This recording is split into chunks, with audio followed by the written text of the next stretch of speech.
How we doing, folks? Good morning. Happy Saturday. Welcome back to another wonderful Hooglandia Open here. Excited to see some Alchemy action today. We had a card release on Thursday this week. Another 30 cards injected directly into the format. A bunch of sweet digital designs, and I'm excited to see what our almost 100 competitors today can do with some of these. Yeah, this is basically the best possible time to have a tournament. Like the cards, the ink on the cards is barely dry yet, as we could sort of say here. And there's a whole bunch of new cards out. Everyone's not really sure what's going on, and there's like really exciting feeling of like, well, okay, everyone's trying these new things. Is the thing I'm trying gonna be like the big thing or not? A lot of experimenting happening. It's a very fresh format in general. We just saw the first time on the big stage last weekend at the set championship. So Alchemy is still a very young format anyway, and then with a bunch of new cards injected, it should be a lot of fun today. Yeah, I know my personal favorite from the new cards, the one that I've got my eye on, is definitely Under City Plunder. This is, I feel like one of the things they've done really well with these digital designs is these Punisher style cards that like make your opponent make a decision are traditionally not very good in Magic. And it seems like they've really hit a sweet spot with these digital sets of making your opponent make choices is still powerful and potent with cards like this. It's also just fun to steal your opponent's stuff too. Yep. It's kind of cool. One of the things I like a lot about the Alchemy releases is the spellbook cards, where you're drafting kind of these weird cards you wouldn't normally see play in a constructed format, but seeing them in play creates very new situations. Same idea with this, where you wouldn't expect to have this weird, runes creature in play in your blue black control deck, but now it's there and the game state's unique. It's interesting. You can see a lot of cool things you wouldn't normally see. So I agree. Super cool. Yeah, I think one of the most skill testing things in Magic is putting players inside of those positions where they're in situations they're not familiar with, and seeing how those players adapt is really, really great. And like the spellbook cards, like you said, especially people that aren't familiar with that, the draft mechanic on these digital cards, there's basically a 15 card booster pack attached to a card where you pick one of those 15 cards presented from a pool of three to play with. So there's a range on what you can expect your opponent to get, but there's also going to be, variations of what the card does game to game. Yeah, it's cool because a lot of the cards in the spell books themselves aren't really good, quote unquote. We're looking at like, draft common spiders and kind of some weird uncommon lands, but they're not great because you wouldn't put them into your starting 60 because they aren't good enough there. But they're still pieces of material in the context of a game. You're not spending a card on it. Therefore, this, 3 mana 4/4 or 4 mana 3/3 or whatever is actually just fine, and it's a game piece. It's kind of hard to evaluate, but it has a real effect in the game. It's very, very cool. I like it Yeah, a there's lot. also, like this isn't a new card, but it's a good example of the draft mechanic we're talking about. Key to the Archive isn't even just cards you wouldn't play, it's cards you can't play. For people that are familiar Yep. with this card drafts from the 15 card Strixhaven archives that exist. So, in your games of Alchemy, you can end up with things like Time Warp, Lightning Helix, Lightning Bolt, Swords of Plowshare, stuff like that. Yeah, Demonitor is a very exciting one to see, a card that's not legal in basically anything but Cube Draft and Vintage. So I agree, super cool. Definitely adds a fun element to the games, and it's funny because when I first saw the mechanic, I was kind of like, ugh, that's a lot of like outside information and stuff like that to take in. But it just plays much better than I thought it would because it just really adds this interesting element, like we were saying, where it was just this new thing happening in the game. Wasn't really expecting this to happen like this, but now what do I do? And it's cool. I like it a lot. Yeah, and in a way, I think the draft mechanic is an example of what I refer to as good variance, because when you think about it, drafting from this pool of cards is actually less random than your opponent drawing a card off the top of their deck, right? Like, you know exactly what the range is of this new resource that they're going to have. Whereas, when they're drawing from their 60, it's this huge, even in an open deck list tournament like this, they have so many spells in their deck, way more than 15 on average, that you don't know what they could be drawing. Yep, or it could be a land, or it could be a card that's not useful at the time. So absolutely, I like it a lot. All right, sweet. Look at that. Someone lucky in chat commenting on the round one buy. I believe we had 99 players exactly. So that's sweet. Good luck and Godspeed to all of our competitors. Speaking of, let's just go ahead and jump into our maps. We've got our competitors playing already. I know you all love my face and Jim's face, but you're here to watch some Magic. So let's make sure we cover as much Magic as possible here. Let's dive on into our first feature match here in the first round of our tournament. We've got K Prinz versus the Braveheart Lion. Let's see what our players have brought to the table today. Looks like we've got Cool. some Jund Wolves versus some red black mid range.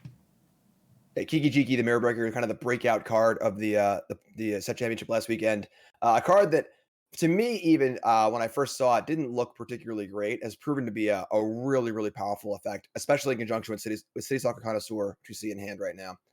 Yeah, the It's the like sagas are really tough to evaluate, especially these ones that turn into creatures afterwards, right? Because they're such a new style of card. It's hard to go, well, this is more than 3 mana's values worth of stuff, but it takes time to get all of that into play.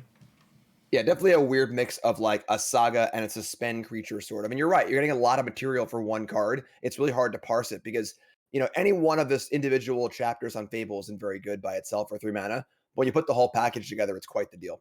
We see our first new card from the latest Alchemy card drop in the hand for our top player here in Molten Impact. Really neat design on this. So 4 damage for 2 mana is a close to good rate on this style of removal spell. But this one has a very unique effect where when it overkills, like we see here, you're going to see that 2 go up on the left side of the screen there, meaning the next instant or sorcery Braveheart Lion cast is going to get to deal 2 to any creature or planeswalker of their choosing, kind of saving that leftover 4 damage. Yeah, and this is a cool thing to do with the digital only stuff. You can't really track this in paper. I guess in theory, you could, but similar to electrostatic bolt, where like you're pretty easy to forget about. But it's cool. It's a cool way to kind of make red burn spells do a thing they've never been able to do before, which is sort of like tag team up on a creature without using more than one card.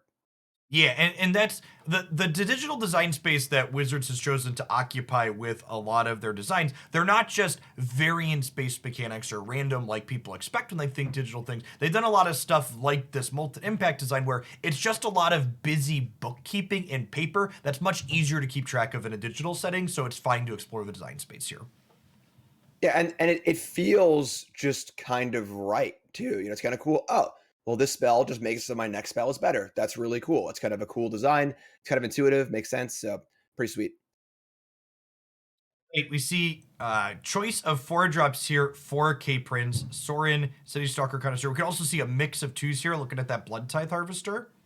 Harvester, a card that's pretty potent with the backside of that Fable of the Mirror Breaker there, makes tokens that normally go away at end of turn. Blood Tithe Harvester wants to sacrifice anyway, so you get value out of it when you copy it. Yeah, a lot of good things to target in these Rakdos decks with the Fable between the Connoisseur, the Harvester, and then just obviously copying any creature is still fine, but a lot of value to be had. Pretty good spot We're here for Caprins, being able to take out this Overlord, can block uh, Kessig. What's the card on the right? Kessig. Naturalist. Gadget Naturalist, right? Yep. And then this is kind of a lot of what pushed out werewolves from the old format. The combination of both runes and these mid-rangey kind of like Rakdos, Grixis, Mardu decks just have a lot of good removal, a lot of good blockers in the form of Connoisseur and the Harvester, and are able to just grind really, really well while also killing things too. Yeah, if you're the mid-range deck here for K-Prince, our bottom player, this is exactly where you want to be in a matchup like this. The board is essentially clear for your opponent, sans their creature land, and you're just able to go ahead and deploy your value creatures here. City Stalker Connoisseur, probably the most impactful digital card we've seen so far in the Alchemy sets. Yeah, I think it's probably the best of the bunch. The card is just so unbelievably good. It reminds me a bit of Siege Rhino, where it's sort of just like this card which is always good in almost all scenarios, and then on turn 4 you just want to cast it. It's pretty rare. You're like, I should do this other thing or do this other thing. It's just so unbelievably good, so impactful. Affects the board, affects the hand, and of course, right here we're gonna see the old lock. So this is a little bit of a soft lock here with Hiki Jiki and Connoisseur, where you can make a copy of the Connoisseur in your opponent's draw step after they draw their card. And if the card is anything but an instant, it'll of course get discarded because I'll have no chance to play it. So you can do this every draw step, basically locking your opponent out of drawing a card per turn, while also making a death touch blocker as well that would be dying anyway. So it's a pretty hard deck for creature decks to lock for creature decks to break out of because they don't have many instants and they can't really attack. And the Rakdos deck is still doing its thing also. It's still drawing cards, still drawing kill spells. So pretty convincing game one there for Caprins. Yeah, and we see our Jund Werewolves player just to kind of acknowledging the fact that, like, yep, I can't interact with this here. I'm going to get locked out of drawing cards. So just go ahead to our post board game. And I expect we'll see, yep, you see those power word kills come in very quickly here, as well as Blood Chief. So it's very important that you be able to remove the City Stalker Connoisseur or the Fable of the Kiki-Jiki from the board so you don't get locked out like that. Yeah, it's tough though because the wolf deck still wants to be pretty aggressive, and it gets put in the spot where you don't, as the aggressive deck against the more kind of like controlling deck, you don't necessarily want to have that many kill spells because you need to draw threats. But there's so many cards in the Rakdos deck that have to be answered. You have to kill the backside of Kiki. You can't let them do that unopposed, whether it's with the Blood Tithe or with the Connoisseur. But you also need to apply a lot of pressure too because they have a lot of removals. So going to be a tough game 2 and 3 here for Braveheart. We'll see if they can pull it out. We see a copy, 4 copies of Painful Bond, brand new direct to digital card in both of these decks. 2 mana for 2 cards is a good rate, and we've seen black kind of get this I pay life to draw card style effect, but this one's really neat because how much life you end up paying for those cards will vary depending on how your deck's been constructed. Yeah, this card's sweet. It's definitely, in historic, it feels a little like, oh, I wonder if there's any decks that only want to play cards that cost 2 or less with the Lurrus decks. But really cool card, and it's a card that asks you to do something in deck building, but is very very powerful, but also variable, which is a great type of card. And it's not even just a deck building restraint too. This card can demand just sequencing decisions inside of the game as well. It's a 2 mana spell, but like, oh, I have a 3 and 4 mana card in my hand. Maybe I want to wait until I play out my more expensive cards and then play this on a later turn, so it costs me less life.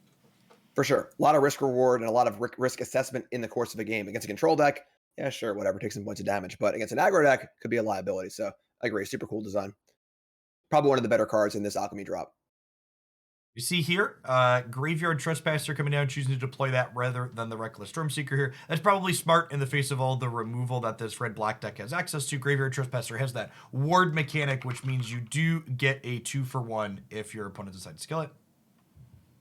Yeah, and Trespasser is going to be a very good tool for this Jund version of Werewolves as opposed to the normal Gruul version because it is actively good against removal. As we saw there, Capron is able to kill it, but at the cost of 2 cards. And you can't make that exchange too many times for the mid-range deck or you'll fall behind on cards.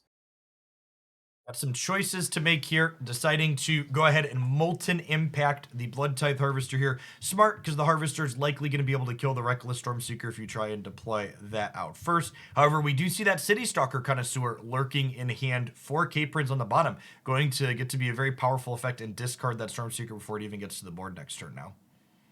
Yeah, how much I like that choice there because the Stormseeker has 3 toughness anyway. So the Blood Tithe can't kill it without any extra blood help. And one of the main cards that would give it an extra help from blood would be the Connoisseur. So if you're playing around an extra blood there from Connoisseur, you're going to lose the Stormseeker anyway. So going to get punished here. Connoisseur just so good. And now we see our Jund player playing off the top and needing some extra help while our Rakdos player's got a lot going on with the adversary in hand as well. Yeah, we see that quick check on the graveyard there for that bloodthirsty adversary as the 5th land rolls off the top here. That can go ahead and flash back a spell that costs 3 or less. If you pay 3 extra mana, it gets bigger. It chunks through for damage. Choosing to activate the creature land here. I like this. You don't really care about the one to save the adversary for a bigger threat if it's drawn. Yeah, and this is part of the power of these mid-range decks too, is they turn the corner pretty quick. So now you've seen a few kill spells here, and the problem would be that there's a lot of really powerful cards in Magic these days. If you give your opponent too much time, they're going to draw out of it eventually. You'll hit a land pocket and things will go wrong. But between the haste of adversary, the good sized body of Connoisseur, creature lands can definitely do a lot of damage. If you're on Braveheart Lions, that's one of the better cards you could pick up here, although you're hoping for 2 spells as opposed to a land there. This Kessig Naturalist is a 4/4, but going to turn into a 3/3 here momentarily because 2 spells were cast on their turn with that Painful Bond. Painful Bond, a little bit awkward with the day-night cycle and the werewolves. Yeah, for sure. It's definitely a powerful card, but don't always want to cast 2 spells at once. Often want to cast like one big spell, but might be necessary, honestly, to keep up in a matchup like this where you can't afford to just keep playing one big thing and having it killed over and over again. And of course, the one big thing plan falls pretty hard to Connoisseur as well. We see Molten Impact getting the previous Molten Impact trigger, not for any sort of value here. This one will have 2 points of damage left over. Now, I guess it kind of carried that extra damage through in a way. And our red-black player is poised to take an aggressive position here, winning this race now. Yep, that was a good draw. That Yep. was a very good draw. That's the start of a possible comeback here. Tolvar able to turn this pup into a card drawn as well. We could see a good double spell turn here. Could be the start of something good for our werewolf player, but still a lot of resources in it for Caprins. Yeah, if you're on the werewolf side, you're hoping for just a second card that you can play out this turn drawn off the top. However, we saw a double green card kept. It is, I Ooh. guess, as a spell is better than a blank, but really would have preferred to have a card that played to the board there.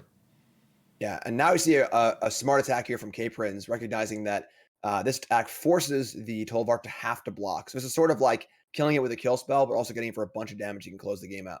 Yep. Going down to 2 here. Really need just another piece of action off the top for Braveheart Lion to be able to play to the board. And, okay, I mean, Painful Bond could theoretically be a free-ish draw 2 outside of the mana. Okay, yeah, none of those cards cost us life. Yeah. I think this Spike Field Hazard is going to be the clincher here. Oh, yeah, it is actually, right? So the werewolf pack leader gets down, you block, you trade with the den, you block a 1/1, you take 1, and the Spike Field Hazard hits for lethal. Yep.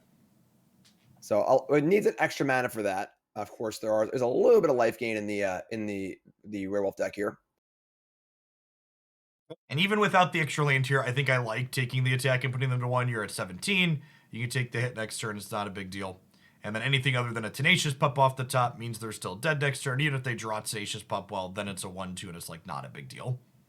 Yep. And there you go. So, well, we could see a pup. We also see a Graveyard Trespasser as well. So there are a few outs here. And honestly, Tolvar into Trespasser is probably the beginning of the path for Braveheart to get back into this game. So, we did an attack. Okay, and that's going to be a wrap on our first match here. And the impact taking out the pup along the way too. Get that little bits of extra value in there. Really impressive showing for the red black deck there. Yeah, I think Rakdos / Mardu / Grixis, sort of mid range is definitely one of the best decks in Alchemy going forward. As far as what the exact correct build is, not really sure. We saw Rakdos, Grixis, and Mardu do well at the set championship. We just saw, of course, Rakdos right there. The question is, the Rakdos and Mardu builds are splashing for a little extra help from other colors. Now, with a few of these new cards we're seeing, we saw multiple new cards in that match. Is Rakdos enough? It's kind of a big question we need to answer.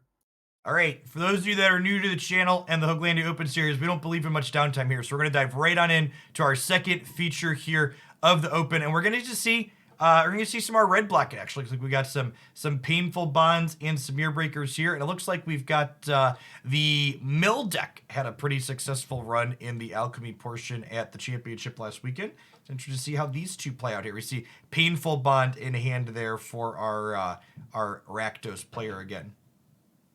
Yeah, this Mill deck is kind of cute. It sort of is a kind of cheeky, trying to sort of sidestep the format a little bit. So people are playing these kind of mid-rangey decks that don't really kill super fast.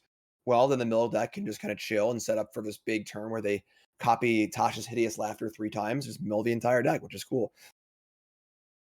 The Invoke Calamity there in hand for the Mill player. That was one that kind of caught me by surprise when I was playing against this deck on the ladder for the first time, because not only is that an instant speed card that can recast things from your discard pile, but it also can just cast things out of your hand, so you can use it to like do something like burn down the house at instant speed on your opponent's turn. Yeah, and it can be a combo piece too. You can just copy one of the clone effects as well as a laughter. So pretty cool card. I agree. When I saw that card, I was like, that card's not very good. But it's actually shown up in multiple places now. There was also a Body of Research Fling combo deck played at the set championship, which uses this card to help cast Body and Fling, which is pretty cool as well. See here, remember, this is an open decklist tournament, so that kind of main phase Painful Bond might seem a little bit odd, but they know from this opposing control deck, they're playing around cards like Negate and Jawari Disruption there with their draw 2 in that spot. You see that the think here, the mouse over that 3-drop there going, do I want to play into this disruption? And I really like the decision here to actually just go ahead and hit this counter spell. Something's probably going to get disruptioned at some point. If they don't, the disruption is just going to play as a land. And if this gets disruption, then your City Stalker Connoisseur is more likely to resolve the following turn. Yeah, with double Connoisseur and then 5 mana Adversary to flash back the card draw spell, you just want to go up the curve here for sure. Not willing to try and have that tax of 1 mana every turn playing around disruption. So I agree. I like that play a lot. We got some choices here from Dane Blast. Could Expressive Iteration to try and draw, instead choosing to hold up negate here, and gonna get pretty punished for the decision when City Stalker Connoisseur slams down. Yeah, I mean, there aren't that many things to negate in this Rakdos deck. Maybe a Sorin or two. Most of his spells are removal based. Maybe card draw. But yeah, this is the big Connoisseur turn, and we're gonna see Connoisseur again, just coming down, just tearing apart people's hands. Just a perfect mid range card because it attacks reasonably well. It blocks really well. It's always a 2-for-1.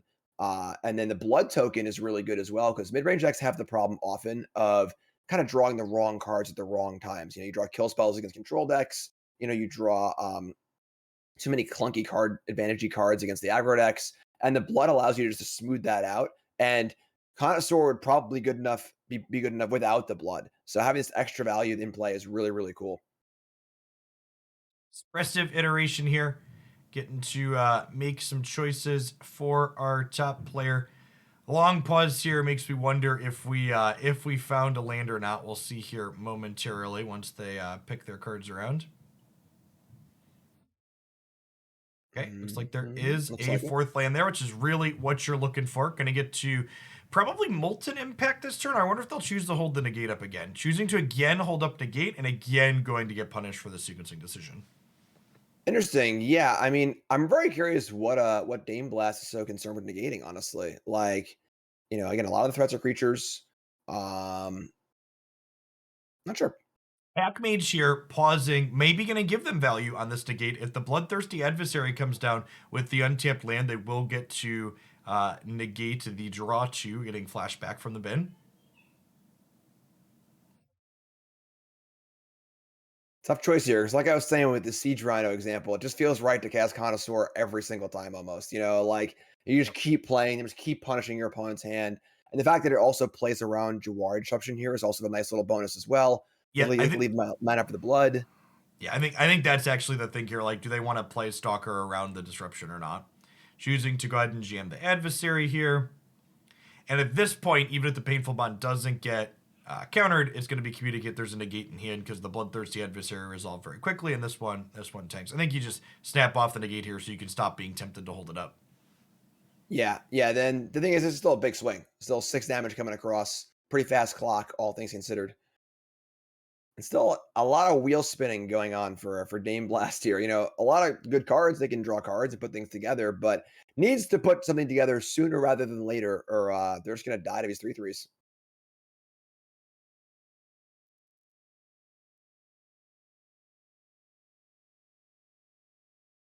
That's the thing too. It doesn't really feel great using a spot removal spell on a connoisseur or an adversary because it's already done its job. It's already discarded a card, already casted a spell, and it's just sort of like fighting a losing battle where you need to stay alive, but they're just gonna play another 2-for-1 next turn and kind of keep that ball rolling. So it's a tough spot to be in. Yeah, our red-black player here definitely showing their understanding of them being the beatdown in this matchup. Our blue-red player just, a lot of tire spinning here. We've got expressive iterations, we've got unexpected windfalls, and they're seeing a lot of cards, but it doesn't matter how many cards you see if your opponent's got a bunch of 3/3s in play attacking you down. Yep. Best card advantage is getting your opponent dead. Right, there is a Divide by Zero, one of the cards that was digitally rebalanced, but still very, very playable. An extra Divide by Zero going into the bin, but none of these cards currently in play particularly appealing to be bouncing back to the opponent's hand. Yeah, I think Hackmage is going to be happy to an extent. I think that this being sort of like a pseudo combo-y matchup, there is impetus on Hackmage to actually end the game, but still feels pretty good recasting your connoisseur or your adversary. So this is the original Divide by Zero printing here. It is now modified to say you only get to learn if you're bouncing that costs 4 or less. So in this instance, effectively the same as the card was originally printed. Another haste creature picked up here. Some choices from Hackmage. Do they want to take the more aggressive line and get in faster? Or do they want a City Stalker Connoisseur and generate some value here? Is Crossroads here tapped or untapped? Who was our It is starting player? tapped. It's tapped, okay. Yep, Yeah, so if it was untapped here, I think just playing Connoisseur and then playing Adversary and just getting in here is very, very reasonable. Like I said, there is some pressure on Hackmage to close the game out because if Hackmage gives Dane Blast too much time. All that wheel spinning will eventually put together, a big combination of, a big mill spell, a copy spell, and the win in all in one shot. City Stalker coming down. Going to go ahead and take Unexpected Windfall out of hand for Dean Blast here. Come across the board for 3, and then they're down to 11. So theoretically a 2-turn clock here. Probably gonna blood away his Meat Massacre also. You got the haste available as well. Invoke Calamity not currently castable with 2 blue sources in play. It's a pretty hefty cost. Yep. There is an Environmental Sciences there that can fish up a red, but again, this is something that's just like kind of more tire spinning, needing to take your time to get set up, and the time is going to be running out, especially with the threat of a haste creature looming. Yep. And then also there's the third Connoisseur as well, just ready to eat the Invoke again and just kind of keep applying this amount of pressure both to the board as far as attacking and then pressure to the hand as well.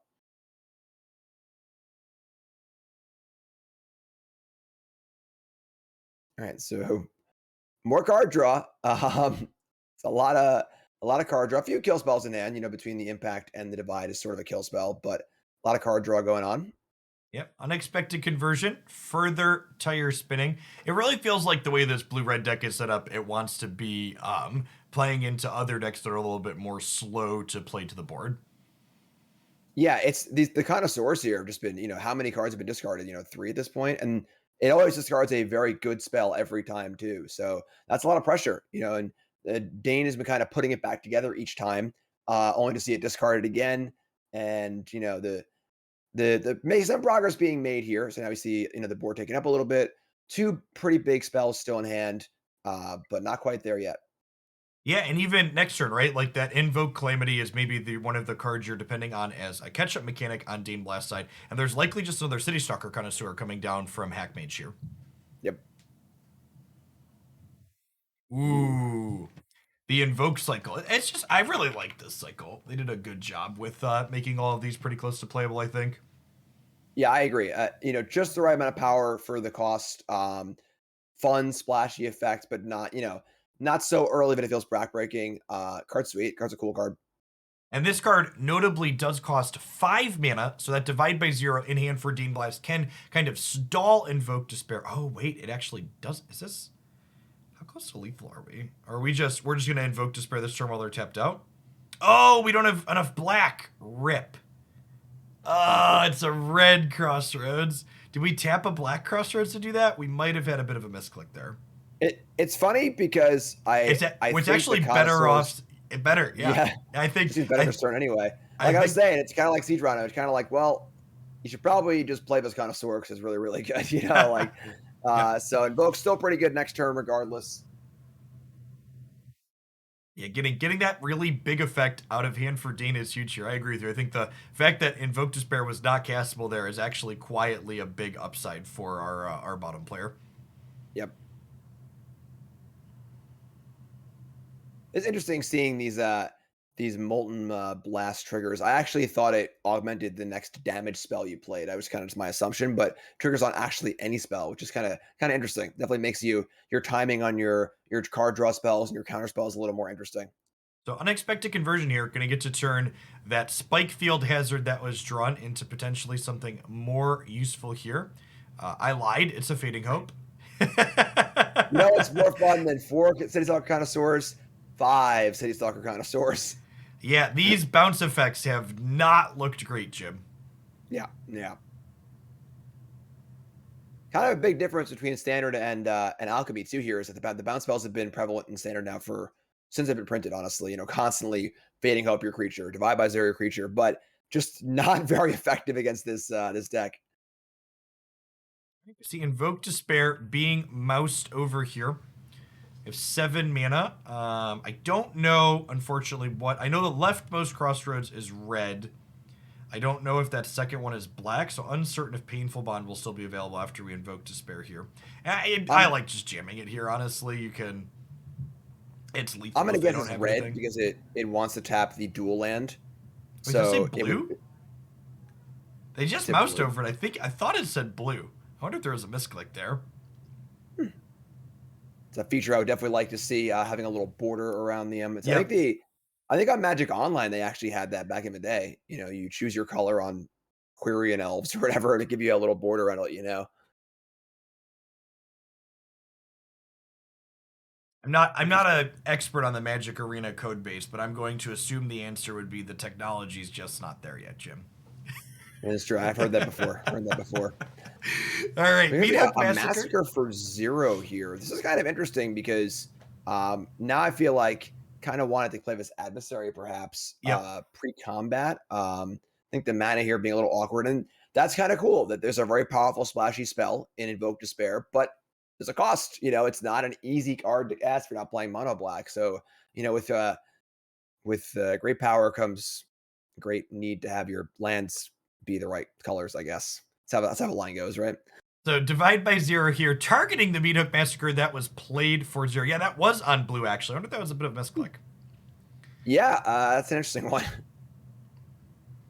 So the divide by 0, picking that back up. Gonna get to learn a lesson from the sideboard here. That mascot exhibition gonna go ahead and play to the board, but then Invoke Despair is actually just gonna line up to be lethal next turn, right?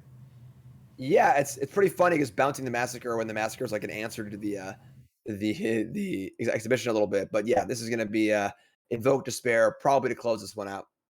Yeah, I'm interested to see what our top player does when they go to sideboarding here, because like their bounce spells didn't seem particularly great. Hopefully they've got some removal in the sideboard to bring in, but they also could have just like wished for removal there, right? So I'm gonna be curious to see what instant sorceries they have access to here.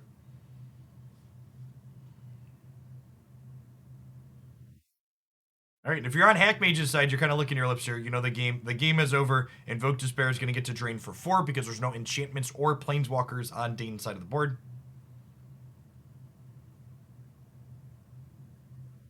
Got blood for good measure here. See what's up.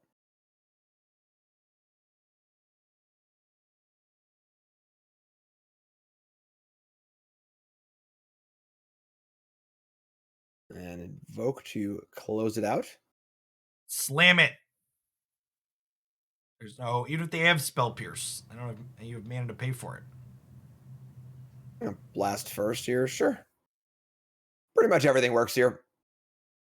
Yeah, there isn't really a wrong way to eat this Recess, unless your clock's going to be low for the final game. Which, to be Yep. fair, there is a chance that this match does go long. You go to 3 games, and the timer could be a consideration.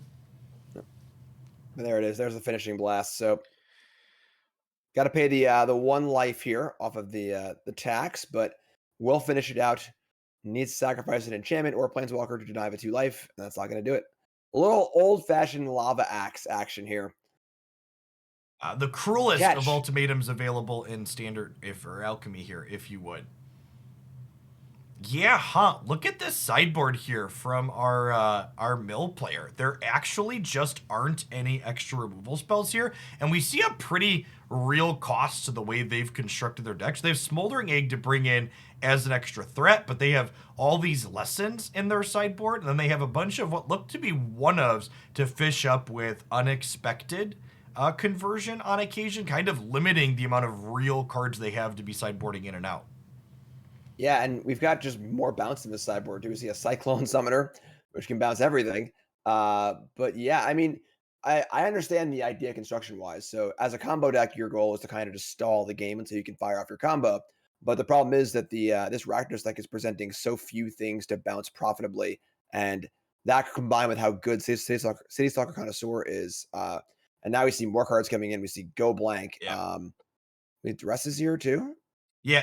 I think losing game 1 is a pretty winning game 1 for our red black player is a pretty big leg up in this matchup, because looking at how both these decks are sideboarding, it looks like the red black deck is going to be getting better post board than the blue red deck is.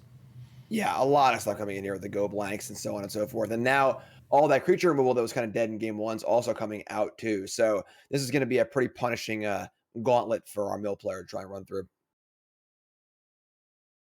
I'm surprised with no duresses though.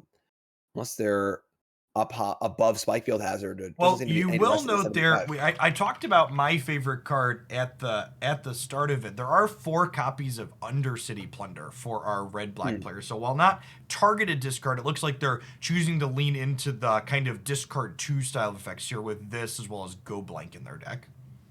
Yeah, my only fear here is that this card they're going to only discard one, and the card drawn by the Rakdos player is going to be like a mill card or some sort of like card that's not going to really fit the strategy. So there is a lot of inherent variance in this plunder card where it's just a random card from I, your opponent's deck. I It believe, could be Jim, this Undercity Plunder, it's drawn negates, it's drawn yeah. divide by zeros. They're all bangers, okay? There are some big hits. Hitting a negate would be phenomenal. Being able to play a counterspell in your Rakdos deck is a very powerful thing to have access to. We've seen mid-range decks splash blue since the beginning of mid-range, so hitting a negate would be ideal. Okay, see that Forsaken Crossroads coming down here could be untapped because our player is on the draw, but choosing to scry with no 1 mana plays here. Really powerful selection of 2-drops now. Undercity Plunder and Painful Bond both available. I'm excited for Plunder now. Smoldering Egg, a really kind of neat pivot for this mill deck in the post-board games. It kind of punishes your opponents for wanting to board out their removal spells. However, something like Invoke Despair is still going to be potent for taking this off the board potentially. All right, here we go. Let's Plunder. So Plunder guaranteed gets 1 card out of their hand, and then they're presented with the choice. Do they want to bin a second card, or they want to let Hackmage draw a random card out of their deck? Yeah, I think discarding a second card here is pretty tough. Right now they need to make land drops. They need to have a card in hand to discard to Windfall. So it's going to negate at the bin, and we see a draw, and it's going to be a Molten Molten Impact. Which is amusingly a very good answer to Smoldering Egg. Yeah. I mean, why do you need to leave your own removal spells in, Jim, when you could just be drawing your opponent's? Exactly. See, a little bit of a decision point here for our Hackmage player, kind of trying to decide, do they want to run this Molten Impact answer they just drew into open mana, or do they want to play a tapped land and pass and then have that Painful Bond available at instant speed at the end of Dane Blast's turn? Because remember, there's value in denying your opponent the ability to use their mana for the turn. Yeah, I'm a little surprised to see these hives not come down on either of these last 2 turns. Yeah, Solve probably Hive. a little bit of a misclick on the second turn, definitely not playing the Hive out. Remember, those creature lands only come in tapped on the first 2 turns of the game.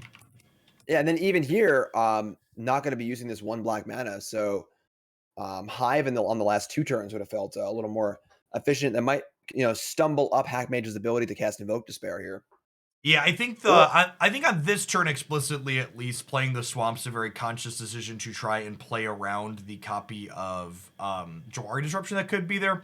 Really heads up play from Dane Blast here. Instead of bouncing the Molten Impact, letting Hackmage replay it the following turn, they've instead bounced their Smoldering Egg, so that way they can just redeploy it, and the removal spell is now gone for Hackmage.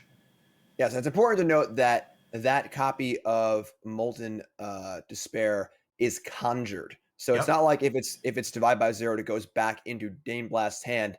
That's just a new piece of cardboard that has been conjured from the Aether and is now part of Hackmage's deck. Yeah, Is sweet. and more importantly, it's a piece of digital cardboard that's in Hackmage's graveyard now that can be flashed back with these bloodthirsty adversaries. Yep. So kind of everything tokens in Magic ever wanted to be. In Magic, in paper, a token kind of has to cease to exist because you can't shuffle it into your deck. You can't put it into your graveyard. But digitally, we can do that. We can just make cards, and that's really, really cool. Some sequencing decisions here, trying to figure out if they want to Painful Bond before playing a land for the turn, so they could draw another 2-mana spell they want to cast here. Probably don't want to cast that one. Are the Hive finally going to come down? Second red mana makes sense here with the Forsaken Crossroads. Interested to see if we're putting this into play. I imagine if we're playing Crossroads here, it's untapped for Volky. Yeah, now there is 2 red, though. So now, again, Invoke Despair, not castable on turn 5 with the quad black. This is part of the pain of both Crossroads and Pathways, where it makes, your double colored and triple colored, and I guess quadruple colored cards a little harder to cast because they're not true dual lands. You have to choose A or B. I think it's great. What a draw off the top for our blue-red player. Although I guess we could just see Disruption come down as a land for the turn, but if they hold on to that, could really muck up the bloodthirsty adversary next turn that's expected to kick something. Yeah, I gotta play it as a land, unfortunately. I agree. That's always good. Your opponent sees your entire hand, and they don't play around the one card you drew for turn. It's the perfect one, but need a land drop here because gotta make those land drops, gotta keep things going. Yep. So I'm expecting we'll see Crossroads for the third black, and then Bloodthirsty Adversary kick that Molten, knock out this Smoldering Egg. So Or, hear me out, Jeff. We could just cast City Stalker Connoisseur. I actually think this is one of those instances where City Stalker is not the best play. I think taking this Smoldering Egg out before it has a chance to flip over into that Ashmouth Dragon has a lot of value, and you know Dane Blast is about to start seeing more cards. You really want to take this window where you know your removal spell is going to resolve. I agree. I think with the presence, I think not knowing what the hand is, Connoisseur might be correct, but knowing there's Yes. a windfall here for Yep. both a bunch of new cards and 4 meaty counters on the egg, I think I agree. Okay, going with the City Stalker Connoisseur. And again, it's tough to be unhappy with casting this. This outcome just likely means that Smoldering is going to get some time to be flipped over, which is very scary. The Ashmouth Dragon on the backside is a very powerful card that closes things out quickly. Yeah, I mean, there also are multiple answers too, right? So the adversary can flashback the removal spell. Invoke Despair also plays here too, although albeit a little bit risky because if it is divide by zero or something like that, it could be a big swing. But Yeah. The real concern is if Dane Blast draws even a divide by zero to tempo it, that could give the Ashmouth Dragon enough time to close the game out. However, fortunately for Hackmage here, there isn't a whole lot going on for our blue-red player after City Stalker tears apart their hand a little bit. yeah, I mean, slight consolation here with a Scry land and then a Channel land, but yeah, unfortunately, just a little bit short on the dragon. Again, killing a connoisseur is certainly fine, but doesn't feel great. There are creature lands available for Dane here. We both a bugbear and a hive of or frost whatever temple of frost giant, whatever it's called, the blue one, the big 7/7, All of and the so Storm there Giants. Yep.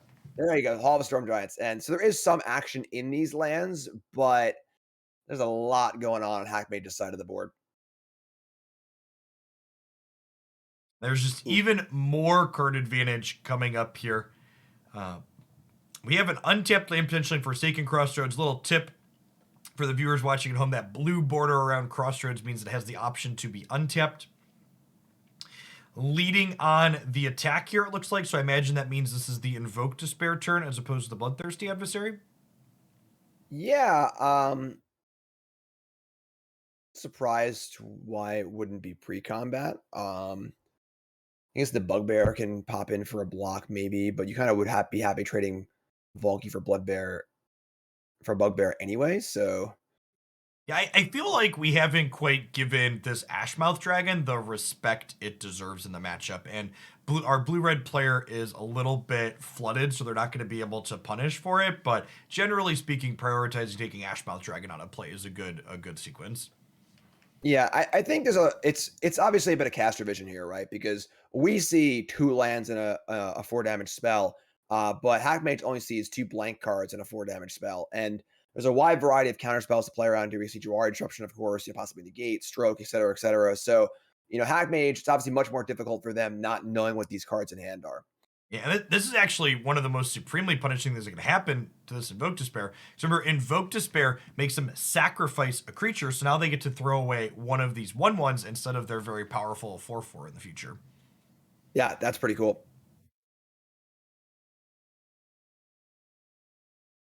So we were discussing potential pitfalls there for Hackmage, and that was one of them. That was one of them. That Invoke Despair, you know, killing a token, drawing some cards is not bad, but for 5 mana and the only spell of that, pretty important turn, not exactly what you want. And now we see this egg ready to rock and roll. Divide by zero of his draw.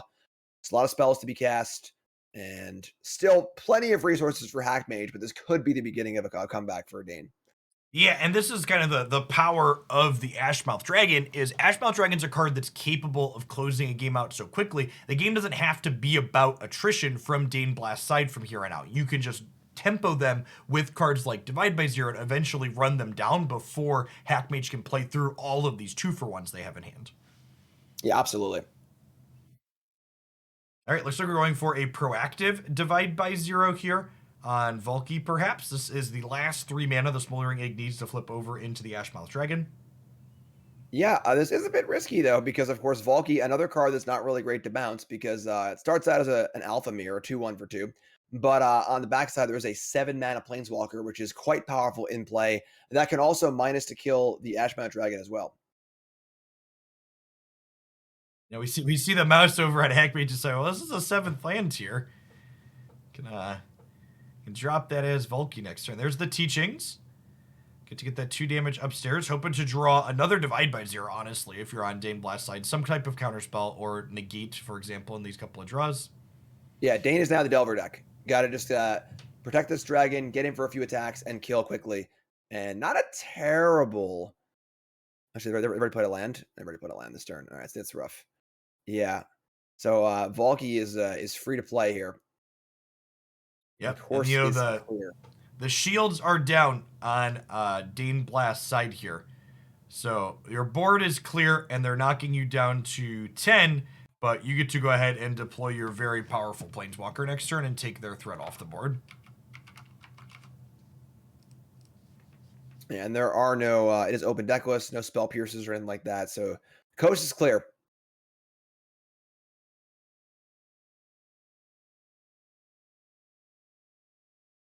Gonna blood here and get rid of a land. Making sure of what our colors are before we decide what we get rid of. Honestly, I might ditch the Hive of the Eye Tyrant here. That's my thought too. It seems very unlikely that both hives will come into play this game, and having just clean untapped lands for the next few turns seems important. With big things to do, Adversary of course scales up very, very well. For 5 mana, it can flashback 1 spell. For 8, it can flashback 2 spells. Yep, and be a 4/4 at the same time with haste rate and ready to close that game out. Yeah, so we see a 7-drop and an 8-drop in hand right now, and now a lot more too. Yep. Creature lands, valuable resources when you're low on resources, but in a spot like this, resources just in abundance for Hackmage here. Yeah, the only way Hackmage loses this game is by getting kind of cheesed out. Dane's able to push through just enough damage, maybe bounce a key spell at one time, and kind of just stumble across the finish line. The longer this game goes, the better things get for Hackmage. So therefore, Hackmage's play should be as defensive and safe as possible. Now, we talked about that Hall of the Storm Giants earlier. There are enough mana on Dane's side. We could see an attack for as much as 8 this turn if Dane just wants to get aggressive. Yeah, and that's the kind of path, to victory here for sure. Just get that big chunk of damage in and then try and find that last 2 points somewhere. Then the Bugbear can go wide a little bit. Definitely the bounce spell here or there could be a thing, but Volky's also a card you don't necessarily want to leave on the table here. So we could see a Bugbear attack. Honestly, maybe a Windfall into Bugbear attack to get in, finish off Tibalt, get in for a few points, build the board as well. And then that also puts Hackmage at exactly 7. So that Hall will always be lethal at any point and must be defended against. Trying to sit through and figure out what decisions they want to make here. That Invoke Calamity means that there are a ton of permutations the way this turn can play out with all the cards that we see in Dane Blast Graveyard. Can cast a combination of spells up to 6 mana from the graveyard. Yep. And then also the Windfall too, which is 2 unknown cards as well. So a lot of things to work through, both cards available and potential draws too, with a pretty good amount of mana here. Yeah, definitely not surprised to see our time ups getting used up here. So our player tries to figure out what sequence they want to go through. Windfall 2, the way it makes those treasures, effectively just being a 2-mana spell this turn if you want to cash those in right away. Yeah, I think that Windfall, see what you draw, and then Bugbear, kill Volky, get in for 3 is a pretty reasonable spot to be, I think. Leaving 2 tokens on the board clear Planeswalkers, still 2 creature lands. Something that's actually kind of amusing on the red-black player side for Hackmage. Remember, this Smoldering Egg is going to get cast even if Tibalt goes down here, which means that the 7 mana worth of spells in Hackmage's hand, Invoke Despair plus Painful Bond, could just flip it right on over into a 4/4 for Hackmage. Plunder too, so many resources. And now we see though that at Hive of the Eye Tyrant look a little bit awkward here.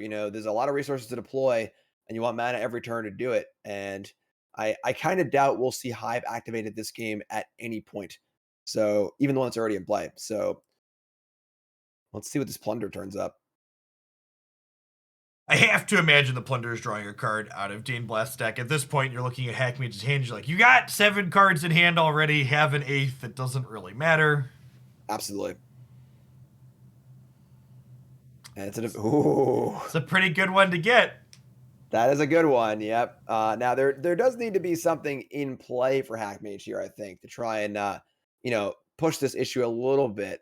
Is there enough mana to deploy a threat and leave a divide? It doesn't really look like it. If there was an untapped land available, we could see Fable plus divide.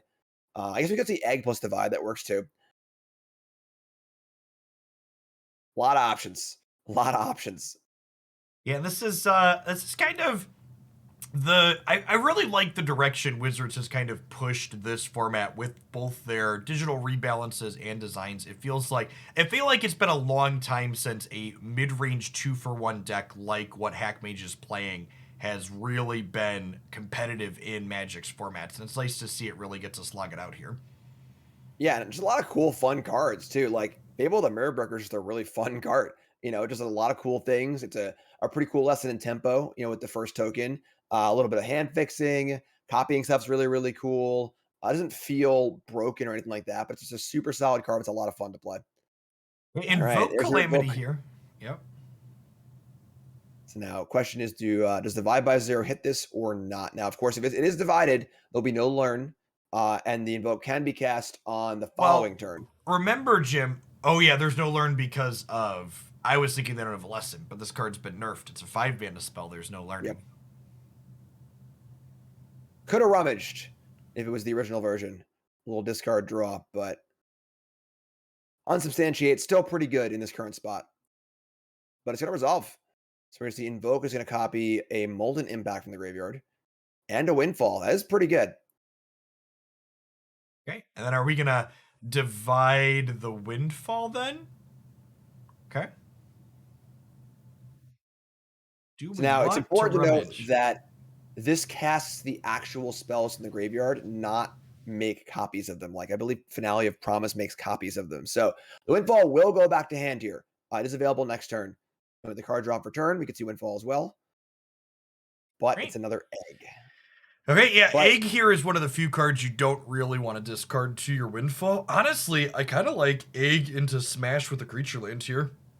yeah, and once again, we see an open path to Hackmage's life total via the Hall of the Storm Giants. And here we go, coming in for 8 points. And now Hackmage has all the resources in the world, but is at a rather precarious 2 life. It needs to be really careful that these 2 points don't get stuck across here. See, quick look at the graveyard here as we untap with a bunch of mana. And Bloodthirsty Adversary getting to double kick here kind of sounds pretty appealing, right? You get to go ahead and take the last card out of hand for Dane Blast with the Undercity Plunder, and then you can KO the Smoldering Egg with the Deal 4. Yeah, feels like a great turn to me. Feels like a great turn to me. Although, no, actually, that's not going to work because double kicking it would allow the Bugbear to come in, and the Oh Goblin and gosh. the Spirit will do that. That's what I was saying about this. 2 life is scary, and there's so many resources for Hackmage here, but if you die with all of them in your hand, it's going to be tough. So it needs to affect the board here in multiple ways. Yeah, and And the still fear still also, sorry, the fear also is this under this Windfall could just draw into a few spells, flip the egg, and just the 2 damage could go immediately to face and be lethal. yeah, So this could honestly be a we only kick this once and we like Undercity Plunder to take the 1 card out of your hand, and then we like play out another blocker so we're then not dead to the Bugbear because there's Invoke Despair and Hagra Mauling to deal with other things. And Disdainful Stroke's a good pickup because now you can Bloodthirsty Adversary as just a blocker whilst holding Stroke up. yeah, that was another really good hit. So I give it to you. The Plunders have been awesome this game. Hitting Divide by 0 and Stroke is excellent. You just have to believe, Jim. Have a little bit of faith. Yep. The Undercity will deliver. So now chose to not play the Adversary. If the old Bugbear comes rumbling in here, Well, the Mauling, we do have Hagra Mauling for the Dead of the Bugbear, which is yeah, actually kind of an interesting decision for Dane which creature land they want to fire up, right? Because the Hall of the Storm Giants has Ward 3. So even, if there's a 2-mana removal spell for Hackmage, that can't touch the Storm Giants. yeah. So Hall is basically just tap 7 lands, kill this 3/3 for free. Yep. But gonna go for the higher octane play here, a Bugbear for lethal. Gonna get punished by the Mauling. Yep. Have to imagine. Excuse me? Uh-oh. So with this sequence, we just took 1 damage, right? Yeah, so taking an extra point here, going down to 1, which also makes this painful bond much more painful. Can't Yep. really cast it with a card just you want to cast in your hand. So blocking the non-goblin, smart. And down to a precarious 1. Yeah, and there's spike field hazards in deck for Dane Blast as well. So this means future ones of those are lethal. This 1/1 is now lethal on its own. Okay, that's a spike field, and we have enough mana that we could see spike field into Invoke Despair, clean up the egg, and then still get to hold up Disdainful Stroke, and maybe that's the beginning of stabilization. Yeah, I mean the 7/7 is still pretty scary, but You can chump block that for a couple of turns. yeah, I think that Hackmage wants to try to avoid the spot where they die to 1 removal spell. I mean, there's enough mana to. I guess there's only not enough mana for a 2 mana removal spell for the and the Hall because now the Bugbear is gone. But Yep. all right, gonna go for the Invoke, which will draw 2, deal 4, and kill the egg. Ooh, That's a pretty graveyard good pickup. trespasser. Man, this is a tough spot. I feel like I want to hold Disdainful Stroke here, but I also have Caster Vision looking at an unexpected windfall in hand. And, on Hackmage's side, there is some appeal to playing this Graveyard Trespasser out to play around Spikefield Hazards coming off the top for Dane. Yeah, and just it just gets the ball rolling too, as far as it gains a life or 2 to keep the top decks away, and then also can just close the game out reasonably fast too. So, Tough spot. Abandon Mire here. Oh, are we going to attack?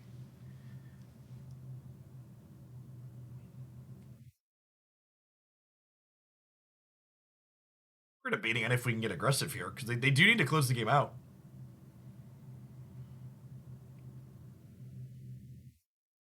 The clock is starting to tick now, under 10 minutes. Yeah, and remember, this is only game 2, right? If Hackmage loses this game, they're going to have to play a game 3 with the remaining timer. Yep. All right, so it's no longer in Spikefield hazard range.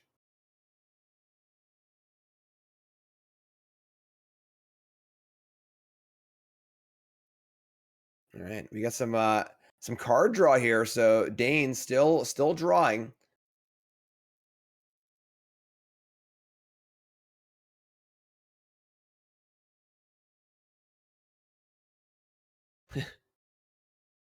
Okay, unexpected conversion, generating some cards here, but again, it's just more churn. And at this point, that we talked about the Hive of the Eye Tyrant maybe not being relevant, all of a sudden it is presenting lethal with the extra drain from the Trespasser. That is true. Also, adversary and stroke available too. So I think Hackmage just got this one. I think that there's enough stuff here where the corner can be turned, and now without a Spikefield hazard to draw to, with all of his card draw, finding hazard could definitely be a real thing. But now at 2 life, reasonably safe.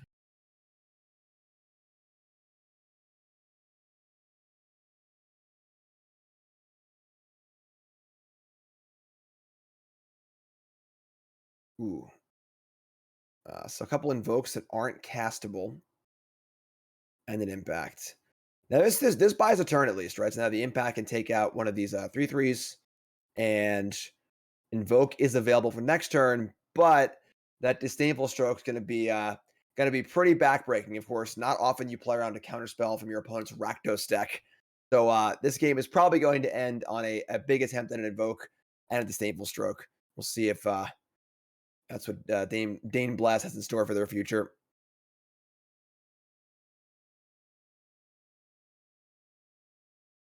Choice here of whether to impact the 3/3 or the Trespasser.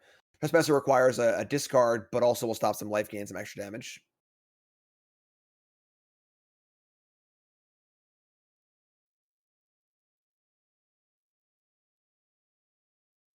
It's amazing how long this game has gone. Hackmage had so many resources early on and looked to be really, really far ahead, but Dane's done a good job of kind of just applying pressure in the right spots and just putting Hackmage in a scary spot where it's like, oh my god, am I going to lose this game?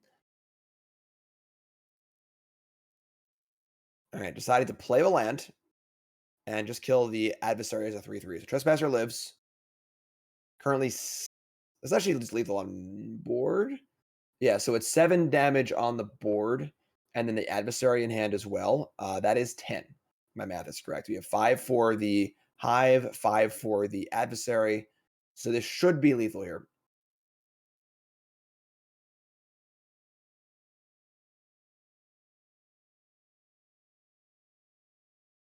If we go for the lethal line here, there is 2 mana available and 2 unknown cards in hand for Dane Blast.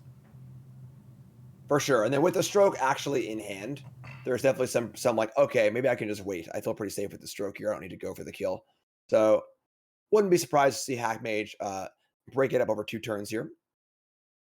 Also need to decide what this adversary is going to do, how far it's going to go. We could see we could see a guest kick twice here and still have mana available for the disdainful stroke.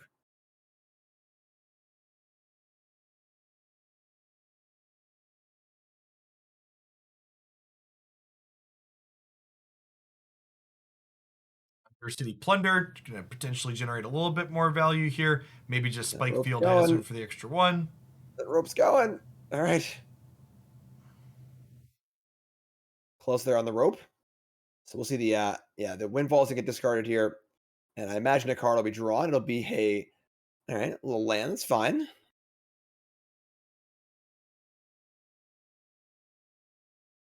Not sure They what still have lethal available, right? There's a creature between the graveyards. Yep. So I suppose we could see them be conservative here and choose to just play a little bit defensively, only attacking with the Trespasser. Yeah, I mean, honestly, I don't know how many cards are in Dane's deck that can actually kill a 3 of his creature here. And then if the last card is, I guess the fear is if the last card's a removal spell, then just the creature land just kills. Oh, So I really don't like this attack. I think if you are going to play defensively here, you need to leave back an extra blocker because now you're gonna die to a removal spell on your 3/3 potentially. So like if you're worried about them being able to kill a 3/3 inside of combat here, they can definitely kill your 3/3 on the battlefield next turn. So I definitely don't very like fair. the attack here from Hackmage. Yeah, that's part of just kind of like thinking ahead, kind of making Yeah. your plays make sense over the course of this turn, but the next few turns as well, and understanding it like, okay, well, they have it here. What's going to happen next turn? So divide by zero of a draw. Of course, divide by zero cannot remove lands. So the hive is safe at present. Invoke castable, but again, disdainful stroke ready to rock and roll here for a surprise counterspell.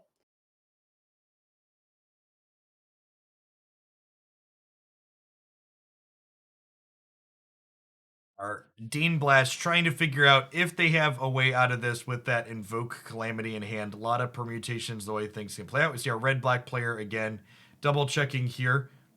The Disdainful Stroke going to be able to throw a kink in this plan. And again, just the play patterns of these direct-to-digital cards giving this Rakdos deck access to a tool it normally wouldn't because of the stroke out of the opponent's deck.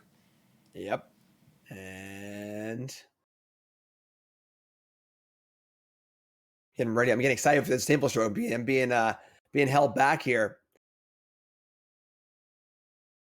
And there it is. Surprise.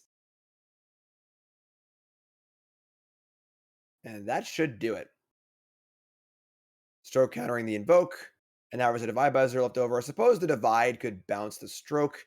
Then it would just be recast though. So again, the stroke is a conjured copy of the card, not the actual copy from Dane Blast deck. So the divide would not return into Dane Blast hand. It goes back into Hackmage's hand where it can be cast again.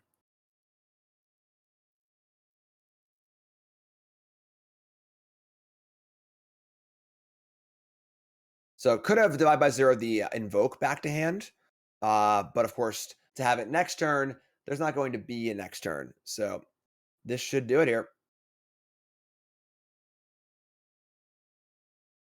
Stalker Connoisseur for good measure, I suppose, because Dean extra hasn't value on the way out, packed it in yet. And honestly, for both these players, it's almost a good thing this game ended in game 2 because their clocks are real low here. This match was a real slog. Yeah, definitely a pretty crazy game. about 15 minutes ago, we were like, "Oh wow, what a flush of resources, game we have for our Rakdos player." And really, I mean, great job by Dune to kind of drag that one out and put it in a spot where they could win a game they looked really, really behind. Sweet. All right. Well, we actually have a third feature match for round one here. The round itself is dragging a little bit, but through the magic of time shifted, we've got plenty of things to cover here. So let's just keep the action right on rolling here. So our third feature for this round, we've got some Grixis versus some more red black. I think red black is definitely going to be the deck of the tournament for us here today. Yeah, for sure, for sure. Not only was it already a good deck, but a lot of the cool new cards fit into it pretty well. See, Rahilda wanted Cutthroat here out of the Grixis deck. Ton of digital cards here. Fresh to Alchemy for Ginkgo on the bottom here. Rahilda, Undercity Plunder, City Stalker Connoisseur. Very different than the parallel standard format. Yeah, absolutely. And Rahilda is the kind of card that it can snowball, really well, but when your decks are packed with removal, it can be a little bit of a liability.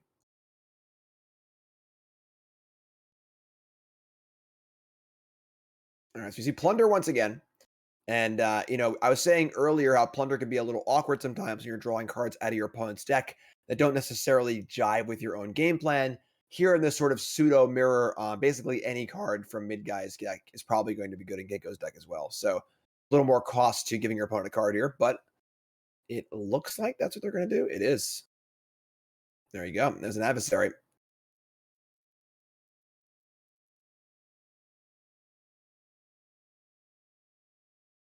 Fabled of the Mirror Breaker here, coming down that fourth land, rolled up right away. Missing that second black, but still has City Stalker to slam on in. And I imagine we're going to see Hagra Mauling get discarded here. Having your own 2-for-1 in City Stalker has a lot of value here for mid guy. Yeah, it's pretty funny, honestly, how Mauling is a pretty nice safety valve against Connoisseur to protect your 4 mana and 3 mana plays. Just being a land that you can discard to Connoisseur, Connoisseur being such a powerful card in the format, having access to that's pretty big. See a little bit of awkwardness here from mid guy. Those utility lands biting them in a little bit here with all of these tapped lands, making them not able to City Stalker this turn. Ooh, now we've got a little bit of a Grixis Mirror almost, Jim. Yeah, that's Kaido being one of the main differences between Grixis and Rakdos, and now our Rakdos player has their own Kaido. This is great. See, pause here. I like this attack with the Spikefield Hazard in hand. It kind of looks like you're maybe just making a treasure, but then if this block gets taken, the Spikefield Hazard will finish off the Connoisseur.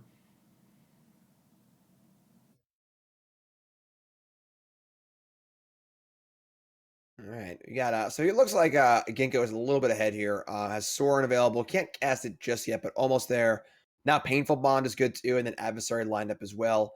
Kaido with no attacker just yet to be super good.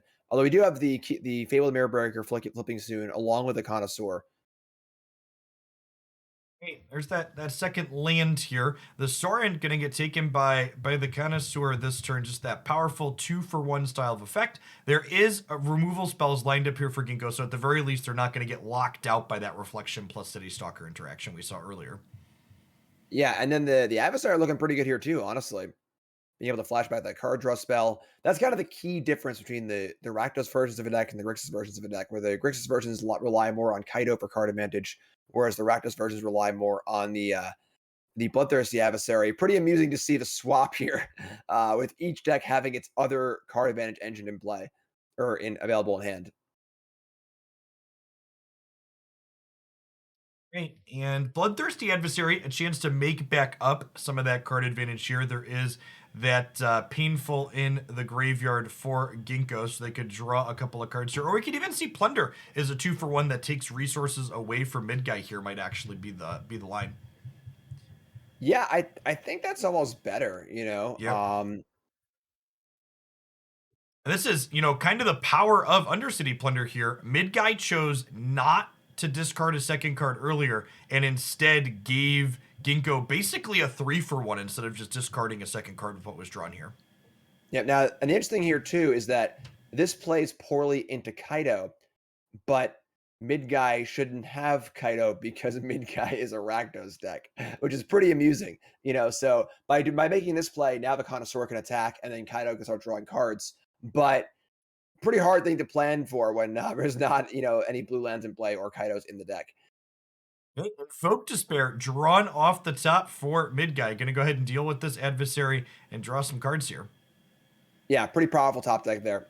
It's not often there's a play better than Kaido on this turn, but that was definitely it.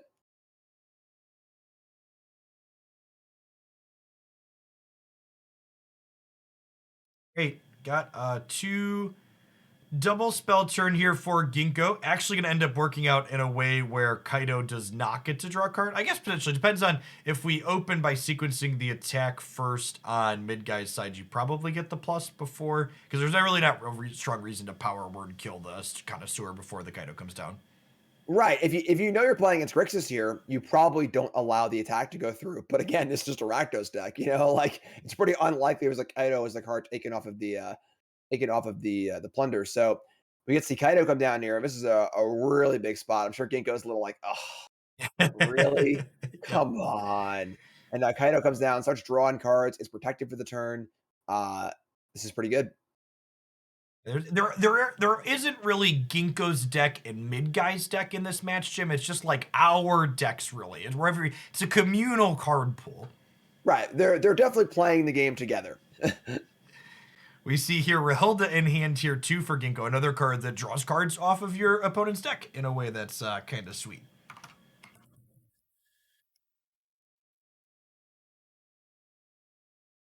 So gonna give a card here. That's a pretty big one. That was an adversary going the other way. I think that Rahilda might have been worth less than a random card in mid guy's hand. It's really hard to say, of course. There is a loot coming from the Fable as well. So desire to try and find some good stuff here. And gonna get paid off. Gonna deal with discard both of these probably for value. I'm not gonna keep Rahilda, but more plunders. The Undercity shall not be satisfied until all the plundering has commenced, Jim. There's a land and then a draw. Ooh, wow. It really is just one shared card pool of cards. All right, and we'll note here that Kaido has that circle around it, which means it has been phased out. It does look like, for those of you keeping up with the tournament in real time, that round 2 has been paired. So we're going to go ahead and use the magic of time shift here to speed this one up a little bit. We're going to watch it to its natural conclusion, but a little bit faster than 1x since these players are done playing.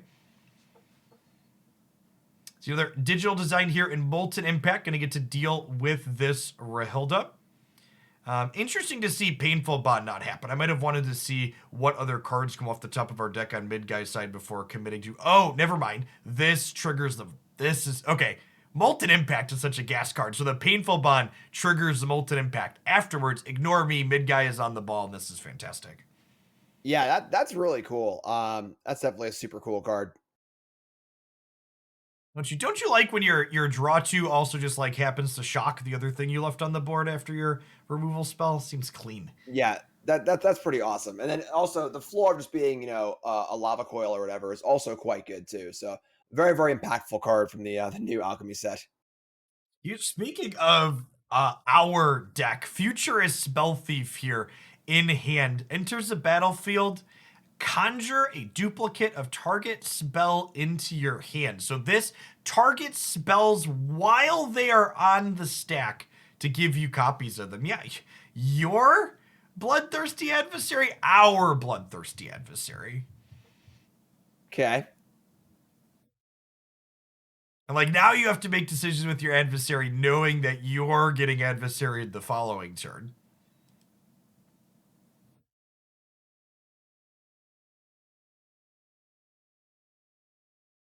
On the flip side here, if you Undercity Plunder, you probably know that they're not going to discard the second card. Okay, well, impact. I guess getting rid of Reflection is pretty important here.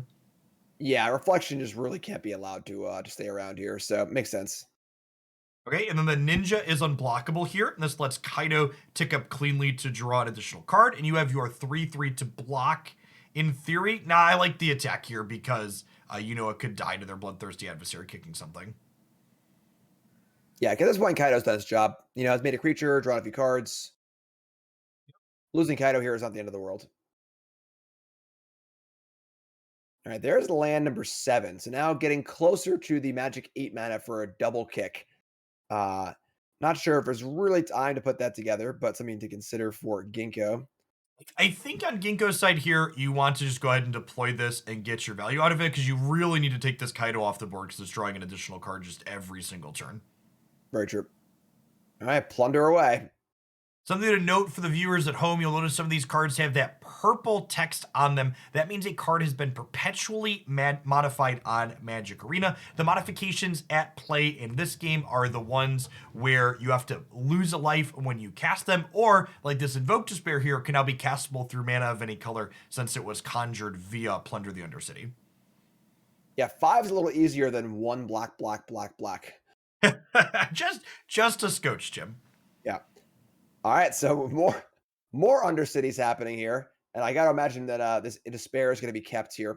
So Yeah, going to yeah. give out another card to mid guy, and mid guy's going to get another adversary. Oh, what a disaster, Jim. Just Wow. how many bloodthirsty adversaries have been generated off of plunders in this match? It's All right. actually just an incredible number. Just a slugfest. And now another plunder will come down and take the Despair. Well, And, and this really shows the Punisher mechanic, right? If Ginkgo had just discarded the Despair, whoa.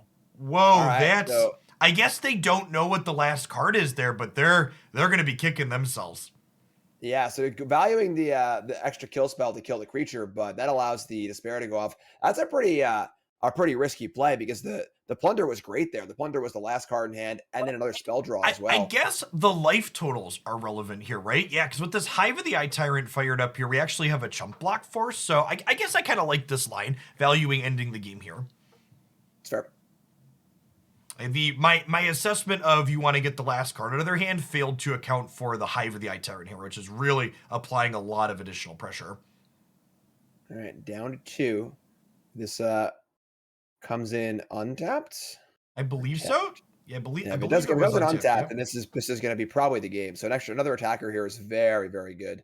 Well, we do have 8 mana on Ginkgo's side, right? But unfortunately, flashing things back at sorcery speed doesn't deal with the Hive of the Eye Tyrant being a menace. Yeah, and there's also a card exile there too, which is probably the best spell to be flashed back.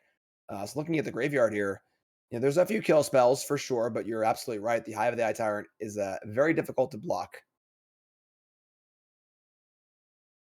I think at least one of these adversaries has to go. The Stalker Great Connoisseur, card. really excellent early, not excellent at blocking a menace. Yep. And I think you're right. I think the Hive's going to take it. Wow. All right. Yeah, really good role assessment from mid guy there, recognizing that they were the beatdown and the life totals meant that they needed to stop prioritizing card advantage and start prioritizing ending the game. Yep, for sure.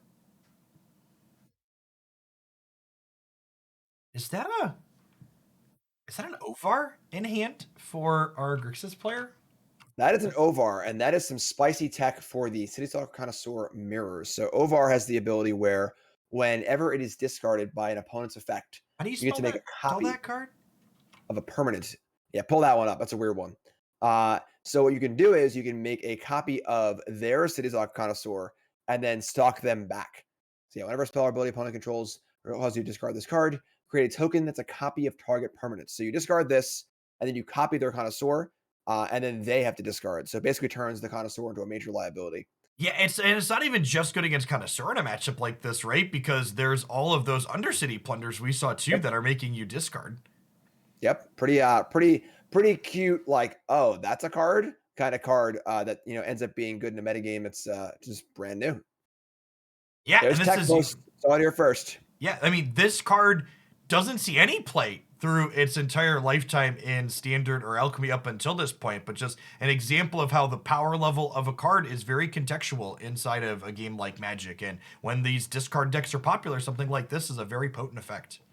Yep. Interesting to see Thundering Rebuke here. Thundering Rebuke is just strictly worse than the new card, right?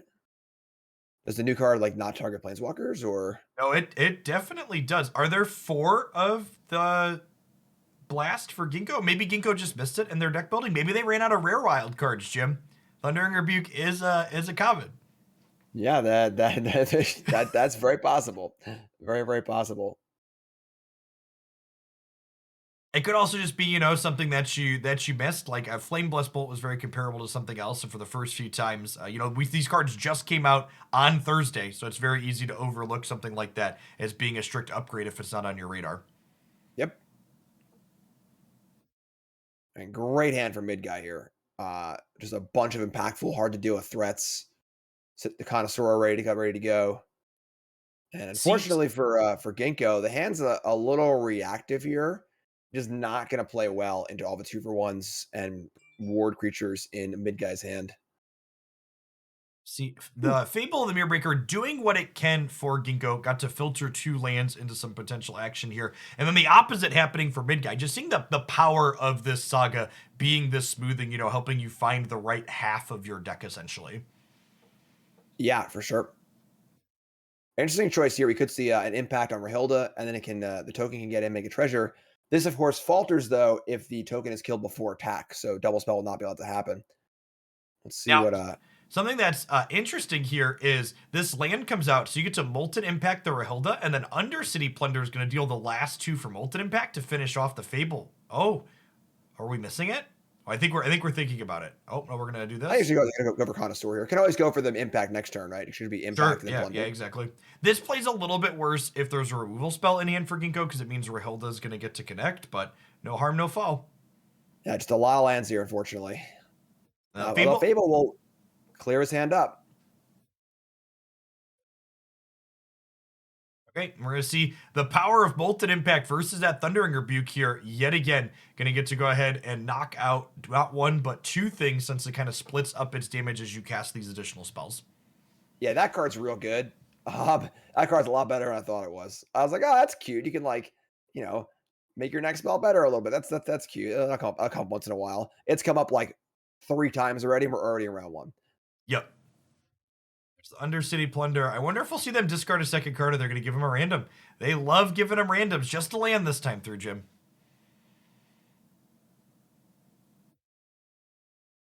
But the extra card here, even not being a particularly powerful spell, means that we just have something extra to bin to a blood token now. Yep. All right. So this is a big loot here. Turn these 2 lands into 2 lands. Magic's an incredibly low variance game, Jim.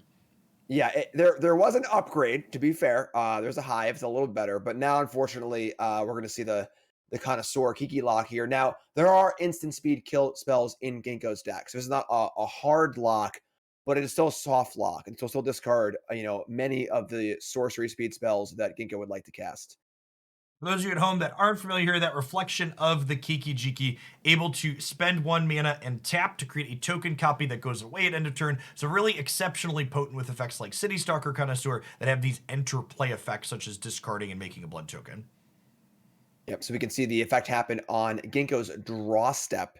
A copy will be made, and the card that is drawn can be discarded before Ginkgo ever has a chance to play it if it's a land or a sorcery speed action. So only instants from now on for Ginkgo.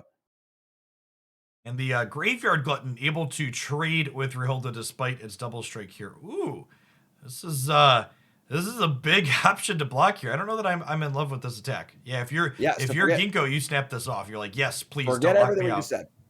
Yeah, so mid guy is going to just offer the trade here with Rahilda and decline the Connoisseur action.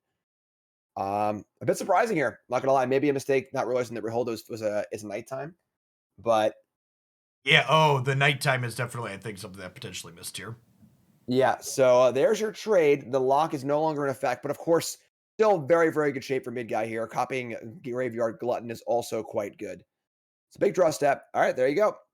Hey, that's an upgrade anyway.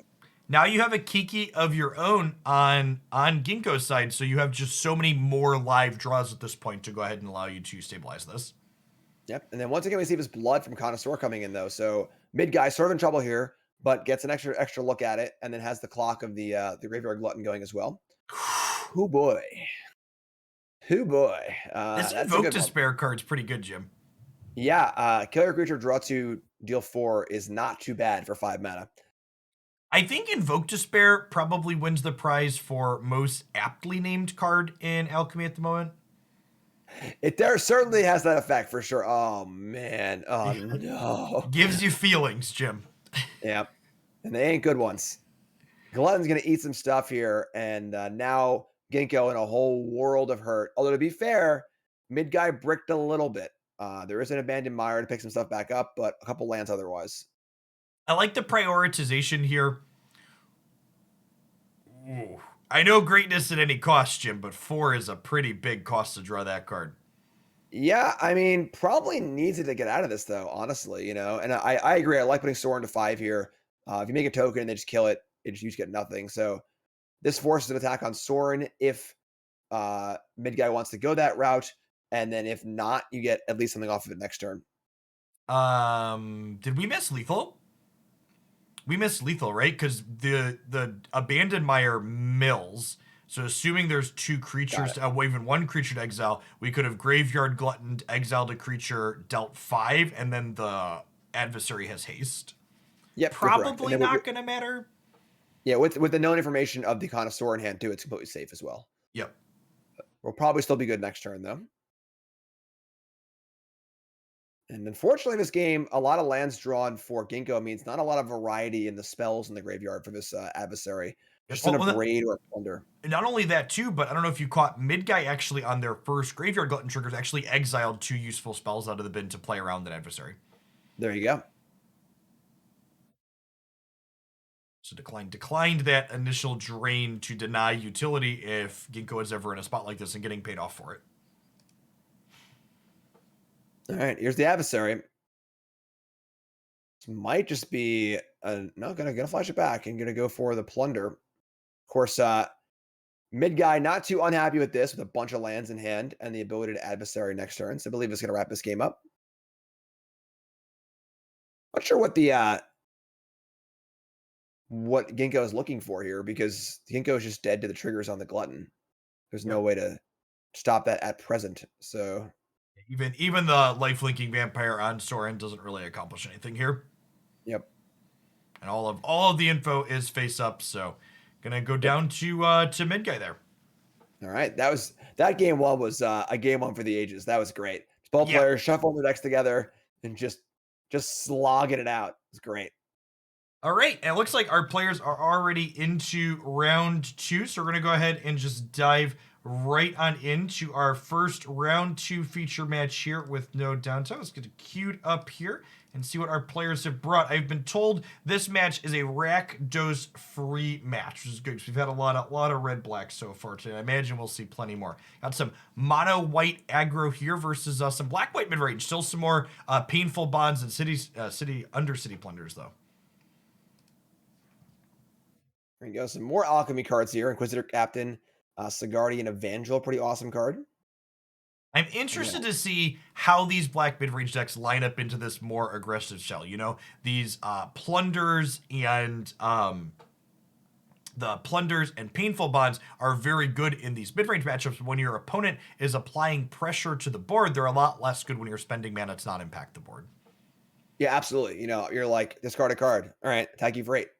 Here you go. Like, don't care about these cards in hand that much. So removal spell roll off the top here. Some venture action going on for Azaru on top here. Choosing to remove the 1/2 as opposed to the 3/1 because Fleeting Spirit lets you discard a card to protect it, I believe.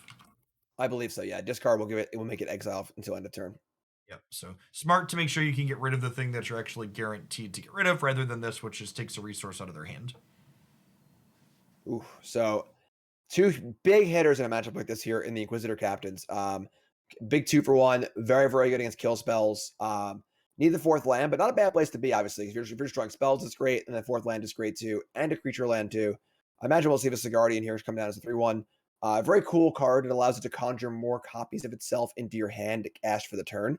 So with 6 lands in play, you can play it, get another one, play it, get another one, and then play it, which is awesome, but they go away at the end of turn. So for now, just 3/1.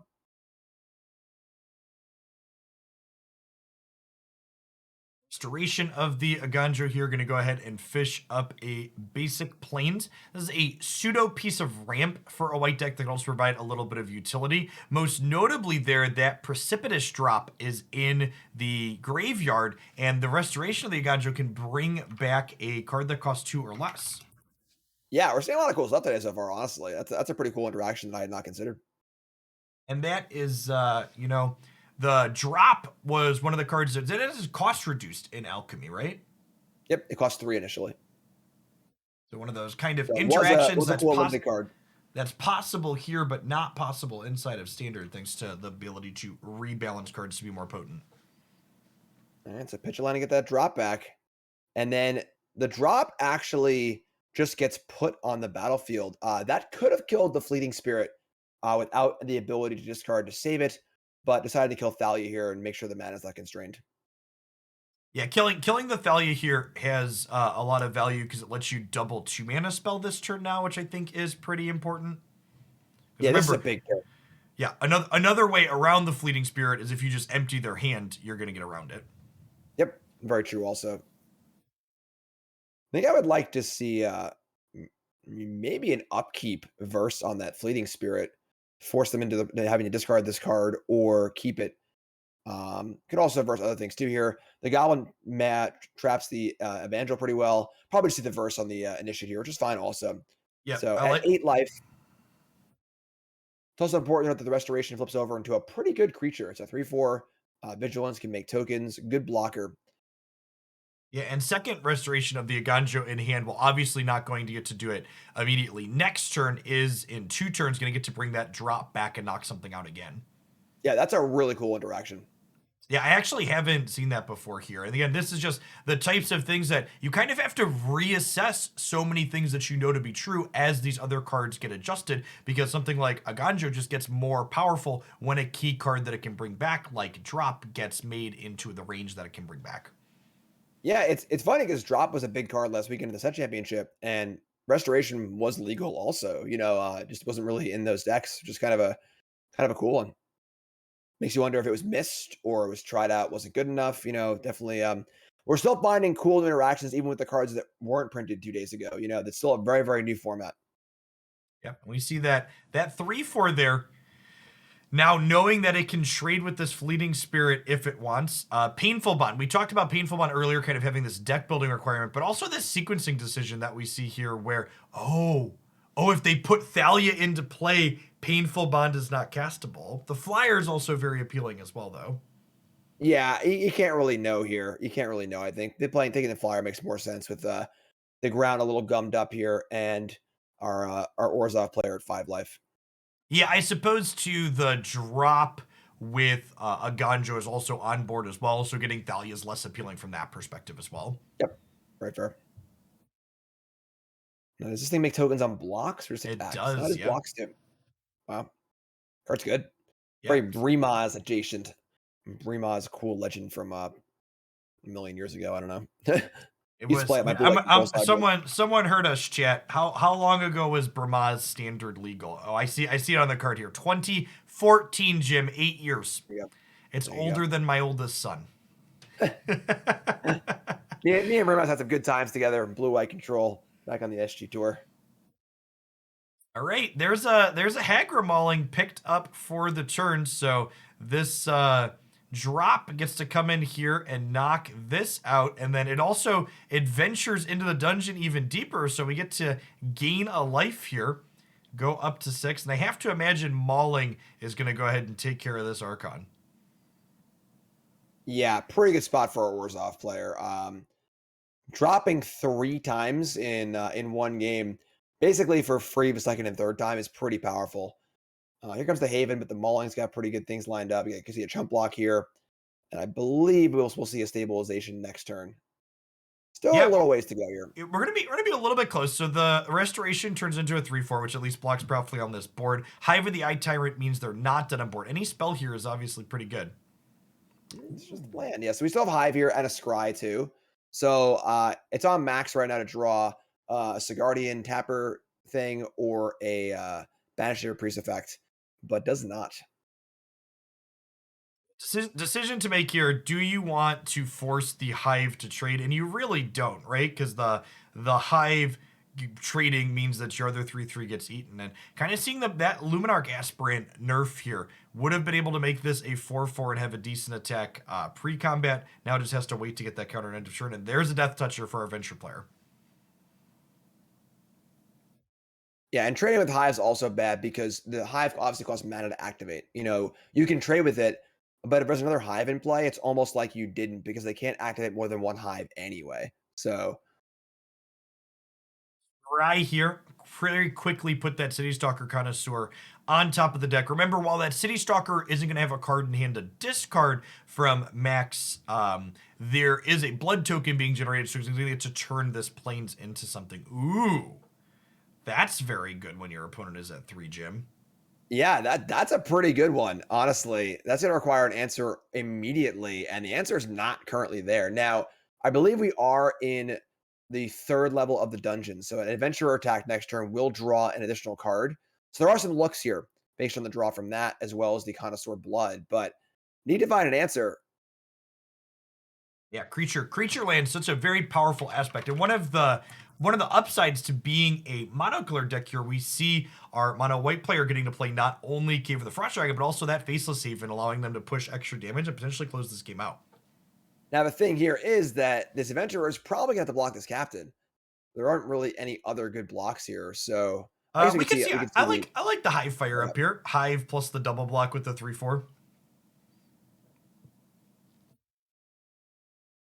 there also Our, is a token here. That's pretty good. That works out well, yeah. our attacker does get to order blockers here, so the restoration's gonna go down, but it does leave behind that 1/1, which has value. All right. There's the Frost Dragon.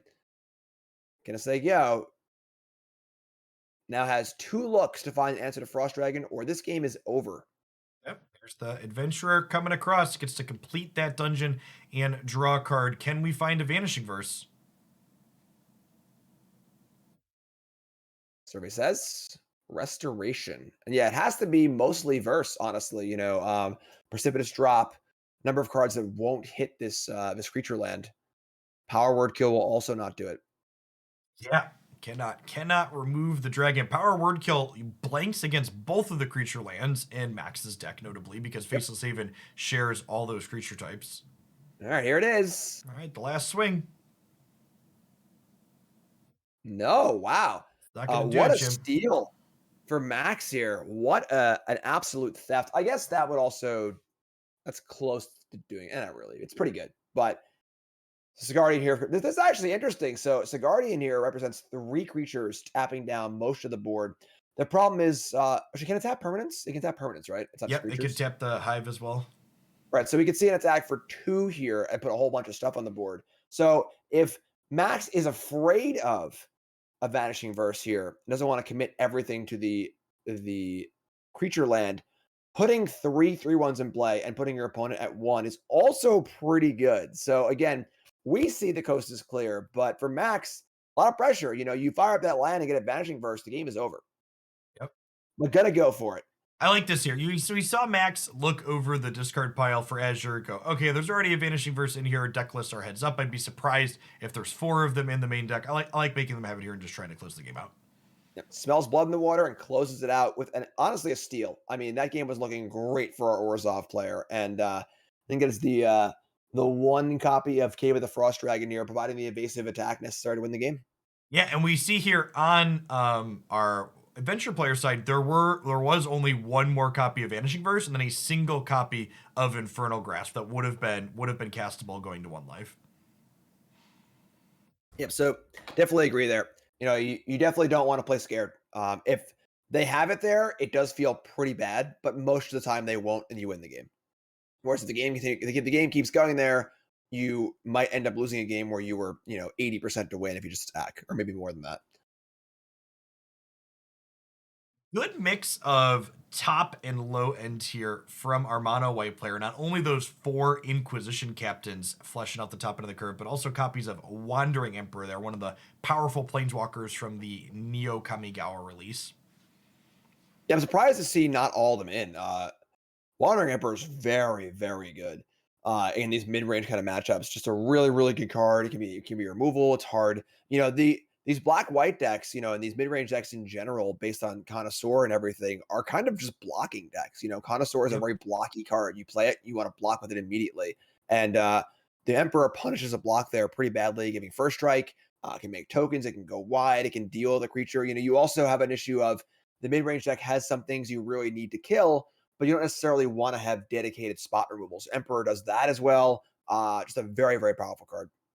Yeah, it's one of those whenever you attack with 4 mana up, especially I feel like almost like Wandering Emperor is a more powerful card in paper magic. You just get to peer deeply into your opponent's soul as you make your attack, and you're just like, you want to block? Yeah, well, I mean, there you Just go. for Yeah, just and like it's you fun to because it's 4 mana up on both sides too. You know, collect companies awesome. Hunting companies often like, all right, 4 cards in hand, 4 mana up, say go. Okay, you have company, but Wanderer works on your turn too, where it's much harder to see it coming. Yep. They could just be, casting a spell in the second main phase. Right. We see that mouse over. We're on the draw. This hand's really good if it finds lands 2 and 3 right away, and it's still pretty good if it only finds land number 2. Yeah, very, very risky hand though. I respect the mulligan choice here. I think it's a little too much of a gamble. Listen, Jim, I know you have some anti-mulligan club t-shirts, okay? You'll never I lose a do. game because you mulligan to 6 if you always keep 7. We're going mod root water today, but absolutely, I am part of the anti mulligan club. All right, got a 7-card keep here from our black-white player. Not an exceptionally strong hand, but does have the scry to kind of smooth things out here. Hoping to find some extra action to fill out those turns between the drop and the Lolth on turn 5. And there you go, There we perfect go. bridge there into Dar Selfless Paladin. Good hand for our white player too. We're gonna see a good game here. Elite Spellbinder is going to be almost a City Stalker Connoisseur against the Lawleth, making it cost 7 mana. Yeah, it's one of those like by the time you cast this spell, I will have decidedly won the game or decidedly lost the game. Yep. Type of card in these aggressive decks. Lets you not only get rid of a card like that too, but also kind of lets you sculpt what your game plan is going to be with the valuable information as well. Yep, absolutely. It's gonna go for the Archon here. So now Archon, more of a card meant for the runes matchup, being able to stop them chaining spells. But the land tap ability is relevant. So your opponent's lands, non-basics come in tapped. Unfortunately for Max here, the 3-drop into Oh, land. Bit of a mistake there though. yeah, huge mistake from our top player, perhaps forgetting that last bit of Archon text only impacting non-basic lands.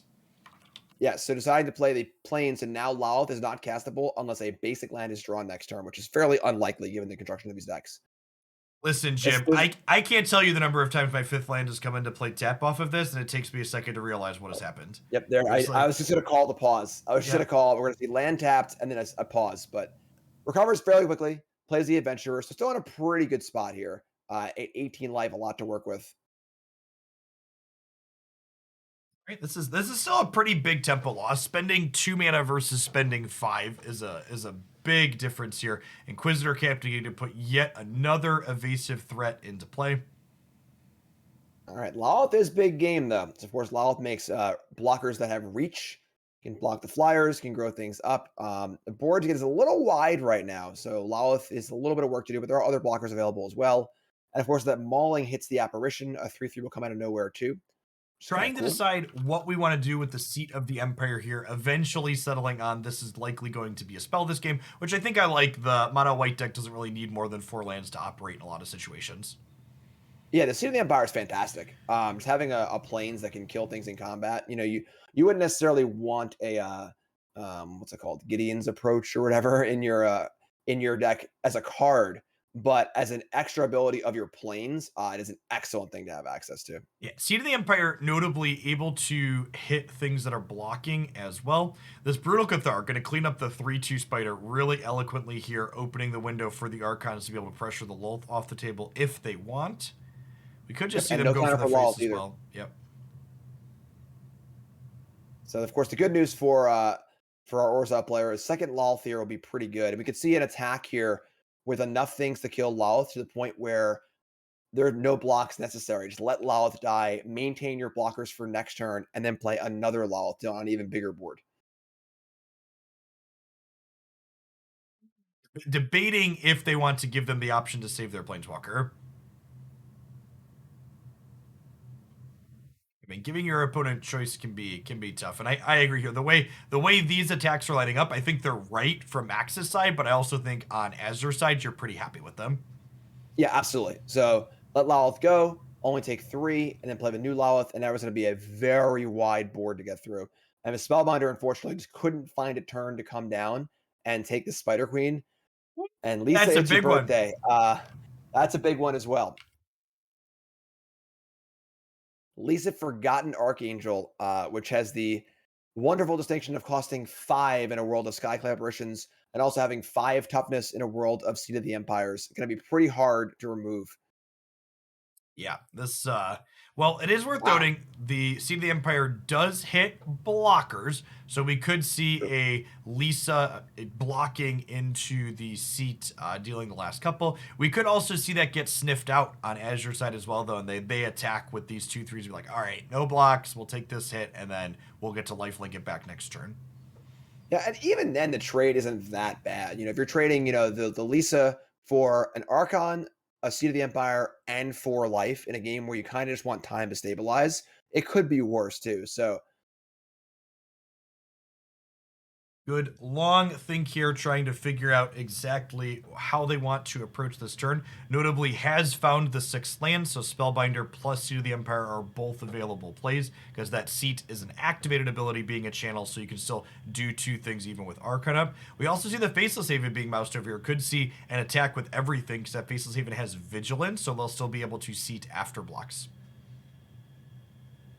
this is interesting though. So one of the concerns that I had for this turn with the Lisa block also is that Lisa blocking is safe from an exile on the Wandering Emperor. So if Lisa doesn't block and wants to try and counterattack, that falls really, really hard to the Wandering Emperor. So it's even more reason to want to block.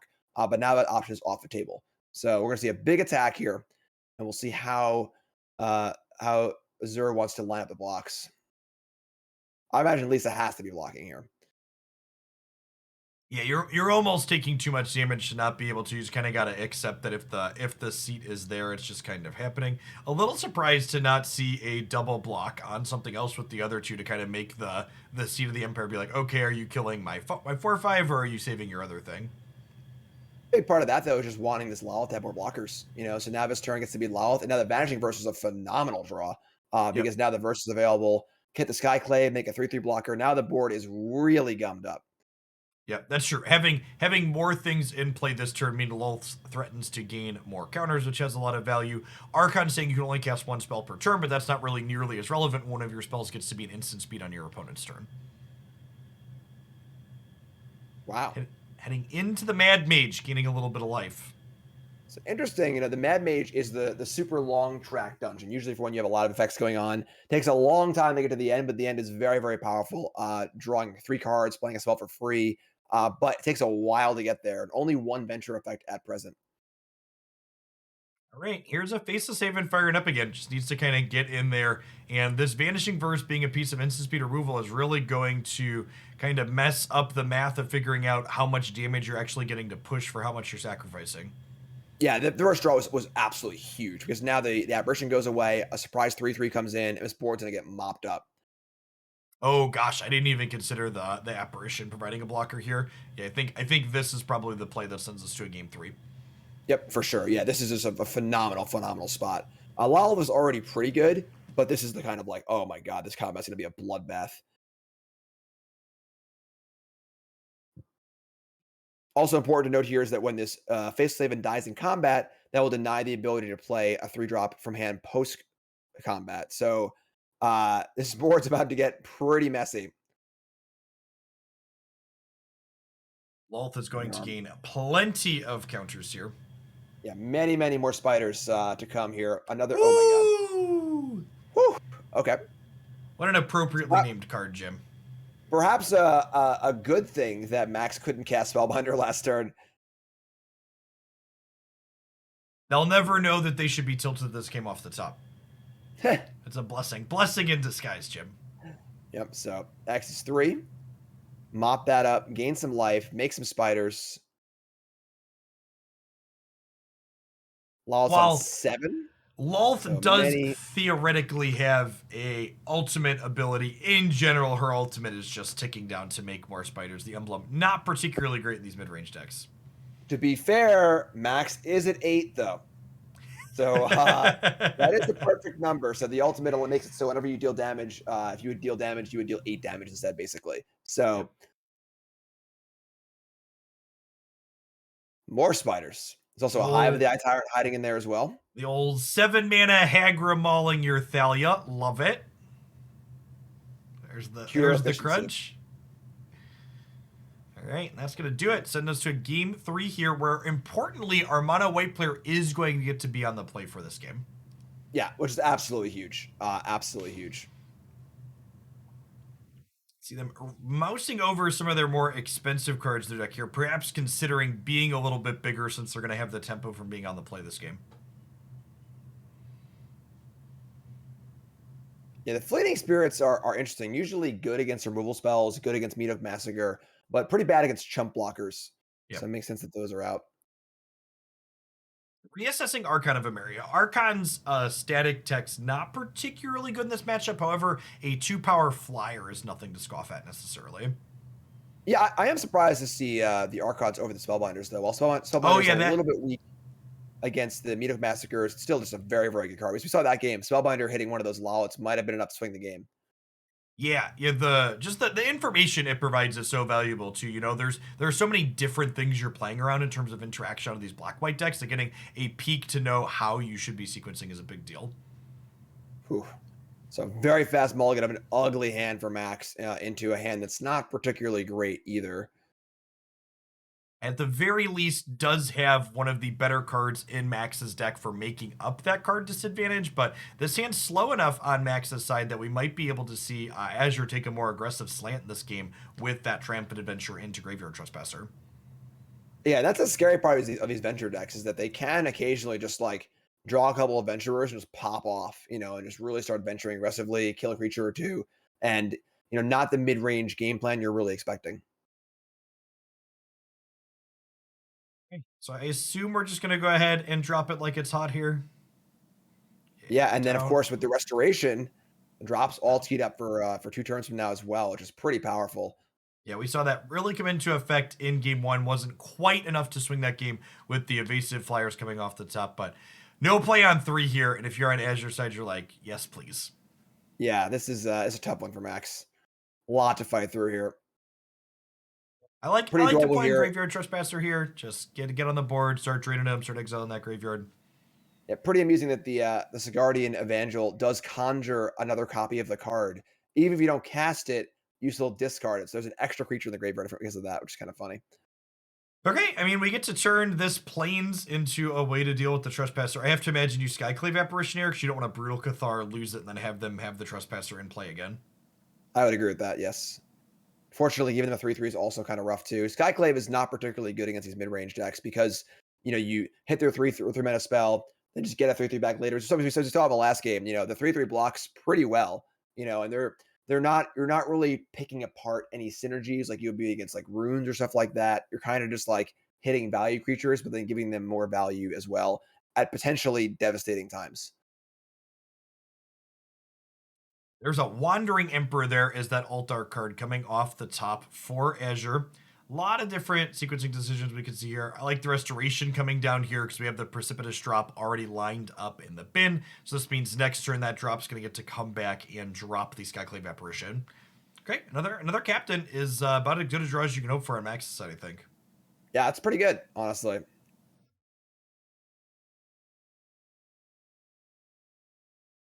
Getting big plays to the board to generate tempo that you normally wouldn't have. And Archon's a nice pickup here. It means it likely slows them off of the Meat Hook Massacre for 3 next turn. Not that they have that yet, but it definitely stops that from happening in most situations.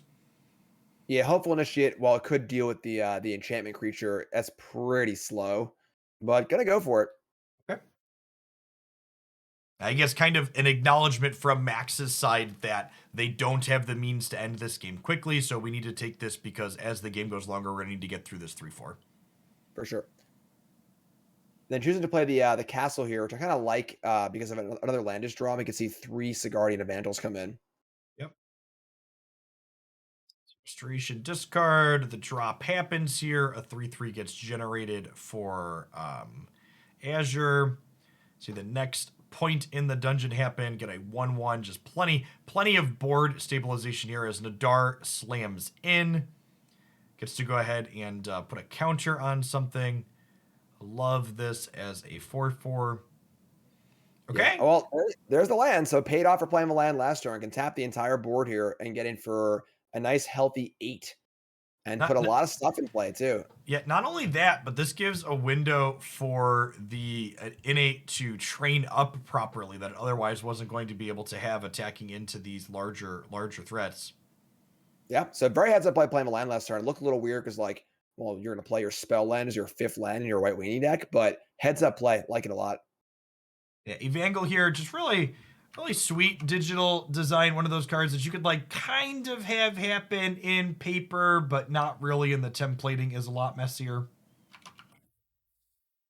Yeah, powerful card. You know, that was just a 2-drop that was 6 mana for 9 power, taps 2 things. Yep, and we saw this in a previous game where this just got played on turn 3 as a 2-mana 3/1, and it was fine for beating down with there. Yep.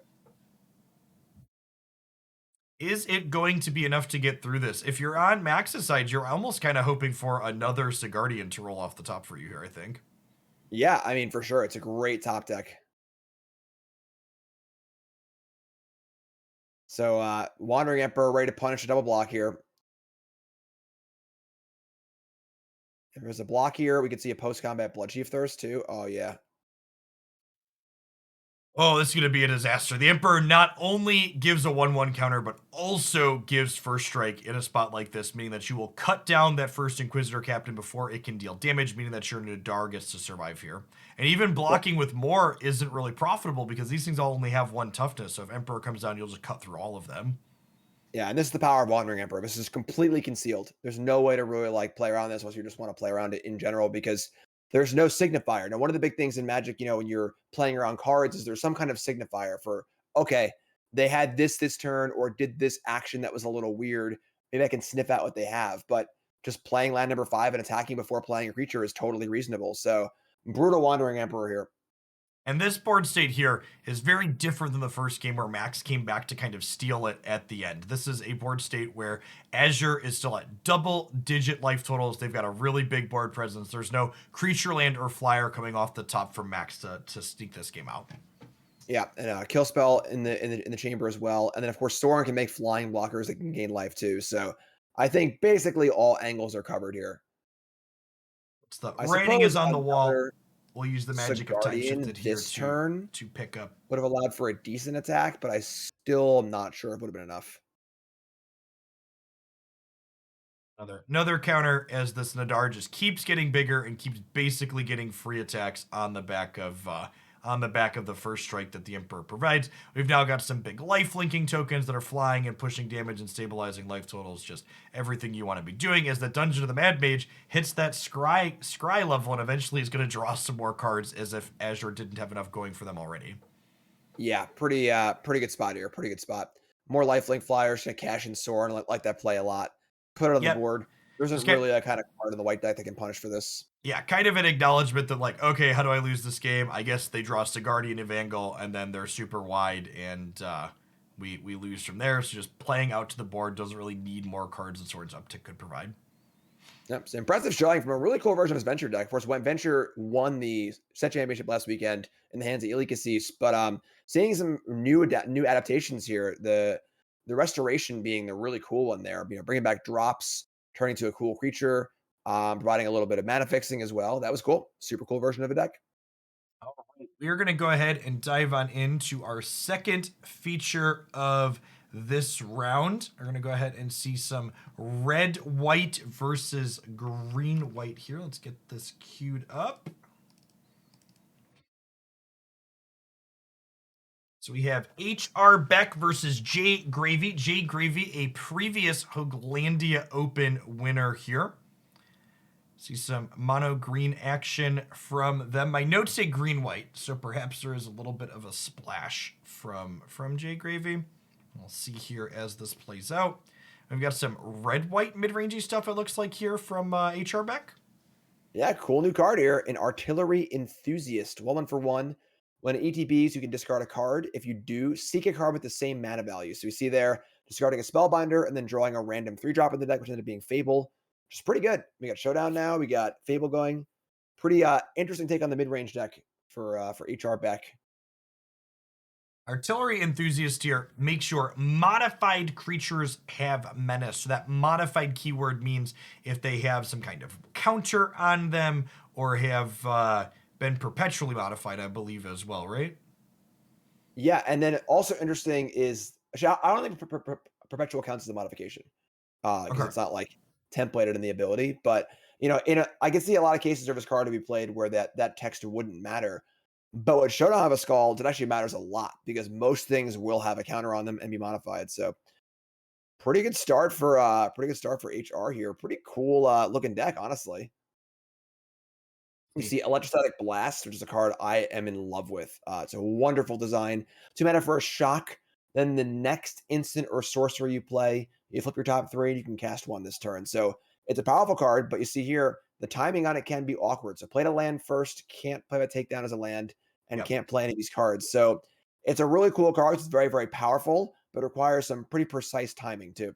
Yeah, a little bit of a sequencing decision there on Beck's part for there. Could have waited to play that land, played the Molten Impact, and then played that takedown as a tapped land there, saving the den for later. Yeah, very similar to Expressive Iteration, where it's a very powerful card, but it needs to be played at the right time.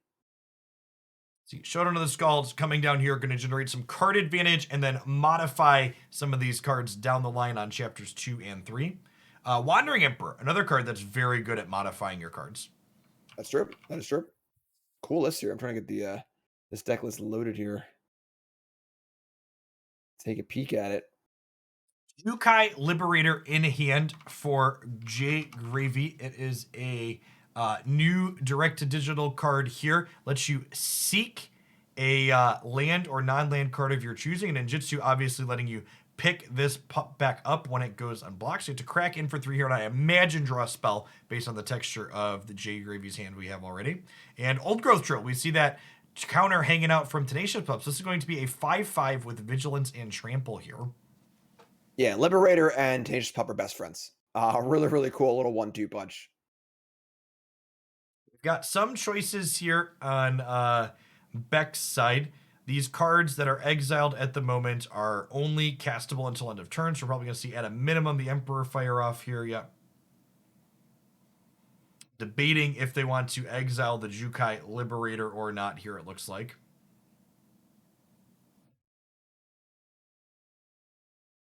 Notable that the Old Growth Troll is currently vigilant, so saving counters on the Wandering Emperor does not have a lot of particular value here, thanks to the bonus from the pup.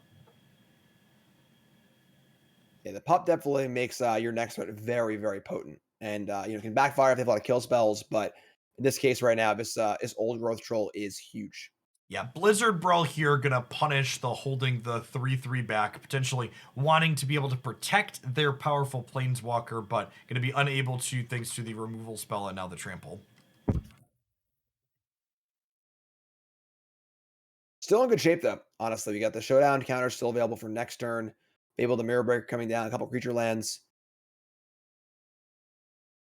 Not a great draw, but It is notable that Fable of the Mirrorbreaker lets you discard 2 to replace those cards with a new draw. So I have to imagine we might not see a land played this turn because we potentially turn them into spells the following turn. yeah, I think I'd want to hold here. Gonna play. That's fine. You get to draw a card for the turn still too, so still a chance that if the top card of your deck is bad, you're gonna get to rummage twice still.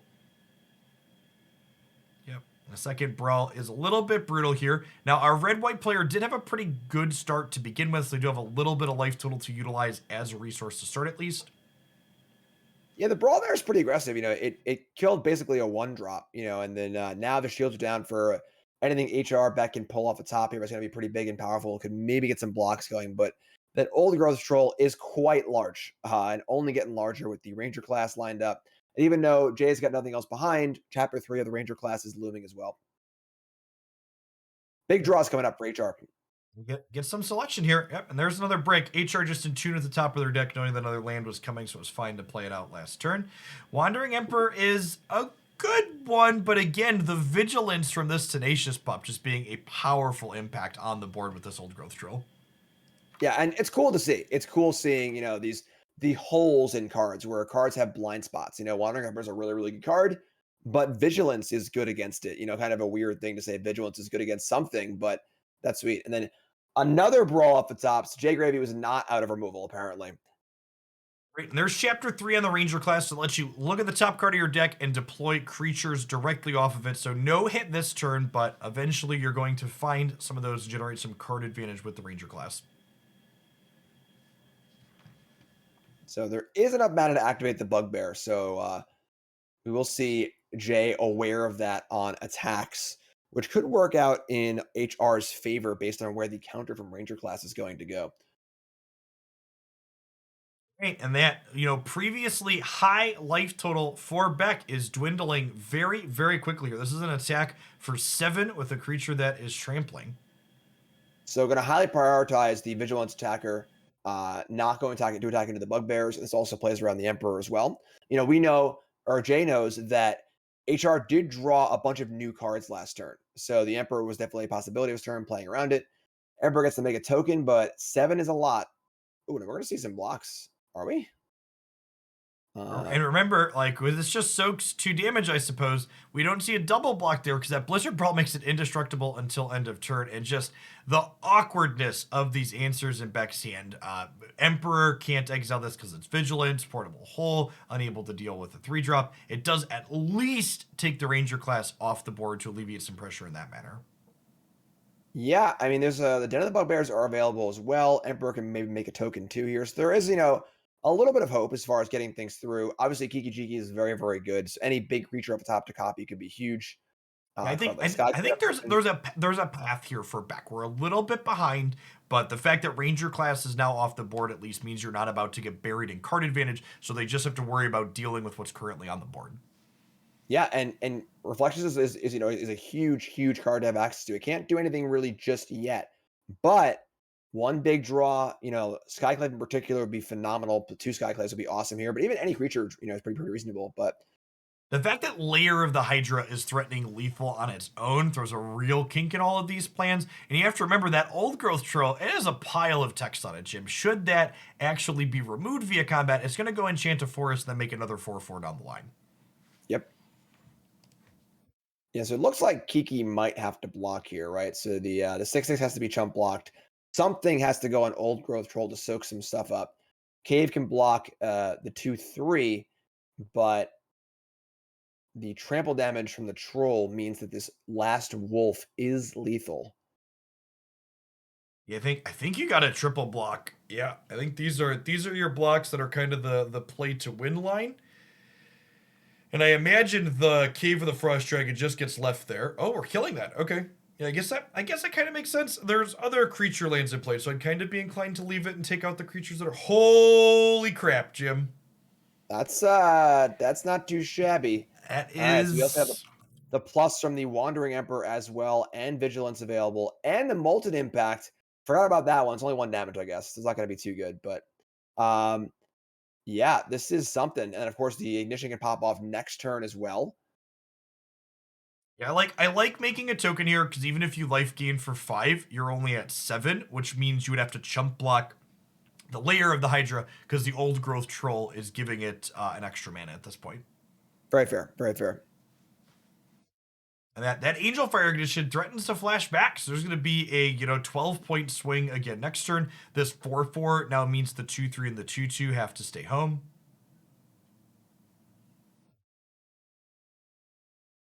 Yeah, it's probably just big Hydra attack, chump with the 2/2. I mean, I suppose there's some pressure on Jay wanting to make the troll token off of the land, but this, of course, sets up better for next turn. Yep. And then next turn now with the extra life coming from this 6/6, you can just take the hit from the Lair of the Hydra. Yeah, so Ignition's in. It gives Vigilance. Yes, Vigilance lifelink. Trample, indestructible, just all the keyword soup you could ever want to eat, Jim. And there you go. So swapping lentils now are here to 7 to 12. A little more of a buffer. Now, of course, there isn't really any other way for Beck to get through at the moment. The 6/6 cannot beat the layers that are already on the board. You have a 4/4 pack leader, a 4/4 coming off of the thing. But Showdown of Skulls is probably your best draw. A little punish for not playing that land last turn, which usually you want to do in your Showdown decks. Just have all your lands in play.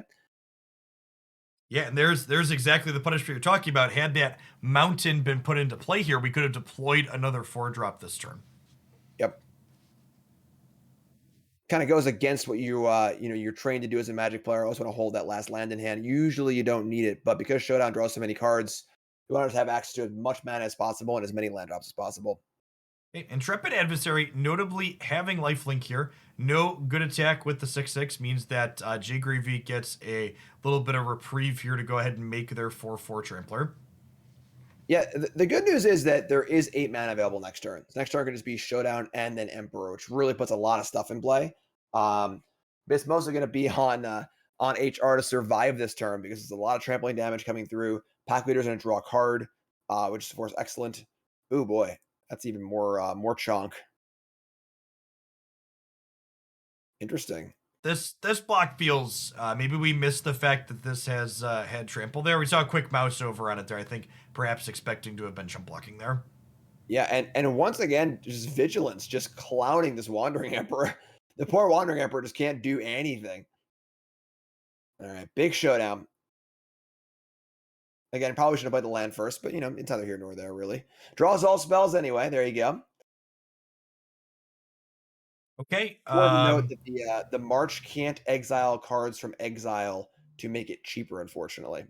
And another thing here, Jim, we're behind a land drop again because of this land that kept in hand. If there was one more land in play, Electrostatic Blast plus March on a 2-drop would be available to us here. Or Electrostatic Blast Rahilda March on a token would be available to us here. And that decision to just hold that mountain is really snowballed on Beck here.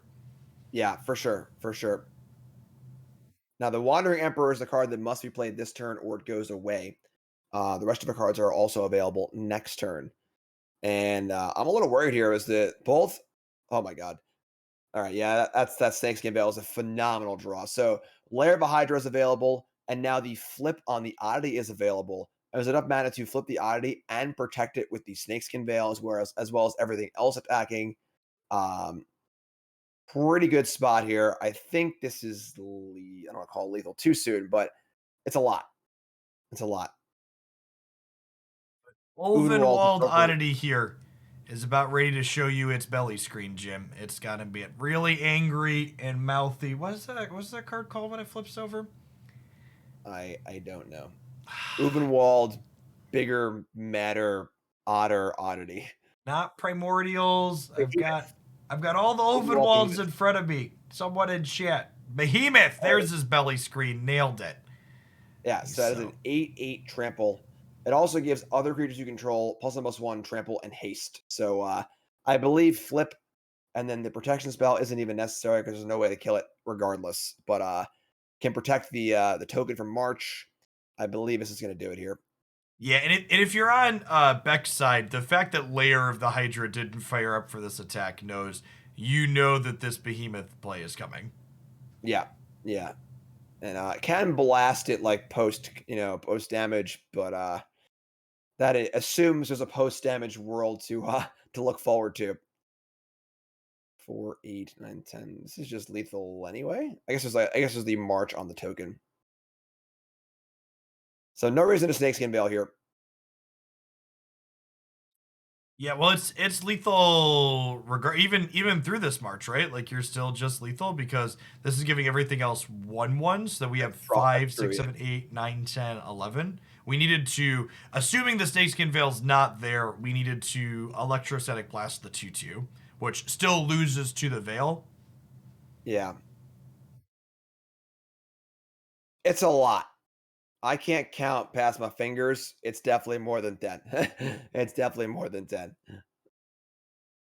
Great. So Saxian Veil, just a 2 of in the main deck for this green deck. Pretty straightforward list here. Really nice and clean from Jay Gravy's side. Just good, clean mono green beats for the most part here. See some more removal spells coming in for our red-white player. Yeah, I really like the green ninja in this deck. It just looks very, very good. It plays extremely well off pack leader, and just bouncing your pop or pack leader on turn 2 to put effectively a hasted werewolf pack leader in play, but draws a card immediately is very, very powerful. Yeah, and not only does it just draw a card, but remember, it uses that seek mechanic, so it gets you exactly the type of cards you are looking for. Do you need a land? It's going to get a land. Do you need more gas? It's going to get gas. Ninja of a Deep Hours, eat your heart out. Eat your heart out. I mean, anything blue can do, green can do better, right? It's true. It's true. Blue should be mad, honestly. So those who don't know, Ninja of Deep Hours was an old ninja. It was a 2/2 that drew a card when it hit for 2 mana ninja cost. This So card's legal on Arena, right? I'm pretty sure this was oh, in the Jumpstart set. it it Some of is. some Well, of the Zoomers should know what this card does. there you go. Unfortunately, a little undersized by today's power level standards, but was a really cool card back in the day. All right, really good hands for both sides here. I imagine we're gonna see both people keep 7. Yeah, I mean we see the pup liberator draw here, which is really, really good. So pup on 1 gets your delayed trigger. Liberator on 2 does not count as a cast. So then when you play the pup again later, you get even more counters. Yeah, Tenacious Pup and Jukai Liberator are best buds. Well, and then Best and buds. this is kind of a funny spot too, right? Like they attack with the Tenacious Pup, and you're like, well, am I trading my 3/1 for your 1/2? All Wow. right, we're respecting it. Heads up block. Heads up block there. Ranger and Heads up block on that I don't think anybody makes if Jukai Liberator is not a magic card. Yep, correct. I completely agree. And honestly, the way things played out, like both players are pretty happy with that exchange, right? Like you traded your 1 drop for their 3/1, and then like you had a follow up Rangers class to be happy with. And there's the green source. You're gonna get to go ahead and deploy. Ooh, interesting. Are we playing because the Liberator out? I think I like this because you can just like, oh, it gets trample now. Yeah, Oh, it is a that's 4/4 trample vigilance. huge. So it has a defensive stance against the Wandering Emperor, which is good. Um, excuse me. And then of course threatens to draw cards. Can be blocked, but now even if it's blocked by the adversary for a trade, it can draw. It can block a bolt, obviously, but Blizzard Brawl here is going to make this a pretty nasty turn. Yeah, I have to imagine you see the Ranger class level up here, and then Brawl's going to go ahead and get rid of the adversary, and then we'll get to crack in for 6 and draw a card of our choosing. Yeah, it's pretty good. Having now adding another card draw creature to this mono green deck is really, really good. So now you have effectively 8 2-drops that are able to draw more cards. Just phenomenal. Yeah, and for those of you new to the digital mechanics in Alchemy, Seek basically means you get a random card out of your deck that meets the requirements that you're giving it. So you choose land, you get a random land out of your deck. You choose non-land, you get a random non-land. Yeah, it's honestly a great mechanic. It just draw from a subset of cards, which is not possible to do in paper, so it would take forever. But digitally, easy to do. Maybe a small sequencing mistake for our top player last turn. They chose to grab a land with that Seek, and if they would have waited to do that, they could have had 4 green in play this turn in order to double spell. Yeah, and interesting is turn deciding to just fire in the creature land and not deploy a creature. Can't deploy more than 1, but Mammoth attacking for 5 next turn and allowing you to play more stuff. Usually creature land's the last thing you do, not the first thing that you do. So Yep. I think perhaps acknowledging that like they wanted to be able to double spell, but they'd still be able to double spell this turn. Oh, I guess with this sequence, okay, I kinda don't mind this. There's like building up the Faceless Haven, and then they get to play 1 spell this turn. it's fair. It's fair. It is 9 damage, which is certainly a decent chunk. Yep. Yeah, and in your aggro deck, you're pretty happy with that. Molten Now, Impact's gonna get to clean away the Mammoth here, but not gonna be. Oh, can play the Emperor as well. So maybe Emperor make a token. Give it a yeah, counter. so actually it's funny. I don't really like playing Mammoth into Impact because the Impact's going away next turn anyway. Yeah. So you can just hold it, and it's the same thing as playing it basically because it would just die anyway. Yeah. So Yeah. Once you didn't commit the previous turn, committing on this turn doesn't make a lot of sense. right. All right. So once again, vigilance. Poor Wandering Emperor getting vigilance left here and getting vigilance right here, and the left. Oh, Jim. So There's a left. Wow. compounding the arrow last turn, because the Molten Influence was able to be cast, the one leftover damage allows both of these blasts to kill the creature land. Now, it still was a pretty good exchange for Jay. That was multiple cards and then a wasted trigger on one of the electrostatic blasts, but would not have been possible otherwise. I don't think this is a thing anymore, Jim, because it's 2022. But it's like rollover minutes, basically. You didn't use your damage last turn. You get to bring it with you forward into the future. Yes. Back up, we had rotary phones and telephone booths. Sir, rollover minutes didn't exist until cell phones were a thing, okay? Your landlines had unlimited minutes. The cell phones were this big, though. It was like the director that Fox Mulder had, the X-Files shows. You know, just like, hold on, let me call Scully. Okay, Scully, what's up? All right. Hey, look, we finally found a creature that taps when it attacks, Jim. The Wandering Emperor is here, and she's ready to exile. She's so happy right now. She's like, yes, somebody to cut in half.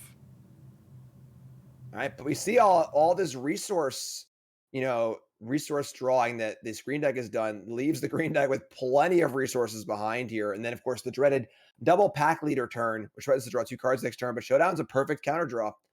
Yep, this is 4 cards coming off the top for our red-white player, and there's a land and a 1-drop and an Angel Fire Ignition. Oh, interesting. So could have put a counter on the 1-drop, and interesting. Okay. Oh, and this is another reason to have led on the 1-drop. The Electrostatic Blast cards kind of just going unused here because those are only until end of turn. So perhaps leading on the 1-drop was better because then Rahilda could have been played as opposed to losing it. Yeah, and then also the land drop too. Again, we again saw a land drop come in perhaps a little early. I like all these red cards because the sequencing is so interesting. It's very intricate, like when you want to play your land, not play a land, when you want to play certain spells. Requires a lot of planning, which is super cool. So Werewolf Pack Leader does more than just drawing cards even. So has a 4-mana activated ability to become a 5/3 with Trample, which I imagine we're going to see happen on at least one of these here, right? Nope, just choosing to play to the board instead. I guess that makes sense. You want to just go wide here? Yeah, and so the problem is that, looking to just kind of go big on this Angel Fire Ignitioned creature, but that's a lot of power on Jay Gravy's board. We're seeing 3 cards drawn a turn. We're seeing a huge swing. All right. Okay. And again, this is kind of cool. So Rahilda getting haste here, and can I be able to steal a card too? Lifelink as well, just a little bit important. Given I think I liked putting a counter on the Knight token more than putting. It's a good draw. More than putting a counter on the Rahilda there, because if the Knight token would have gotten a counter, they would have traded with the other Kazandu Mammoth. That being said, this thing still has lifelink, so that's another gain 6 here. The Blizzard Brawl off the top here is kind of cracked. Yeah, that was an extremely good hit, but another redraw for Jay. Big Bomb 6-drop. Okay, Everbrook Caretaker gets put 2 1/1 counters onto something here. Oh, interesting to not see the land drop happen, because Kazandu Mammoth could have attacked into this 6/6 otherwise. Yeah, I'm surprised actually. I thought that was perfect. And just Showdown again. I'm hoping for another Angel Fire Ignition here, huh? Oh, is that Sajiri Step is really close to lethal, right? I think it just is, right? Just 14. Well, we're not double striking. We're not double striking. Sorry, you're right. It's on nighttime. Yeah, so but another Showdown too is just phenomenal. Yeah, this is pretty great. And we're still on the last Showdown counters too. Yeah, you could rip apart the pack leader and then Sajiri Shelter Pro Green crack them for 9. And you're at 31, so there's just like no danger of you dying on the backswing despite their creatures being huge. Yeah. That is the biggest, meanest Rahilda I have ever seen. She's a large lady. Showdown of the Skulls is a very, very powerful card. I also don't mind this. Just like, all right, attack. You want to block, we'll punish you. Yeah, the downside here is that I guess you could maybe hit a 1-drop and cast it up for Hilda if you go for the shelter play. The double block doesn't really work as a first strike anyway, so it's like you're just giving them a chance to chump block and giving them the option. Sure. Hilda's Okay. big enough. Hilda's big enough. Really impressive showing for Angel Fire Ignition. Honestly, a little surprised to only see 2 copies of that card in this red-white 75. I think in these aggressive creature matchups like this is probably one of the best things you can be doing. Yeah, and we're seeing a lot of go big here between the Angel Fire, the Showdown, and the Wandering Emperor. But the cool thing is, like, it's not committing completely like it would be with like an Aura's deck or something, because Showdown and Emperor are both just really good anyway, which is kind of sweet.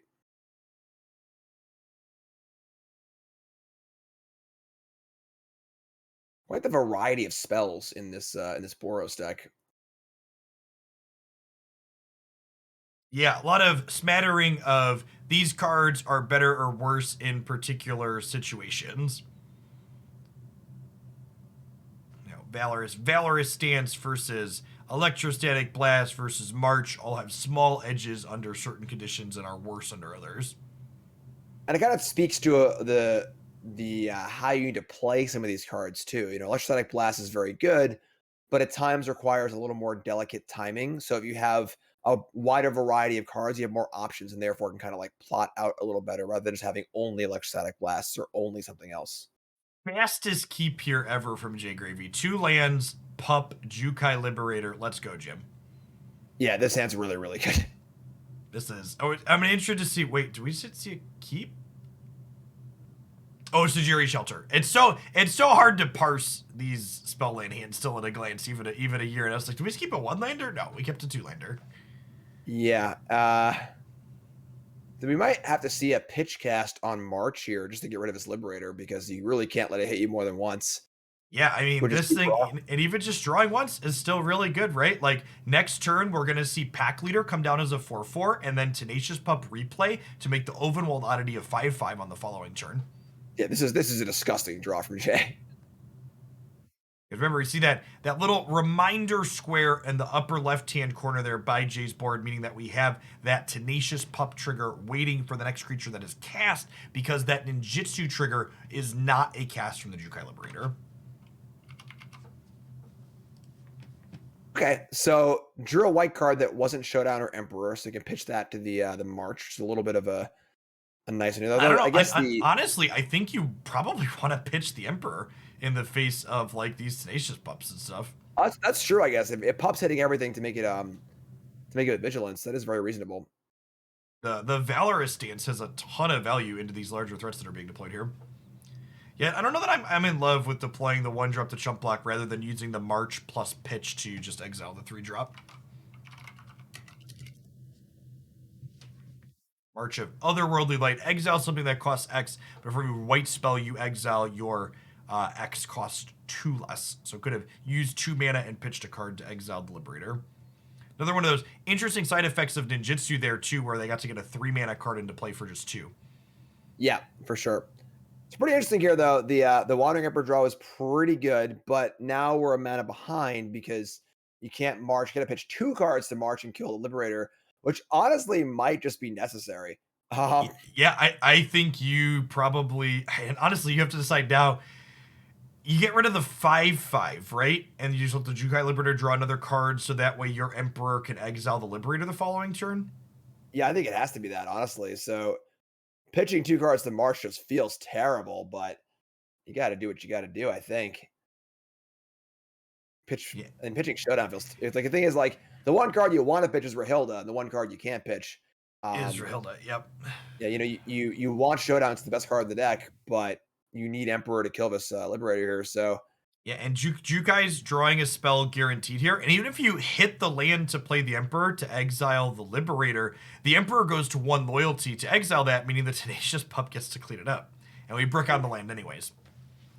yeah, and then unfortunately, Angel Fire Ignition, while it is very, very good, when you're behind, I mean, I suppose it could, in theory, get this Rahilda in the air and do some damage that way, but a lot to get through here. Yep. I And these imagine this is card just draw gonna effects in pull. this green deck. Yep. Yet another spell coming, guaranteed. Yeah. I mean, open deck was no fear of a wrath here, so just slam it and jam it. There's your Emperor, but The damage has been done. The Liberator drew what? 3 cards this game? yeah. And now we have Werewolf Pack Leader drawing more cards. Rihilda can't block anything profitably. A land drop here makes a 5/5. Pump on the Pack Leader makes that on the Brawl too. Oh, yeah, that's it. I believe this is lethal. Brawl. Oh, nope, never mind. I thought Brawl plus Pump was lethal. Either way, whatever. Kill this turn, kill next turn. There isn't a particularly wrong way to eat this Reese's Jim. Yeah, it's all good to go. Kill this, kill that, get in, attack for a bunch, draw a card. A lot of snowbally threats in this green deck. And we are rolling down the hill. Burr goes down. We get to draw another card, Jim. Put another one in the case for later. So unlucky that it was a land and there was no option to draw land or spell, you know? All right, yeah. pretty decisive victory there in that third game for our mono green player. Yeah, the mono green deck kind of always had the issue of it didn't really have a great 1-drop, and it was a little reliant on Pack Leader as a good 2-drop. But now seeing access to, of course, Pup in Alchemy in general, this new Ninja card as well, that's a lot more stuff in the lower parts of the curve, which allows the green deck to have some really good draws. It still was capable of good draws going 2, 3, 4, but now it can go 1, 2, 3. Whew, boy, that was impressive. All right, chat. Round 3 is underway. We've got our time-shifted matches recording. We've been going straight through 2 rounds, though, and I need to run to the restroom. So we're going to take the very shortest of breaks while I do that, and we'll be back with round 3 action momentarily here with our Hooglandia Open. Stay tuned.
right, chat. I promised you the break would be quick, and I always keep my promises here. So let's dive right on into the round 3 action here in our Hooglandia Open. We've got a red, black, splash blue, or Grixis, as the kids call it, I believe, versus red, black, Oni Cult Anvil. So a little bit different take on the red, black mid-range archetype that is a sacrifice sub-theme going on around the artifact cards like Anvil. Yeah, basically I think the one thing that the pro team I tested with for the set championship missed was we thought Oni Cult Anvil was gonna be a lot more played than it was. It's a pretty powerful card, pretty powerful engine. There are a lot of cool tools to go with it, so it'll be pretty cool to see how it works here. The Undercity Plunder, very powerful sorcery here. Makes your opponent discard 1 card if they have one to discard, and then gives them the option to discard that second. Otherwise, you get to draw a card out of their deck. It's gonna be interesting seeing how players work out what they want to do with this card. You've seen a lot of players give cards so far, and it's backfired a lot. A lot of good cards have been given to opponents. Rakdos decks playing Disdainful Strokes and Kaidos, Bloodthirsty Adversaries coming out of nowhere. So interesting to see if just Mind Rot for 2 is going to be the preferred mode or not. Okay, and we see here choosing to bin 2 cards on our red-black player's side.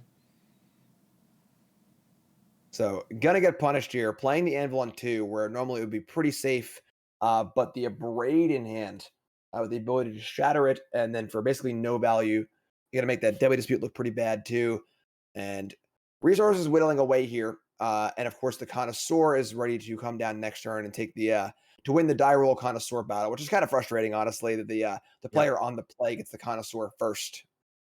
Yeah, the fact that your Connoisseur takes their Connoisseur and you just like are up on the 2-for-1 race, especially with Ski here having that that painful bond as a follow-up here as well, seems very strong.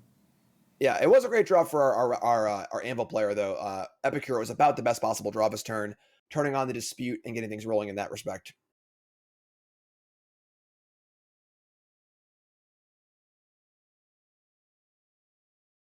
And here we go. Connoisseur is going to take Connoisseur, and a lot riding on this Deadly Dispute to see if it can put this hand back together here.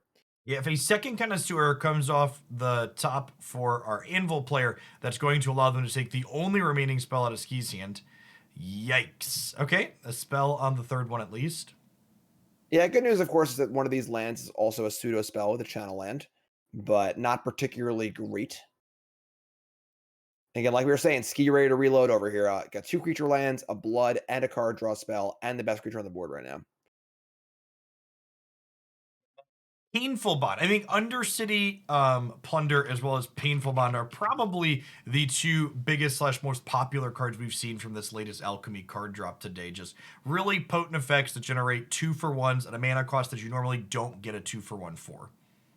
Yeah, and just slotting perfectly into these Rakdos, Grixis, Mardu decks. And just really the power of Painful Bond here. Like we drew 2 for 2 mana, and that's all it was. None of these cards in our hand cost 3 or more mana value, and you're just able to just keep on going. Yeah, it feels pretty dirty to be able to draw Medoc Massacre also, which rarely costs 2. And it's going to be phenomenal here. Important to note for those of you at home, the mana value of X spells counts X as 0 everywhere except when they are on the stack with mana put into that X. Yep, so you can play Medoc Massacre in your Lurrus deck, and of course here takes no damage off Painful Bond. So I'd be shocked to see a block here because Medoc Massacre is all lined up and ready to go. I like thinking about it though, for Ski. Have a little pause. I think an immediate no block is sort of saying, hey, I think I got this covered next turn, which kind of reveals the Massacre. So take a second, pause, think about it. And this is a great sequence here. We get to see end step, draw 2 into Medoc Massacre, and clean this board up, keep your 3/3. Good spot for Ski. Yeah, not only that, but the Meetup Massacre provides that kind of consistent source of life gain as well. And I think the way a deck like Skis loses this matchup is getting nickel and dimed out by various drain effects. So having a high life total to start really puts you in a very commanding position here. Absolutely. Yeah, that was a major concern, for us, for the set championship, in that we were scared of being burned out by this deck. And we ended up playing multiple life gain effects in our sideboard because we were scared of that. Because you're absolutely right. You get into a spot where both players are exchanging resources, but every time the mid-range player takes 1, and the anvil player gains 1. And once the anvils start going, you find yourself with a lot of resources and just dying to random pings. I like the prioritization here from Ski. Like, obviously, Meat Hook Massacre this turn's kind of appealing, but getting the City Stalker Connoisseur down while your opponent still has cards in hand so you can get value out of that discard goes a long way. Yep, for sure. Get to attack here. Also, it's still going to be good next turn, and also it's very well concealed right now. Low pause here, trying to decide if they want to deploy a land. I think getting to at least 6 in the Grixis deck probably makes a lot of sense, right? Especially with another land in hand already to trim to the blood token. Yeah, you get creature lands. You want to be able to cast spells also. I think being able to activate creature land and play grasp is a pretty good thing to have access to as well. Okay, here's a likely City Stalker Connoisseur coming up for our red-black player as the mine uses the treasure token to pick something back up. Notable again, the fact that Meat Hook is only considered 2 mana value here is relevant because City Stalker Connoisseur says, okay, you can discard Meat Hook or Infernal Grasp here, dealer's choice. It's important to note also the second blood will allow the harvester to kill one of these connoisseurs. Yeah, that's true. Getting a Could little be a bit. good way to insulate against massacre if our anvil player is scared of that. No fear in their dojo, Jim. All right, it's coming in. Yep. I imagine we declined to take this trade last turn. We declined to take it this turn, choosing to prioritize your life to a little bit. I think this is fine. Wanting Yeah, I to think make sure they stay healthy. I think drawing the extra connoisseur here changes things. Because now you want to cast connoisseur and get that last card once again. Oh, sure. Yeah, that So makes sense. so you don't mind just trading here, being in the same spot next turn, and just kind of keep the grind going here. Plenty of resources. Under Yeah, no extreme pressure to cast this massacre. yeah, up on resources on basically every measurement, right? You have more lands in play, you have the better creature presence, you have more cards in hand, you're down, you're even on blood tokens now at this point. So by every measurable metric, you're ahead. Yep. Okay. So not a bad draw for our anvil player, but the problem is that stack of blood here, make a 1/1 that makes the massacre even more potent, and then with the massacre in play, the anvil can't really drain super effectively. Uh, it's not a terrible draw, but I think your path back into this game as the Anvil player starts with that draw. It's not going to be enough on its own, but it's like probably the first piece in a winning puzzle. so again, pretty easy block here. Just want to trade, keep massacre for 1 live here. It's much more mana efficient.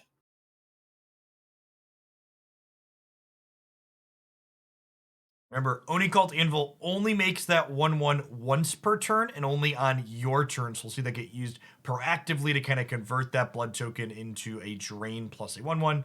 Extra creature land going away for Ski here, and then just continuing to filter on through. These blood tokens are so good at smoothing your draws out in the mid game. Yeah, just great. Just great. Now, here is the awkward part about plunder. So when you draw the plunder and your opponent has no cards in their hand. So it's It's pay basically two. just It's like think half twice. Yeah. insight. Yeah. Yeah, you know.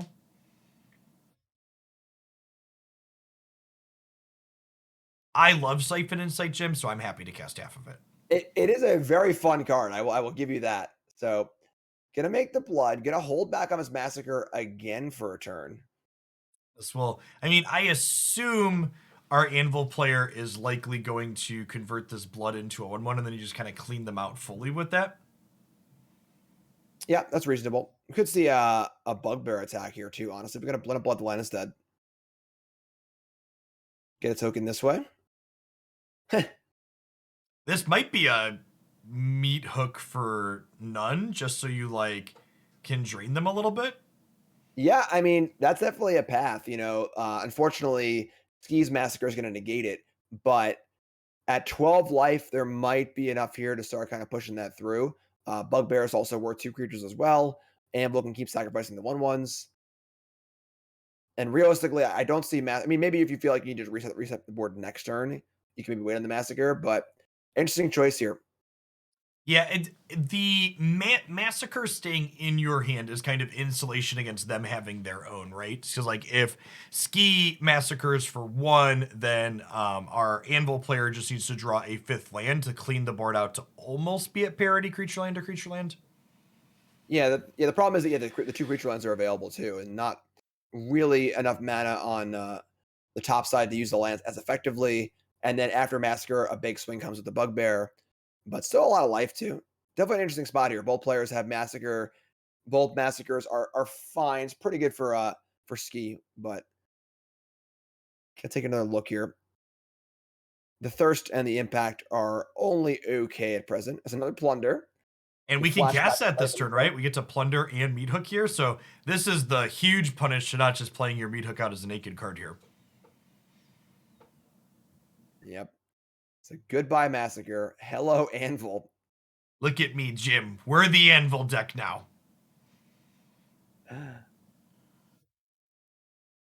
And yeah, this is gonna be pretty good here. We can see a sack of one of the tokens to the Anvil, but gonna be an attack in for 4 to a totally empty board. No artifacts left for our Anvil player.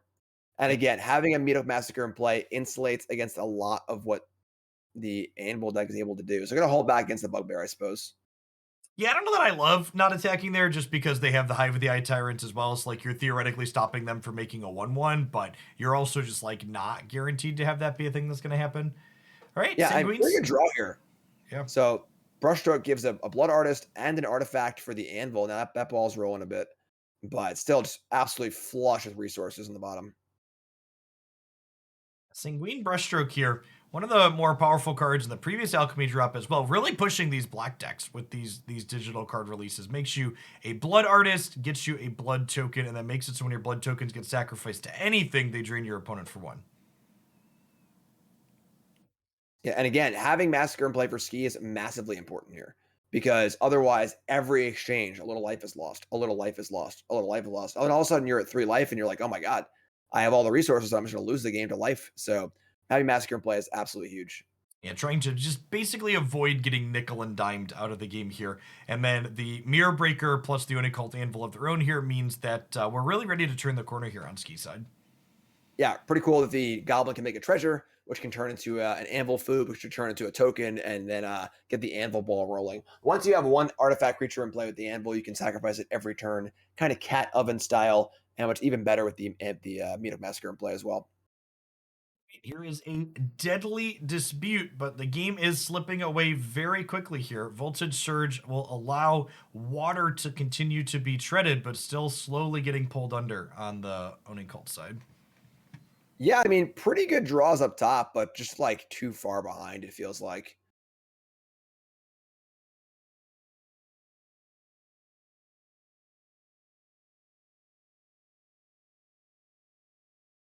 We'll probably see the surge come on either harvester or the connoisseur, but twin shot sniper, interesting.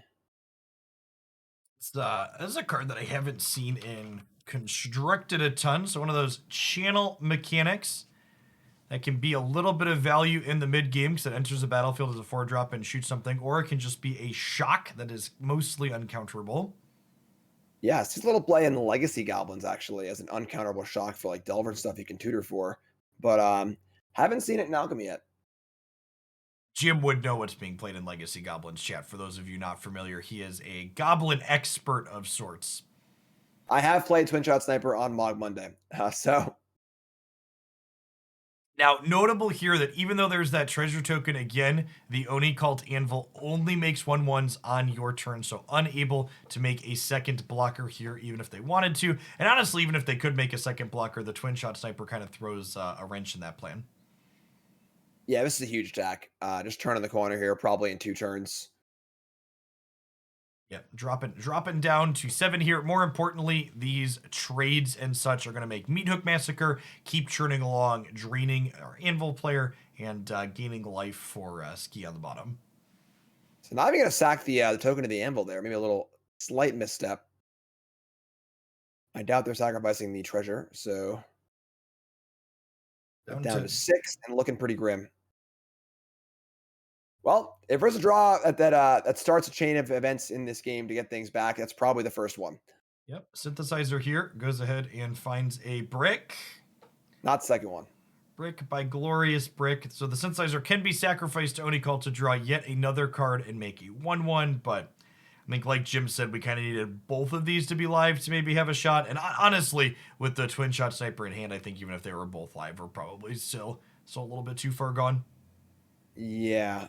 Brushstroke wasn't bad, but I don't think it's good enough. Yeah, the twin shot sniper is going to clear out this blood artist. And with just a single blocker here in the Den of the Bugbear threatening to fire up, and the Onicult Anvil being able to sacrifice itself even to drain. We might even see the Anvil. No, end of turn doesn't make sense because it wouldn't get a 1/1.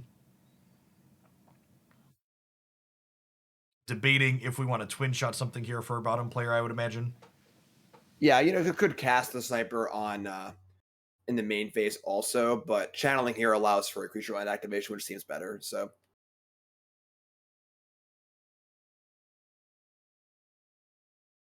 Down it goes. Drain for 1. Meathook Massacre technically pops off here as well, so effectively both players kind of stay about the same. 1 extra life for our top player.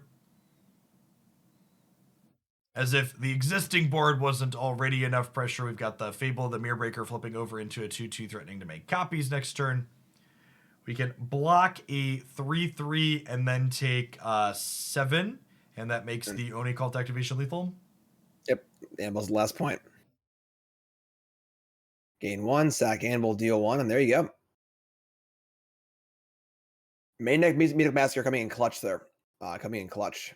Honestly, the main deck of Braid coming in clutch too, right? Yep. There's 1 single copy of a Braid in the main deck for the Grixis deck. And if you're the Anvil side, you gotta kind of be shaking your head a little bit over that one. You gotta kind of shake it off and win your next couple, but that was a very fortunate place to have that for our Grixis player.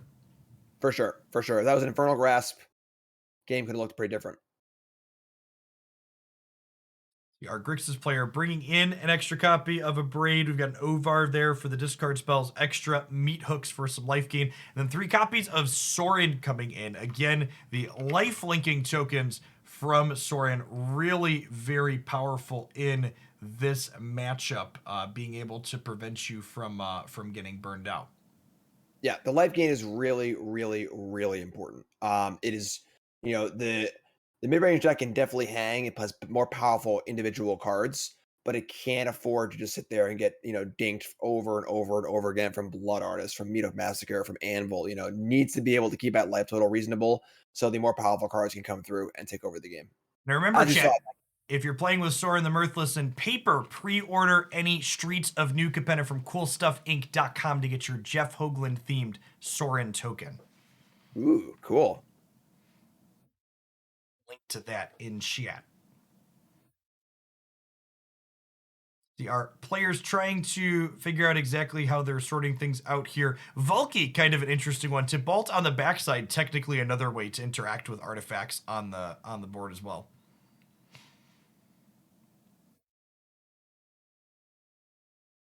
Interesting only bringing in 1 of the Changeling, which is good against Connoisseur. I suppose this Anvil deck doesn't have the full suite of discard spells. It's not playing Plunder, so Yeah. hedging a little bit here. Right. Timer's ticking down. We see our Grixis player changing a good bit of their deck in the post-board games here. I think I expect this matchup to probably be a little bit hard on the Grixis side. So getting game 1 here seems like a pretty big leg up. Yeah, I think unless the Grixis player is able to get a good, consistent source of life gain in play, it can be very tough. That again, that game 1 at Braid cannot really overstate how critical it was being able to take that first Anvil off the table to buy so much time here. Really strong start from our Anvil player coming here, discard into Anvil, into a keepable 6 here that's going to get a little bit poked through thanks to the stress. Yeah, not ideal, but definitely better than the first hand. Great start for the Anvil player, though. Double creature land, duress, 3/2 drops, good curve. Yep. Bloodmaker, early damage. And I have to imagine we see here, just take that Abrade with this duress, and then you get to get the Anvil in under the negate, and then just deploy your harvesters from there. Yep, yeah, negate is a little awkward here because it is a little hard to deploy in the early turns where you want to be doing proactive things as well. Obviously, there's nothing actually in Ski's hand, neither is a Kaido, but so could leave it up regardless. But with the information there available as well, negate can be played around here. It's an interesting choice here. Gonna go for the anvil. I like the sequencing a lot. Kind of getting some virtual card advantage by effectively blanking that negate early. That I think I would have played the harvesters because then playing another harvester this turn, you don't really have the anvil engine set up anyway right now. So like your opponent's hand's bad, they have a counter spell, just get on the board and keep pressuring. And the anvil, there's gonna be a spot at some point in the next few turns where Ski has to tap out because there's 6 power in play with the harvesters. So choosing to value the anvil, but I think getting on the board might have been a little bit better. We'll see how it plays out. The engine is online now, but less combat damage coming across. Yeah, that's true. The fact that your board presence is going to kind of force that tap out effect here. We're going to see that here too, right? Like I imagine Kaido's going to come down this turn. Yep. Yeah. So I mean, probably just got to be Kaido here. Yeah, and this Interesting. would have been It the kinda- window to get the anvil down this turn while having more damage, like you talked about. right. So now there'd be 6 power in play instead of 4, which 4 is still good, obviously too. And the harvest is still playable this turn. Dispute looks pretty good too, but of course Kaido protected here. But the thing is that so Ski just decides to just loot a card because the hand is so bad rather than make a token. Making a token can start the card draw chain with Kaido, but with the harvester in play, they can just kill it. Other removal spell just goes for the loot. So not the best Kaido in the world here. If Kaido's looting, it's not super great. You really want to be drawing cards. Yeah, I kind of like this decision overall from our top player. I think you're basically like on Meat Hook Massacre or bust at this point, Yep. it feels like. So giving yourself the most looks at that, even if you're giving up card advantage, you're not looking for a lot of cards, you're looking for the right cards in this position. Yeah, I could buy that for sure. A massacre here is probably the path out, and unfortunately, it is not there. And the geek going to continue to look awkward. I guess we get to deploy the Fable of the Mirror Breaker as a 2/2 to trade with one of these 3/2s, but all of these chip shots are adding up very quickly. You're tapping out yet again. City Stalker Connoisseur is going to come down. Honestly, the Sanguine Brushstroke probably comes down here while the negate's down, right? Yeah, and then the Kiki does get to double loot next turn, but still a lot of stuff in play. Um, Maybe a slight misstep, casting the Kaido that had the 1 damage on it rather than so one of them was modified by the card draw Yeah. spell because this other Kaido might end up never being cast. So 14, 15, could end up mattering a little bit later, but pretty good spot to be. Yep. Remember, the Blood Artist that is conjured with Sanguine Brushstroke, that's an older card. The way it's templated, it impacts everybody's creatures on the board. So now if this, we could just force the trade. Say if they trade, we just force the trade here. Trades Yeah, for I like this a 2 lot. off of that. I like this a lot. Force trade, deal some damage, get everything in for the attacks now, which is pretty great. Don't allow this token to snowball a little bit. And the more mana that the token makes, also the better the gate is too. How do you feel about attacking the Planeswalker here? So Ooh, how do they feel about attacking the Planeswalker here? Yeah, I like going to the face. Kaido's currently on what? The 3? 5. He's only going up. 5? Yeah, I think with all these damage effects in play, you just go face here. It is one extra look at a Meat Massacre, but the board's pretty well set up now. Or even a Massacre would be a lot of damage. Well, and remember, the way active, non-active player works with the Blood Artist in play, Meat Hook actually doesn't get them out of this anymore, right? Because there's another 1/1 coming into play. And you're draining 1 off of this, so they're at 6, and there's... Oh, are they just good Wow. enough? Oh, no, because the Oni Cult Anvil's a drain as well. So Meat Hook's no longer an out at this point. Yep. Yep. So for those of you at So, home, active player, non-active player means the person whose current turn is their triggers go on the stack first, which means they resolve last. So when Meat Hook happens, the Blood Artist controlled by the opposing player, their triggers will resolve before Meat Hook can gain you any life. Yep. So on your turn, it goes Meat Hook, then Blood Artist on top, Blood Artist resolves. But on the opposite turn, the opposite would happen. We go Blood Artist and then Meat Hook Massacre. But of course, can't cast me up. There it is. But yep, it's not good enough. Too much chip shot damage early, and just not going to do it. Blood Artist mopping things up. Really, really just incredibly powerful effect here. And honestly, you're so far behind Iski, you probably just cast this and hope that they miss the Oni Cult Anvil drain, right?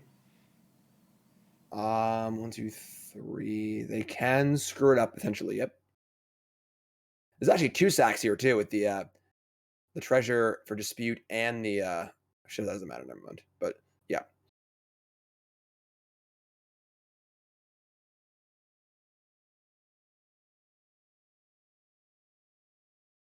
And thinking it through. It is a somewhat confusing interaction. And it's also one of those things too, where like you're thinking it through, like, okay, do I actually have an out here, or do I have to put them in a position where they have to mess up?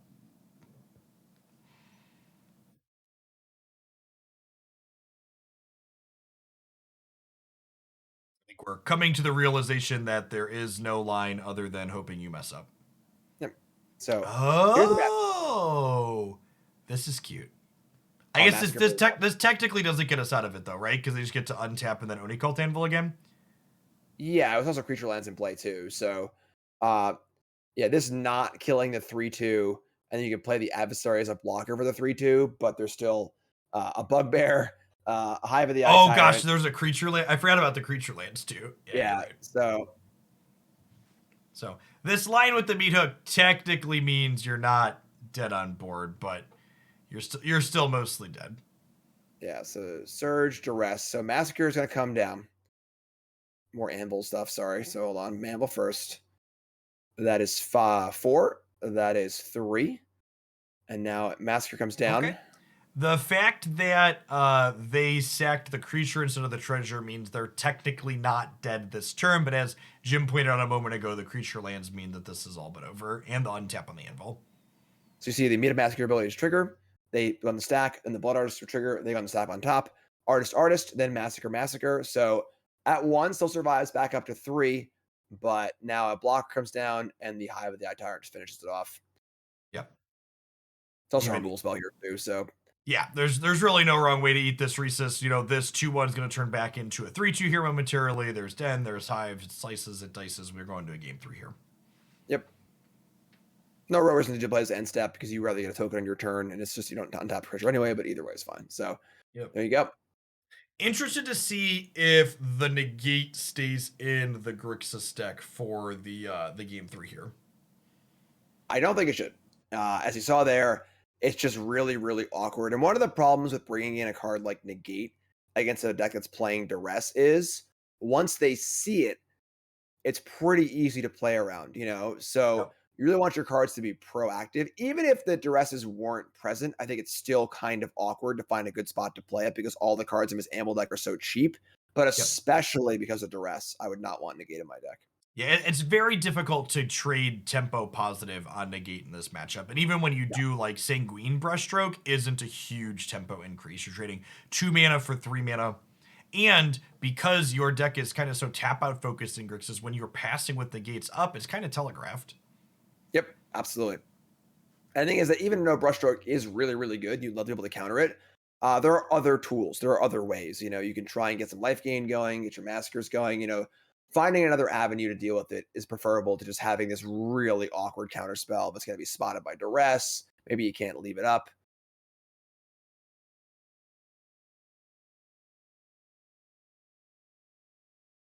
You know, life gain wise, we see here, you know, 3 Sword and 3 Massacre. So those are going to be the key cards by far.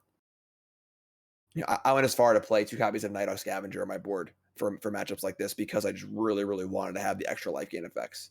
Okay. Yeah. Yeah, sometimes just Sorin isn't enough. And Sorin's also more expensive, right? Like Nighthawk Scavenger comes down a turn sooner. Yep. And honestly, they have a wide variety of types too. They have like artifacts and planeswalkers and sorceries and creatures and stuff. So it's usually pretty big. While we're waiting for our folks to finish sideboarding here, I'd just like to say welcome to the folks coming in from Amy, the Amazonians raid a few minutes ago. Amy will be joining us as our special guest commentator covering rounds 5 and 6 in a little bit. Thanks everybody for hanging out today for the Open. We're into round 3 of our double elimination tournament and plenty of Alchemy coming up here yet today. Our Grixis player is going to get to be on the play for game 3, which is a leg up, but this is a very good hand for our red-black player again. Discard spell into turn 2 is strong. The real ace for Grixis right now is this Kaido. Turn two creature, turn 3 Kaido, but the Duress is going to tear his hand apart. Yep. And honestly, if the Kaido goes down here, I wonder if we'll see Plunderheads happen on 2. Yeah, I would say so. Much less interested in playing a 2/2 against a deck full of chump blockers and without any other reason to play it. So imagine we'll see Kaido get to rest here and then the Undercity come down. And we'll see that big question. Is it going to be a Mind Rot or is it going to be a discard one, draw one?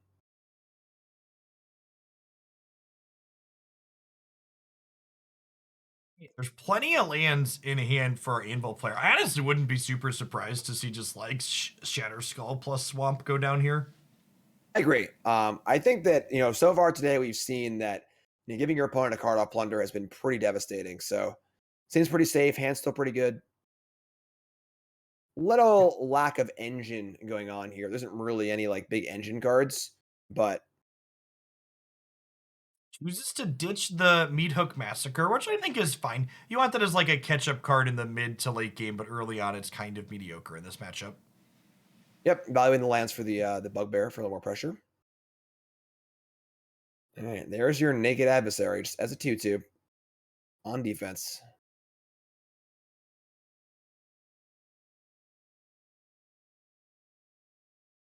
So you got Okay. Sorin and Connoisseur lined up for next turn, and not a lot going on for our animal player here.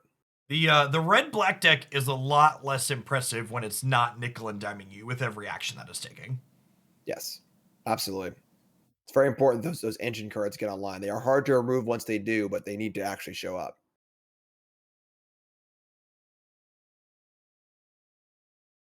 Choosing not to trade the 3/2 for the 2/2 here, which I think makes a lot of sense. The Shatter Skull Smashing in hand is theoretically lined up to clear that next turn, but I have to imagine City Stalker Connoisseur is going to have something to say about that. Yep. Yep. So now both players are in a bit of a null game state, and that Sorin looks like it might be really well poised to make some moves here. Yeah, and honestly, I wonder, are we going to see a blood token cycle through this land tier? You kind of need a fourth land, and honestly, a fifth land too, in a lot of the times with this red-black deck. So there's not a lot of appeal to using those blood super proactively if you're not going to be able to cast all the spells you're finding right away, anyways. Yeah, for sure, and then also want to have it available for the harvester too. Okay, there's a soul transfer, so it's kind of juicy to use this just to use your mana for the turn, but if we don't hold on to this, something like Sorin could really take over the game next turn. Yeah, and there aren't really any great attacks to push through either. Yep. Um, there also are a number of enchantments in this deck, so trying to maybe wait, be a little greedy, and try and get both sides of it, which is very powerful in these mid-rangey mirrors. Just yet another one of these powerful kind of black 2-for-1s that we see these decks grinding each other and other decks out with. All right, gonna go for it. Question is the harvester gonna attack or not? Yeah, and I think I agree with you, Jim, right? Like, you use the soul transfer here and you're like, pass. So it's like, what did we really accomplish by doing that? Right. So gonna kill the 2/2 also, but now the Okay. problem is this board's now been totally cleaned up. So now Soren's ready to go. Now there is a creature land. So we see our Anvil player draw land. The creature land could pressure the Soren, but now these walkers are kind of free to rock and roll here. Yep. And even, I guess, if an untapped land rolls off the top for our bottom player, the Den of the Bugbear, along with the 1/1 that's already in play, do trade the Sorin off the table. Yeah, so Soren can't go either way here. So if it goes up to 5, a land, but Bugbear 2/1s kill it. If it goes down, they can just go around the thing, but would still trade here and gain some life too. So that's also assuming that our bottom player draws a land too, which they do, but it's a land that might not want to be played as a land. However, I think removing Sorin here has to be the top priority, and with no mana up really to play a removal spell here, probably just has to be Bugbear, take the sword off the board. Yep, and your opponent's going to gain a little bit of life on our bottom player's side for this exchange, but them gaining 2 life in exchange for you removing their planeswalker is just huge upside. Yeah, and then once Kaido comes down, having the creature in play is phenomenal too. So, we're seeing the strength of Kaido in kind of these mid-rangey mirrors where gets that card draw going and kind of gets the ball rolling. And here's the Bugbear. I imagine we're going to see just the Vampire block one of the 1/1s. Yeah, it's a free block because regardless of where you put this, you're losing your vampire anyways, and the vampire staying in play has a lot of value, so you have that attacker for your follow-up planeswalker. Yep, even without Kaido, I think you just want to keep the Vampire in play to gain some life regardless. With Kaido especially, you want to keep the attacker. Yep. Other lands, not even a terrible draw. You have the blood token to cycle it through later. It also means that if you play Kaido and then you draw into a 3-drop, you get to go ahead and deploy that this turn. All right, so Kaido Engine online. Draw a card.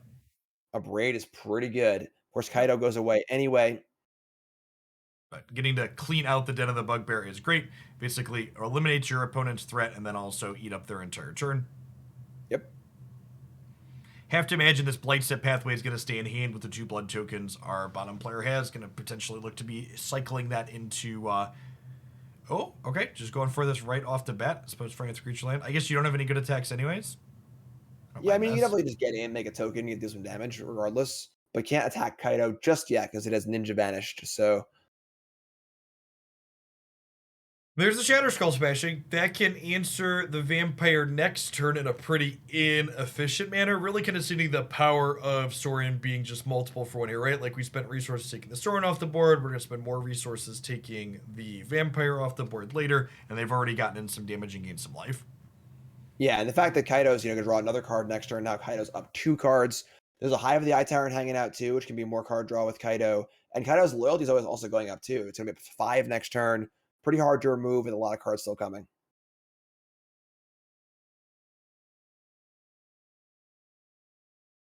All right, gonna redraw here. Pretty good one. Pretty good one to synthesizer. That's gonna get that ball rolling. Hoping to find a cheap card. I guess that's better than drawing a card you can't cast. Now remember, the synthesizer card isn't like a lot of these red templated cards. It only lasts until the end of your current turn, so not going to see that sacrifice just yet. I imagine it'll make a 2-2 the following turn, though. Oh boy.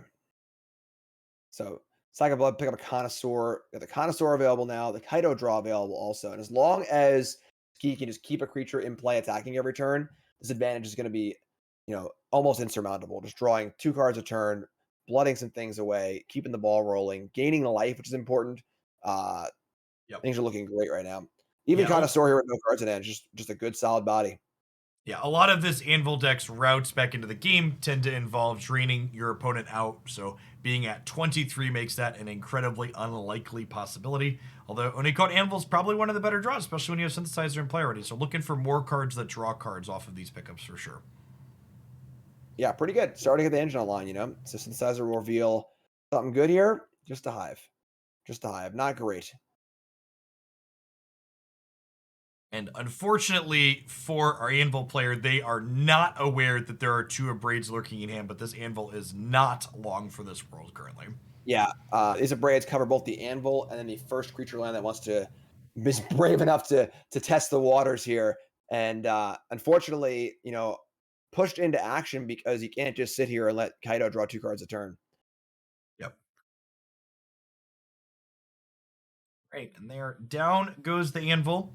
This Vampire token just slowly chipping away in the air. Undercity Plunder, able to just nab a card off of the opponent's deck. Probably do that before you do anything else. Make some decisions with extra information. Take a look. What do we get? It could be anything. Hit me, It dealer. could even be an Plunder, a Bugbear. Okay. And if you're going to draw a land, might as well be a creature land you can activate. Yep, absolutely. Second creature lands a nice insurance policy.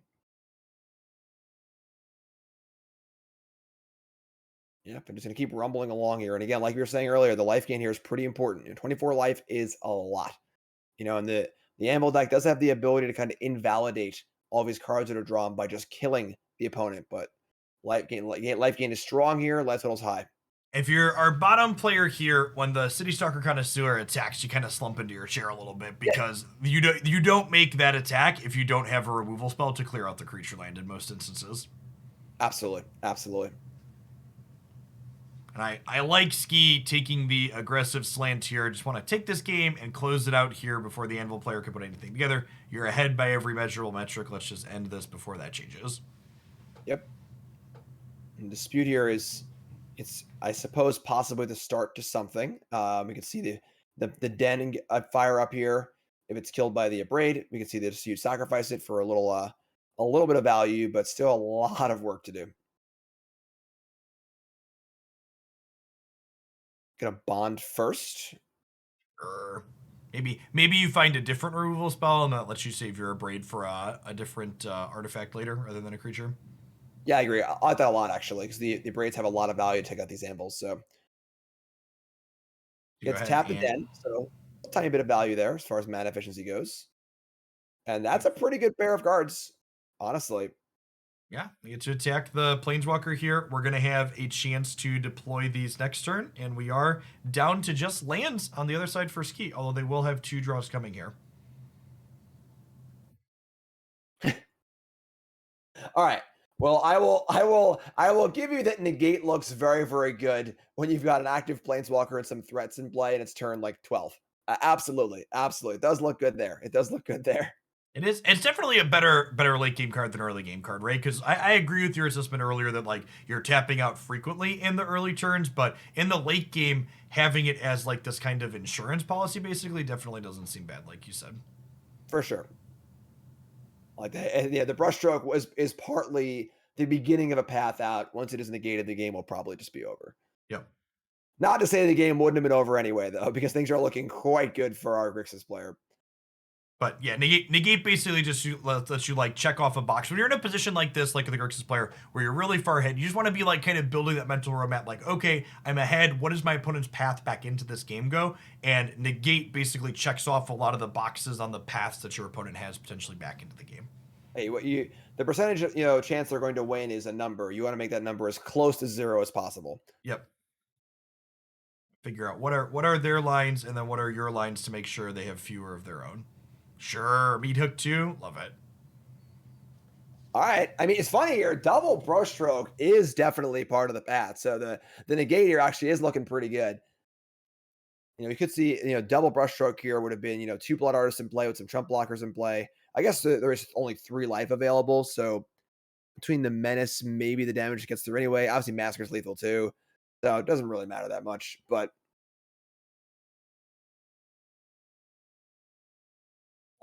Long mid-range matches in this format, but thankfully they're long because players are doing lots of different things and not just because they're looping cats and ovens.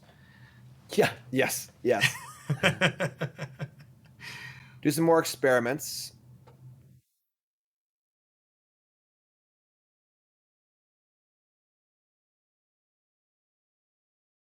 I'm not even really sure what more can happen here.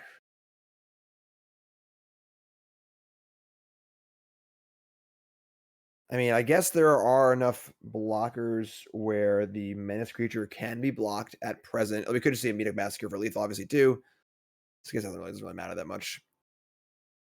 There's your Fable. You just attack for, well, I guess the Blood Artist triggers will trigger. So, Yeah, this is that active yeah, non-active player yeah. again.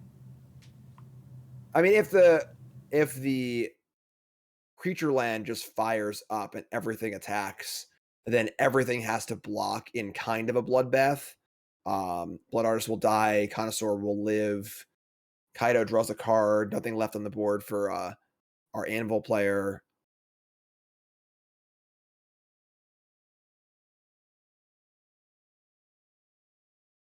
All right, just get a gun in the air. That's pretty safe, also, honestly. Yeah, I like it. And then honestly, you probably just meat hook for 1, right? Yeah, Draw that a seems card very first reasonable. and see what you get. It's probably just 2, I guess. You might kill 2/2 as well, but Oh yeah, the 2 yeah, 2's free. Correct. but yeah, for sure. Just mop this up. You can't wait in this turn exactly. It's more fun to play games you're winning longer anyway, right? Just keep Yeah, I playing. mean, but with this line, you get to draw an extra card with Kaido next Yep. turn. You get to like play your Saga out. You get to flashback our adversary twice. Um, put a bunch of things on the stack. So you see once again the Meat Massacre triggers stack first because of the active player casting Meat Massacre. Blood Artist on top. They're gonna mostly cancel out here.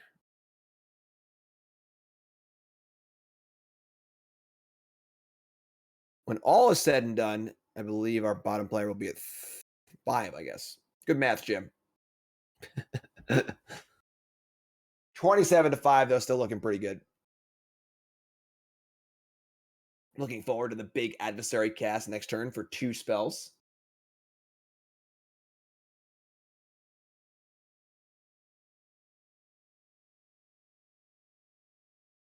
To go ahead and filter on through here.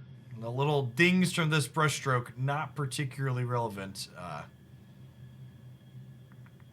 I mean, that's still probably not enough, but brushstroke here, surge, sack of blood,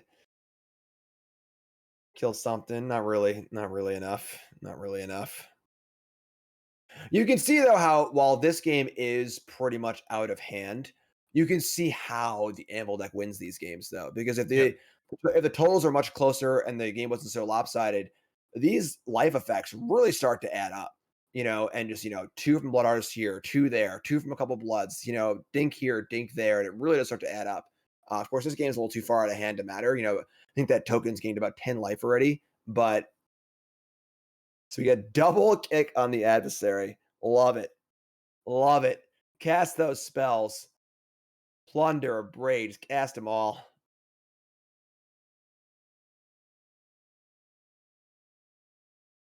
To clean them all nice and out here. I'm gonna go ahead and use the magic of time shift to go ahead and speed us up here a little bit as the final throws are played out here. You can't say our Anvil player didn't try, Jim. Oh, they're battling. They're battling right now. Some Blood Artist shots. Adversary's a 4/4. Cast the Abrade. Kill this. And yeah, that's going to do it. A little haste action. Even an enemy Blood Tithe Harvester for your trouble. And there you go. Grixis Kaido taking it down. The power Kaido on full display of that game. Just cascading cards. Just going and going and going. Drawing cards. So normally we like to cover multiple matches from each round, but believe it or not, that feature match was almost 50 minutes long, and our players have actually already been queued up and are getting on into the feature match area for the fourth round here. So I think that'll be our only round 3 feature. That being said, while we're getting our players in and getting them into spots where they need to be, I would just like to say thank you to everybody for getting out today. It's great to have over 1,000 people in here for some magic. If you're new to the channel, welcome. My name's Jeff Hoogland. I stream full-time here on Twitch. In general, this is our community-run Hooglandia Open, which is also a set championship qualifier for the Streets of New Capenna set championship. If you're familiar with the set championships, you're probably familiar with my co-host. The lovely Jim Davis is joining us here. He actually top-8'd the set championship qualifier last weekend for Neo Kamigawa. Also, in addition to being a fantastic Magic player, is an excellent content producer. You can find him streaming here on Twitch. He makes written and video content for one of this tournament sponsors, CoolStuffInc.com. You can find a lot of great stuff from him there. All Jim Davis MTG, Twitter, YouTube, Twitch. Just type it in. You'll find me. I'm there. One thing we have not looked at today while we're waiting for our players to get teed up for round 4 is we got a metagame breakdown for what's going on. And Jim, I really must say, I hope you're not Rakdos intolerant, because man, there are a lot of red-black decks in this tournament. We have Rakdos Sacrifice, actually the most represented here, with 24 copies being almost a quarter of our 100-player field. The second most represented deck after that being Rakdos Midrange, and then the first couple of stragglers after are Mardu and Grixis. So if we sum total just these first 4 here that are the most popular, we've got almost 60% of this tournament is a red-black base tournament. Yeah, definitely one of the more successful decks at the set championship, and then it's just pretty obvious on first glance that the red and black cards in this Alchemy drop are all pretty good. The best cards seem concentrated in those colors, so it doesn't make you put 2 and 2 together there. It makes a lot of sense. What's really interesting is the prevalence of Rakdos Sacrifice. Now, this is a deck that, like I was saying earlier, my team was scared of going into the set championship, but was not very much played at all. It was almost entirely absent.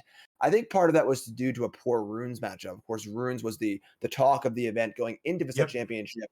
Did very, very badly. Everyone had their sights set on it. Is it even I just say, where is it? Is it here? I don't think I see. We have 0 Runes players. Let me Control F for Naya. There's actually 0 Naya decks in this tournament, and it seems like a great time to be playing the Rakdos, because like we talked about, while we saw Grixis beat the Rakdos deck in that last match, it generally speaking has a good matchup, the Anvil deck, into that. Yeah, and I can't believe there's no runes players. That's incredible. Just actual 0 in a 100-player tournament. I mean, I think the thing is that, it did do poorly in the set championship. That's because everyone was gunning for it super hard. The most played deck was a mono white aggro deck with 4 main deck Archon of Emeria. People were gunning for it hard. And it did terribly in the event, but once everyone takes their foot off the gas a little bit, runes can certainly have space to come back into the metagame. So I am very surprised to see an actual 0 runes deck in this tournament. And remember, if you're interested in seeing all of these deck lists and looking at these numbers yourself as the tournament progresses over the course of the day, you can have exclamation point open in chat and find all this information on the MTG Melee page. For those of you that are new to the tournament series, you're not familiar with what our players are playing for today. In addition to that set championship set championship invitation that our first place player gets, everyone that gets at least 4 match wins will be walking with Cool Stuff Inc. store credit, where you can get a ton of fantastic stuff, whether it's Streets of New Capenna cards that you can get a Jeff Hoogland vampire token with. They have tons of board games. Big board game aficionado myself. Tons of fantastic stuff to pick up on their site there. All right, let's take a peekaboo. I think we've got people playing in matches we can jump into. Hold on just a moment. I can't believe the complete lack of runes players. Just scared off by the results of the Pro Tour, and that happens a lot, honestly. Where when there's a really big important event, it you go into the big event, players are very focused on one thing because they know how important that thing will be in that event. But the next day, everyone gets to reevaluate. So things change back and forth. So we'll see more of runes. Runes is not it's not gone forever. Yeah, and like Jim said, formats are often cyclical. Part of the reason he thought the red black deck was underrepresented at the set championship was because it had a bad runes matchup. So if this red black deck becomes popular, you kind of have the format kind of sweep back around, right? Where like, okay, it's correct to be playing runes if you're trying to optimize your win rate because it does line up well into what is now the most popular deck in the field. Yep, absolutely. So it's funny because if there were, say, 2 or 3 rune players in this tournament, they might have made a pretty solid run, honestly. And if you're someone at home that struggles to kind of figure out those metagame things and you need someone to help you get a leg up and bounce ideas off of, one of the wonderful sponsors of this tournament is Metafy.gg. They offer one-on-one coaching for Magic the Gathering and lots of other fantastic games. And if you use our code this week, you can get 25% off of your first coaching session with them. So without further ado, let's go ahead and pop on into our feature match for the round 4 here to start. Looks like we've got some Garixis versus some red-black here. Going to be a lot of base Rakdos decks in our features here for sure. Remember, this tournament is double elimination. When players take their second loss, they are removed. There is no top cut or things past a Swiss portion. We just keep playing matches until there's one person left that hasn't lost twice. Every match matters and no tiebreakers. Great, we got a pretty decent start for both players here. Reasonable curves. We'll see if they want to deploy Rehilda or the Blood Tithe Harvester first here. Somewhat of I think a cowardly play here. So Rehilda's obviously not great against removal spells, but the coast is clear here. Oh, never mind. There's a removal spell drawn off top. But Rehilda's coast was clear. They're on the play. Rehilda's typically one of those cards that's very good in the play, not as good on the draw because it can kind of get in before they can answer it. But goes with a safer play here with Harvester. Kind of the creature you want them to kill with the kill spell. You get a blood off of it, much safer.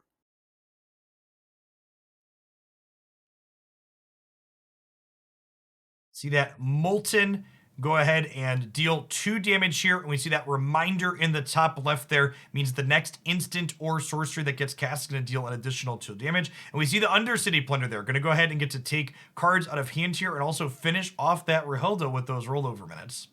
Yeah, that's an incredible sequence. That's what 2, 3? Was that a 4 for 2? Which is an unbelievable exchange. Yep. Unfortunately, here that is a blue-black pathway in hand for our bottom player. So Town Razor Tyrant not currently castable here. So gonna plunder back here, and again, This time they're gonna go for the Mind Rot. Not gonna give Salkin a card here.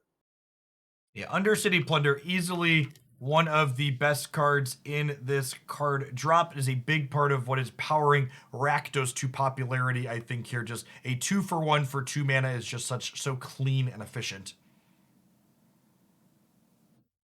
We see that. Trespasser is very, very good in these matchups. So we see Trespasser played here.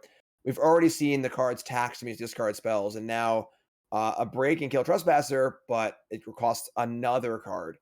So Not really interested in discarding your Town Razor Tyrant to beat Ward. And even a land coming off the top, you're not really interested in discarding if it makes red mana because you need that to cast the Town Razor. Excellent pickup here. that's a good one. That's the perfect card here because not only does it block the Trespasser super well, but it also eats that soul transfer, which is awesome. But the redraw back here, an adversary, and now I get to do it all once over again. Yeah, bloodthirsty adversary. You know what I like, Jim? I like when my 2-for-1 comes with a 3/3. Yeah, and applies a lot of pressure here. So we can see the adversary come in as a haster. I assume we're going to see the connoisseur die here. There you Yes, go, and then Kraken for 7, which is quite the swing. So go ahead and drain a little bit more here, down to 12. Okay, I mean, in a roundabout way, the Kiki Jiki saga here is a second red because that 2/2 on the first chapter does make a treasure token if it gets to attack. Is that creature land on the left for our top player? It is a Hive of the Eye Tyrant hiding up there, yeah. Yeah, so that's pretty big. Hive here adds even more pressure to the board. And it's kind of hard for Salkin to do much here because the Kiki Saga is a really good card, doesn't really affect this board at all. And now we get to see a huge slamming swing, and the next 2 turns are going to be pretty rough. I don't really see too much of a way out here. 10 damage coming across and no good blocks. Yeah, even if there's something like a Meat Hook Massacre in the main deck for Sulkin here, they don't have a 5th land, and even if they did, it still misses the Hive of the Eye Tyrant lurking back. Yep. Oh, and we flip over into a 4/4 to begin with, even if there was a 5th land. Yep. So dump the uncastables and yeah. Just traded the Town Razor for a land. Not too good. Not too good. Not the grindy affair I've kind of grown accustomed to seeing in these red-black mirrors so far today. Yeah, and that's part of just the power of some of the creatures. It is definitely a grindy matchup, but the cards can turn the corner pretty quick. Bloodthirsty Adversary is a haster. Trespasser attacks for a lot. Even Connoisseur just is a decent sized body. Creature lands, things can turn pretty quick. I'm interested to see how big these players go. Do they think someone is the beatdown in this matchup, or are they both going to be looking to grind? We see some removal getting pulled to the right for our rightmost player here in imported deck 128. They went through some iterations, arriving at their current deck list. So much work, so much preparation. 127 was good, but just wasn't good enough.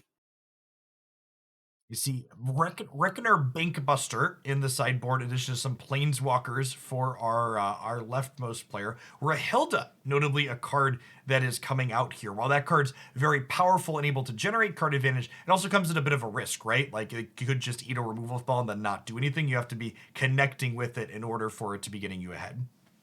Yeah, once both players are kind of like just trading mid-range blows, it's a little hard to get Rahilda going. You kind of want more 2-for-1s. So interesting seeing the Bankbusters come in. That's kind of the Rakdos answer to Kaido. So you want to have a card that can draw cards, but of course, a lot of Braids available as well. And a Braid can, kill creatures, but can also take out the Bankbuster too. So, we're going to see, can our Grixis player get a Kaido down? Can Kaido get, rolling and drawing cards? Or will Rakdos be able to apply enough pressure to keep that from happening with things like duress and so on and so forth? Yeah, something that is interesting, I was going to call out, there's 4 Duresses that are currently in the deck for our right side player here, and that's a card that, while it's very good in the first few turns of the game, it really runs a risk in the mid to late game of being something that you top deck that doesn't impact the board when playing to the board is very important. Yeah, we're going to see Grixis in the play here, and I think Duress is a little better on the play because you try and plow the road for that Rahilda and that Kaido. Try and get your engines online. I think that the Grixis version of his deck is a little more engine based. You're rather than trying just 2-for-1 with every spell, your goal is to try and get down a unopposed, Kahilda, unopposed Kaido, unopposed Kiki Jiki Reflection. just get some sort of engine in play and then get that ball rolling where they can't deal with it. Individual 2-1s are a little less important, which makes it a little more volatile.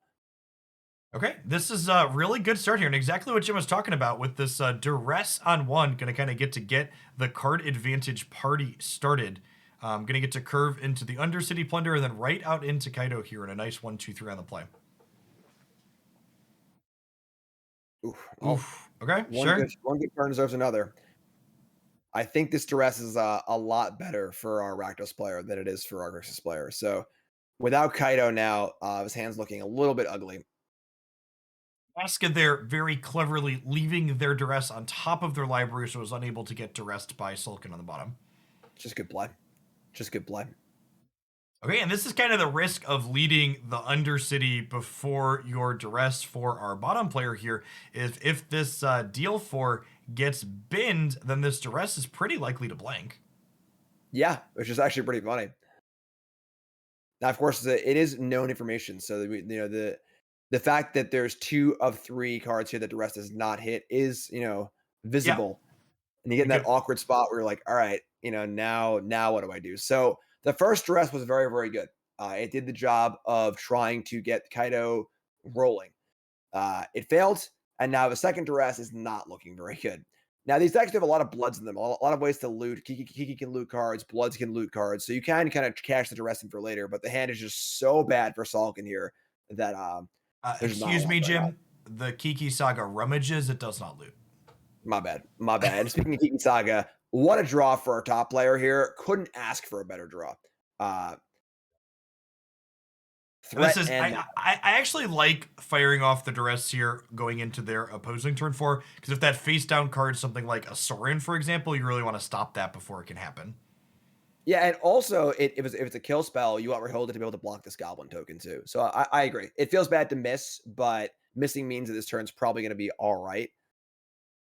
Now, talking about that rummage, the difference for those of you at home between a loot and a rummage is a rummage, you have to discard the cards up front to then draw a card, whereas a loot, you draw and then discard. So you're going to have to make that decision of what you're getting rid of with a little bit less information with the way the Kiki Saga is templated. Yep, like right here. We see right now the Town Razor being a possible discard. Does feel pretty bad to discard your powerful card, but if you can't cast it, you don't really know yet. And good pickup. Good pickup here. Electrostatic Blast is basically close to perfect. Yeah, you get to clear the Rahilda out, so you no longer have to worry about that threatening to generate card advantage. It lets you get to attack in with this 2/2, so you can start generating treasures to guaranteed cast your Connoisseur next turn. Yep. And card advantage too. Now the next spell it's cast will reveal 3 cards. Electrostatic Blast is one of my favorite cards in all of the Alchemy releases. Yeah, for sure. All right, good drawback. So Connoisseur eats Connoisseur. That gums the board up a little bit. And this is, we talked about having to make those decisions with a little bit less information because the Town Razor Tyrant got discarded instead of the 3/3. We lost the Connoisseur this turn. Yep. So Trespasser's still good here. Definitely still ahead for our top player, but some pretty good draws for Grixis. Town Razor is fine, if unexciting here. It stabilizes the board and it turns off their creature land. I think you're pretty happy to have that over your average case spell for the Grixis side. Whew. All right. Plunder time. What's it going to be? Looking for some booty here. Oh, we get to draw 3 cards as well too. Sure. And a Braid. Okay. Remember, they only get to play 1 of these 3 cards that are exiled off of the Electrostatic Blast, so I have to imagine it's going to be the vehicle here. Yeah, I think I'm going to have to agree with that. Get Bankbuster going. There's an engine they can lean on a little bit. Save out a Braid for later. We could see the treasure from the Goblin attack and then Braid something in theory, but it doesn't really seem necessary to try and push the issue here with the Bankbuster lined up. We also have Kiki active too. So we can see an end step Kiki on the Trespasser, which will persist through to the next turn because the Kiki token is sacrificed at the beginning of the end step. So if you're already in the end step, you can activate it and it will persist down to the next turn. So we can see a lot of Trespassers attacking next turn in theory. So this trigger off of the Hive of the Itarian saying, hey, do you want to sacrifice this or do you want to take 2 damage? And with the new improved MTG Arena UI, you actually understand which of those 2 things you are doing. Thank God. I've sacrificed probably a dozen lands at this point by accident. See, I'm the opposite. I was always taking 2 damage I didn't intend to take. Yeah. Not sure what's worse, honestly. Yeah, it's not great either way. So Soren, big up here with yeah, with a Sorin. Now our Grixis player also has an engine going. So we'll see. So we're gonna see the end step trick here with the Trespasser, which will eat some cards and provide a large amount of attackers next turn as well. This plus the Abrade could be a pretty good attack. And Bankbuster is also a vehicle. It can attack for 4 too. yeah. We could even see in a roundabout ways the reflection of the Kiki can crew the Bankbuster because you can use the Kiki to make a 3/3 and then use that 3/3 to crew the Bankbuster. Yep. A lot of options here and a lot of desire to try and get this Sorin off the table before it starts drawing cards. Another decision to make here too is you have all of these 2 and 3 power things. There could be some incentive to say attack into this Town Razor Tyrant with these 3/3s and then finish it off with the Abrade afterwards. Yep. Yeah, even at just 3 Trespassers attack here, we're going to see 1 bad block with the Vampire on Trespasser to try and keep a Sorin alive. Then everything basically dies on the bottom side of the board except for Sorin. And then next turn it can be a little more easy pickings. So there's a Bugbear on the bottom player side, there's a Hive of the Tyrant on top player's side. So a lot to work through, a lot of resources available, but all require different things to kind of get going.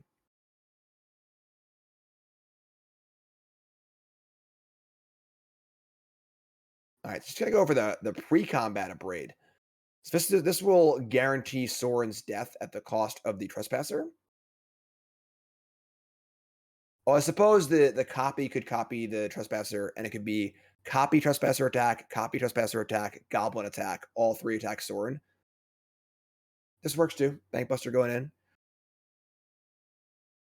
Basically, just want to try and end this sequence so you have reflection of Kiki and your original Graveyard Trespasser in play at the end, so you still have kind of an engine there to be working with. Yep. So this does lose the Bankbuster. So there is a backup copy, which is good, but I so the think Dragon's especially going with the backup copy, you're pretty happy to trade Bankbuster for Sorin here effectively. You're also trading it for the Night Stalker Connoisseur. Yep. Or Yeah, City so when all Stalker. is said and done here, this board looks pretty good for our Rakdos player. Also have the ability to once again pull off the end step Kiki trick. So a lot of pressure coming through as well. And then the bad news is if Salga doesn't draw a spell here, it would have gone to Night. It would have been multiple 4/4s, but a spell was drawn, so still good to go.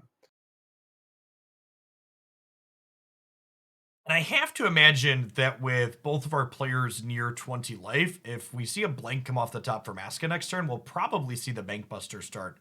That's pretty aggressive. I was going to say start drawing cards, but that's a pretty aggressive attack there.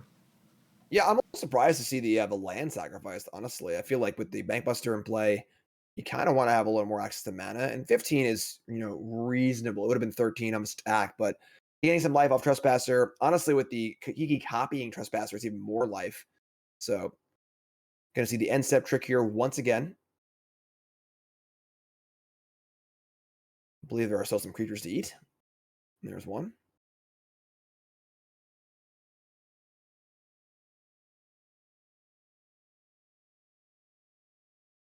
So we have draw cards an option. We can just fire up the Kiki now and put a huge attack in. But again, don't necessarily want to trade off the original copy of Trespasser. So you want to, once you lose that, there's something else to actually copy.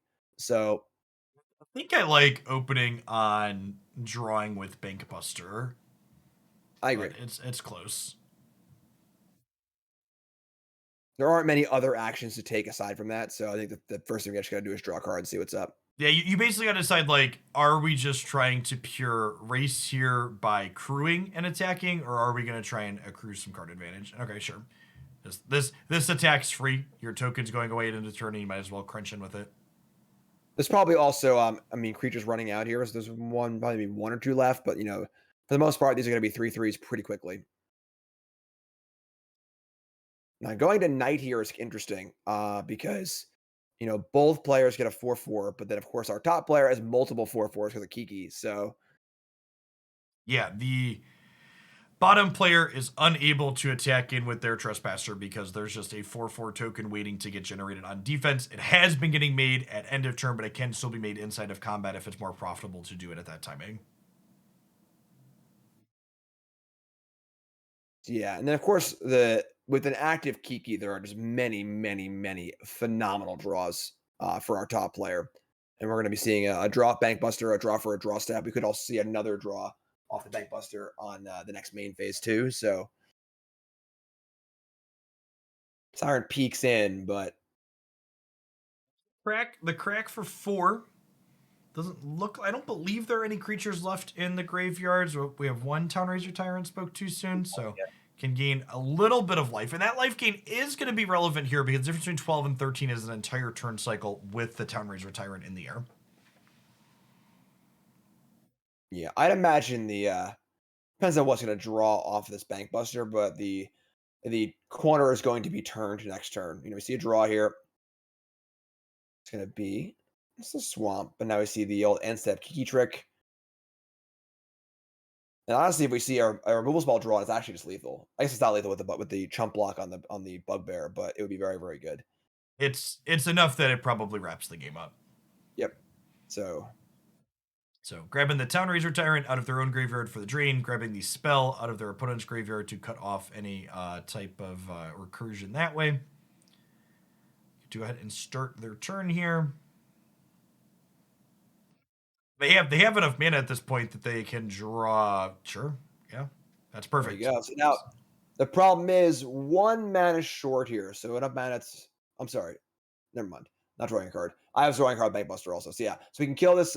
We can kill this 4/4. Discard the swamp. Activate the Kiki. Get in for 12. Force a block on a chump block with the bugbear because now there's a creature in the graveyard to eat with the 4/4s, and this is all looking pretty good. Yep. I don't now, and notable too that the forcing the den of the bugbear off the board means that there is no meat hook massacre for 4 available as a line for a bottom player, which is normally your kind of catch up mechanic in a position like this. Yeah, absolutely, absolutely. Yeah, I think this wraps it up. I don't know if there's a comeback card here available. I guess like obviously killing Kiki would be a start, but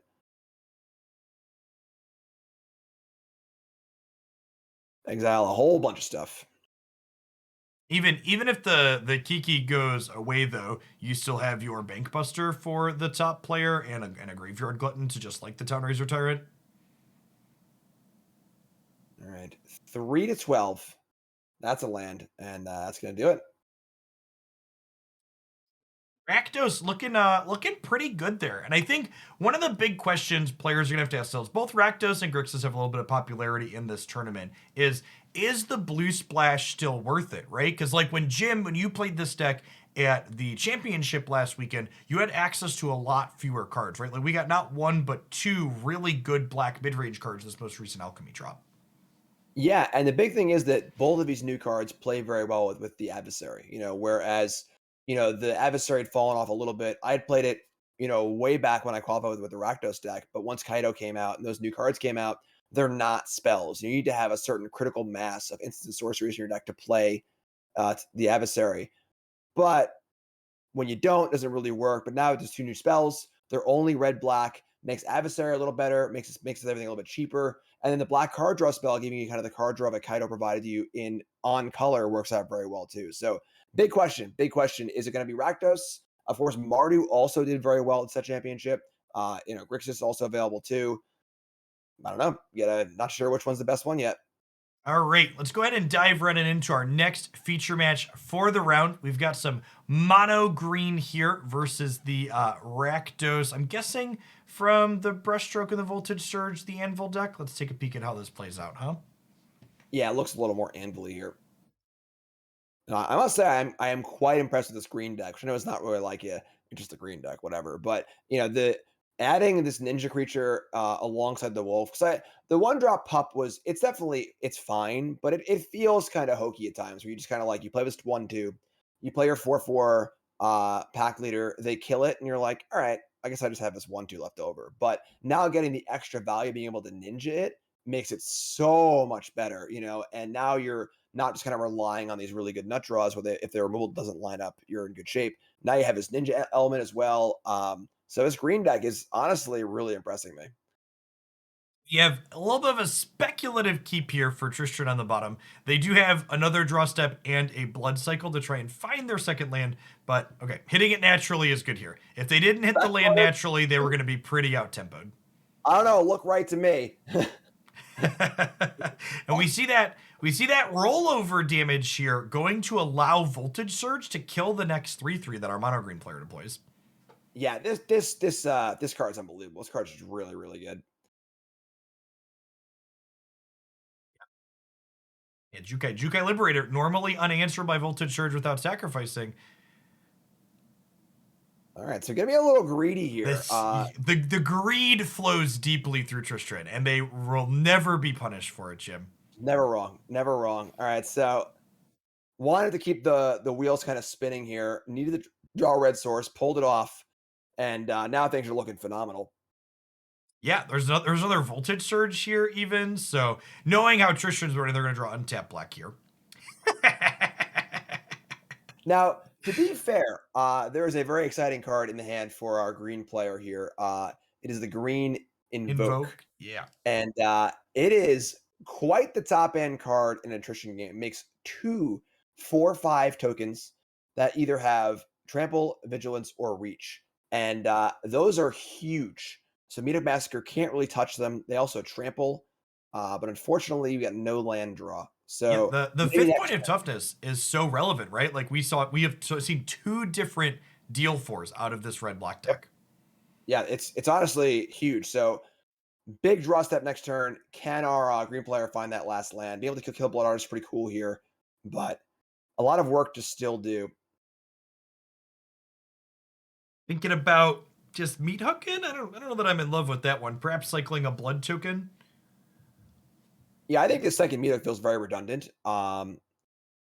It's less redundant if you play out the first one aggressively, is noteworthy, I suppose.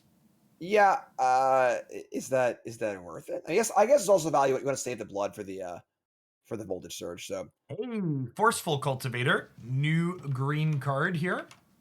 yeah, so that is the 5th land in a little bit of a backwards way, kind of like a Quandrix Cultivator X card that costs only 2 if you have no lands in your hand.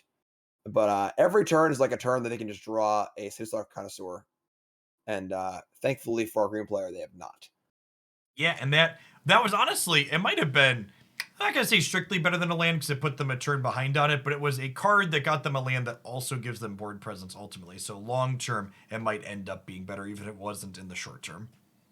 Yeah, this Invoke is just going to go bananas here. Like, so It's like looks trample like there. Yep. And unfortunately for this Rakdos deck, this is a very blocky deck. You know, make a lot of crappy 1/1s, make some blocks, but 2 4/5 tramplers. Gonna get kind of punished for the aggressive use of the first Meetup Massacre, right? We then rummaged or looted the other one away, and now we are without an answer to this very scary board. Yeah, and honestly, now it's at the point where because our green player stumbled on lands for a few turns, there's actually enough lands in play to massacre these huge creatures, but there's no Meetup Massacre. It's gone now. So I think this is it. I mean, top deck Meetup Massacre or bust, and even if you do top deck it, there's still a Ranger class in play too. Yep.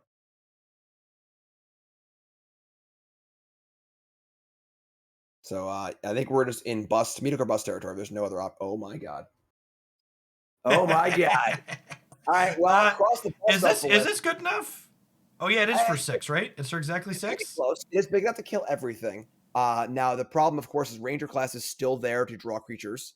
But have you been watching Tristram Shop decks? We've got this. Yeah. It has been quite the run this game. It has been quite the run this game. Goodbye, everything. Gained 4 life, and let's see how the top of the deck looks from Ranger class. It's kind of a cool build here of his mono green deck. So not playing the Snowlands, so not playing Blizzard Brawl and Face Haven, instead trying to lean on his Cultivator, using cards like we see in hand, the Turn Timber Symbiosis, which is a land that's also a spell. So you can not have lands in your hand and perhaps play Cultivator on turn 2 or turn 3, which is pretty sweet. Okay, yeah, and they're debating what they want to do here because they could bolt in this turn timber to play the cultivator, but the problem with that is there's a hive of the eye tyrant and they're at 7 right now. So if they do that, they're gonna end up going down to 4, which seems not great. Yeah, I like tapped land, play the pup here. I think this is the right sequence. The Yeah, I mean, culti- 5 lands in play. the cultivator is actually really interesting with the ranger class as well because it's a shuffle if there's not a creature on Yeah, top of your deck. which is kind of cool. Yeah, usually most of these green decks don't have a shuffle effect, so being able to reset your top is kind of nice. Sure, see And there you exactly go. that here. And this is going to come down as a 3/4 here, thanks to the Tenacious P that came down last turn. Yep, and for 2 mana.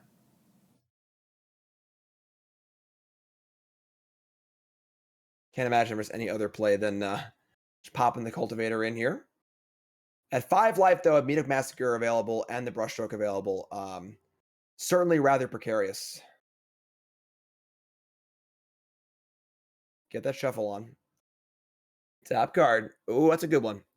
That is a good one. Old Growth Troll on top.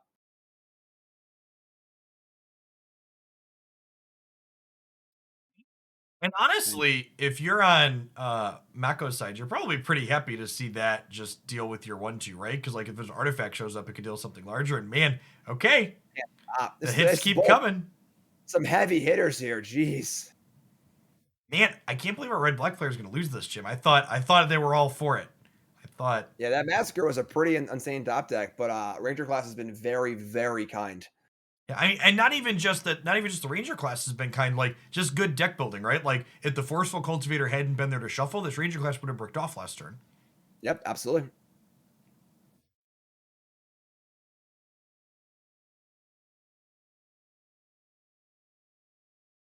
All right, so we believe there's a hive hanging out in those lands, but this is a pretty powerful attack.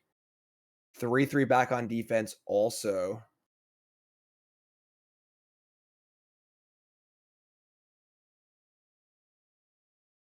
Yeah, I gotta imagine we're gonna see a swing all here. So here come the clowns, and it is lethal. Not only is it lethal, but it's very tramply, Jim. Very, very trampoly. All right. Take the 1 block we can get. Important also the cultivator's vigilance too. That counter from that pup is mattering a lot. Hive of the Eye Tyrant can try and sneak in here. I guess a kill spell does win the game, right? So kill a creature and then hive it. Blood Fountain. Is this lethal? That's lethal, Jim. Because of the It drains is. from the brushstroke. You get It to is. sacrifice this and pick the Epicature back up. The Oh my Epicature god, does a no. damn. All right, Tristran's gonna win the tournament today. That's my called shot. Yeah, there you go. That's a 1, that's a 2, and that's a 3. What an incredible series of swings here. Yeah, do not underestimate the chip shot damage of his deck. Yeah, Because they can chip with the best of them. really, Funny really also, impressive. it needed to return both cards also because it needed a card to discard too, right? Or actually, Yep. I know it didn't. It's turn to land, but sure. There you go. Ding, ding, ding. And a wild back and forth game. Top decks galore. Wow, that was crazy. Three meat hooks. That was the third and final meat hook in the red black deck, by the way. They came off the top. So the one outer, I assumed there were 2 left, Jim. No, it was the third. Yeah, they're gonna win the tournament, Jim. yeah, I mean, just discard the second one. I don't need it. I'll draw a third one when needed. Just extraneous to have a second one here. Yeah, I mean, well, you know the next one's coming. Yep. Crazy game. Crazy game. I like how the third meat hook's not the fourth meat hook isn't even a consideration yet. Come on, you got to bring it in, right? Yeah, I think so. It can be a little awkward against the larger creatures, but with cards like Deadly Dispute to make a little extra mana and so on and so forth, you just gotta have it, I think. We cut the third. Okay, the third one came back in. We cut the third one for a minute there. The third one was so good to you. Don't cut the third one. They cut the second one. They left in the first one and the third one. Oh, The okay, second- that makes sense. The second one Right. we did just rummage away. Right, yeah, that was just a piece of garbage, whatever, it's fine. Oh. Something that is a little awkward here is we see Tamiyo's Safekeeping appears to be the kind of protection spell of choice for this mono green build, which is much worse against Meathook Massacre. While Snakeskin Veil isn't amazing there, the fact that it gives a 1/1 counter means you can catch people in spots with it at least. Absolutely, yeah. A lot of times because the creatures are so big in this green deck, they're going to be Meathook for exactly the size of your creatures. So I agree. Snakeskin Veil would be a bigger pickup for sure. Safekeeping does notably give you 2 life, though, which is not nothing in this matchup, as we saw that last game come down to Exaxes. Yep. Pretty, Yeah. pretty good hand for a green player. Good hand for a red black player, too. I think we have keeps on both sides, I imagine. That's a Beseju second card, right? So 2 untap green. Yep. So mulligan to 2/6 here, but it is a 6 spell 4 land hand here. All right. Well, there's land number 3 to curve out with. So I'm going to value the Beseju in hand, as the Beseju, of course, can kill Anvil and things like that. So I'm going to hold that one. And there you go. There's your 4/4 pack leader on turn 2 on the play, which is quite good. Beseju shall endure, and Anvils shall not, I imagine is what's going to happen. That being said, giving your opponent an extra land on the second or third turn is not a negligible drawback. It has a pretty real downside in terms of how it impacts the tempo of the game. Especially when your opponent's playing Meathook Massacre. Because as we're seeing here, Meathook Massacre needs to cost 6 to kill this pack leader right now. So any extra mana is going to help out a lot. Yep.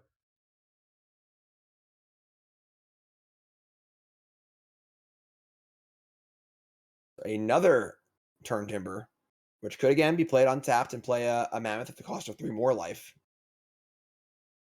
And yeah, I'm going to really value that Beseju here. So another Turn Timber. Here's your Mammoth. And now, of course, the pack leader is starting to draw cards too. So the green snowball has started rolling down the hill. Okay. There's a Brush Stroke. Doesn't really accomplish a whole lot. We could see the Aperture plus Anvil kind of get that engine going a little bit. The Werewolf pack leader has Trample, but the Mammoth does not. So blockers will be useful there. This is going to be interesting because if the Anvil is deployed, how aggressive will our green player be in killing it with Beseju and giving Tristan here an access to another land? We'll see. Yeah, I gotta imagine this is the Anvil turn. You want to start gaining a little bit of life. You want to start having some extra blockers. You're not going to be able to chump block the pack leader because it has tramples. You want to start chump blocking the Mammoth ahead of time while you still can.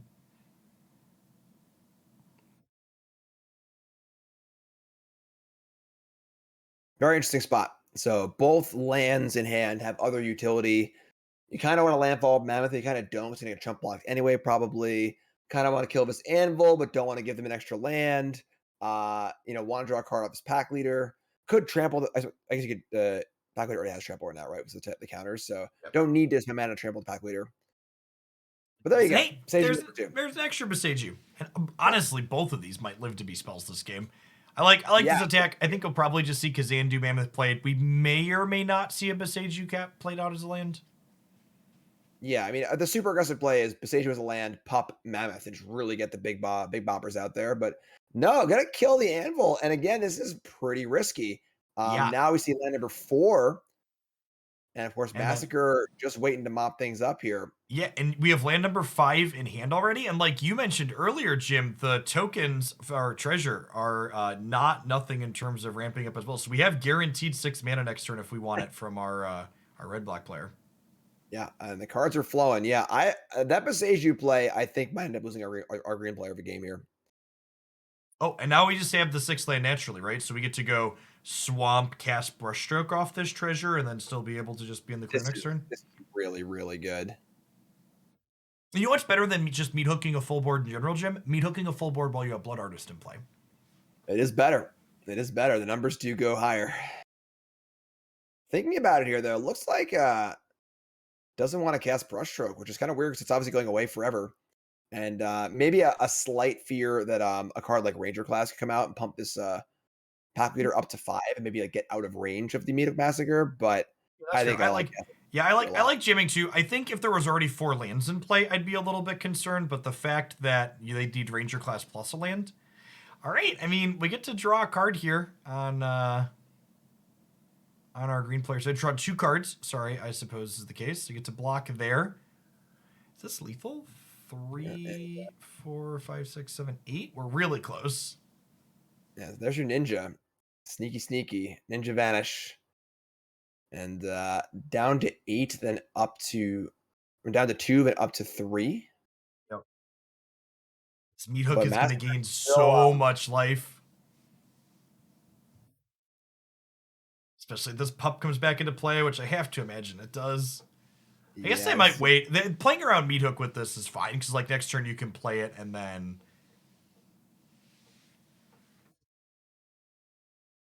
yeah, and the problem is though the Meat Hook Massacres and provide enough of a life buffer where the 8 cards in hand for Tristan are all gonna start coming together. Yep, and there's a molten impact, right? So like the meat hook's gonna clean the board, and then the molten impact's gonna answer the next thing. You have another brush stroke to get another blood artist in play, so you start gaining even more life as you're chip shotting through the rest of it. There's synthesizer plus smelter to start closing things out. I think Tristan's solidly in the driver's seat at this point. Yeah, the big thing is will our green player kind of play around the 4 damage effects by trying to use Pup in conjunction with the old growth troll. Try and get that troll up to 5 toughness and see if he can't push through. There's a layer of the Hydra available also, so there are tools available for our green player here. I don't see how this turn can be literally anything but Meat Hook Massacre for 4, but the next few turns are going to be very, very interesting. Yeah, I have to assume there's someone at Tristan's door because the line here is like you said. There's only one straightforward path. Yeah.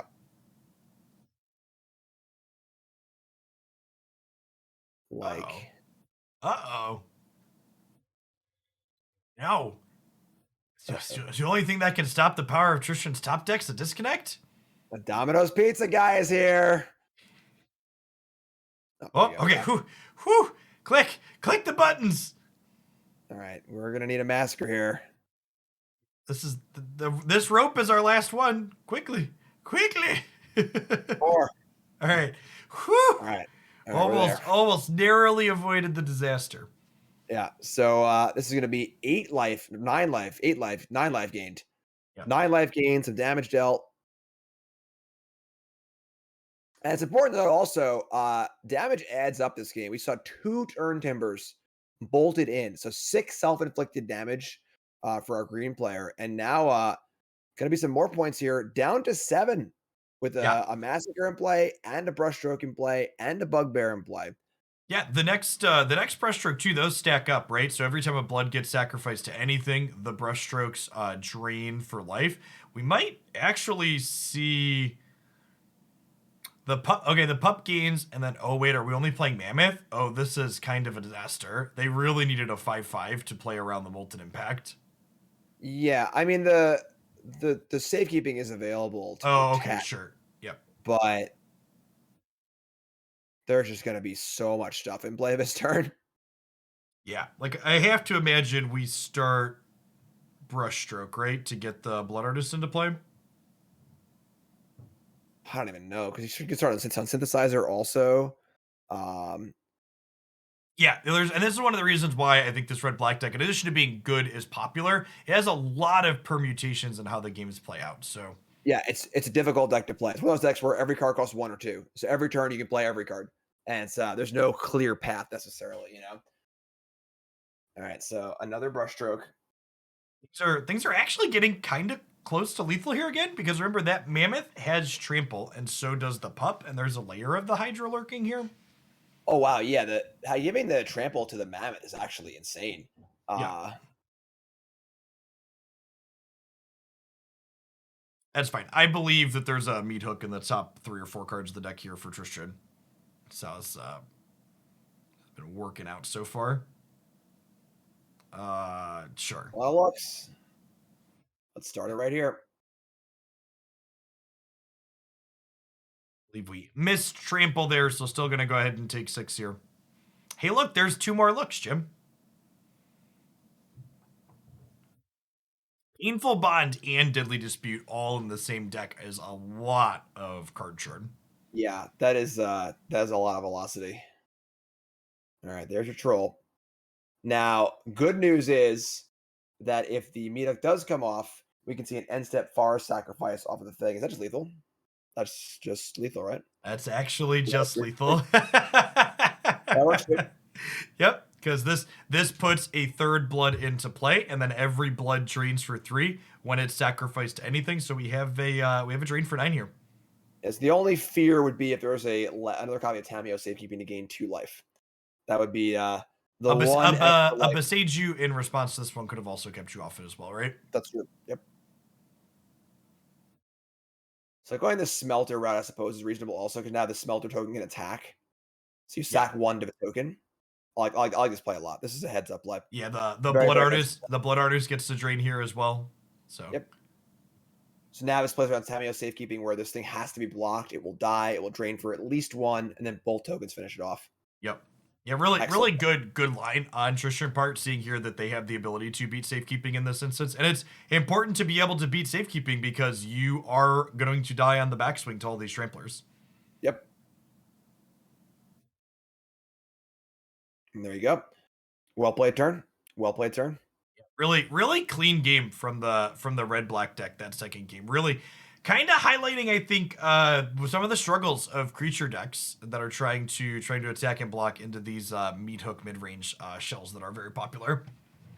Yeah, I think honestly though, the green deck is one of the best decks at fighting the Meathook Massacres. You know, when you're a white deck and you're playing Thalia and Elite Spellbinder, always one toughness creatures, Meathook Massacre is just brutal. But the green decks are pretty chunky. They got some pretty big boys in there, and you know, you're often able to kind of get in ahead of it, but need to maximize that. And again, that game, that Beseju, Yep. giving the Rakdos player an extra land was just backbreaking because it took that weakness that the green deck exploits in Meathook Massacre and just gave it right back to them.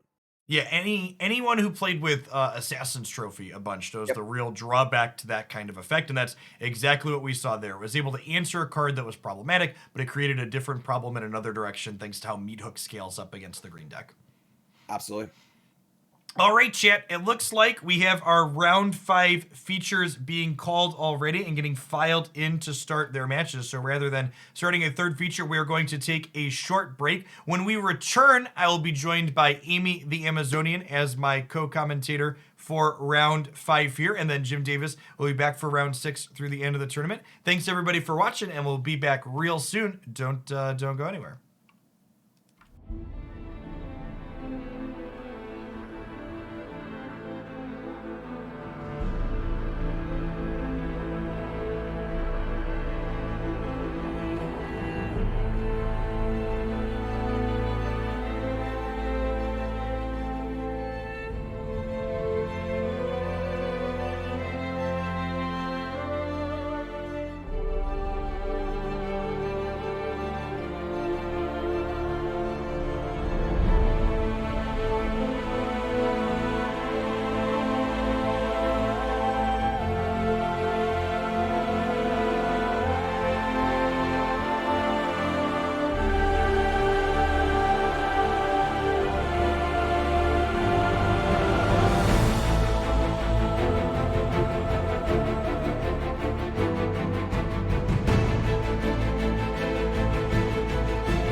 Welcome back, everyone. Oh, I clicked save. Why didn't my thing update?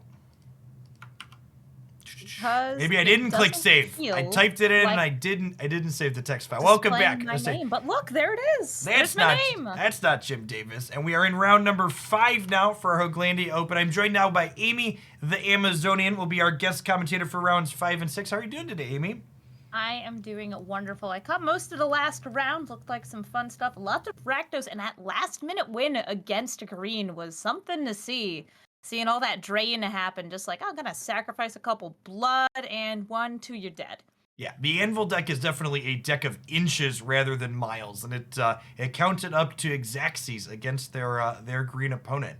We've got our competitors already down in their matches, and we've got no Rakdos for our first feature match, but we've got something that we haven't seen a lot of yet today, but we actually have a little bit on both sides. The Venture mechanic is something that was buffed up in Alchemy. For those that aren't familiar, Alchemy being a digital format not only has cards that are a little bit too good being dialed back, but Wizards has also done an excellent job, in my opinion, of taking archetypes that have been a little bit too weak to see constructed play, such as the Venture into the Dungeon mechanic, and making them more powerful to have a wider range of archetypes be competitive.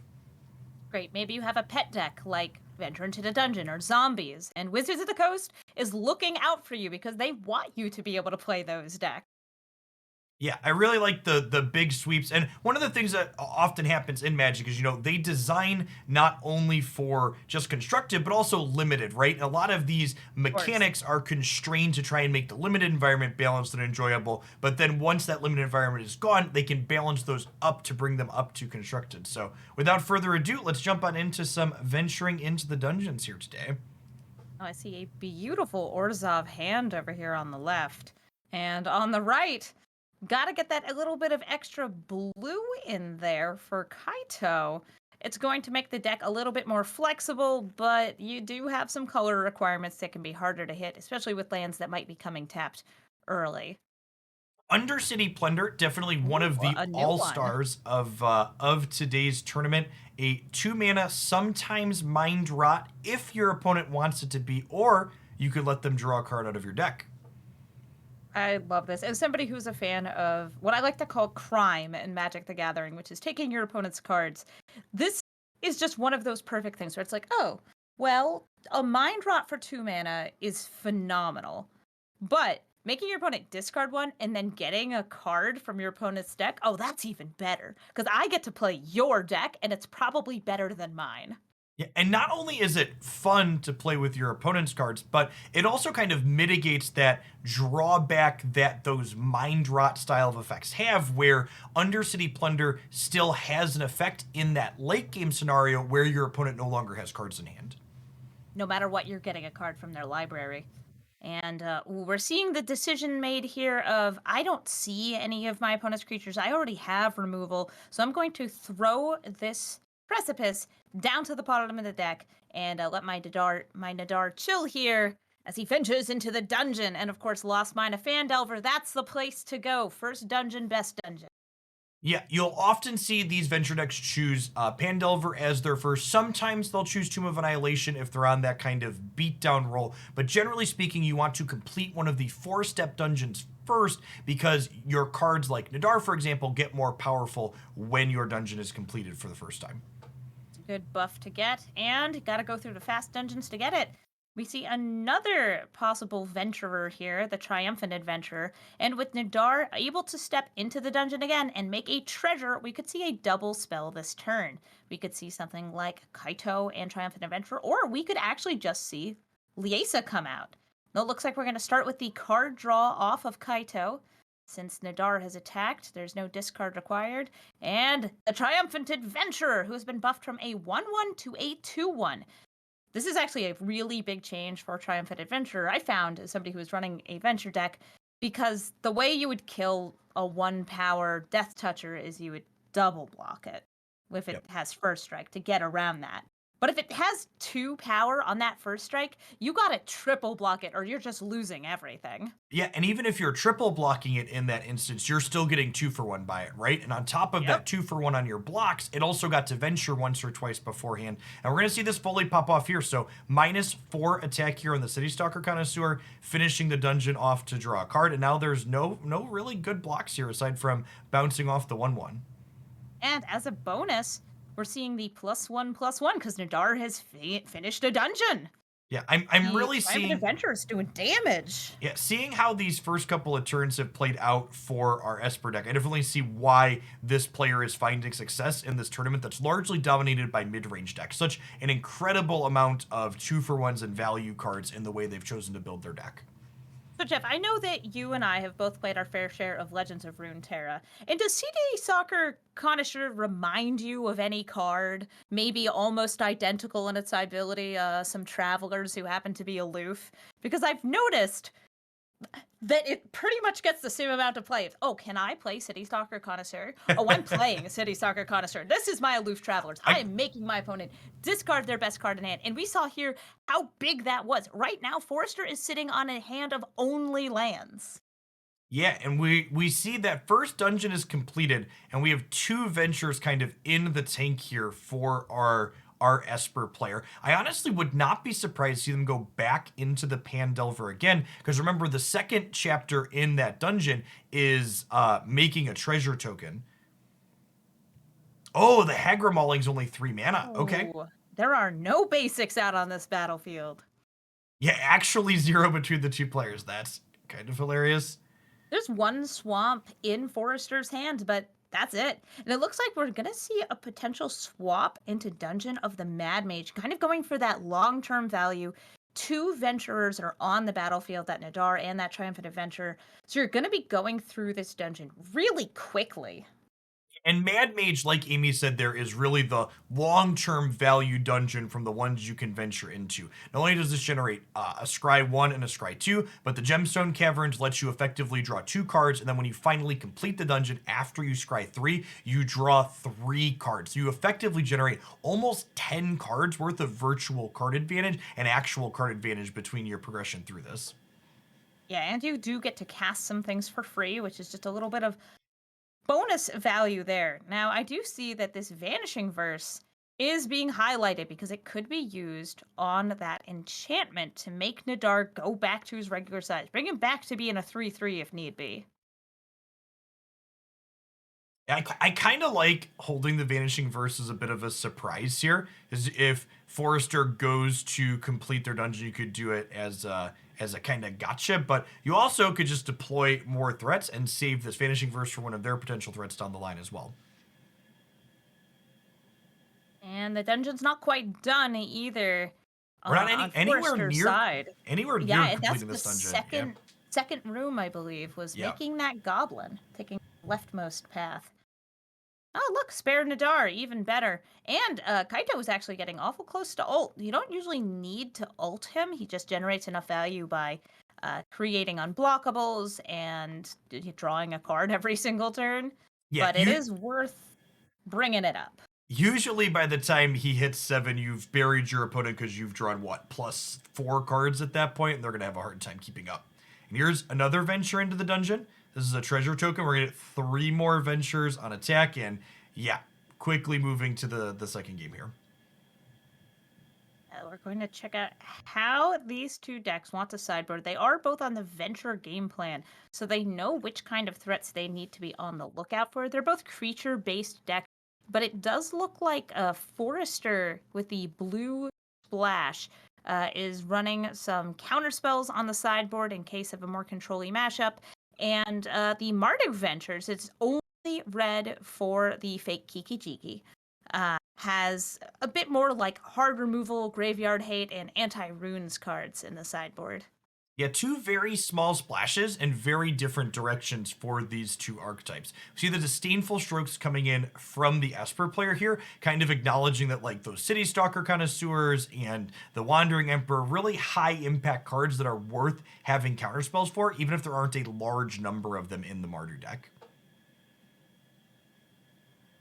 Oh, we're actually seeing a couple venturers get taken out here, going down to just a few copies. It looks like 3 copies of Nadar, 3 copies of the Precipitous Drop, and moving up a couple copies, though, of one of those splash cards, which is the Blood Harvester.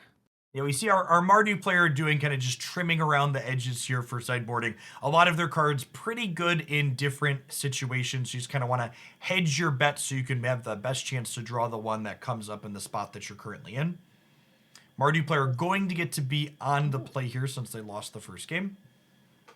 I will say I do prefer the Mardu Splash for myself when I'm playing this deck.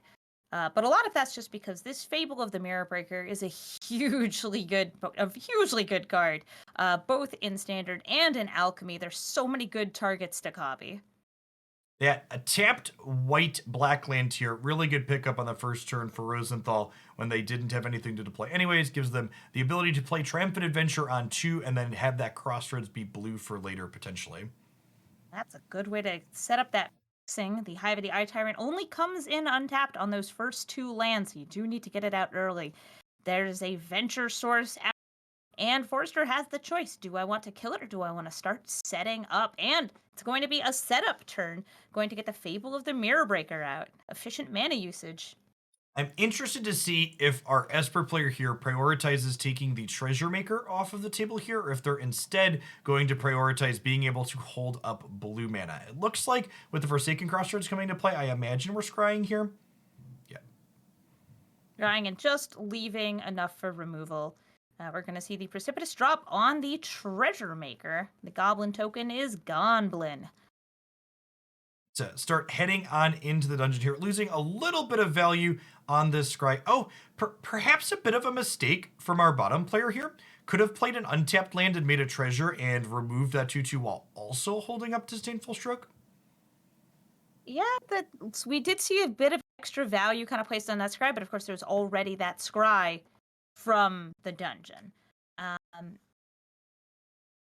We'll see here. Does our Mardu player want to? They might double 2-mana spell here. Nope. City Stalker Connoisseur is too enticing. And can't say I blame them. Getting this card down and getting your 2-for-1 value right away has a lot of upside. But I do see another new card now in our top player's hand, Painful Bond. Some really strong card draw there. Speaking of, we saw the 2-mana Mind Drop before. The 2-mana Divination. It's insanely good. I mean, it's even better than Divination. Divination stuck at sorcery speed. This is instant speed. It's huge. Adventurer comes across here, not able to be blocked profitably due to the combination of First Strike and Death Touch here. You have to imagine that this Fable the Mirror Breaker is going to get Vanishing Verse before it can lose Summoning Sickness. Being able to copy City Stalker Connoisseur is incredibly powerful. You do not want to be discarding your best card every single turn.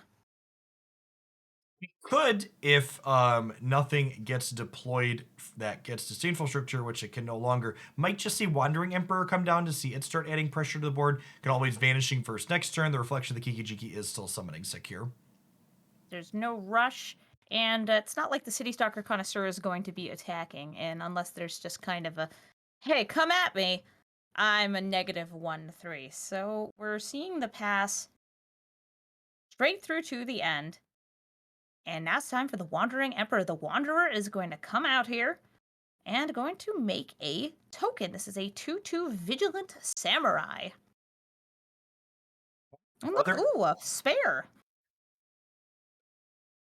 So Verse can deal with the Reflection, and then Wandering Emperor is able to give something a 1/1 counter, which will let the 2/2 profitably attack into the City Stalker Connoisseur here. A little bit of first strike until end of turn. We're probably not going to see a block. That would be bad for the Connoisseur. Painful Bond easily pops off here. Wouldn't be super surprised to see the Blood Token get cycled here as well, depending on what's picked up from the Painful Bond. It is a Nadar and a Fable of the Mirror Breaker. That is 2 very strong pickups. Yeah, not surprised to see the Blood Token just sit tight while those cards fantastically sit where they are. Disdainful Stroke looking super awkward here. We can see Nadar come down. Yeah, there's not that many targets for the Disdainful Stroke. We pointed out before the City Stalker Connoisseur, but I mean, the Disdainful Stroke is just going to be looking at these huge threats in Nadar and Fable the Mirror Breaker and unable to interact. Little surprised to not see the precipitous drop happen there when the venture happened. Although I guess we're doing Blood Tithe Harvester, just wanting to add more pressure to the table makes a lot of sense, I think. To Goblin or to Treasure? Looks like we might be seeing a Treasure to get another 3-drop. Okay, I like this. Yep. You're letting you turn your Nadar effectively into a 2-mana spell here has a lot of value.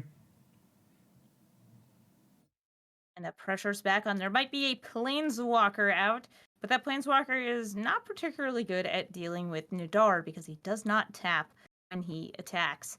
But that said, there are still a Vanishing Verse just drawn into Alexander Rosendal's hand. That Vanishing Verse is just gonna have its pick of targets here.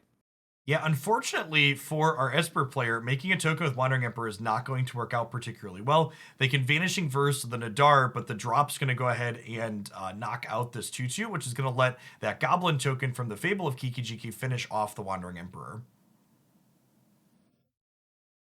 There's just enough mana to flash in the other Wandering Emperor, but it's not going to be a good value-based trade. And now Forrester has got the option to do a little bit of rummaging, going to discard a Precipitous Drop and a Blood Tithe Harvester.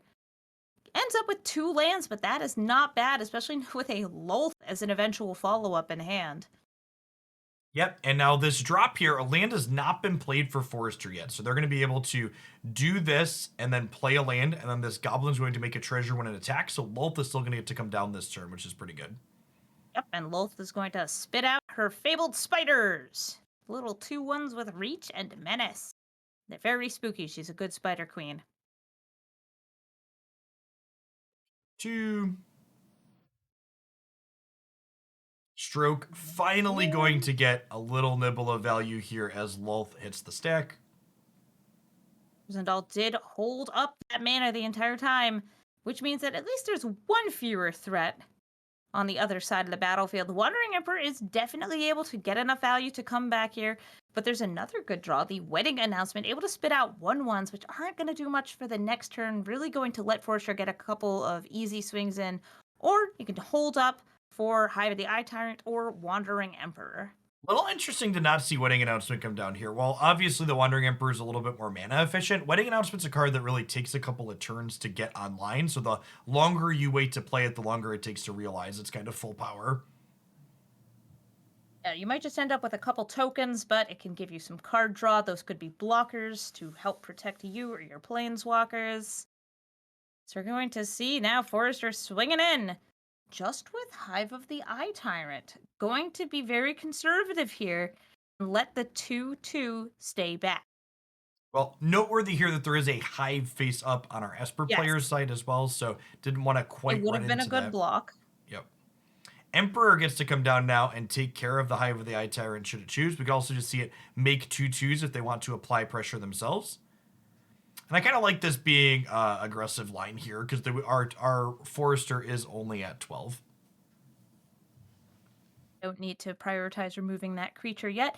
And this way you're saving a bit more of that minus power to react to the reflection of Kiki-Jiki. Bit of a pause here, trying to decide what to do with the powerful Planeswalker, I imagine. Could create a 3/3 so that way you can attack without offering a trade. However, could also just make another 2/2 so that way your blocks are a little bit more profitable next turn into their Menace creature land.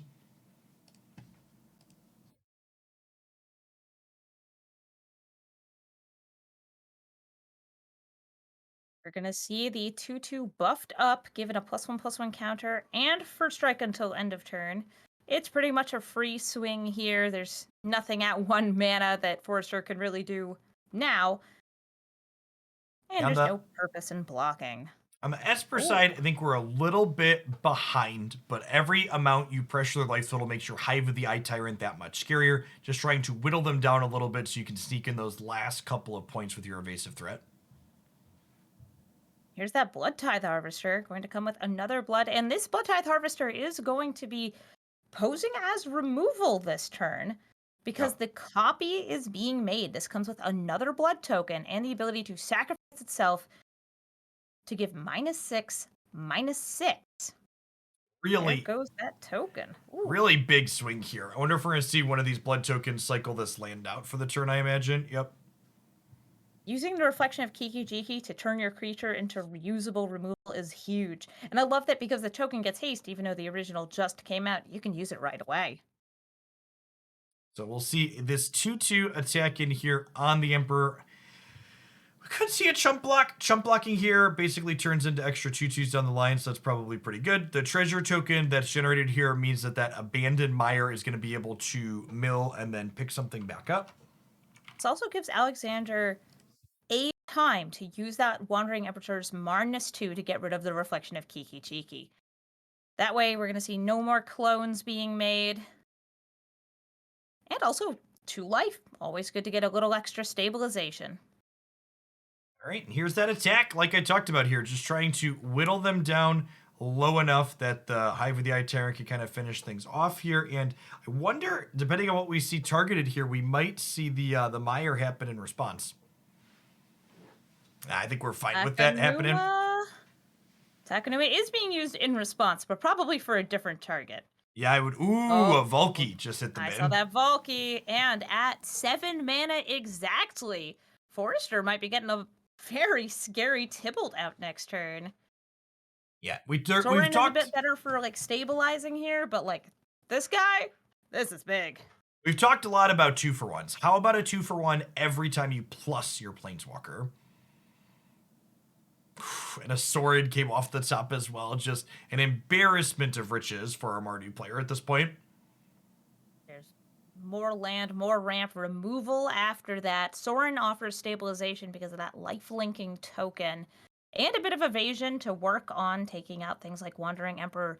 But I do think that Forrester needs to be very careful here because he only has 6 life. That's not exactly where you want to be. This is a tapped Crossroads, so this Vanishing Verse is not playable this turn.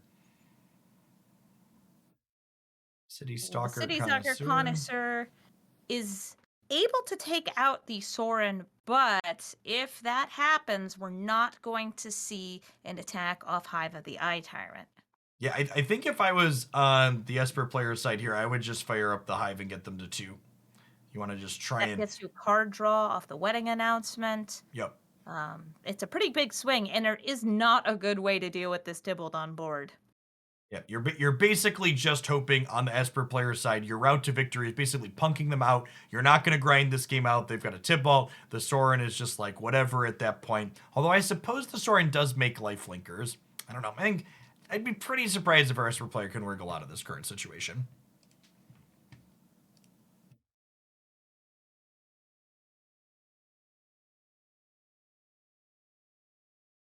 We saw that last minute hover, but no, deciding to animate Hive of the Eye Tyrant. Swinging in for that 4 damage. Yep. And notably, the wedding announcement, in addition to drawing a card, is going to finish that 3rd segment of it. So it's going to turn into an Anthem, making all of these things +1/+1, which means this 1/1 will be lethal on its own. Ooh, and a Nadar. Currently, I want to say 2 steps into the Lost Mine of Fandelver. Can go into a dungeon that offers a little bit more life loss. Okay, and I think if we weren't done before, we're definitely done now. Sorin's making a lifelink token. Wandering Emperor gains 2 life on her down tick whilst exiling something. We are thoroughly stabilized on the Mardu side of the board.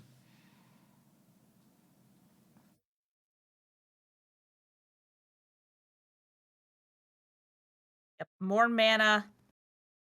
Double the card advantage off this Tybalt, stealing from both players' libraries.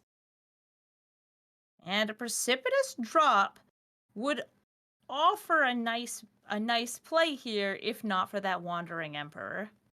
Yeah, I think at this point, you're like dropping the vampire because it threatens to gain life, and then you need to like Nadar and hope to put something together. I think you have to finish this dungeon and then go into the next one to try and drain out that last 2 life. But it's going to be hard. This is a Tomb of Annihilation angle, I think. Mm-hmm. That's one that we have not seen yet from the Venture deck. It is one that deals damage to your opponents and yourself. Everybody gets annihilated together. Mutually assured destruction. Everybody has to bleed. Both players lose a life, but all of the other parts of the Tomb of Annihilation, you can kind of avoid it, especially if you have card advantage, land advantage, creature advantage. So the Hive of the Eye Tyrant is going to swing in. And on Alexander's side, you know this isn't going to work. Both that Hagramauling and the Vanishing Verse are face up, and then Wandering Emperor shows up. It's going to and work is like, even less than you thought it would. Yep, we knew this was a bad plan. Now it's even worse than expected. Wandering Emperor exiles the land, and we're not seeing a concession. We're taking solace in There we go. we're taking solace in our Black Lotus sleeves there for a minute before we concede, which I can appreciate. They are a gorgeous cosmetic. Nice. That whole bundle, the pet, the sleeves, they go very nicely together. Kind of go with any color deck too, you know, making mana of any color. Tastes pretty good there. And we're going to see the I already sideboarded, I don't need to do it again. No difference on the play, on the draw. See, our Mardu player perhaps considering some differences while they're on the draw this game. Something that you'll often see these more mid-rangey decks do is being more reactive when you are on the draw can often be beneficial because your opponent's going to have better tempo playing out ahead of you since they are starting the game. Taking in things like board wipes if there's meat hook massacres at the ready. But my guess is those are already, it looks like all copies were already in the library. The Triumphant Adventurer, a card that's being trimmed out here. And honestly, I think it makes a lot of sense to try and trim that one on the draw. It is a card that's very good when you're in a proactive position, but it's much less good when your opponent's going to be playing to the board before you. While it can trade 1-for-1 with a block, your opponent's going to be able to venture into a dungeon before they do that, meaning they're getting value and you're not. Oh, we're actually seeing a Hogra Mauling come out, this flexible MDFC, just to trim things down a little bit. 4 mana for removal spells, not particularly efficient. And then when you're on the draw, remember you're seeing slightly more cards in a game, meaning you're a little bit less likely to brick off. Here we go. We're going to go into game 3 between Forrester and Rosdahl. Our Esper player is going to get to be on the play again for this one. It is noteworthy that their mana is a little bit awkward with their third color here. So this Forsaken Crossroads is their source of blue, but if they play that tapped on 1, they won't be able to play the Adventurer on turn 2. Yeah, but it's better mana than Forrester has with a single dual land in hand. That cannot be a keep. I have to imagine we're going to see our Mardu player go to 6 here. I mean, it's got 2 of your colors, but they're not the colors you want to see at the start. And it's also just 1 land. So hitting that mulligan button and getting a much better combination of colors. No true dual lands, though. Nothing that's going to be generating 2 colors of mana, but giving you the choice between different colors here. Get to select it as they come in on those pathways and crossroads. That dual land coming down tapped so we can Triumphant Adventurer on 2. We're going to have an Undercity Plunder available from Forrester, but that's not really where you want to be when your opponent is already on the board. It is fun, though, getting that card advantage. I'm not going to deny it. So we're seeing a consideration here of, do I use my more flexible land, my pathway, or do I use Eiganjo, Seat of the Emperor, as a land here, or do I save it for some potential removal since I know my opponent has an attacker already? There's upside to waiting on both of these lands. With the Eiganjo, obviously the upside is if you draw other lands, it could turn into removable spells for you. With the pathway, waiting to choose which side you play it out on lets you see more cards before you decide which color you want to commit to. And going for the plunder. You see a decline Ooh. here, giving them a wedding announcement. That's some confidence in your hand, and that may actually turn out very good for Forrester. Having two wedding announcements means they can be chained together, and those tokens from one can be buffed by the other. And with a bit of like board wipe in hand, that Meat Hook Massacre, it could be a very nice mid-game turnaround.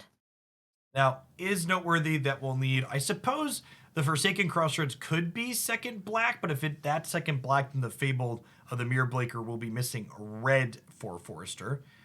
All Ooh, of but our the mana Sundown warriors. Pass, that's a convenient draw right there. That'll do. Hello, Fable of the Mirror Breaker.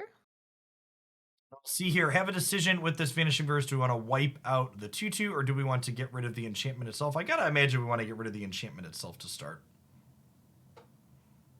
The 2/2 will not have particularly profitable attacks into the City Stalker Connoisseur next turn, and it doesn't block the first striker well.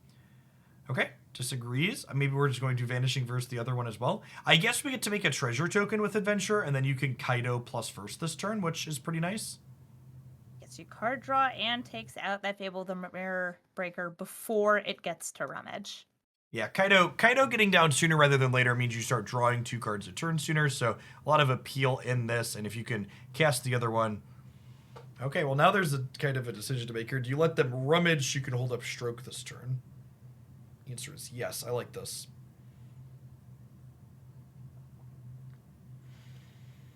Okay, drawing that Disdainful Stroke did give more options. It allows for the Mirror Breaker to move to the next stage of the saga, getting those lore counters, but still gives you a way to stop something really scary and powerful from hitting the board.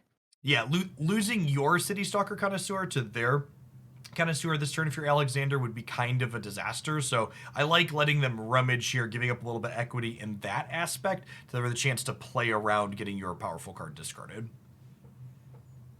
Here's a second Fable of the Mirror Breaker. This Vanishing Verse is now looking between the two of those and thinking, oof, I got work to do. And there's a third one in hand, too, for Forrester. A little bit of a decision to make here. Obviously, I think you're exiling one of the sagas here, but which one has a little bit of upside and downside? So the one on chapter 1 is going to get to Rummage, but it's also going to take longer to get to the final chapter.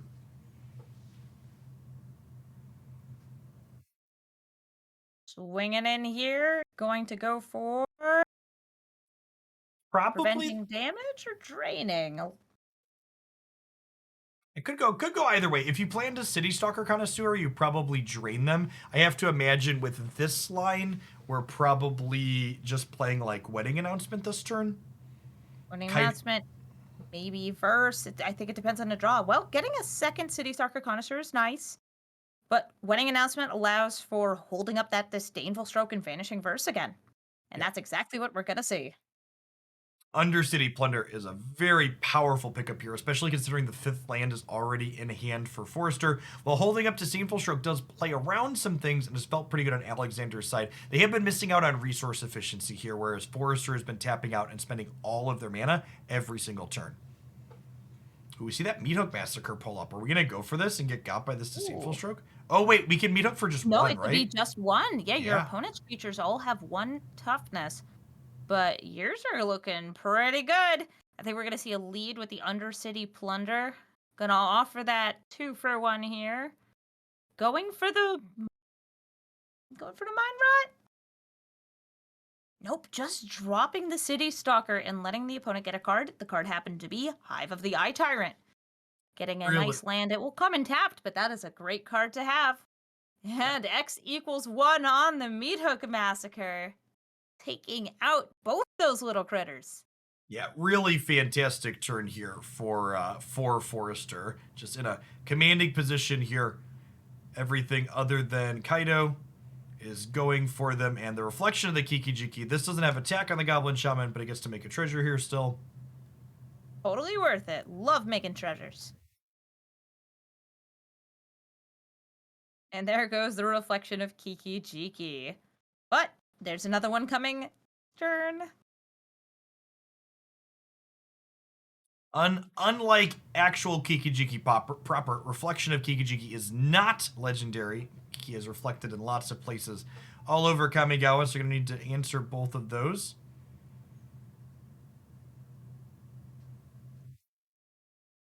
Debating on if they want to hold up stroke here again. I have to imagine you just jam the City Stalker at this point. Yeah.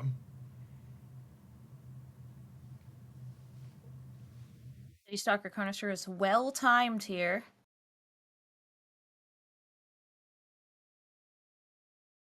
And that wedding announcement that was actually stolen out of Alexander's deck looks like it's going to be the choice for discard. Right now, we're seeing Kaido generating such huge amounts of value. The Fable of Kikijiki of the Mirror Breaker doesn't have anything great to copy at this point in time. But oh, there's a nice swing of a card up there. There's a Valky in hand. 1 mana off from casting it right now, but an attack with the 2/2 Goblin would get there. Or just playing the Hive of the Eye Tyrant and waiting a turn. Gonna get We paid do have to look dividends forward to, yeah, on there is the though. Disdainful Stroke, yeah. Yeah, that Disdainful Stroke still hanging out here could be huge in stopping that Valky. Attack with benefit the of 3/3 is blue. super aggressive. It goes in. Okay. Okay, and there's a Hagra Mauling, which cleans up this reflection, meaning they still have yet to get to use it, and then Disdainful Stroke still has things covered. This does And mean... there are still no basics. Yup. Kaido gets to live this turn based on a chump block. It won't even be a chump block, actually, because the wedding announcement turns into a 2/2 based on a trade with this 2/2 that's attacking. Okay, things are a little rocky for Esper player for a little bit, but I think I actually like their position at this point. I feel like Kaido's just doing so much. Yeah, I mean, And having that your... Disdainful Stroke, like, we know that it's been saved for a really good value swing. Yep. Yeah, they've been sitting on this stroke for a while. They passed a couple of turns, were a little bit resource inefficient, trying to make something happen with it, and they're gonna finally get rewarded for their blue splash here.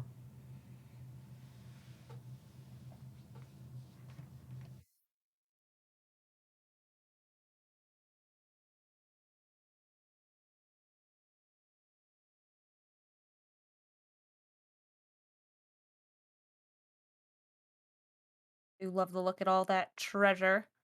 And actually going for wedding announcement here.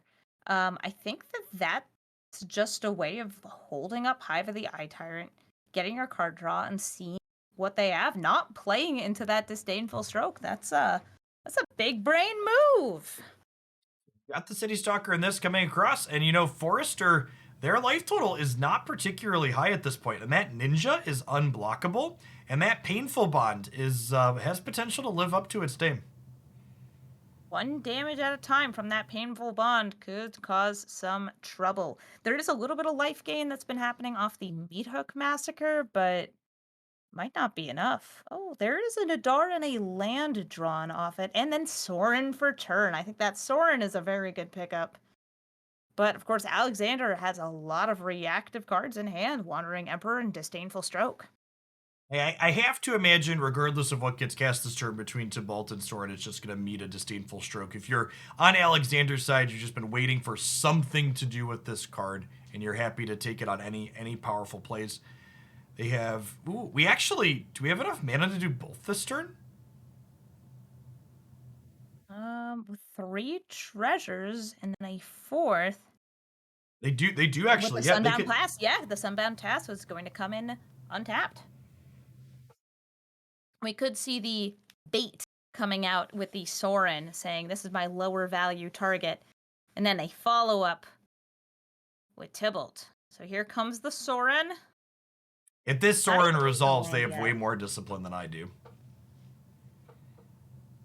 I feel like with so few Disdainful Stroke targets, even Yeah. in your opponent's deck, that's a hard thing to let pass. Yeah, especially because like you're in a position to win this race, and the Sorin is going to generate life linkers, right? Okay, yeah. So that was a Disdainful Stroke on the Sorin saying, I don't want you blocking, I don't want you gaining life, I don't want you hitting Kaito. But Does here Tybalt have to downtick? Tybalt. Tybalt might need to exile the City Stalker just in order to generate some Yeah. value for next turn and protect Forrester. which does mean that Tybalt might die to a 2/2 that cannot be blocked. Yeah. Now just, not quite the amount of value you want to get off your 7-drop, but necessary when you're in such a defensive position like our Mardu player is here. Hive of the Eye Tyrant threatening to have ooh, wait, do we have? We're not quite lethal, but we're close. Wait, do we have a 1/1 counter or a drain from this venture? No, we're past that point. It Okay. would need to be the next one, but a Nadar on the draw actually could give it, but unfortunately can't animate and do that. Oh wait, the 1/1 And counter is see- lethal. I missed +1, the +1 Wandering counter. Emperor. Right, it can't be blocked, and because there's only one blocker. Oh, wait a minute. Yes, okay, the first strike was put on the unblockable token. Yep. So life gain from the massacre happens after, doesn't catch up, and that's game. Alexander Rosdahl taking it in a 2-1 between Esper and Mardu Venture. Yeah, really seeing the blue splash in that build kind of getting to flex in that pseudo mirror match. Both Kaido and the Disdainful Stroke being a counter spell for the more expensive play, generating good tempo there. That's the reason you play blue. It's for the counter spells. It's the only reason anybody should be playing blue. Come on. Who wants it? Well, what does blue have right now? Kaito? Card draw? Nah, you're playing it for the counter spells. All right, let's go ahead and pop on into our second feature match of the round. We've got some mono white versus blue Jeskai control. Sorry, it looks like the mill variation. Ooh, gonna be doubling some Tasha's hideous laughter. Quite good against a lot of these aggro decks. It looks like the mono white deck, though, is going to be low to the ground and curving out perfectly. We see the 1Z, 2Z, 3Zs right there really, in the Reaper's hand. Really strong start for a mono white player here. Sigardian Evangel, a card we saw earlier in the tournament, be flexible in that it scales up late, but it's also very powerful at just being a 3/1 on curve. Love hitting things in the face. That being said, our blue-red player, remember, this is an open deck list tournament, which I think gives a leg up to the more interactive decks, like our top player is playing, because they can mulligan appropriately. They know that their opening hand with the Spike Field Hazard and this Voltage Surge is going to serve them well against this aggressive shell.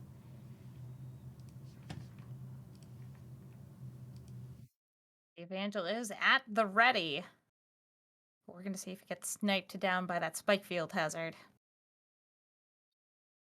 And no attacks happening here. The Evangel is gone and exiled, which gives a very clean follow-up, though, with the Elite Spellbinder. Eventually, something is going to stick here, and that something is the Elite Spellbinder. I really like with the second Spellbinder as a follow-up, taking the Divide by Zero here, keeps them off of that for a little while, and that's a good top deck. That was a good draw. Yeah, these 1 damage spells are very good at taking out the beaters that Reaper happens to have drawn. Yep. But we are seeing, like, this hand is going to get taxed into non-function. Like, because both those Spike Field Hazards got used as spells, there's only 3 lands on Izzet side. Oh, well, there's a lucky 4th land. One more and the Divide by Zero could get cast. Okay, Faceless Haven a little bit late to the party, but better late than never. Honestly, I'm kind of expecting to see a Skyclave Apparition come down as a Grey Ogre here. Just want to get onto the board and try and end this game before that burn down the house shows up. And indeed, we're going to see a 3-mana 2/2 with no other abilities. Great. And this is, a little bit of a choice here. So prioritizing hitting their land drop over killing the Elite Spellbinder here, which I think makes a lot of sense. These Faceless Havens, remember, have been modified inside of Alchemy. They are no longer 4/3s, they are 3/3s, so still worthwhile to fire up and get in here, but not quite as aggressive as the original printing of that card would be. Yeah, there's no real difference here between using the Faceless Haven and the Cave of the Frost Dragon, other than you're kind of choosing which target you are making open to your opponent's removal. But with every single card known, you know this is safe to attack in.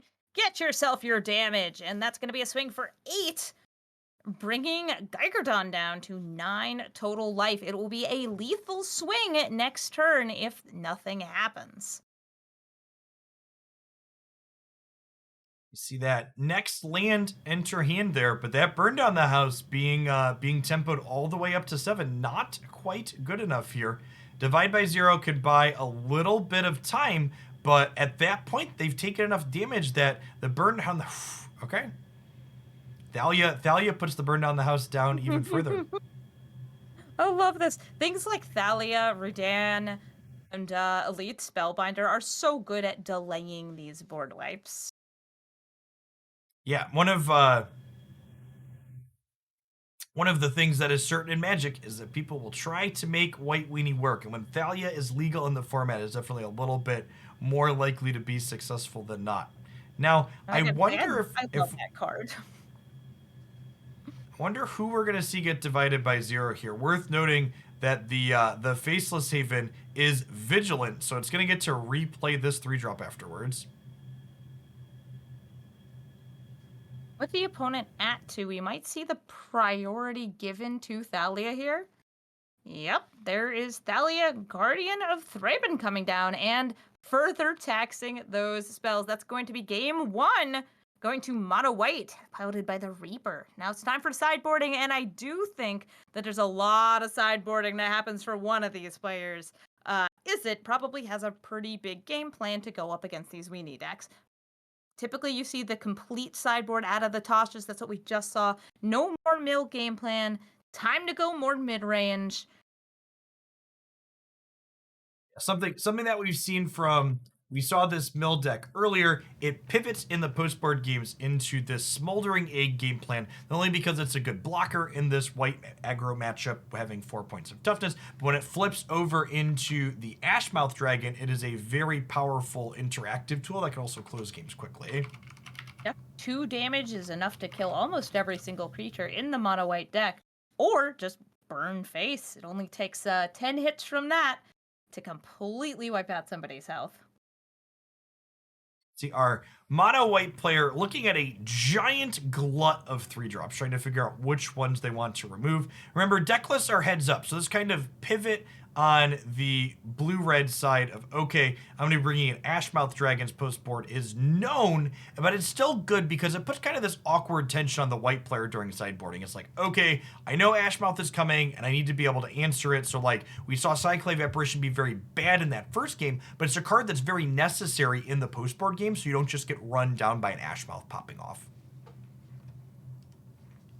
Yeah, we also just saw the consideration for, do I want the Wanderer as another instant speed reaction? Do I have things? Do I have I'm blanking on the card right now. Make something indestructible or destroy something of toughness 4 or higher. Valorous Stance. Valorous Stance, that's one. Great reprint. That's another thing that's very good against those eggs, but also can protect your creatures. The modality is nice, and this is an awkward hand. Even on the draw, giving yourself just a 2-drop and a 3-drop. Yeah, you're really hoping if you're Reaper that the top of your deck's going to be kind to you. Draw even a land or 2, and this game will be over before it started. Spell to start is very good. What else is very good is the Smoldering Egg on 2 for our top player. Oh, absolutely. So Luminarch Aspirant is going to come down, put a +1/+1 counter on herself during end step. Remember, this is the Alchemy version, so she doesn't buff up until the end of turn, but she still does generate that value every single turn.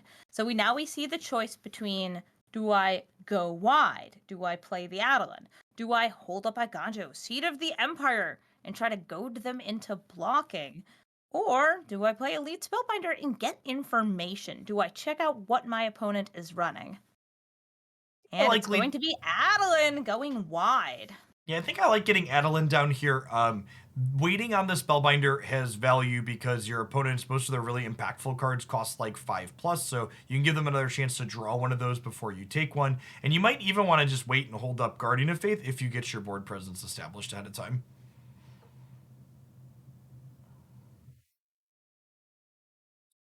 See, See that Ashmouth up to 1 counter. It flips over when it ticks 7. Something that's noteworthy is that Smoldering Egg counts the mana that you pay into something, not the total mana value of the card, which means effects like Elite Spellbinder and Thalia actually help the egg flip a little bit quicker. It'll be harder to cast the spells, but every single mana that goes into them is going to grow. And we're seeing the post-combat spells be played here. It looks like this is the, I know I could get my Adeline bigger to get in more damage, but I want to make sure you feel threatened by my open mana and that you cannot quite react. Yeah, pretty heads up, no block there from our blue-red player, acknowledging that Seat of the Empire could have knocked out their Smoldering Egg should they have chosen to block with it. Ooh. And with 2 different 2-drops in hand here, that egg is going to flip. There is no way for it not to flip. Yeah, we're gonna get to see a game here where Ashmouth Dragon kind of gets to take things over. There's 2 things that deal damage. There's a divide by 0. The mono white's board is basically gonna get deleted next turn.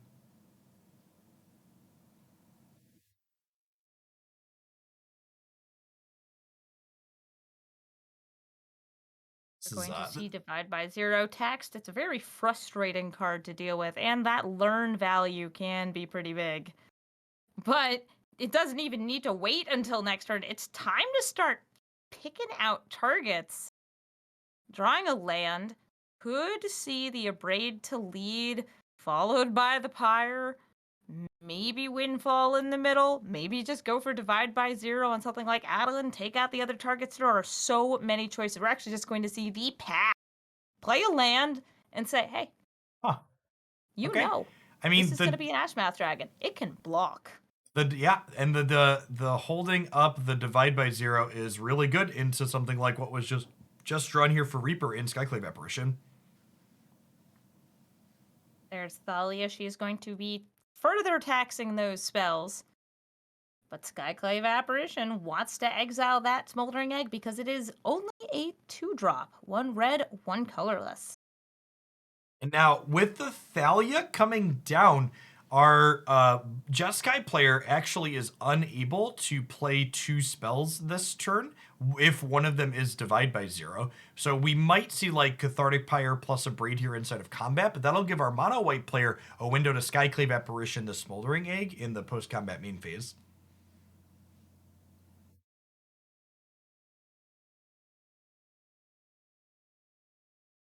Wow, Really? and We going just down took the to hit. 7. I Wow. Yeah, no, I'm not even blocking the token. I'm not surprised to see the no blocks because they chose to play around the Seat of the Empire on an earlier turn, but I am very surprised to not see spells get fired off inside of combat. Just an incredible amount of discipline. And honestly, using their life total as a resource here could just be the right choice. Had they fired off their spells inside of combat protecting their life total, they would have gotten their Ashmouth Skyclave Apparition here. Ooh, but now I think we're going to see a grand old phase out. Guardian of Faith is able to protect the entire board, excluding itself, until the Reaper's next turn. There we go. So we're going to see everything phased out. It will come back during the Reaper's next turn at the start of the turn. But right now, there's an Ashmouth Dragon with only 1 creature to burn.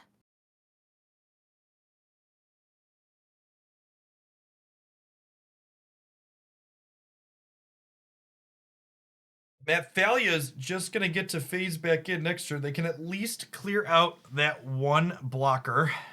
Double Cathartic Pyre is pretty good here.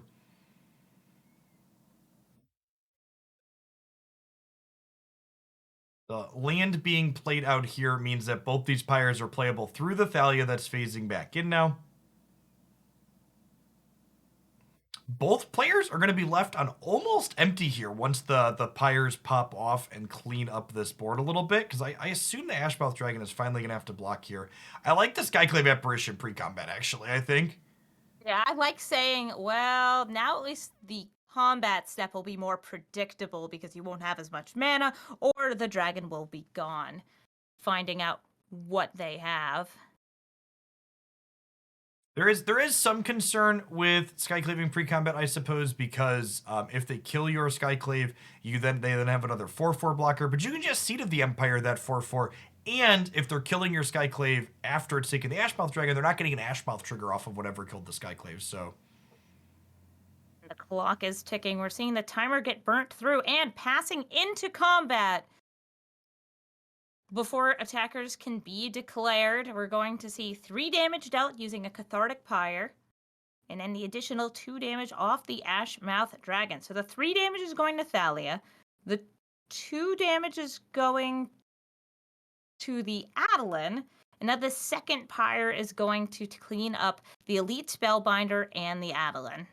And that is going to leave a much less scary board over here on Reaper's side, but still can attack and have that Iganjo at the ready. May as well try to take out this dragon before it could be rescued by something like Divide by Zero. all right, we're going to go ahead and use the magic of time shifted feature to play this one a little bit quicker because it looks like our players are already into round 6 a little bit. So let's watch some mono white versus blue red at double time. While that Ashmouth Dragon is gone. Oh, and I think I incorrectly said it would be a 4/4 earlier. It's actually only a 2/2 on the front side. Because A little bit less scary. Yeah. The Divide by Zero here can pick up a mascot exhibition. So I think despite the life total differential, I'm actually a fan of our blue-red player's position in this game. Yeah, and with nothing for that Skyclave apparition to hit, these are not going to get a lot of value. A 3-mana 2/2 is not going to do much here. Thinking about just deploying it out here, they need pressure to close this game out. They can't exile any of the tokens that are going to get made from this mascot exhibition. Okay. And now there's no great attack. Well, we can attack with the Skyclave apparition if we wanted. That's true. Choosing to wait. Potentially use the Aganjo to take out a blocker. Spikefield Hazard is able to take out the Aspirant, but it's probably just going to get held onto until lethal is presented. And that is a land on the draw for Reaper. Reaper pretty much only wants to draw creatures and spells at this point. No lands.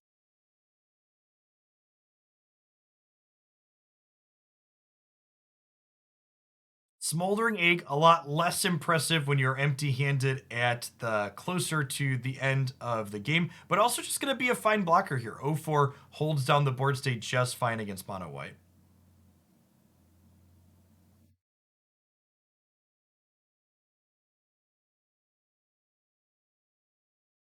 No real progress to make here, and there is an Invoke Calamity, which I have to imagine is going to be the thing that finally swings this game in fully in our blue-red players' favor. They've kind of been holding on for a little while here, but being able to recast a bunch of spells at instant speed is really going to clean out the board for our mono-white player. Invoke Calamity has 2 very strong targets of removal in the graveyard, and it's pretty much guaranteed to be, at minimum, a 2-for-1. Maybe more if the Smoldering Egg can flip first.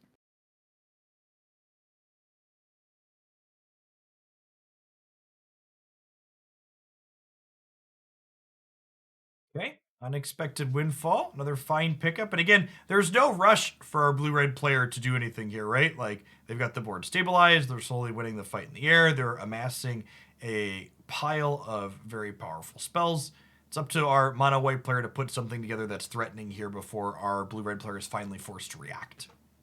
Something kind of fun about Invoke Calamity, by the way, is it is the only instant speed card in the Invoke cycle from Kamigawa Neon Dynasty. The rest of them, all sorcery speed. You steal in blue, you make giant tokens in green, you reanimate in white, and in black you make your opponent's sacrifice while you draw. But this one's just versatile. It can be used for counter spells, it can be used for burn spells. It is great at bringing back that graveyard value and recasting 2 different spells. So it looks like it's going to be Divide by Zero as spell number 1, dividing the Hopeful Initiate so it cannot train. Amusingly here, the Thalia tax is going to be enough mana spent to make the Ashmouth Dragon. Oh, does the Thalia tax? Yes, the Thalia tax triggers that. Good. Okay. Now Yeah. the Ashmouth Dragon has flipped over, and any further spells cast, there's not going to be enough mana for them this turn, is going to get some burn. Stabilizing at 4, always good when you are facing off against an aggro deck. Yeah, it's worth noting that normally Ashmouth cares about the mana that you're paying, so that without that Thalia in play, the Invoke Calamity would just be 5 counters for it. Molten Impact getting to pop off here, and we're not going to spend a lot of time in garbage time. Ashmouth is all about closing things out. I want to make sure that you have just enough for lethal. Don't want to leave yourself open to anything tricky. And here it is. The only reactions available are blocking with the Faceless Haven and a Ganjo able to take out one of these attackers. So it's going to be about order here, though. Not animating the Haven first to go for a block. Well, I think their line here is that Faceless Haven is their way to win the game. So they don't want to True. trade it off. They want to try and win the game with the next turn, I think. I'd be so afraid they're right there. But I guess 1 isn't 0, right? 3 damage off the Faceless Haven, though, is not 4. Yep. But yeah, seeing the effect of that nerf here gave themselves the chance to draw something like Wandering Emperor for the last point of damage, but ultimately, our mono white player is going to go down here and force a third game between these two decks.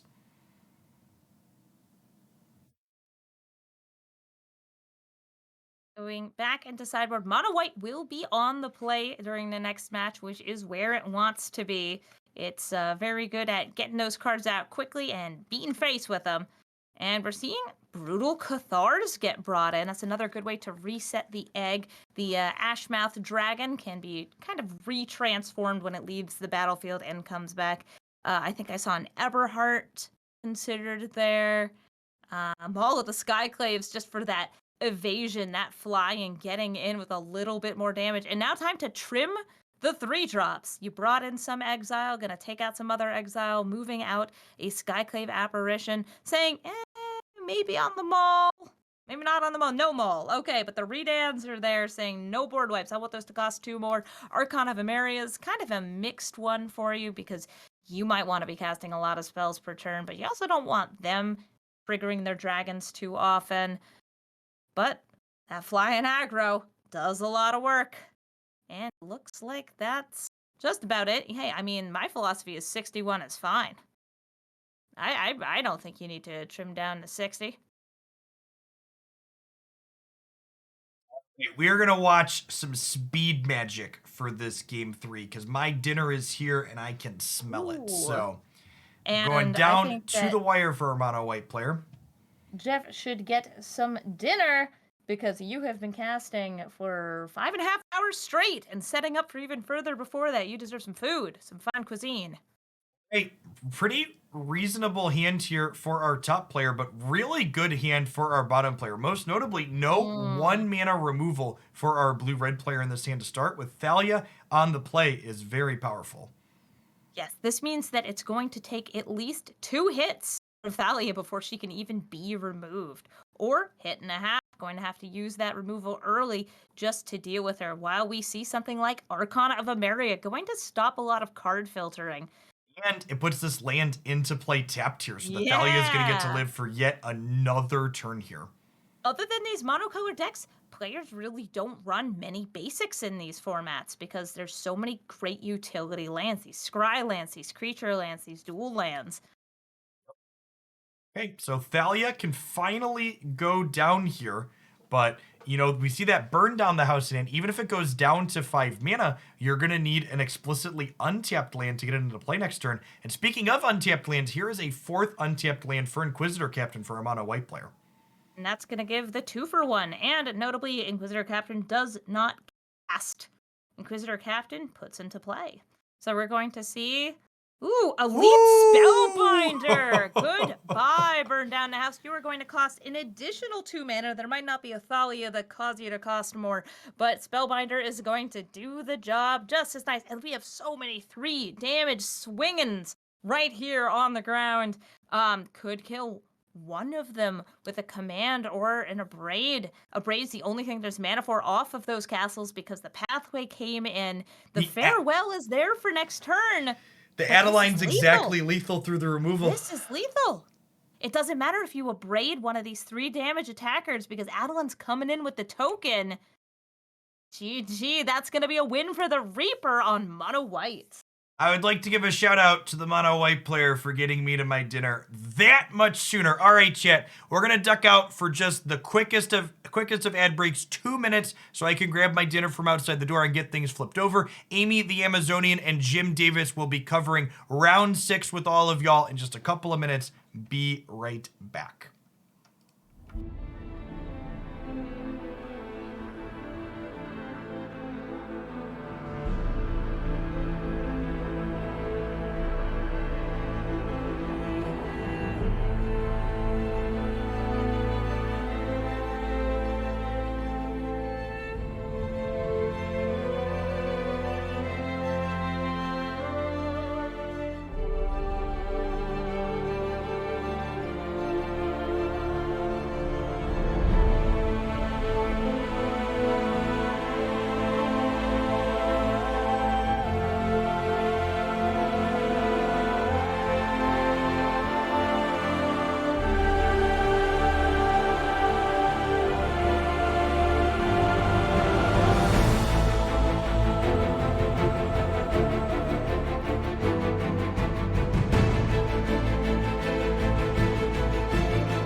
Hello, everybody, and welcome back. We're a little bit cut off here. So, while that gets fixed, let me say hi. How are y'all doing? I'm Amy the Amazonian here with Jim Davis. Our names are switched, but that's okay Hi, Amy the because, Amazonian. okay, you know what? We switched bodies in like a classical cartoon gaff. Oh, some witches have cast a spell, and now I'm Jim Davis, and you're Amy the Amazonian. Yeah, that And we works. have one round to figure it out. Welcome back to the Hooglandia Open featuring the future of alchemy, because we just got a whole bunch of new alchemy cards and people are trying them out. Love to see it. Yeah, it's been a really cool day so far. It's been really awesome seeing both the evolutions of the decks we saw last week in the set championship, as well as a bunch of new cards seeing play too. Yeah, I've been loving seeing the what I'm going to call 2 mana mind rots and 2 mana divinations in black. Sure, why not? Black's allowed to have whatever they want in this current meta. Sure, go for it. Yeah, So what do right. we have here? Is it a match between vampires, perhaps? I see This is pretty vampire. interesting, actually. This is going to be an evolution of the deck that won the Pro Tour in Orzhov Ventures, but splashing blue for Kaido, similar to what some of the Rakdos decks are doing. So mostly the same idea, but for Kaido and some counterspells in the sideboard. And on the right, we have kind of a standard-looking Rakdos Anvil deck. You know, your Anvils. I see. It's going to be a bit of a artifact sacrifice going on here. And I mean, I'm a big fan of the Esper deck. Or I should say, I'm a fan of the Orzhov shell. But hey, if you want to splash blue for counterspells, go for it. I'm a fan of Mardu myself, but I'll accept a little bit of blue as long as you're playing adventure cards. And a fast start for Theodang, going in with the Valerian Epicure, getting a blood and actually looting away a voltage search very early, saying, I need something bigger and something that isn't just removal in my hand. Yeah, it's kind of weird against this Orzhov Venture deck because they're kind of a mid-range deck. We don't want too much removal, but there are also things you must kill, like the Adventurer we see right here. So have a few extra kill spells in hand. You got to keep that ball from rolling, but not a lot of other stuff going on. No real engine. We see this Orzhov hand is stacked. Yeah, dealing 1 damage at a time while picking off these threats as they show up early is not really what Theodang needs. Theodang was looking hopefully for something like a City Stalker Connoisseur, maybe one of those Rakdos Anvils itself. Yeah, and there are a lot of good comeback cards, like you were saying. 4 copies of Painful Bond, 4 copies of Undercity Plunder in this deck too. So there are definitely ways to get back in, but right now, way behind on resources.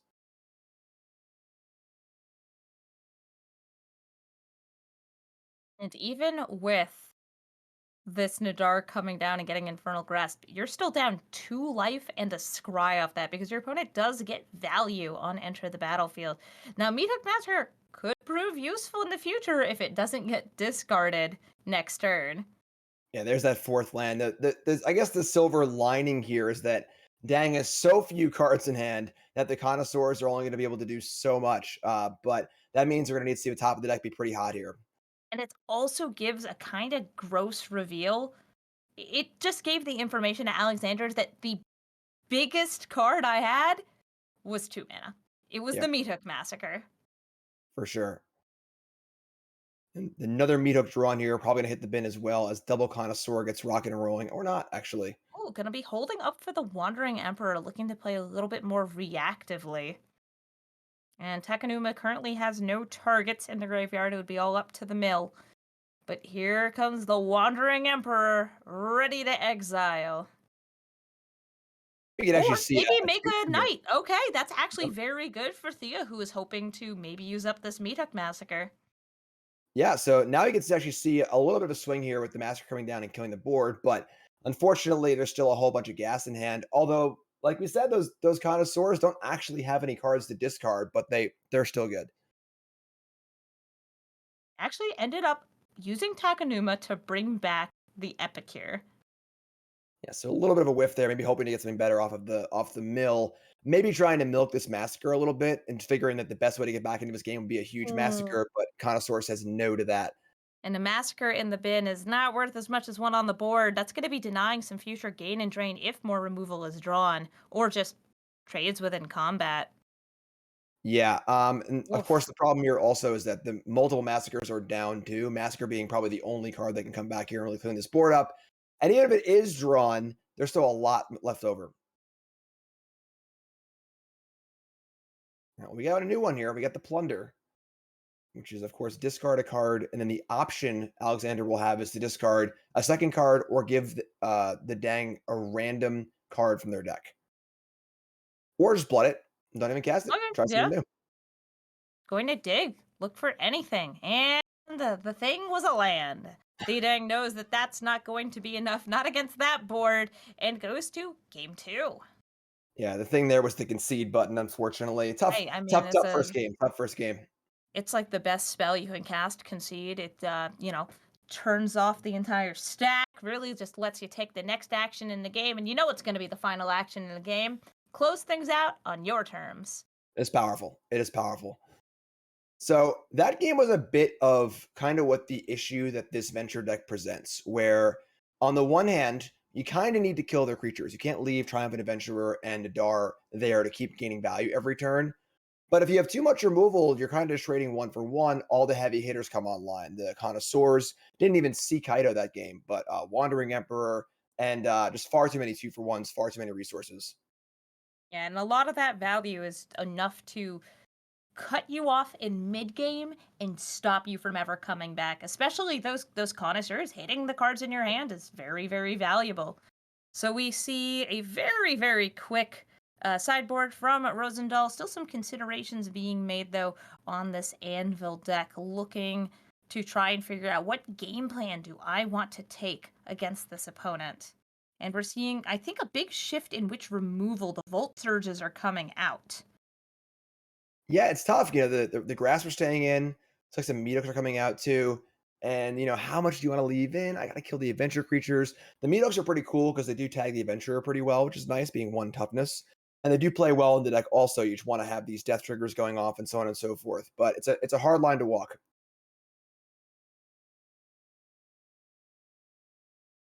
Like in the final considerations, looks like the deck is currently sitting at 62 cards, so two more cuts to make. Or, hey, ship it with a couple extra. Nope, looks like we're going to go down a dispute and ship it at 61. Interesting. Also, all four copies of Duress in as a large commitment to Duress. And Duress can hit the Planeswalkers, can hit Wandering Emperor, Kaido, removal spells, which is great. Won't stop the creatures, obviously. So a little bit of a tightrope to walk here. You need to draw the right cards at the right time. Yeah, this is the sort of hand that those Duresses would be very good against. And we're going to see a mulligan from Rosendahl, shifting things around, ending up with a 2.5 lander. We have that Hog Mauling there. And got Adventurers, Removal, and a Planeswalker at the ready.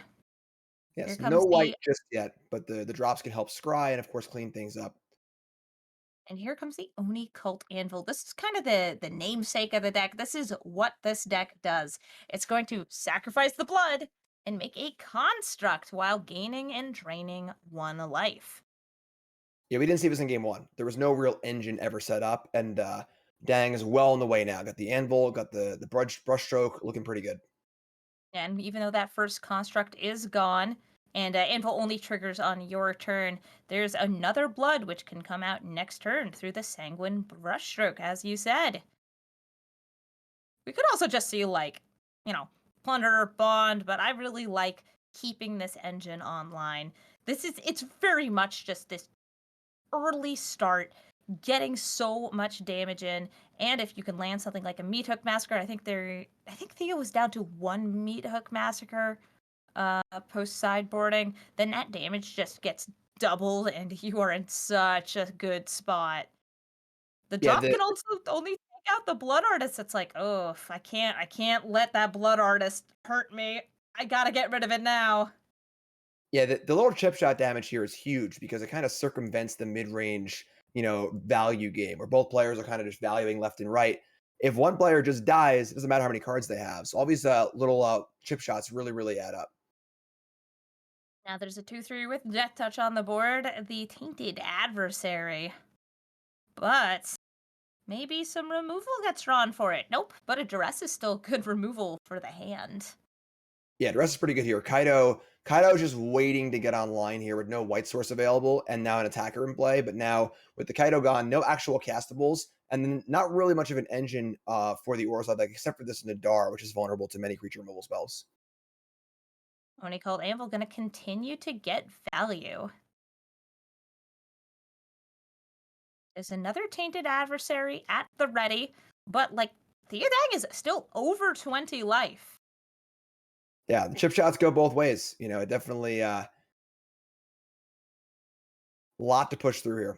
Oh, and I just noticed that what that first plunder or what that first card draw did did get a Lolth. So when Thea gets to 5 mana, there's going to be another token generator out on the board.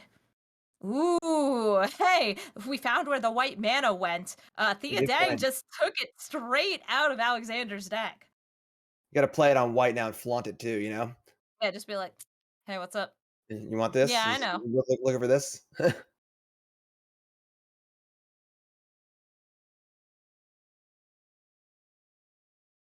Yeah, the fifth line very important for Lawith. Also, we see the dispute ready to rock and roll. Epicure is ready to go too here. Very very different game than game one here. Now this Anvil deck's firing on all cylinders. It turns out that the Anvil deck really likes having the Anvil. Helps. It helps. Yeah, it does. So we saw the sacrifice using the Anvil mid-combat saying, you know what, this thing was going to die anyway, so I'm going to go ahead and turn it into a fresh new construct, draining you for another 1 damage. Those 2/3s are just sitting there trying to block what damage they can. And now Alexander only has 2 cards in hand, no white mana. Everything needs white, and here's that Lolth. Going to hurt just a little bit to cast it, but that's game. I love the choice there to play the white land over the on-color land. Technically, the on-color land is of course better in your deck, but playing the white land is a little ha. Oh, that's the sass right there. That's the hey, hey. You know how you didn't discard a second card? Look what I got. Yeah, you could have drawn this next turn, but you didn't because you Yep. gave it to me. Absolutely love it. So moving into sideboard, no changes for Alexander. Let's see if the Theodang's got any changes to make here. I mean, we saw the deck worked quite well during that last game. Got the Anvil online, couldn't be interacted with, but part of that was also the mana screw on the opponent's side on Alexander's end of the battlefield. Yeah, 2 pretty one-sided games. We like to put them together for game 3 here and have a pretty good one. We'd like to see the game 1 draw from Orzhov versus the game 2 draw from Anvil and see how things match up. Ooh, that would have been spicy. A A little match surprised for to the see ages. this deadly dispute in the sideboard here, boarding out the 4th dispute in kind of a grindy matchup. Dispute one of the better cards in these sacrificey decks. You know, giving you card advantage, treasures, help get that ball rolling with the first artifact. So I guess the presence of the new card draw spell kind of lessens the need for it a little bit, but definitely interesting.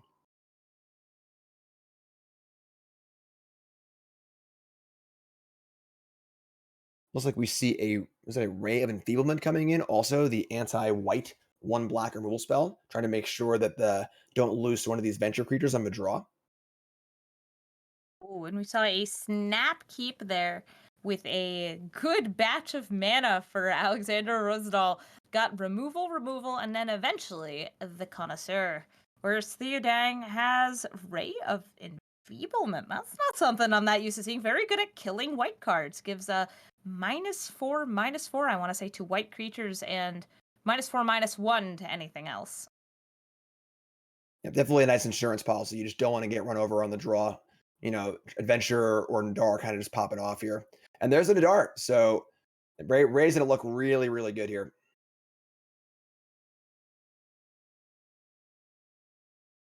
Question, of course, is when does Thea want to cast this? So casting it this turn would obviously require wasting almost an entire turn's worth of mana. But now with that Epicure being drawn, now we can see Ray Epicure Scryland, or we can just see a brushstroke, let Nadar get him once, and then kill it that way. So we'll see what Thea wants to value. I'm a big fan of getting rid of Nadars as quickly as possible. But looks like it's going to be Sanguine Brushstroke, knowing that the next turn could mean that one of those gets dropped by something like a City Stalker, and it absolutely could be. This adds a lot of value to the board. It gets the Blood Artist, Blood, and just an extra enchantment out there to get a bit of damage off the bloods being sacrificed. Yeah, Thea prioritizing getting the engine online rather than taking a hit from Nadar here. Really cool sideboard card though for Alexander though, bringing in a null. And a null, you know, a card mostly for the runes matchup to counter all their showdowns of the skulls and stuff, but actually really good here. Counters Brushstroke, counters Meadow Massacre, counters Anvil for 1 mana, which is kind of awesome.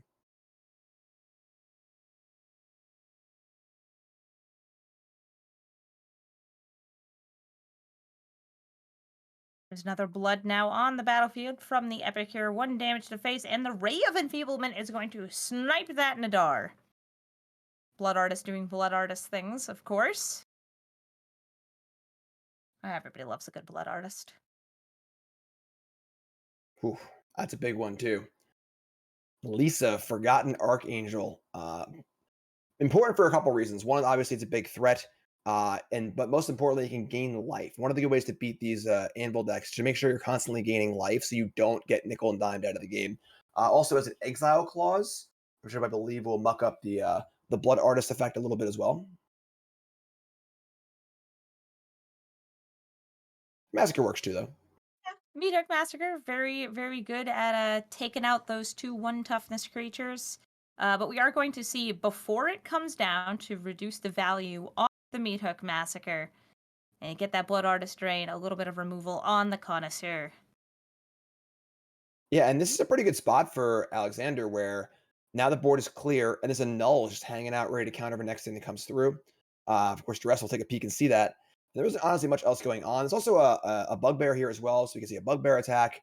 But the big thing is, right now, this Lisa is unopposed. If Lisa comes down next turn, it is clear for takeoff. Yeah, she's going to stick and she's going to offer life gain and protection for other creatures. Liesa makes it so if your opponent's creatures die, they are exiled. If your creatures die, they come back to hand at end of turn, excluding Liesa herself. Yes, that'd be crazy. That would be a very, very good card. So Brushstroke looks like a good draw here, but that a null is hanging out with that one treasure. And this is a great exchange for Alexander. Taking out this enchantment, going to say, 1 mana is absolutely worth this. A good buy. There's no way to pay the taxes around on this. And oops. Oh, Yeah. oh no, no. Could have cast that Duress first. Could have So Duress first. maybe, Now the Duress just sees a land. Oh, that's got to be rough. yeah, so feeling pretty safe there because all the lands were tapped, but of course, one single treasure. There isn't a lot of, one mana counterspell action in standard or alchemy, usually. Mostly just like spell pierce, but a null pretty backbreaking there. Now there's a second Liesa in hand. She is not really able to come out thanks to the legendary rule. But the one that is out is going to be really working towards stabilization by gaining 4 life. Yeah, that's a big swing. That's a Yeah, big I swing. mean, right now, Liudang down to 9. So Alexander chooses to play land number 6 here, which is going to hurt a little bit against the Undercity Plunder, because now we get a card off the top, and it's a Meetup Massacre off of Ooh, Alexander. not gonna do it right now though.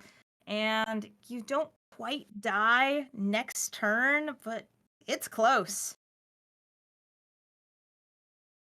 Gravity Eye Tyrant's going to make that Meathook Massacre hit for a little bit more, make X equals 4, but it won't hit Hive of the Eye Tyrant. That's going to be coming from the back line. Yeah, even if a land is drawn here to kill the Lisa, I think the Hive's still going to take it down here. We also might see a fun little bit of app nap happen. If the Meathook Massacre does get cast next turn, killing these 2 creatures. Neither player will die, but it is going to be a very awkward drain. Oh, Only Cold Anvil doesn't do it either. Yeah, I think that's just Lisa taking over the game. When the dust settles, as it often does in these kind of mid-rangey mirrors, having Lisa be your last thing left over is a pretty good place to be. Theodang, not quite ready to give it up yet, is looking for an out, trying to figure out, is there a way for me to get through this? Looks like the answer is no. I'm going to concede. Looks like that Esper Dungeons deck is going to take another win. Yeah, that was pretty impressive, and honestly, it kind of makes a lot of sense. We can see this tournament right now. Rakdos was already one of the better decks, but adding these 2 great new cards, the discard spell and the card draw spell, we're in Rakdos City right now. And Kaido's a good card in kind of grindy mirrors, and the Venture deck is already pretty good. So this deck feels like it's very well positioned in this tournament. Yeah, I'm a fan of these new cards being played. They're 2 of the less kind of fun and janky ones, but you know what? Sometimes you gotta go for straight value. So we're gonna head into another game with somebody we watched in a previous round. It's going to be the Reaper on Mono White. They took the win during round 5, and Bold Hold on a Rakdos sacrifice with that artifact engine. A little bit of an awkward hand here, mana-wise, for our white player. Double legendary lands and no snow lands for Faceless Haven, but still seems pretty keepable here. You know, you can always tap the seed if you need to, play another one and Legend Rule it if you need a mana, and then ideally just drawing any land makes this hand pretty good. Thinking about it, though. Hmm. Do you want to keep this? No.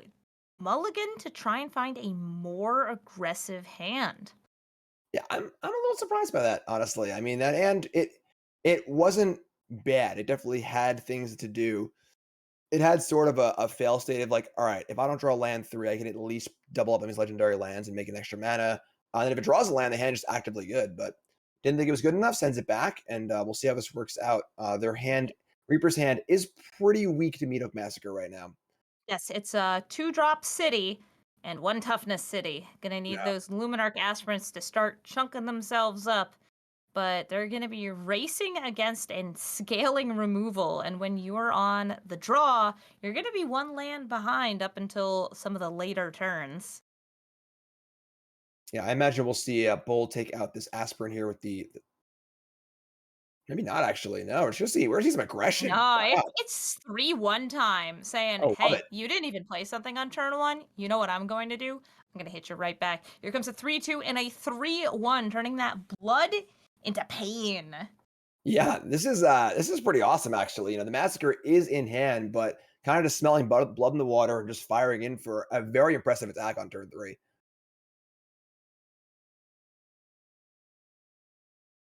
There isn't a perfect way to use mana for the Reaper here. Only got 2 drops and a 4-drop, but that Captain could be nice in a following turn. And we could see everything put onto 1 Aspirant here. If the second Aspirant comes out, both of them could start putting counters on one of them to really try and dodge those Meathook Massacres.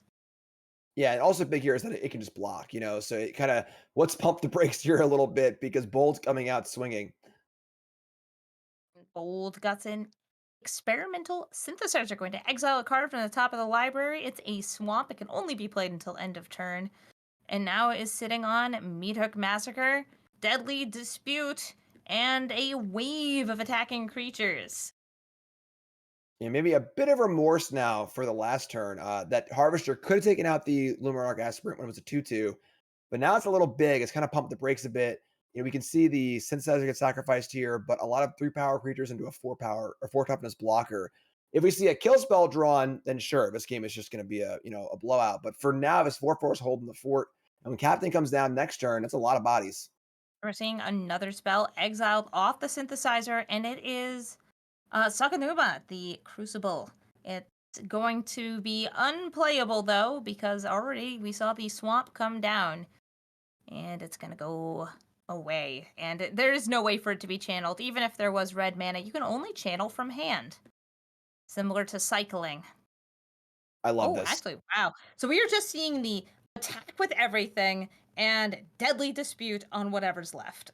Yep, I love it. It's keeping the aggression up and saying, "Hey, maybe this Luminarch Aspirant should block the 1/1, trying to get Force Reaper to trade it off here. Otherwise, 8 damage coming across, and like you said, Dispute can just sack the one that's blocked, keep the ball rolling, get the mana going, and it's kind of honestly kind of cool because this game does not look like a Meathook Massacre game from Bold's side. So Reaper's got to be thinking, let's just get this board gummed up if I can, so I don't die, and then Bold can just turn around and massacre up his treasure. So pretty cool spot, pretty cool game. Yeah, and with your own creatures on the board, Massacre can deal the final blow. Yep. Ooh, Cathar or Spellbinder? Spellbinder would be able to tax that Meathook Massacre, make it a lot slower and a lot worse. Brutal Cathar would be removing a creature from the board, either permanently, taking out one of those tokens, or temporarily hitting the tokens in Smelter. Now, this is an interesting spot because so far this game, Bold has been saying the entire game, I don't have Massacre. I'm playing an aggressive game. So if Reaper there had kind of read for that and decided to go after the Smelter, which is a better creature, it would have been an absolute backbreaking Massacre next turn, returning the Smelter back to play from the Cathar. But takes a safe route, takes a token, and I imagine you're going to keep going pretty big on this Aspirant. Yeah, that is the blocker of our dreams. It's a 4/4 right now. We may start seeing +1/+1 counters put onto the other creatures, just trying to keep them a little bit ahead of the Meat Hook Massacre range. So Luminarch Aspirant is going to bring up the Inquisitor Captain to a 4/4 and the Brutal Cathar to a 3/3. Now we could still see some trades though, attacking in here and then following up with Meat Hook Massacre, or just going for it now, going to use up that treasure to hit for 4. Yeah, And there goes everything. perhaps a bit of an Whoo! oversight. I think at least one of those counters probably should have gone in the 4/4 to make it a 5/5. It makes it's still a good blocker. And then just in case Massacre is there, we were saying so far that it didn't feel like a Massacre game, but a little bit of insurance just in case. And here's the Sigardian Evangel is going to make a copy of itself in hand. That is a conjure. Bring out a second one. There's nothing really good to tap here, so just targeting the Meat Hook Massacre. The third one will be discarded from hand, but that is now 6 power and toughness on the board, and the ability to block a menacing creature like Hive of the Eye Tyrant. Yeah, I think though the damage has been done. With only 4 life points, we see so much chip shot damage in hand. The Epicure dinks for 1. The Bloodstroke makes Bloods dink for 1. Any creature dying dinks for 1. Yeah, Uh, we're you going know, to see a Blood Artist in combination with the Meat Hook Massacre. That is going to be lethal across pretty much anything happening. It's like yeah. seeing the Epicure come out, maybe even Deadly Dispute, sacrificing the blood here. That's going to deal a damage, draw 2 cards. This mono white deck does not gain life. It is not that kind of deck. And here's an Epicure following up for another 1 damage. Now it is just, hey, if you attack me or if you block, you're dead. You are dead either way. If you take any game action, you're dead. Now, we could see some taps here from a second Sigardian in hand, but at 23 life, Bold's feeling super, super safe here. And you're right, this is a point where nothing can die or Reaper loses the game. So it's pretty hard to play a game and finish off your opponent with creatures when you can't kill anything or can't let anything die.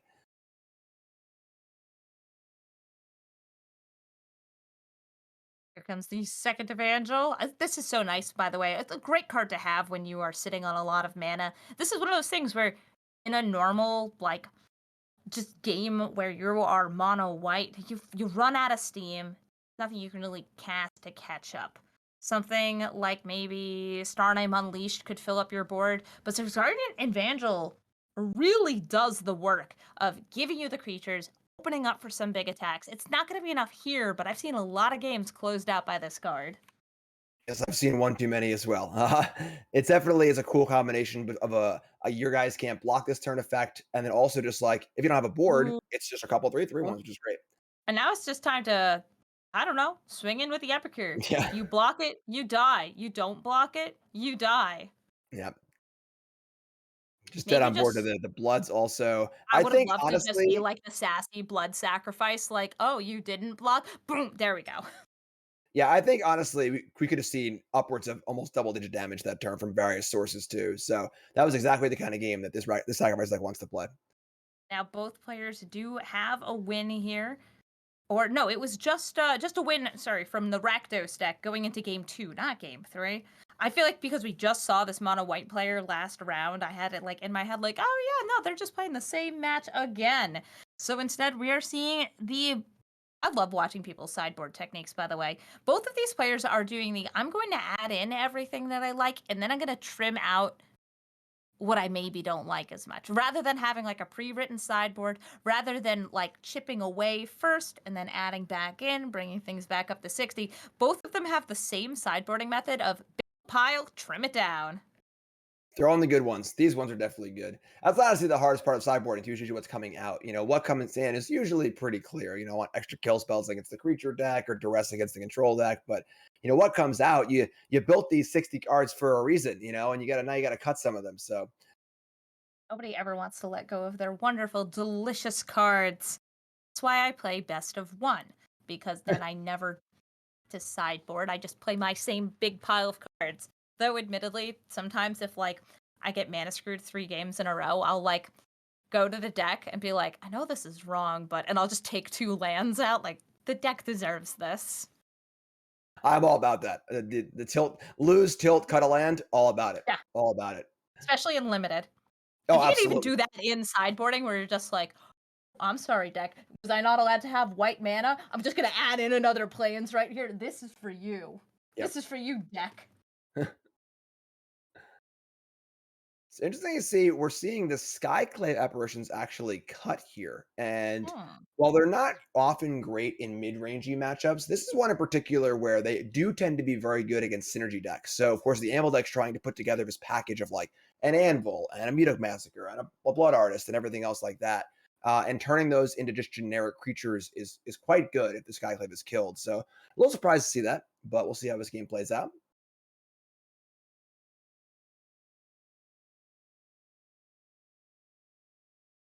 Definitely a matchup I think that favors the Rakdos deck. Meetup Massacre being a obviously good card against white in general, but also being a very important piece of the Anvil deck. Having a Meetup Massacre in play is just so good when things are just dying constantly that it's a pretty big advantage. Mono White did need to take a mulligan here, because there was no white mana in the first hand, and did end up with a lot of 3 drops, but actually something really important in this new hand, and that's Portable Hole. Portable Hole hits a lot of the threats from that Rakdos deck. That's actually one of those perfect response cards because pretty much everything in that deck costs 1 or 2 mana. Yep, absolutely. But those cards aren't coming out yet. We didn't see an early creature. Here's the Smelter. That might get targeted. If it's the Anvil, we're going to see the Anvil targeted. There's a lot of different things, and all of them are going to get hit by a Portable Hole. Or we Yeah. could just see a pass from Bold and say, you know what? I've gotten a Braid, and I know it kills everything that comes down on turn 3 except for maybe Adeline.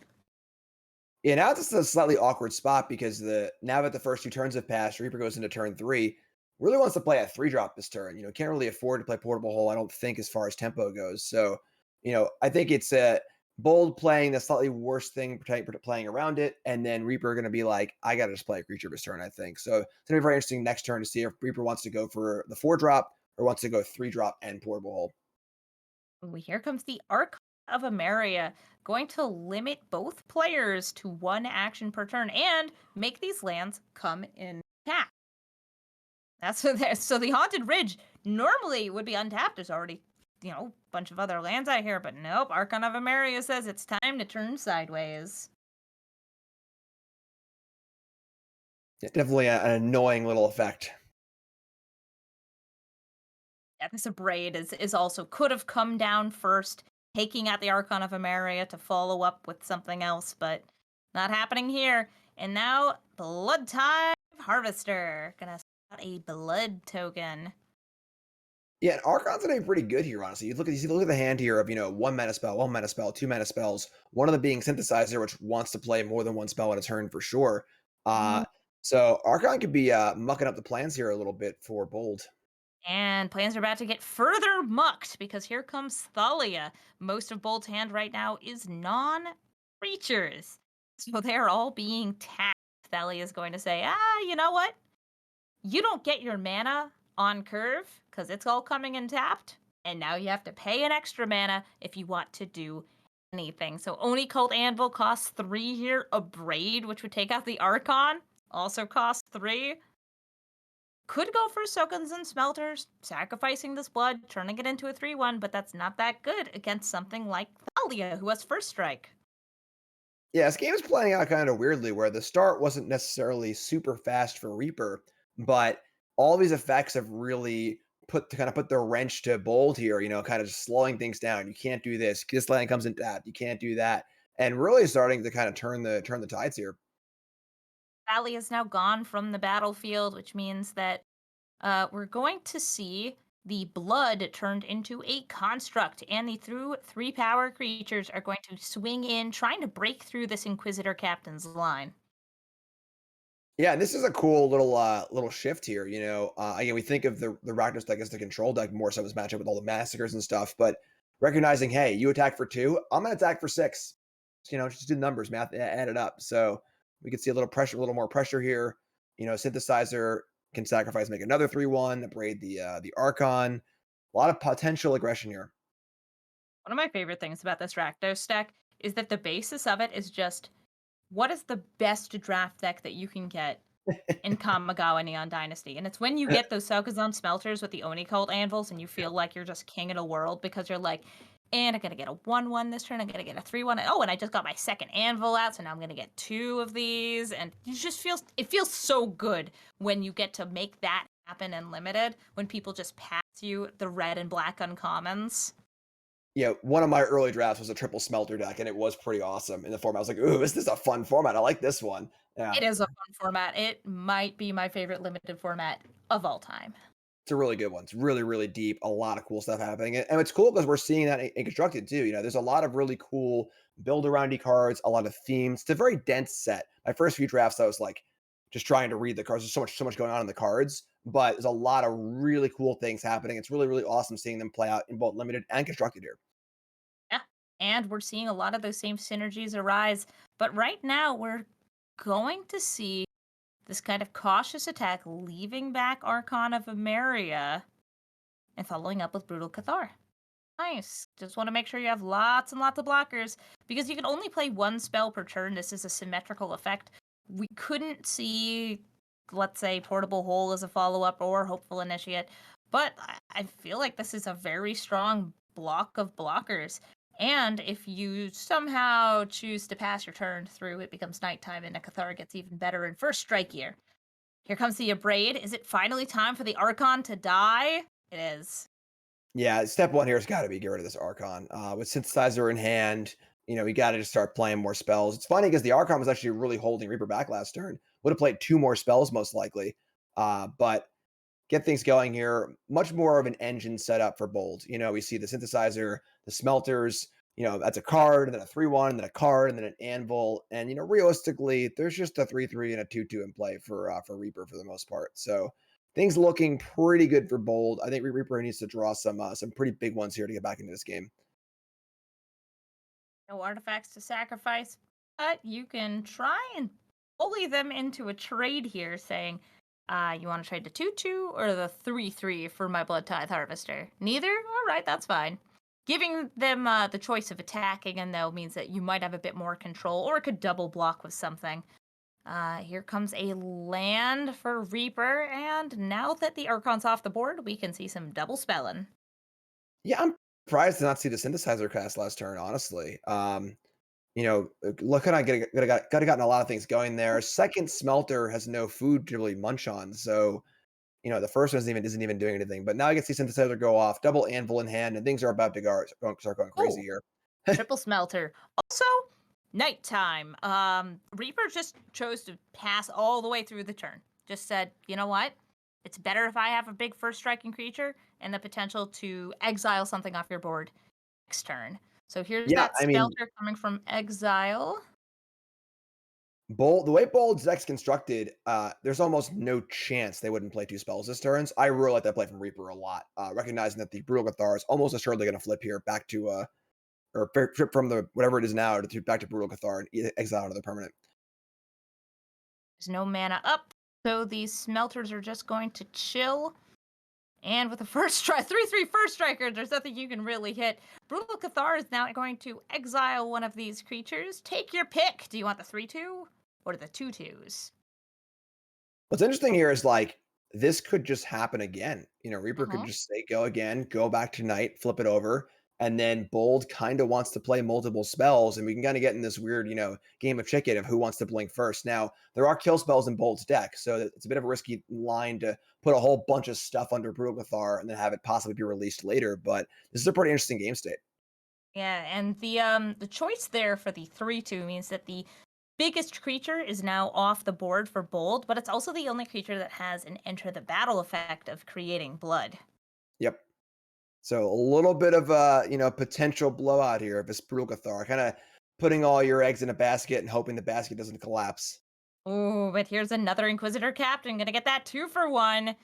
The choices are between Elite Spellbinder and Hopeful Initiate. So we are going to see a big 3/1 flyer come out here and tax that Oni Cult Anvil that's in hand. Now, once these 2 Oni Cults are out at the same time, they start building the board. Each turn, they're going to be making 2 different constructs.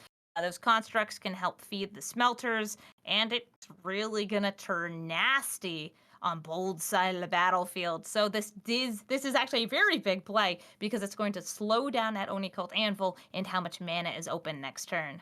Oh, and Yeah. Portable Hole, time to put the anvil away, but the anvil can sacrifice itself in response. Yeah, interesting though, might choose not to though, Yeah, because it would might leave hit a this synthesizer because that also causes a card to be exiled, and it might be a good card that your opponent wanted. that's true, yeah, and then the question of even do you want to sacrifice because braids are available. You could kill this hole and then refree the anvil or the synthesizer here. So hitting the synthesizer and gonna let it get exiled, gonna not sacrifice it. Okay, well, Unfortunately, another there's a synth under synthesizer. that synth. Can't play that one, but it feels like Bold is just like so close to boiling over here. So many pieces are here, just like almost there to get the full engine online. And now the Hopeful Initiate is out as well. That's able to turn +1/+1 counters into artifact and enchantment removal, which Yep. is pretty relevant in this matchup. So we see attacks here on the anvil being super relevant, cannot deploy at this turn. But there's a blood coming from the Sanguine Brushstroke, which is going to lead these smelters to get a bit of value with the anvil out. I also am a big fan of the, let's call it the thinking click on Bold side here. I saw that very, very rapid tapping right there, like, what am I gonna do? What am I gonna do? What am I gonna do? Got options, options, options, options. I wish we had Xbox stats for Arena. I would love to know how many thinking clicks I've done in my life. It's got to be Send me so my many. APM. Yeah.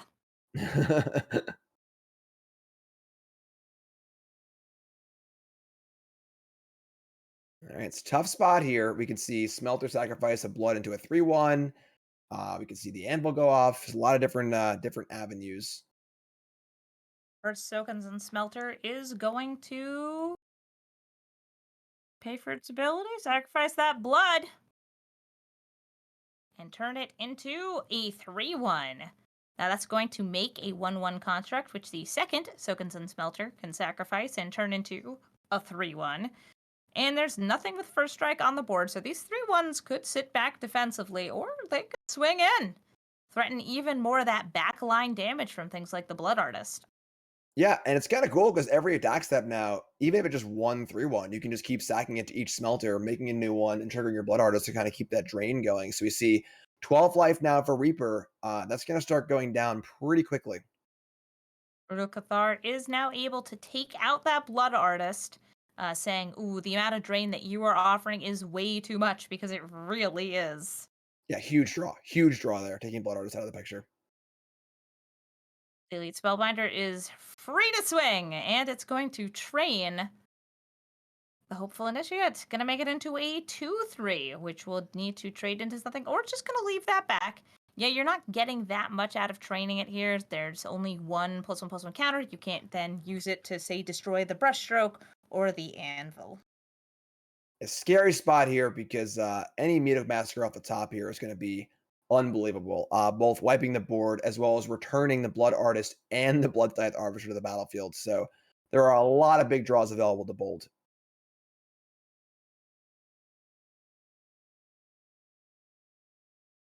Oh, nope. Changed their mind. Gonna go in with the Initiate. It's now a 2-3. It's trained.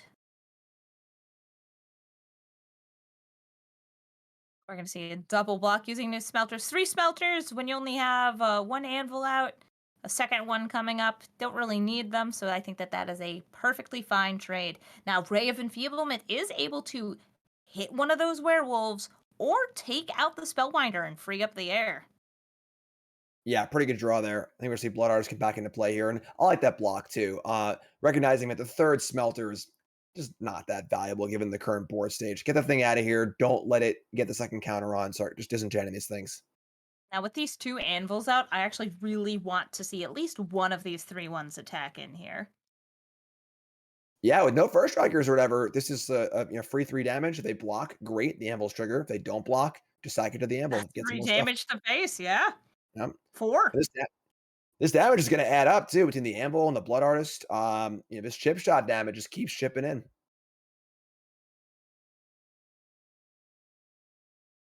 And the other anvil can always just turn one of those 1/1s into a chump blocker for a bit more drain. Ooh, another Cathar just got drawn, so I think we're going to see the Blood Artist again put into werewolf jail. Yeah, I think the problem now though is we're just a little too far gone. Now that each one of these 1/1s can turn into a 3/1 haster, and nothing in play can successfully block a 3/1. I think next turn is going to get pretty messy. Yeah, 5 life left. You might have more creatures on the battlefield, but these 3/1s with haste are pretty scary. Yeah, And there's always just the final 2 damage from the Oni cult anvils is yep, so easy to just be like, oh, and I sacrifice a construct and I sacrifice a construct. yeah. Not a single 3/1s can get through, or the game is over. So it's also a Hive of the Eye Tyrant hanging out too. So a lot of avenues for lethal here. Oh, very true. Yeah, I see the Hive of the Eye Tyrant sitting on the back line with a little bit of menace. If you block with Honestly, your Cathars, like yeah, exactly. The blockers you're here are things you can't freeing really things. afford to die. One Firing of up them the even makes a blood, which also fuels the sanguine blood stroke. No matter what, there's no good set of blocks here. Yeah, I think the Hive here is just gonna be mostly it. Fire up the Hive, turn the 1/1 into a 3/1, and now everything needs to block. So Blood Artist comes back, Harvester comes back, and then it just leads Spellbinder to versus the world. Or are we going to see an Oni Cult Anvil sacrifice to itself? No, we're going to see the 1/1 sacrifice to create 2/1/1s. And then I think both those turned into 3/3s. Oh, sorry, Sure. 3/1s. Yeah, this seems a little worse than just firing up the Hive. I Either liked way, it's firing still up the great. hive. Maybe just holding on to that anvil. Either way, it's still great. Yeah. I mean, I don't think there's a wrong way to do this. Oh, there's just so much damage being threatened right here. Yeah, when you're in a Oh, spot where basically all your blockers can't afford to die and everything needs to block, it's not a good place to be. Yeah, the smelters can come in also. Yep, this should do it.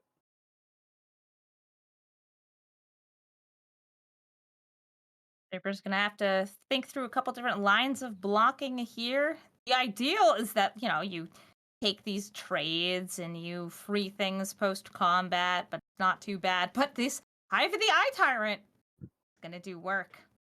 Yep, yeah. So the Hive's getting through for 3 no matter what. And then that last point from the anvil comes in and seals the deal here. This Rakdos deck looking really good against white. Just so many things. And the white deck doesn't really have that much removal. So just so many things that need to be answered. A lot of removal, Meadow massacres, just all the tools to dismantle the white deck. That was another great game, though, in round 6 of the Hooglandia Open. Love to see great games. So we're going to take a short break, and when we come back, are you gonna still be on here, Jim, while Jeff's eating dinner? Oh, I I'll be think here. so. Oh yeah, awesome.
Look at that, Jim. I didn't even get the names backwards this time. It's more Nailed fun if it. you do though. The whole body switch thing, it's great. Me and Amy had to solve that one. We got to figure out the little swap thing. We're good now though. We're back to our regular spots. How are we doing, folks? Welcome back, everyone. We are heading on into round 7 of our Hooglandia Open / Set Championship qualifier for New Capenna. If you're new to the channel, welcome. My name is Jeff Hoogland. I'm joined here by Jim Davis. This is a community Magic tournament that we've been putting on once a month, a few times a year for the last couple of years here on the channel. We're playing Alchemy today. For people that aren't familiar with our structure, this is a pure double elimination tournament. We just keep playing matches of Magic until there's one competitor left that hasn't lost twice, and we call them the winner. There's no confusing top cuts or tiebreakers. It's just players playing Magic until we have a winner.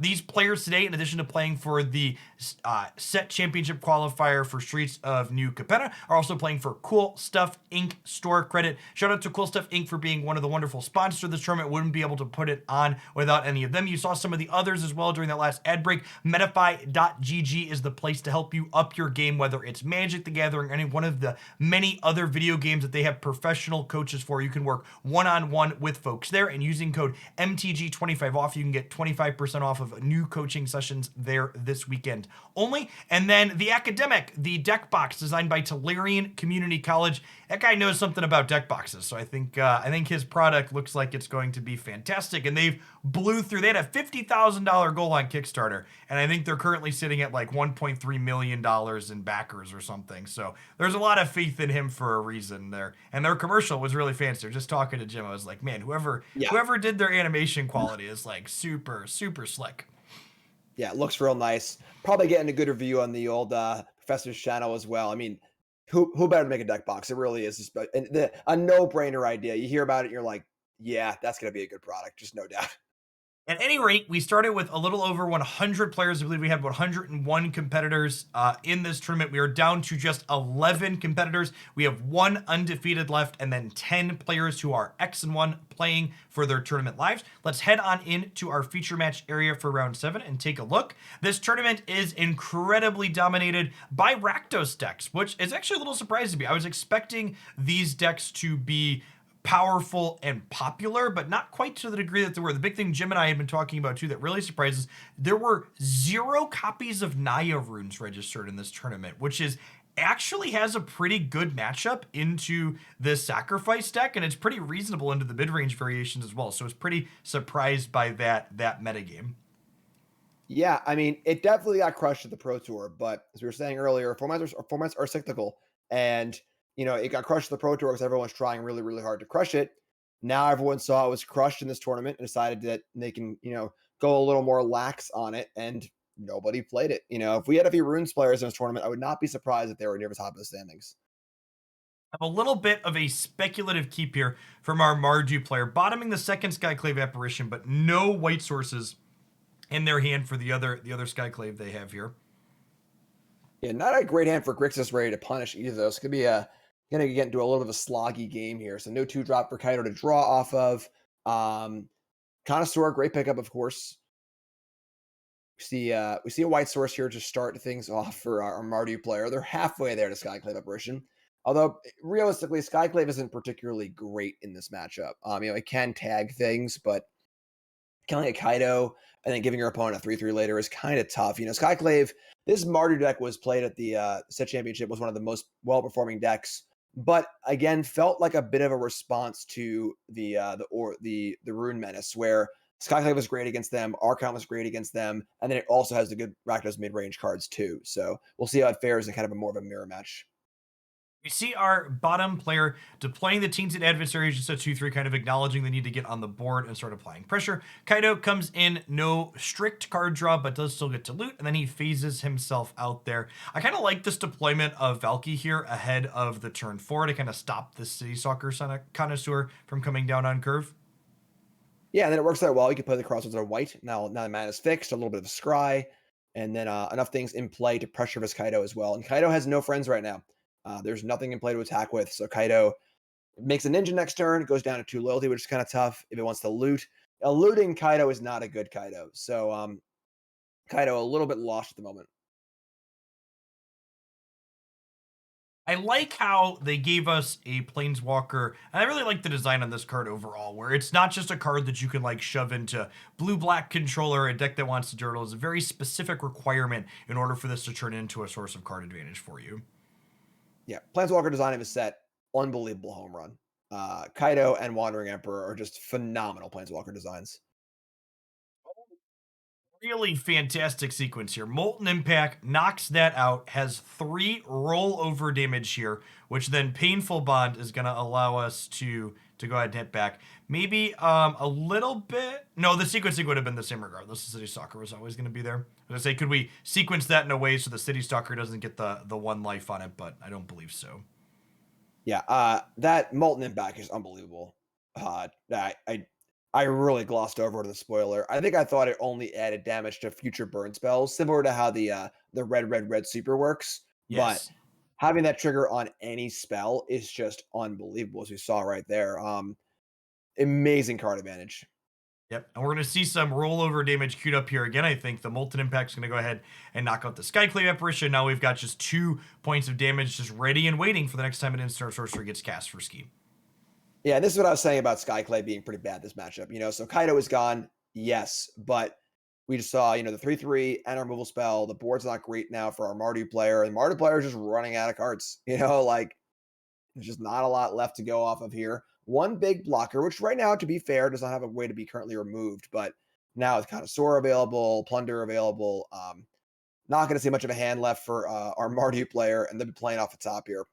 Yeah, it's actually all gone, right? So Undercity Plunder gets to get the last card here, and then you guaranteed get the extra draw because their hand is then empty. Yep, and Also oh gets look, a- Molten Impact, kill one of those zombies too. Funny, actually, I would have liked to have seen this Goblin and the 3/3 get in first. Sure, and then if the Molten Impact could finish off the Tainted Adversary if it blocked. Yep, gives an extra treasure, gets in for 5 damage, and then you're obviously ecstatic to kill the adversary as well. So maybe a little bit of misvalue there, but plenty of value to go around with this hand at present. So get to draw a card for the turn, then the second chapter of the Mirror Breaker will go off here, which I think we might actually see no discards here. The hand's pretty good for, yep. Oh, that was the third chapter. I'm a liar. Oh, sure, yeah. I was thinking about it too. I also missed it. Yeah, so even better, right? Because there's always great cards in hand. Wedding announcements here. Now Kaido is here. Card draw at the wazoo, and we're just about in the reflections of Kiki Jiki plus Connoisseur soft lock, which is going to be very, very good. There obviously are a few instant speed kill spells in the Mardu deck, but a lot of sorcery speed stuff is going to be hit by that. And when you're under a lock and Kaido's drawing a card every turn, it could be tough. But there's Skyclave, so the lock is not going to be a thing. But again, just so many resources for our top player Ski. We're going to have to, they're going to get rid of the Kiki, I assume, here rather than the 4-drop. Yeah. Kiki can generate lots of value outside of City Stalker Connoisseur, but Kaido's here to generate value too. And speaking of, here's a Bloodthirsty Adversary to do even more. Yeah, and we're seeing the board get big here, as well as the announcement ready to flip over soon and make everything bigger anyway. The only bad thing happening for Ski right now is the Connoisseur has no cards to discard. That's the only real downside. There's that Molten Impact in the discard pile for Ski, so we can see that Bloodthirsty Adversary, flash that back, knock out the Tainted Adversary, and then have a pretty big attack in here that's going to let Kaido draw a card as well as the Wedding Adversary also. Yeah, cards are flowing. Cards are flowing right now. There's an Adventurer in play, which obviously can block anything and kill it, or hang out to get an attack going and try and get some venturing going here. But don't think, 1 or 2 steps into a dungeon is really going to mess up this board. Yeah, definitely not. You see, these things can trade off here, but I think you're pretty happy if the Triumphant Adventurer trades with most of your things on this board state. Maybe thinking about leaving back the City Stalker Connoisseur so that way it can block the Skyclave, so that way your Planeswalker's more likely to live. Yeah, very reasonable. Definitely not a spot where Ski needs to be too aggressive.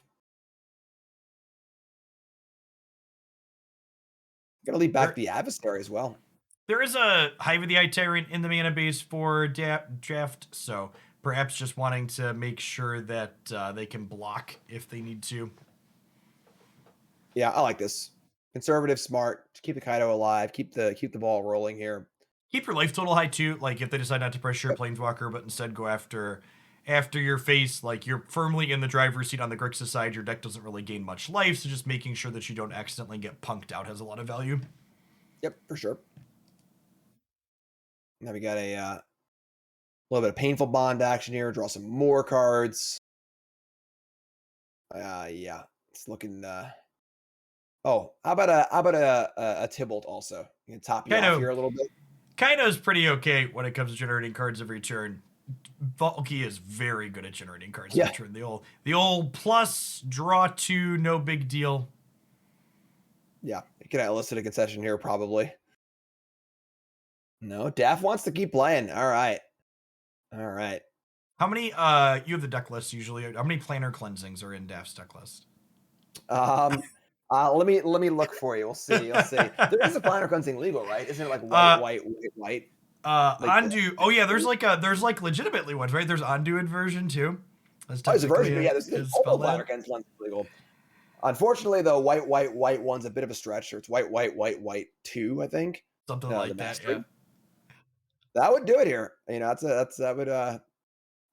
would help things out a little bit. No, that's going to be enough though. So yeah, real good example of how this Grixis deck plays, where it kind of just gets one thing in, gets a little bit ahead, and then really starts that snowball rolling, where it's the next thing and the next thing and the next thing, and all of a sudden you're just drowning. You see our black-white player / Mardu player kind of acknowledging, hey, I need to grind a little bit in this matchup. They're bringing in some Planeswalkers. They're bringing in some Bank Busters, just things that let them draw additional cards. See them trimming their Triumphant Adventurers pretty quickly there. They got outclassed pretty fast on that board. Vanishing Verse makes sense to trim, I think. A lot of the cards that you care about are multicolored out of the Grixis deck.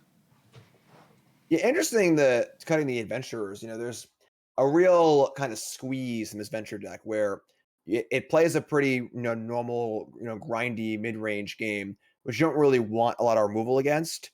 But then they also just have this 2-drop you have to kill too. So you don't want too many kill spells. Well, it's worth noting this Mardu deck is not quite all in on the Venture plan. There actually aren't any Ventures other than a couple of Triumphants. Oh, okay. So this is more of just like just playing it as a 2-drop. That's very fair. So yeah, in that case, yeah, it's not very exciting. Yeah, it's more of a Mardu Planeswalker style deck, or Mardu. I guess mid-range we've got Skyclaves and wedding announcements there. Yeah, this is pretty similar to what did well at Set Championship, just with the Adventurers, which is not a super commonly played, but fine 2-drop, obviously, blocks well, attacks well. See, the Archon of Mary is staying in, and again, this deck was obviously built, for the Pro Tour when Runes was everywhere, with 4 Skyclaves and 4 Archons. Archon not particularly exciting in a matchup like this, nor is the Skyclave. They're all right. Something else interesting, the Valkies came out for our Mardu player. Maybe an acknowledgement towards they want to end the game faster rather than having it go long. Although I wonder if they have the ability to do that, especially if they're pulling their Adventurers out. Yeah, that is pretty interesting to me too. Valky's kind of cool because it's obviously a great late game card. Top decking a big one is nice. And then also, it's just a big dumb thing that doesn't get hit by Connoisseur, which is a huge one. Can't duress it, can't Connoisseur it. So a little surprised to see that as well.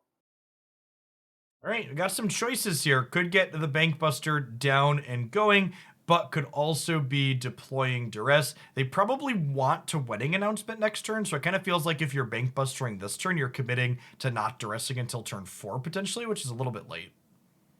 Yeah, I think it's reasonable here to just draw a card next turn and then Duress. You definitely want to get your Duress okay, ahead. Yeah, that's fair. So, and also you're kind of want to draw lands too here, so activating Bank Buster has a lot of value. But Negate's going to throw a wrench in this plan, it looks like. We'll see. I'd imagine the Negate gets cast here, because not only would the Duress, get a Kaido and see the Negate.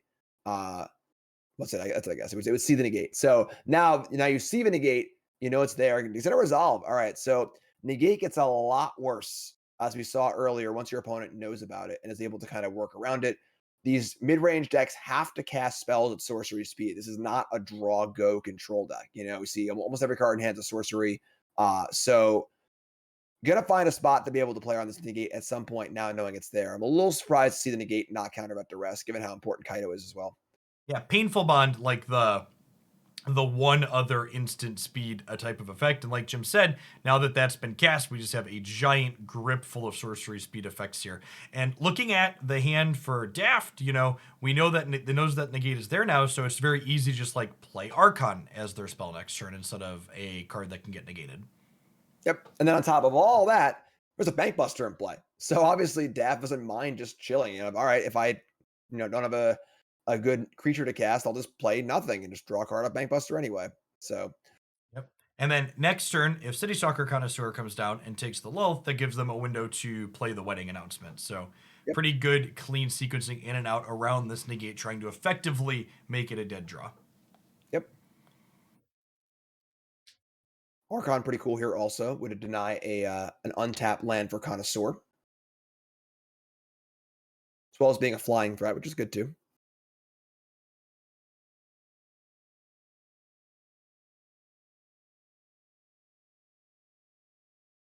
I think this went through here. Again, a lot of options. We could see draw Bankbuster, we could see Archon. How about another Archon? Second copy, not as good as the first. Okay. I mean, it is a card that dodges the negates if your goal is to just keep playing creatures around them. There is this pause here is probably, do they want to run Wedding Announcement into the negates? That way Lulth is more likely to resolve next turn, but I think that would kind of be a disaster. Yeah, I think playing Archon is correct here for a number of reasons. Obviously negates one of them, but hitting that the lands as well, there are almost no basics in these decks. So now that fourth land comes in tapped, now they're behind a turn on their curve, and then maybe you get to untap next turn, play another Archon, draw a card off Bankbuster, just kind of keep applying some pressure. Pretty important sequencing here. Want to Molten Impact the Archon before you play your land, so that way this can be untapped. The Archon did keep City Stalker Connoisseur from being cast this turn, which was relevant. Yeah, so I guess, that Archon on top looks really good now. You just get to play the Archon here, leave 2 mana up for Bankbuster, make that negate look silly again. Yep. So you go. Now there is another Painful Bond in hand, so the mana will get spent. It's not all bad for Ski, but Daft trying to daftly navigate around these negates as much as possible. This Painful Bond, really not coming at a free cost here. It's at least a Night's Whisper, where it's going to cost them 2 life later. Potentially more than that if any 3 or 4 mana cards are drawn with it. There you go. Yep. Yeah. So now we got 2 pain on the first Connoisseur, 1 pain on the second Connoisseur, and 1 pain on the Fable. Cards in hand there with that purple text. For those that are newer to Magic's digital only formats, the purple text on Arena does mean that card has been perpetually modified, meaning its text has been edited and will be so until the game ends. All right, so there's your Connoisseur. Draw and response here, see if you get something more expensive than Lulth. I don't think that exists in this deck, though. All right, but now, of course, negate shields are down, so bombs away on the announcement here.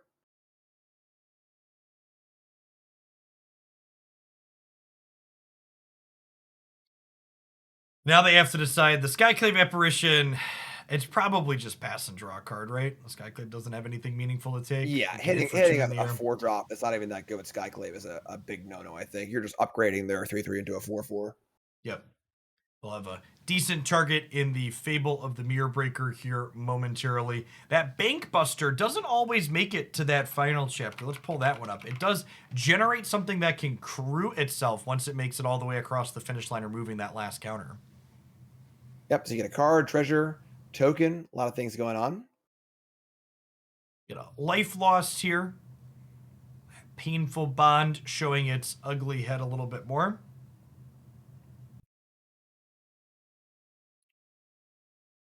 See more lands coming into play tapped thanks to the Archon of Emeria.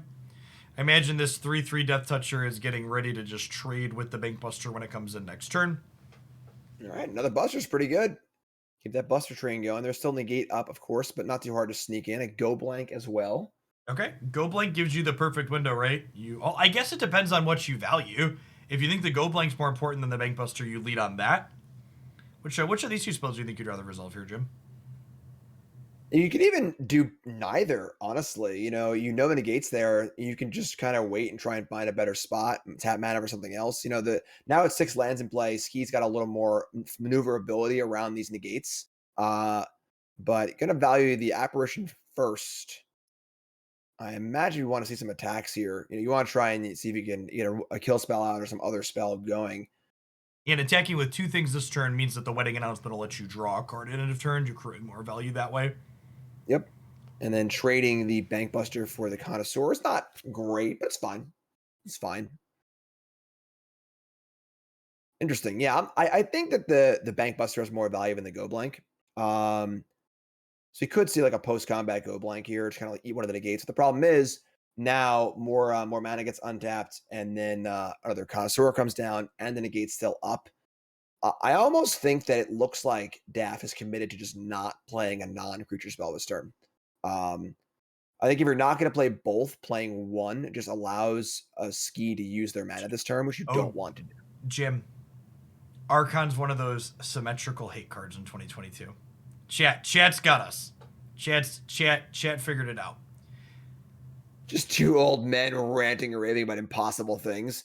They should cast 3 spells this turn. They should cast 4 spells this turn. They can't change the rules and then change them back, chat. They made a bunch of one-sided hate cards, and now they went back and they printed this symmetrical hate card. Up is down, down is up. I just need things to be consistent, okay?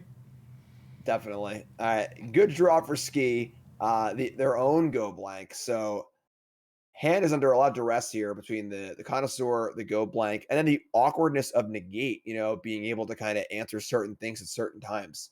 Oh, sorry. Those players have Go Blanks, not duresses. Their hands aren't under duress.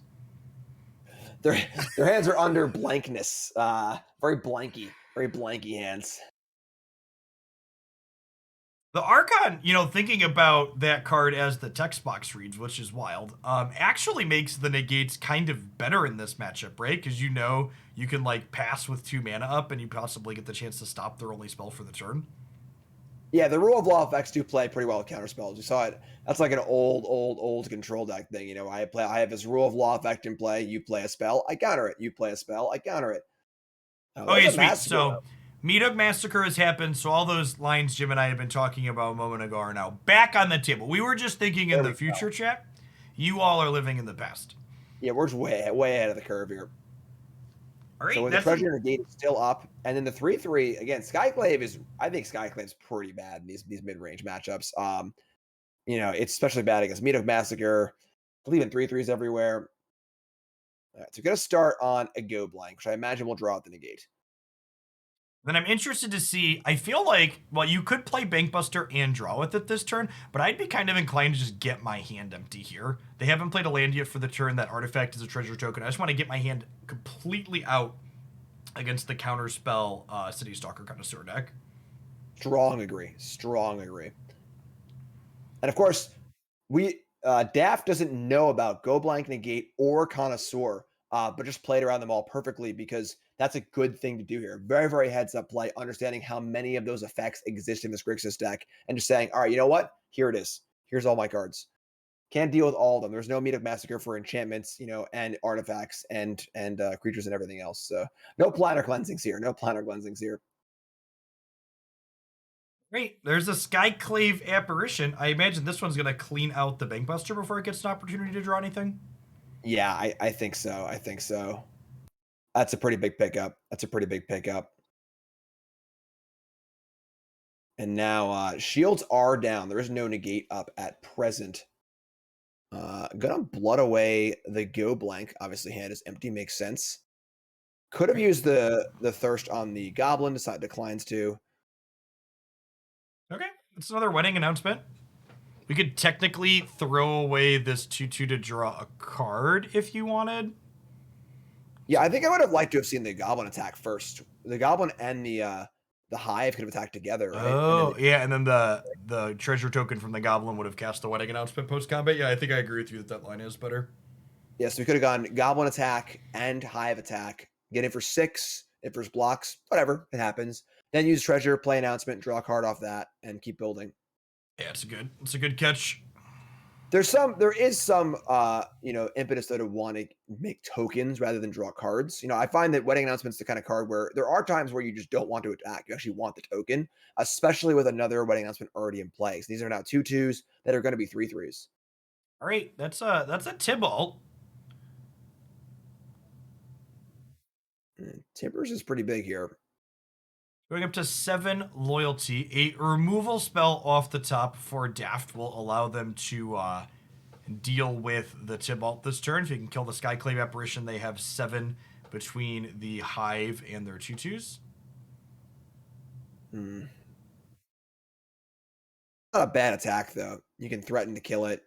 At least trade with Skyclave, get a 3/3 off the thing, draw off the announcement. Still a decent spot. Yeah, I guess that makes sense. Well, it doesn't make sense, though, because now you can't attack with 2 things. So topping the land, because Tybalt plus ability will take it, but now can only attack with 1 thing because the announcement will draw the land that was topped. So heads up thinking, but a little awkward sequencing wise. I think they're now realizing what they've done on this long pause here, and I think you just have to attack with that one, which is super awkward, like you said. Yeah, so now only get to poke Tibbers for 4 to go back up from 3 to 5, which is a lot. So putting stuff in play, which is good. And again, like I said, I think making a token here is almost better than drawing. So it's kind of okay, but getting a little bit awkward. The Blood Chief's Thirst and the Skyclave Apparition, both ways to deal with this reflection of the Kiki Jiki, actually have 9 mana here for Ski, so they can plus this Tybalt, and then they can Skyclave, City Stalker, and still hold Negate up this turn. Ooh.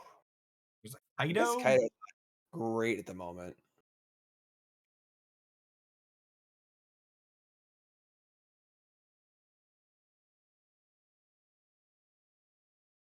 Without a card like another massacre here, this board is getting pretty big. We're looking at 3/3/3 humans and a 5/5 Hive of the Eye Tyrant.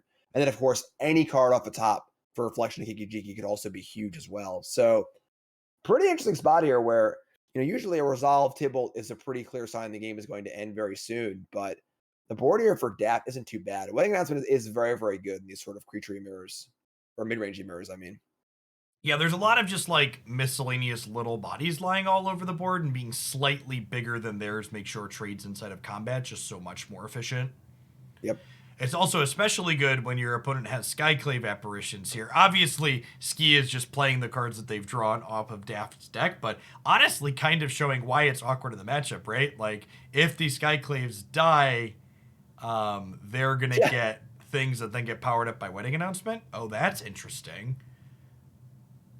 So going for the already flipped announcement, not the one that's going to flip and make another token or draw a card.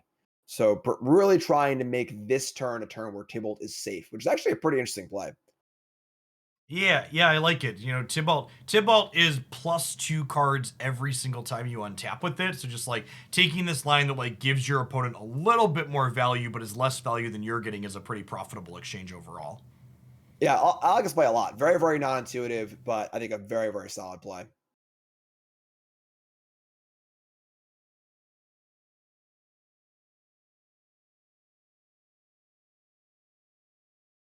Attacking with just the Hive again here, has the ability to trade Hive for one of the Skyclaves, declines, Tybalt drops down to 2, and we have a bunch of 2/2s again.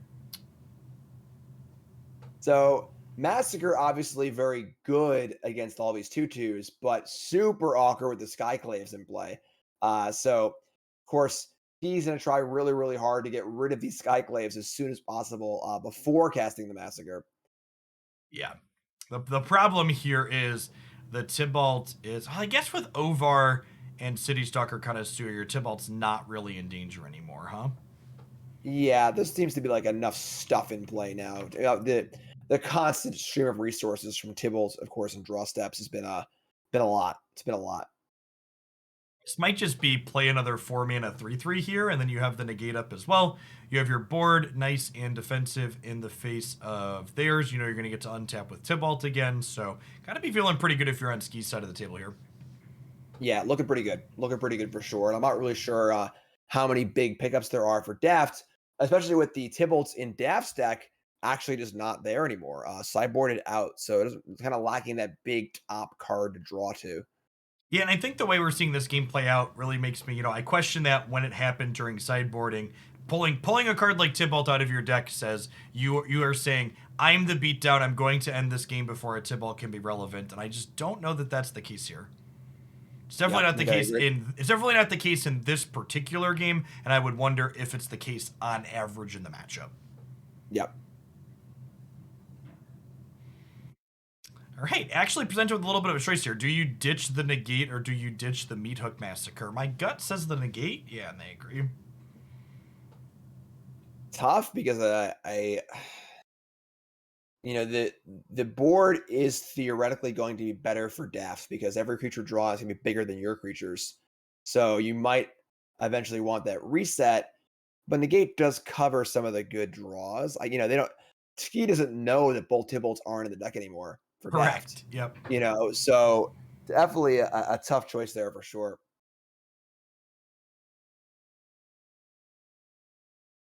So Hive of the Eye Tyrant going to get to attack in here as a 4/4 now. Oh, we're shipping with everything. So this makes sense. This does present lethal on Tybalt. If everything attacks, right? So either block the Hive with 2 things and block 2 tokens, Tybalt takes 4, or block all 4 tokens, Tybalt takes 4. Does feel like an all or nothing attack. Gonna make it. So this does kill Tybalt here, right? Yep. The Planeswalker is off of the table thanks to the 1/1 from the wedding announcement here and the Hive of the Eye Tyrant having Menace. And this is huge for Ski because now Ski can throw both Skyclaves in front of the Hive, kill the Hive, release both Skyclave tokens, and then massacre the entire board away. Yep. Then have Kaido available, have creature lands available, have a kill spell available, and have more mana advantage as well. Yep. When the dust settles, there's a blood token and a wedding announcement for our bottom player, and then Ski just kind of has everything. Yep. All right, so Massacre it is. So keeping the Massacre definitely worked out really, really well here. Well, and these blocks even mean that you only have to Meat Hook for 3. 4, I guess, if we block that way, which is the correct way to block the Death Touch. Going to trade with whatever you put in front of it. All right, bombs away here. The attack also means that Kaido will draw. But I actually like to see Kaido first here. I think you're definitely casting it no matter what anyway, so I might as well just draw the card and see what's up. Either way, though, it's pretty good. There goes everything. Couple of Meat Hook triggers there. Kaido's on attack, so he gets to draw a card. Yep, and there's, I think, one creature land currently. Yeah, there's a Den of the Bugbear lurking in the mana base for Ski, and there is a Fable of the Earblaker, which will promptly get... Oh. Okay, yeah, I mean, I guess you want stuff that plays the board. Yeah, it obviously, we see Fable, it looks a little weird, but I think I agree with Daft here. We got to find something to do here. Yep, I agree. Especially because, even if you're duressing something good, you see the Den of the Bugbear on board, and that's what's actually killing you. You need an answer or a blocker to that. Right. Yeah, if a kill spell had been drawn, then could have killed the Den before it attacked. That's pretty good. And, it slows the clock down. Now Kaido can't draw. But, yeah, definitely popping off here. That's a good amount of power, but not really enough. A 26 life to work with on Ski's side of the board. Yep, these zombies that get created here are unfortunately decayed for Daft, so while we have 12 power worth of decayed zombies, they only get to attack 1 time. Fable of the Mirrorbreaker getting to filter 2 lands into 2 different lands. A lot of variety there. Worse lands, too, unfortunately. Very unlucky.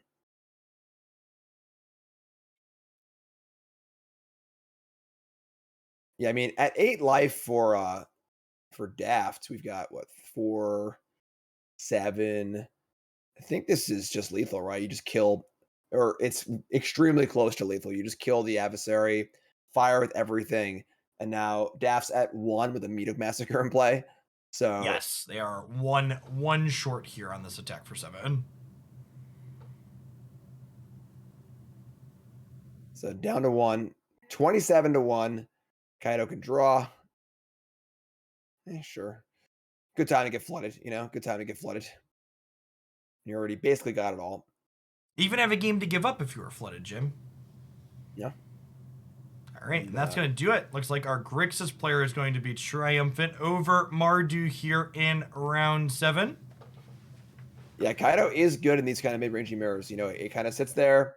If that one turn it protects itself, you get to untap and protect it. You just keep drawing cards. As long as you can keep Kaido going, it is quite good. It is quite good. Folks, this format is a bit of a slog today. We had about 60% base red-black decks register for this tournament going into round 7. 10 out of 11 players remaining. We're playing some red-black, Mardu, or Grixis variation. And as we head on into round 8 with 6 competitors left, we have finally made it to the 100% Rakdos portion of the tournament here today. So let's go ahead and get our first feature match for the round pulled up. There's going to be a lot of black-red slogging it out here. I'm going to go ahead. Looks like we've got a Mardu mirror. Got a little bit of extra variety in our red-black base. Let's pull that one on up and see what our folks are doing here.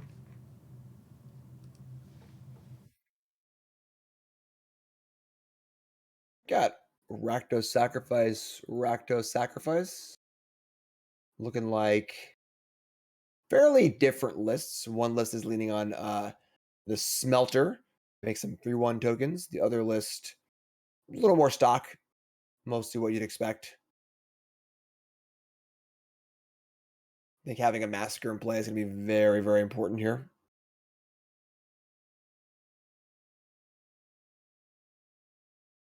Sacrificing shall continue until morale improves, Jim.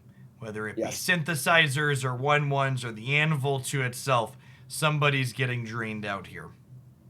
Yeah, and a common thread with both these decks is Painful Bond.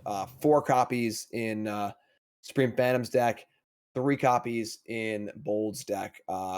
Just a very powerful new card. It's kind of interesting here. Alchemy felt pretty balanced at the set championship.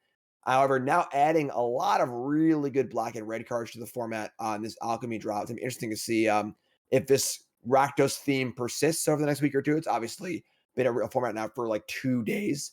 Yep. Or if things are going to flush out or not, what's going to happen with runes coming back, things like that. So interesting to see how it pans out. I do get the feeling that Connoisseur is maybe a little too good.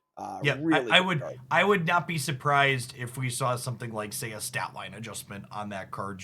Just leave the text box the same, but like maybe it's a 2/3 or a 2/2 or something like that. That's just not quite as big of a body for closing games out, for example. And one of the neat things about digital design is there's so many different knobs they could twist and tune there, right? It's not just a on-off switch like we're so used to in Paper Magic. There's a ton of different things they could shake up.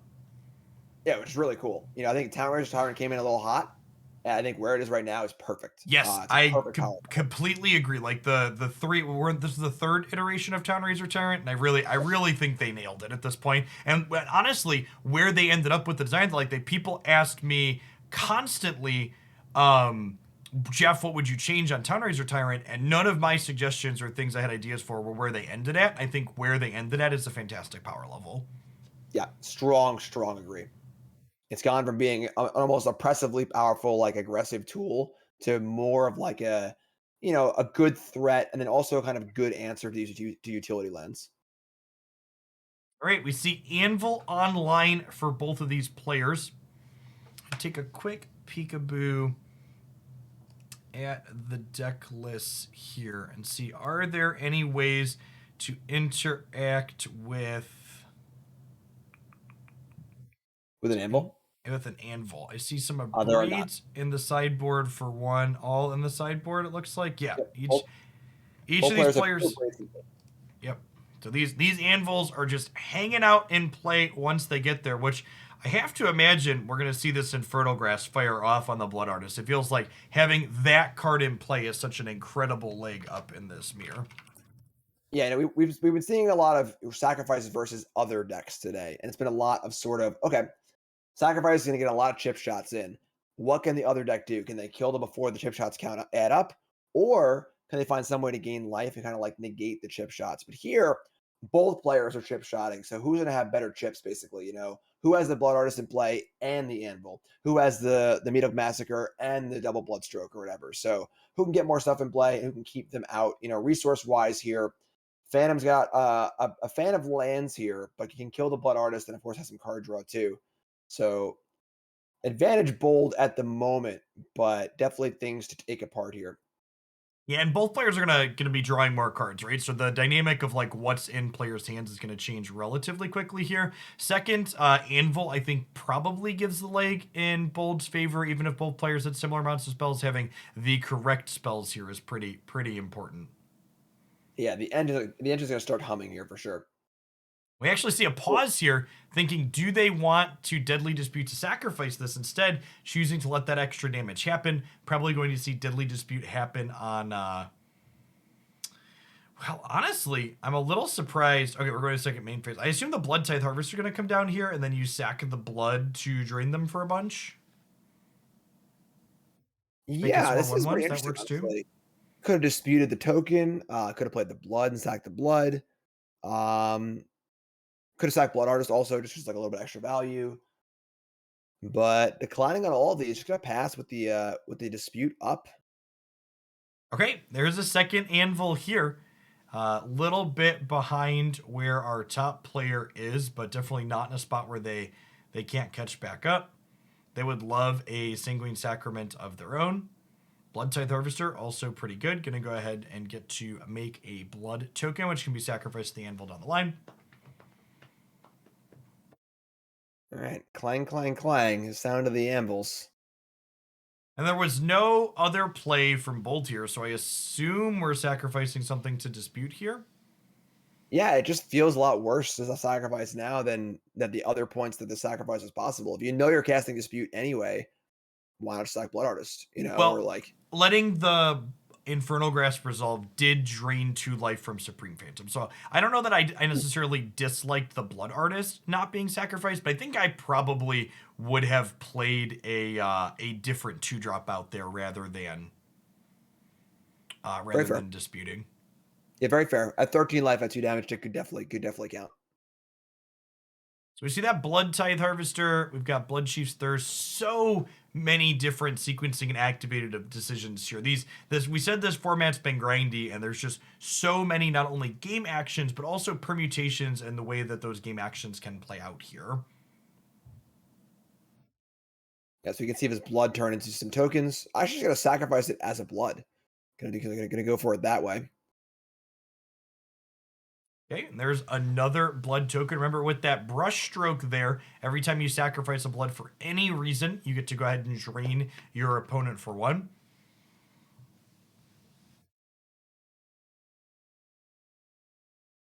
Wondering if we're going to see Blood Chief's Thirst clear out this Harvester, so it's safe to deploy the Smelter. We could also see Thirst plus Epiture this turn, so they don't have to sacrifice the treasure token.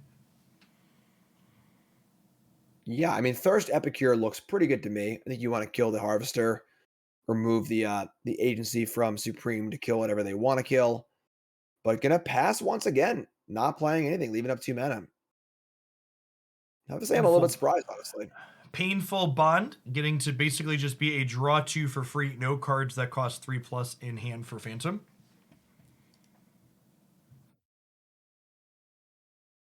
Yeah, the way these decks are constructed, the only card in the entire deck for both lists that costs more than 2 is the 4 copies of the Brushstroke. Okay. So more often than not, it's just instant speed 2 mana draw 2, which is not Yep. bad. Only called Anvil, making some tokens when this blood gets sacrificed.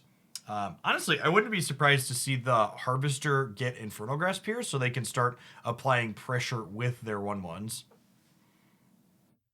Yeah, I think that Supreme's got to think about like, how's this game gonna be resolving here? We've got only 12 life. The Anvils are kind of starting to clang here. The engine is sort of favoring Bold with that extra Sanguine Sacrament in play as well. A lot of cards in hand. Just gonna send in the Harvester though.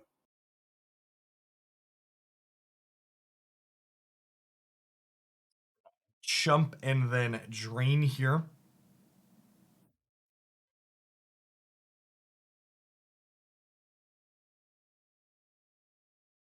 And again, this kind of wasted mana. I mean, 2 mana from last turn that was not spent on anything. Could have been a Smelter, could have been Thirst, could have been Epicure. Um, Epicure coming down. I assume I'm actually just gonna stop assuming what Bold's gonna do, because they, at every point I've made an assumption they've kind of shifted in a different direction, which is not unreasonable. Like I said, there's so many cheap spells you can be playing in every given turn, and then you add the blood activations in. Like, here's a Meathook Massacre. This Massacre could clean out a bunch of the board. It could also just come down as a 2-mana spell that just drains more. yeah, I was gonna say, like, if a Massacre is drawn here, this looks very, very genius. So ends up working out where here's the Massacre. Now you can kind of mop this board up, although made tokens before to get to the Massacre, which is a little bit awkward because now the tokens won't be there afterwards. But Still have other artifact tokens like that treasure token that can get the artifact tokens re-going with the anvil, so it looks like Massacre here. The question is for how much? Gonna be 1, I believe.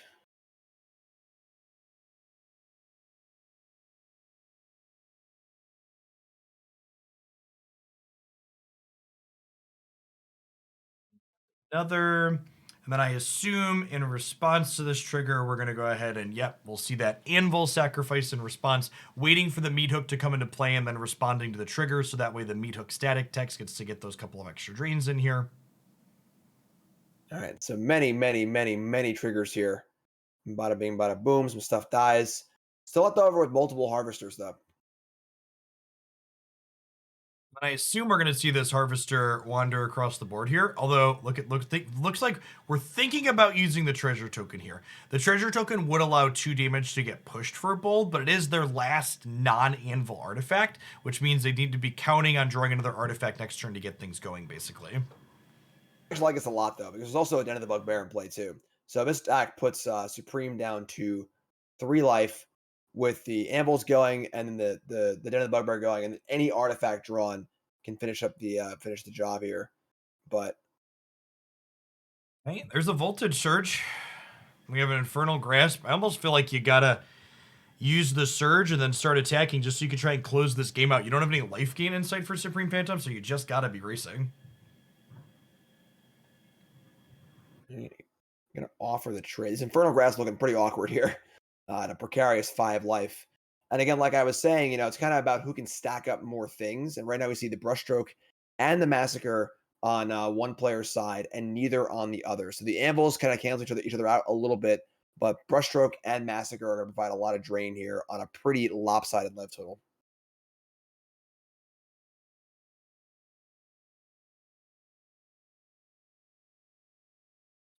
Down to 21. Got to be feeling like you're in a pretty safe spot if you're on Bold's side of the board. Even, talking about the micro decisions you make with these decks on turn to turn, even just like, do you play a land is a real choice in your deck that's full of blood that can provide some hand smoothing. Absolutely. Absolutely.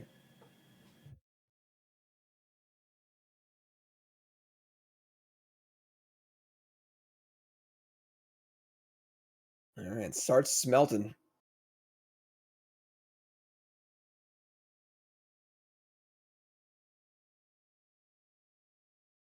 And these smelter tokens are pretty brutal with the Massacre in play. That's super aggressive.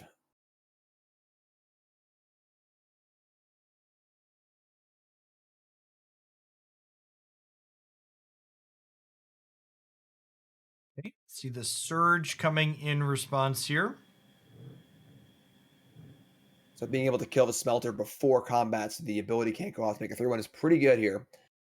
And things are starting to shift a little bit. Well, we will still see 2 artifact tokens generated for, when this happens. So I feel like the Supreme Phantom is low enough that Bold is going to be able to pull this out, especially with the Meathook Massacre providing drains. Yeah, I mean the grasp is almost dead. Speed's Okay. not a bad draw. It's a good place to start. Not at all yet. Really looking for a Sanguine Sacrament of your own, or a Meat Hook Massacre of your own. Perhaps a small mistake tapping off of 2 black there to cast that. Anvil number 3. Okay, that means they're going to start getting ahead in terms of 1/1s, and there's a Voltage Surge to check the Den of the Bugbear. So I imagine we see this sacrifice the treasure token this turn to gain a life. And there it is. So up to 5, down to 22. A lot of blockers. A good kill spell and Voltage Surge. Bad kill spell and Infernal Grasp. But as far as forward progress goes, it feels like Phantom is mostly treading water at the moment. Yeah, just trying to stay alive here, not quite at the aspect where they're ready to turn the corner. Remember, each of these tokens that are dying in play on Supreme Phantom's side are gaining a life for Bold, and every one of Bold's tokens that dies are losing a life for Supreme Phantom. And Phantom just doesn't have one of those sustained sources of life gain yet.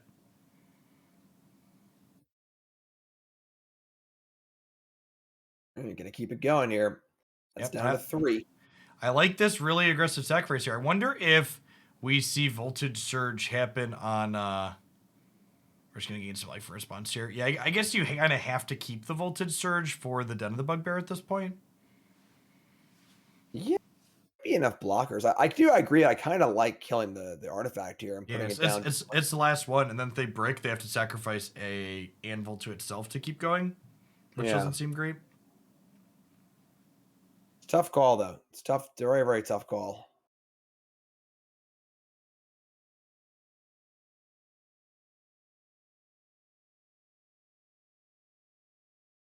So we're gonna keep. So we see the main phase life gain here, mostly to keep it so it's not in a spot where it's Get burned death. out in response. Yep.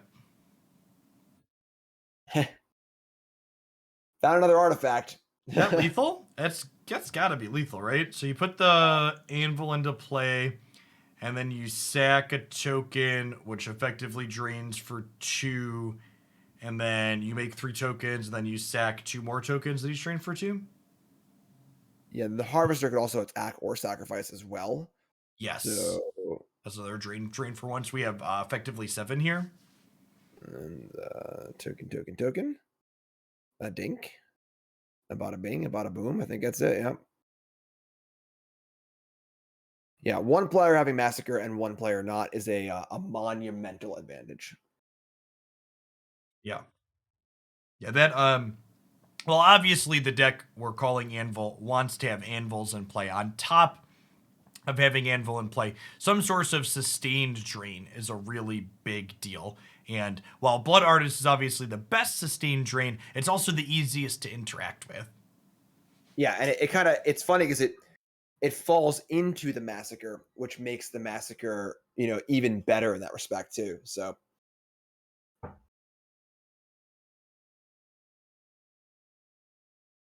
See some Sorens coming in for both players, the ones that have them. Oddly enough, each of them only have access to 3 Meat Hook Massacres, it looks like, post-board. Our left side player does have Shadow's Verdict as an additional tool for a sweeper, but that's probably not suited for this matchup. Probably want those for things like green or white aggro, for example. yeah, I'm very surprised, given how important Massacre is in this deck. Massacre is obviously a great card in general, but when you're properly utilizing all of the sacrifices and all the triggers you can get off of the Massacre to the point where the Massacre is almost good enough just to be an enchantment in your deck, even if it doesn't kill anything, it's a really important piece. I am definitely surprised it's the only 3 in each deck list total.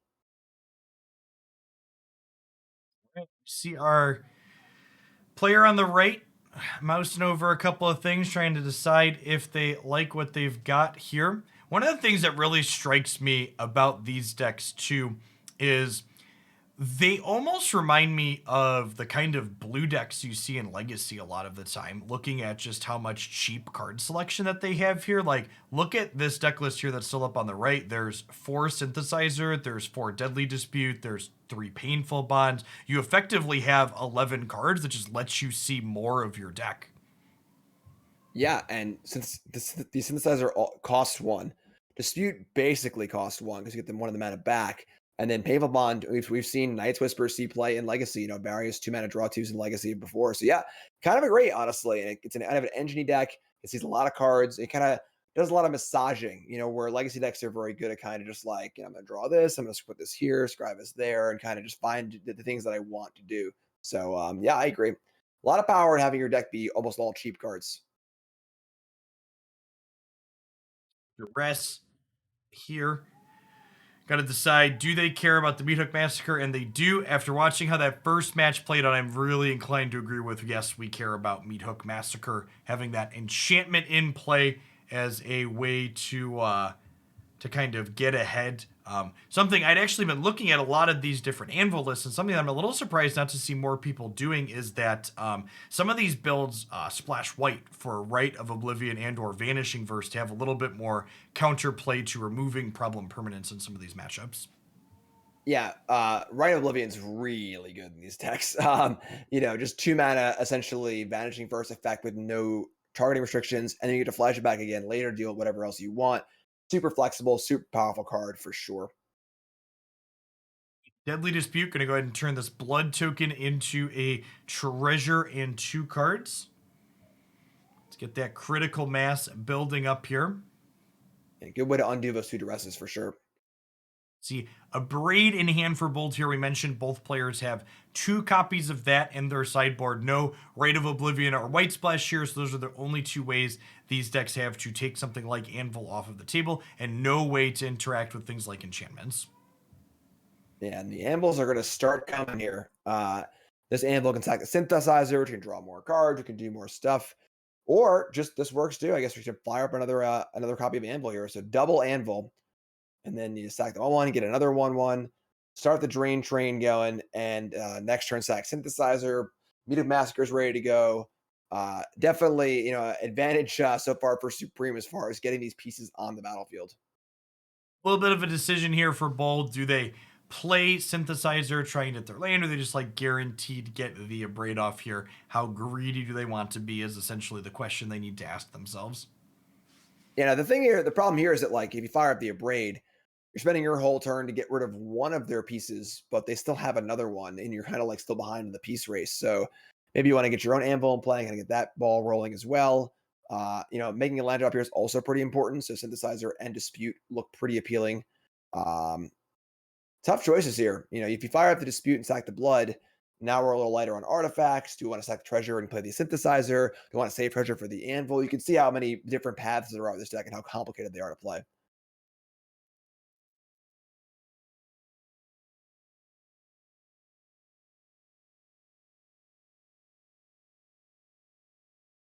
Thinking about it, I in the Abrade, but the problem with the Abrade is just no real forward progress, no land drop, no extra engine pieces coming here, and just kind of falling behind. Yep. I assume we're going to see this turn start on Anvil Sacrifice the Synthesizer for Supreme Phantom, just trying to push their card advantage further. I think I agree. It's a good place to start. Got to sack something, get that anvil going. Want to get more things in play. Gonna fire up a harvester though. Sure. This, Maybe a little more here. Yeah, this puts more pressure on. I actually don't mind this line. It's obvious that your opponent is also stumbling, so putting more pressure into play while clearing their board out means you can try and end this game before they really get set up, like the first game got set up. Yeah, this works out well. And now imagine that, Bolt had another Abrade here. Are you really going to spend a turn killing an anvil and then just dying to all the stuff in play, So a lot of things happening here. But that missed land drop definitely looking pretty bad. Okay, there's the third land here, so some choices could play out. The Anvil chooses to. This will allow them to make their own blocker here. Yeah, kind of leading into Massacre. One more land can clean the board up, and then most importantly, get the Massacre in play. But now we see both players have Massacre, so once they're both in play, now we're even ground, and for the most part, they nullify themselves. Well, one thing that's an interesting consideration here too is with this Oni Cult Anvil, there's almost an incentive to wait to blow the synthesizer until a sweeper happens. So that way you have this extra non-anvil artifact left over in case you lose your board. It's fair. To go with the more aggressive line here. Also not necessarily bad. Rewarded with another synthesizer. Very smart. Very She love smart. ponder into ponder, Jim. There you go. Also now have the fourth land for the Bugbear as well, which is also huge. So even a Massacre here, which is probably the best choice for Bold, is going to result in the Bugbear coming in. Anvil still has a chance to be online as well. A lot of stuff going on. And this lack of development has really hurt Bold. Now we see synthesizer to synthesizer, but now we're stacking a synthesizer. We can't really play any more stuff. Now I have a dispute we can't really cast. Now we have this extra synthesizer. We can't play things off of it, and things are really starting to just unravel here. Well, we can deadly dispute this turn technically. If we wanted. Instead, True. going to dig for the land this way. I really don't know that I love this line. I think I probably would have just given up the synthesizer and like played the land, use the treasure, sack the 1/1 to draw 2 cards. Yeah, very, very awkward either way. The mana being a little awkward. A card like synthesizer, you kind of want to play last, try and get it in a little bit later so you're sure you can play whatever you cast off of it, or play a land off of it as well. But Sanguine Breaststroke here, gonna be able to generate a Blood Artist is real big game. It means that this Meat Hook is probably gonna be too late from Bold in terms of being able to save them once damage gets dealt this turn.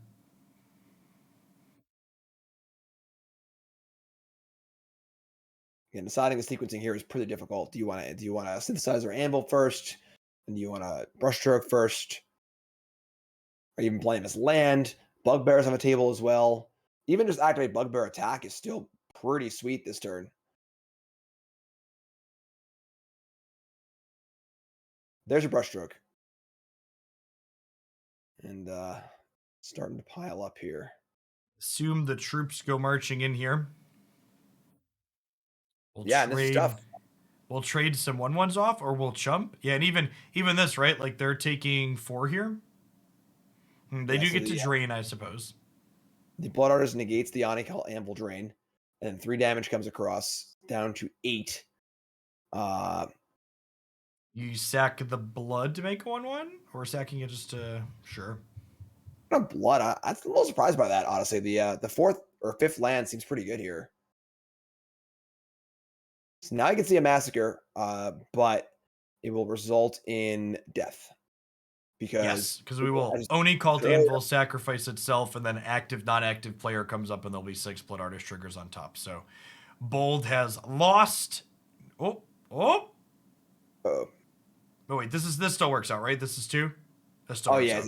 Sure. So yeah. Oh so no, we anvil sacrificed. Never mind. Okay. Wait. I think we did it. I think we navigated. So, active player, the person whose turn it is, abilities goes first. Then the non-active player goes first. So all the Blood Artists will happen first. Oh wait, they made another token. No, they're dead. They're dead. 6 triggers. I'll do it. Yep. Yeah, I'll do it. Okay. So, yeah.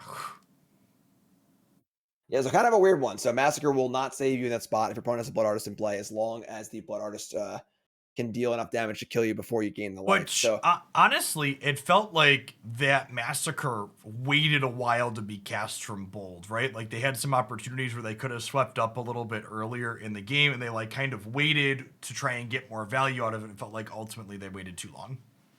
Yeah, it's just tough because the development just didn't really work out that game, and even from the Abrade on turn 2, if that turn has been spent, drawing some cards, developing, getting another land in play, getting a piece in play. So then maybe next turn could have been a braid and something else.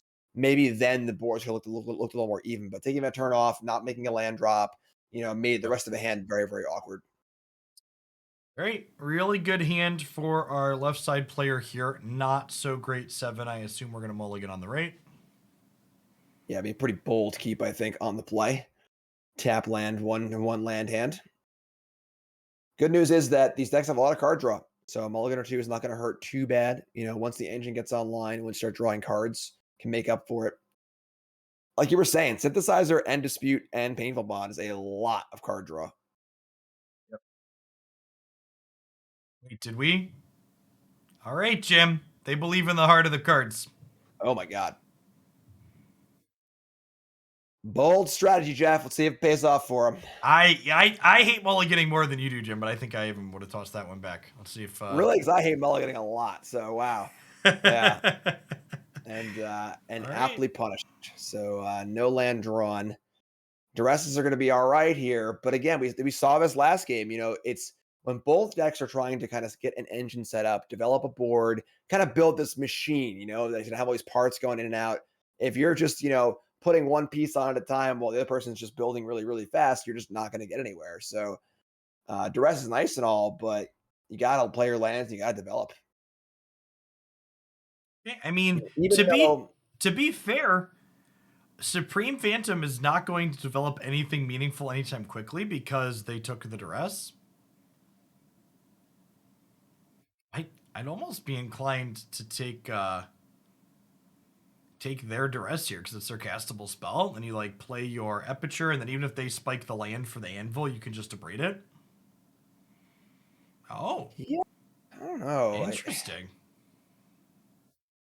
I don't know that I love this. You've basically given your opponent an anvil now at this point.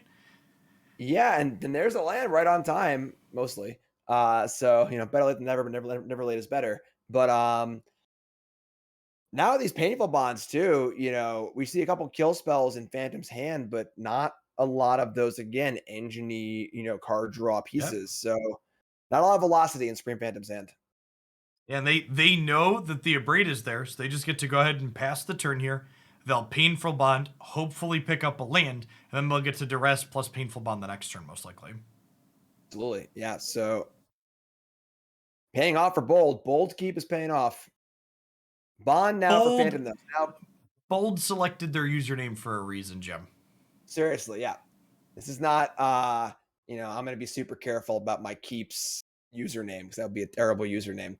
Just Bolt. And again, just showing off the power of Painful Bond in these decks. Basically just 2 mana, draw 2 at instant speed. Yep, all right, love the bond Painful back. Bond in response. Bonds and duresses. This game has definitely been full-on Spider-Man meme, Jim. Yeah. I mean, the problem is though that there really isn't much left for Supreme Phantom. There was a kill spell here, a couple lands there, but without more bonds, without any anvils or things to do here, I'm pretty worried for Phantom. It's the old screw beats flood,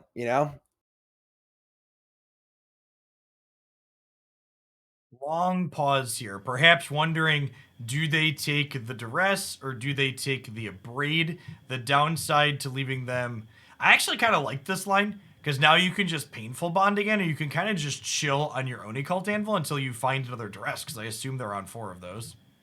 I strongly agree. Just keep drawing cards. This game's not ending for a long time, so keep your card draw, keep them off their card draw, and just keep on rolling. And I like this sequence from Supreme Phantom as well here, just kind of like, okay, you know what? You're going to try and go long. I'm going to attack.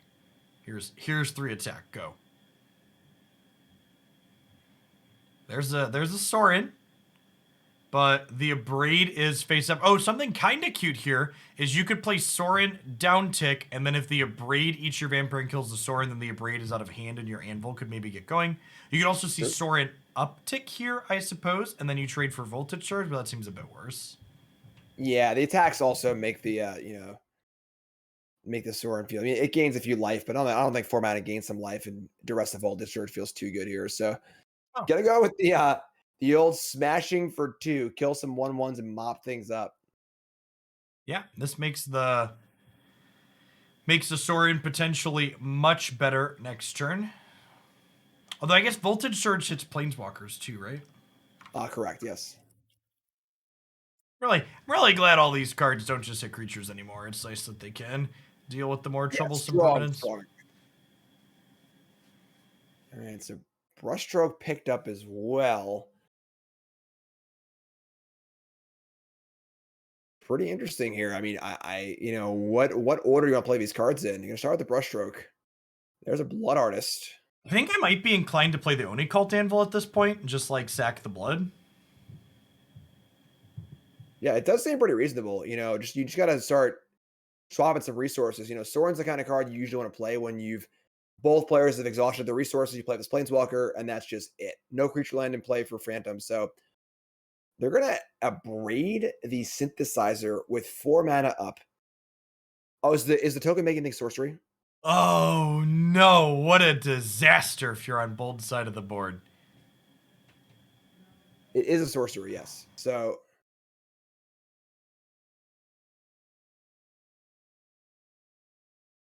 Deadly dispute. Oh geez. Well, this game was very close, and now it is not. yeah, that was quite a sequence there. The snowball is rolling down the hill, Jim, and I'm not sure that it can be stopped. Yeah, and pretty amazing, honestly, that Supreme went from like almost nothing to now having a really, really solid hand. You have successfully drawn two into a critical mass of other draw twos, and just thought could not be more happy. This is exactly what they're interested in doing. Yeah, now his Soren's looking pretty awkward too. It's just kind of hard to find a spot to get it down. It can be pressured. You can make the 2/3, but the Surge can just kill the 2/3 instead. You should attack the Soren. Well, I mean, Ding if for they, 1 year. I mean, maybe the Sorin ends up trading for Surge plus a Braid, and then your Oni Cult Anvil does something. Okay, but this isn't even great either, right? Because now you just get to Surge the Sorin for 4 and attack it for 1. Yeah. Now this Surge is not face up, so they knew about the first one, but not this one. So Yeah, that's true. you see Surge on bold side as well. Could take out the Blood Artist. Could in theory protect the Soren by killing the 1/1, but not a very good exchange for your Voltage Surge.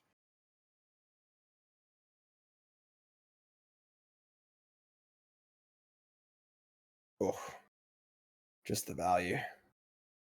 So much value, so many card draws. Yeah, and that Surge there means that Sorin. Oh, good golly. Yep. Pretty big swings, pretty big swings. We had both players kind of treading water there for a little bit, but then the first one to hit draw twos that drew more draw twos, and suddenly this game has become very lopsided. Yep. Yeah. So now we have Surge can finish off Soren. We've got Blood Artist, Many Bloods, Double Sacrament, Harvester. Still the Abrade hanging out too. It's funny how this Abrade's been here for almost the entire game.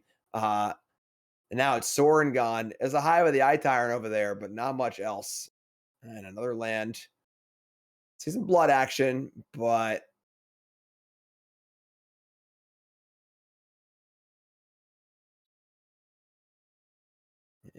Shatter Skull smashing honestly isn't that bad.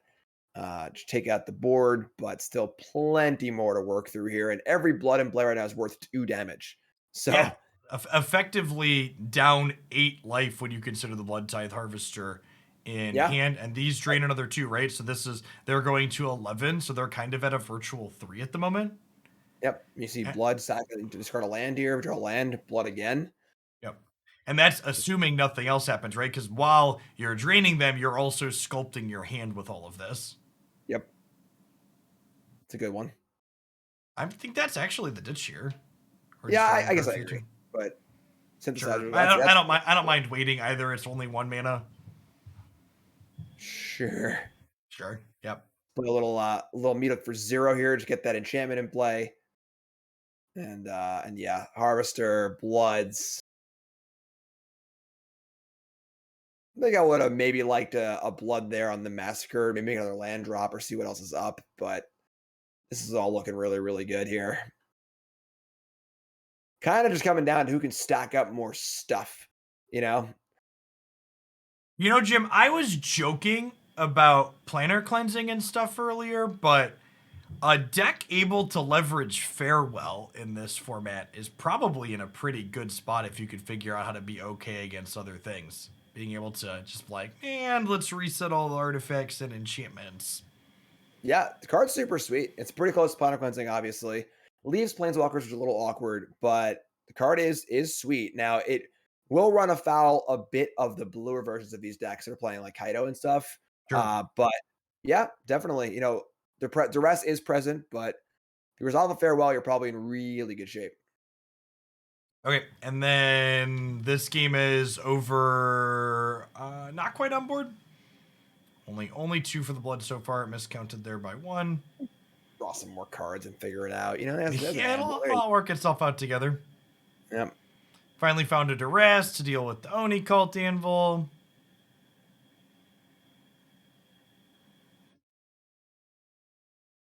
Pause on the Haunted Ridge in hand before playing it out because you probably want to discard that to a blood token. Of course, you can also just be sacrificing blood tokens to your own Oni Cult Anvil now. We could also see Experimental Synthesizer get sacrificed to churn through even more cards as if we haven't seen enough of them. Cards is the name of the game here. There's a lot. This is a lot of card draw, especially for a non-blue deck, or non-green deck, I suppose. Hey, Sure, why not? no, The hits keep coming and they don't stop coming. yeah. Just keep going on synthesizer. See what else. See what else turns up. Play me the song of your people, Supreme Phantom, on the synthesizer. Make it supreme. All right, so obviously have to block here, and that puts Bold down to 5. I mean, basically dead here. Not exactly. We're at 1, right? Each of these bloods represent 2 damage. Yeah. Synthesize again. Sure, rip it. Could be anything. Could even be a synthesizer. Nailed it. What? Sure, I guess that works. Sure, either way, whatever. Don't need that mountain anyway, right? Got Take the plenty of anvil, lands, Jim. Plenty of them. Flawless victory. Oh, nope. All right. We got a swing back here. Synthesizer into dispute. That's if there's going to be some sort of a comeback, I don't know what it can be, but it definitely starts here. I'm very surprised we didn't sack the synthesizer there. Yeah, I'm also extremely surprised. That felt like it was the cascade that needs to go here to get this thing. Yeah, you need to find a bunch of cards, and sacking the synthesizer gives you another card. Yeah. Even so, I mean, there's a comical amount of advantage in play for Supreme. Can stack 2 more synthesizers to draw more cards, can make tokens, can make creatures, can stack bloods, can trigger everything. Even upbraid their own creatures to get another trigger off the Meadow Massacre. Like,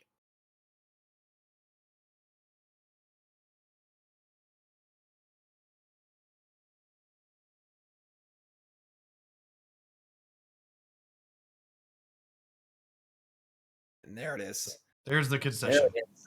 Swingy game. Swingy game. Wow. Yeah, I feel like I expect to see the next evolution of this archetype be, okay, we need things to answer more permanence. We're going to play Mardu and Splash White. Like I was a little, like I had looked at a lot of these deck lists. I had played a variation of this archetype on stream this week, and a number of them were doing that, and I couldn't quite figure out why that was good. And after watching a bunch of these matches play out today, I understand, Jim.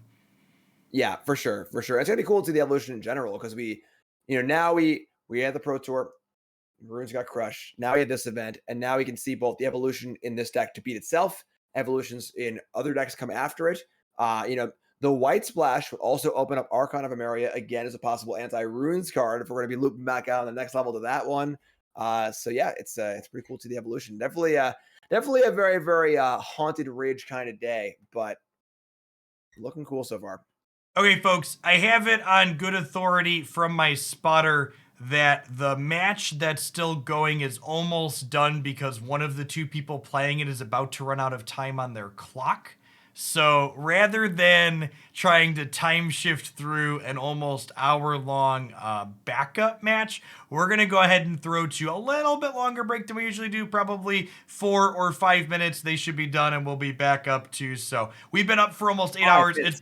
It's been a long tournament today. We've been live for almost 8 hours, and we have 2 more matches to cover after this. if the person times out that they're expecting to time out, we're actually going to have a clean, even 4 people at X and 1. So we'll have a pretty traditional semifinals and finals after this with no undefeateds remaining. So we'll be back in just a little bit. Please be sure to check out our wonderful sponsor. We wouldn't be able to be here without all of them. Shout outs to Medify, CoolStuffInc.com, and Tularian Community College's The Academic Deck Box, BRB, folks.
How we doing, folks? Welcome back to the top four of our Hooglandia Open. We play a double elimination event where you just have the people keep playing. There's no top cuts until we have one person left who has not lost twice. The way the matches have worked out, we've actually worked our way down to a pretty traditional almost bracket style where we've got four people left in the tournament who all have a 7-1 record. So we'll have this round plus one more today for Matches of Magic. We started with over 100 competitors and now just four remain, all playing Rakdos and Grixis variations. Definitely the theme of the tournament. The bit of good news I have for our viewers at home is that there is only one Anvil deck left remaining. So we watched that bit of a slog of that mirror in the last round, and this round we're going to be diving in. We've got our Grixis player Ski as someone we've seen play a few times today. They've been playing quite well, and they are going to be paired into the winner of that before mentioned Rakdos Anvil mirror, which is Supreme Phantom. Our players are underway now. For those of you just joining us, these matches are being played live as I am currently talking, but the winner of this tournament does qualify for the SNC Set Championship. So for competitive integrity purposes, it's been a long day and my words are mush. We run about 5 minutes behind the actual matches, so that way there's no incentive or possibility for anybody to gain an unfair advantage of watching the stream while their matches are being featured, since there are reasonable prizes on the line for these players. Yeah, this is going to be exciting, honestly. The Grixis deck here looking like it's pretty well suited for the matchup. Now, the Grixis deck does a great job of grinding. As we were saying earlier, the Anvil deck can do a really good job of making all the grind not matter by just chipping away at the life total and finishing off the mid-range player before they can cast all their spells. But our Grixis player here has two main deck copies of Meat of Massacre, which is extremely important. Just having a Massacre in play even doesn't kill anything to kind of counteract your opponent's Massacre, gain a little life here and there, and buffer that life total is going to be absolutely huge. Also might be big here is Undercity Plunder, stealing cards potentially, because stealing a card like Sanguine Sacrament or some other life gaining effect could be really big too.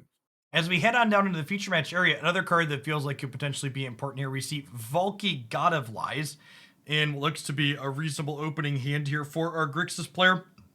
Valky's backside in Tybalt is one of the few ways that this Grixis deck does have to interact with artifacts on the table. So while they can't remove enchantments, being able to take your opponent's Oni Cult Anvil out of play with Tybalt's minus does definitely have some value. So without further ado, let's go ahead and dive on into game one of our semifinals match today.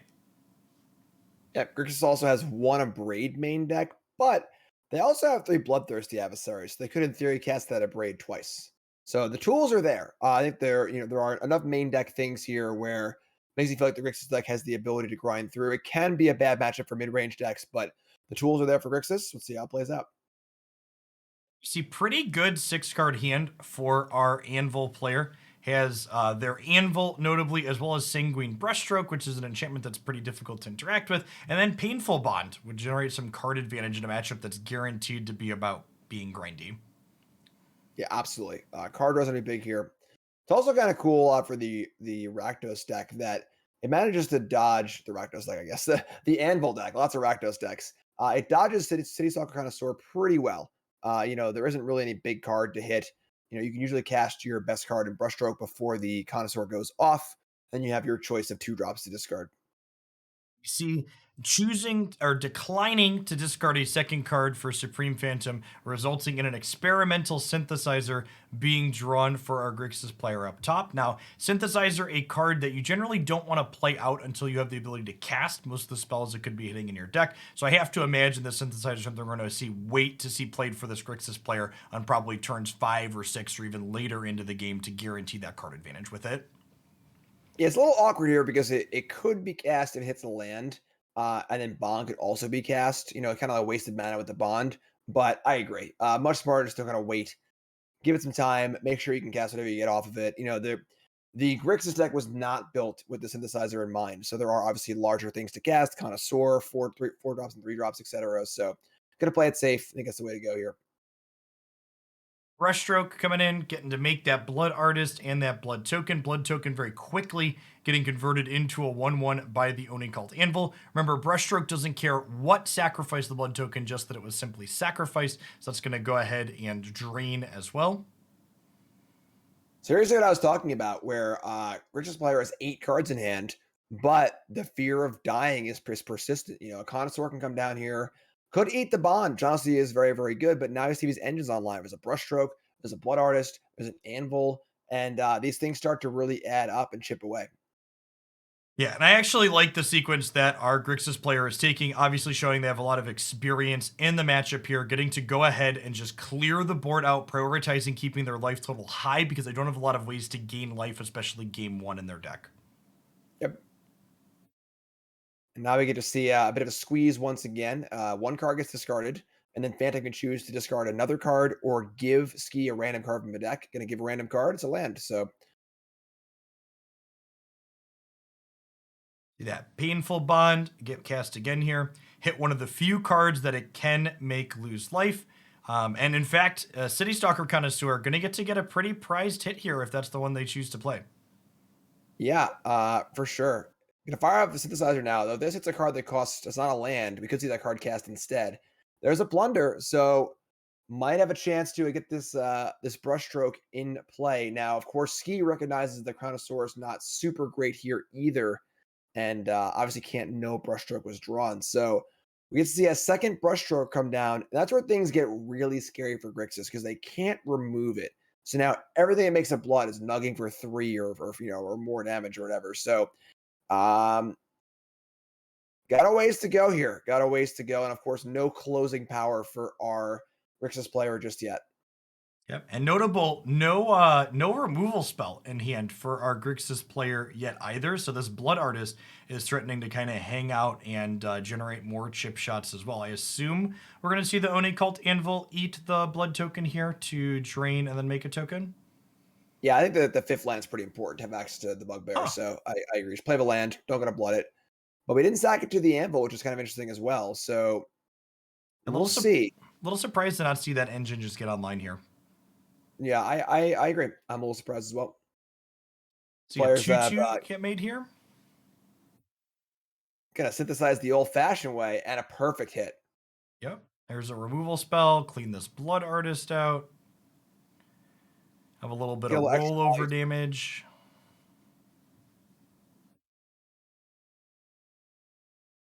All right. So 16 life is still pretty high.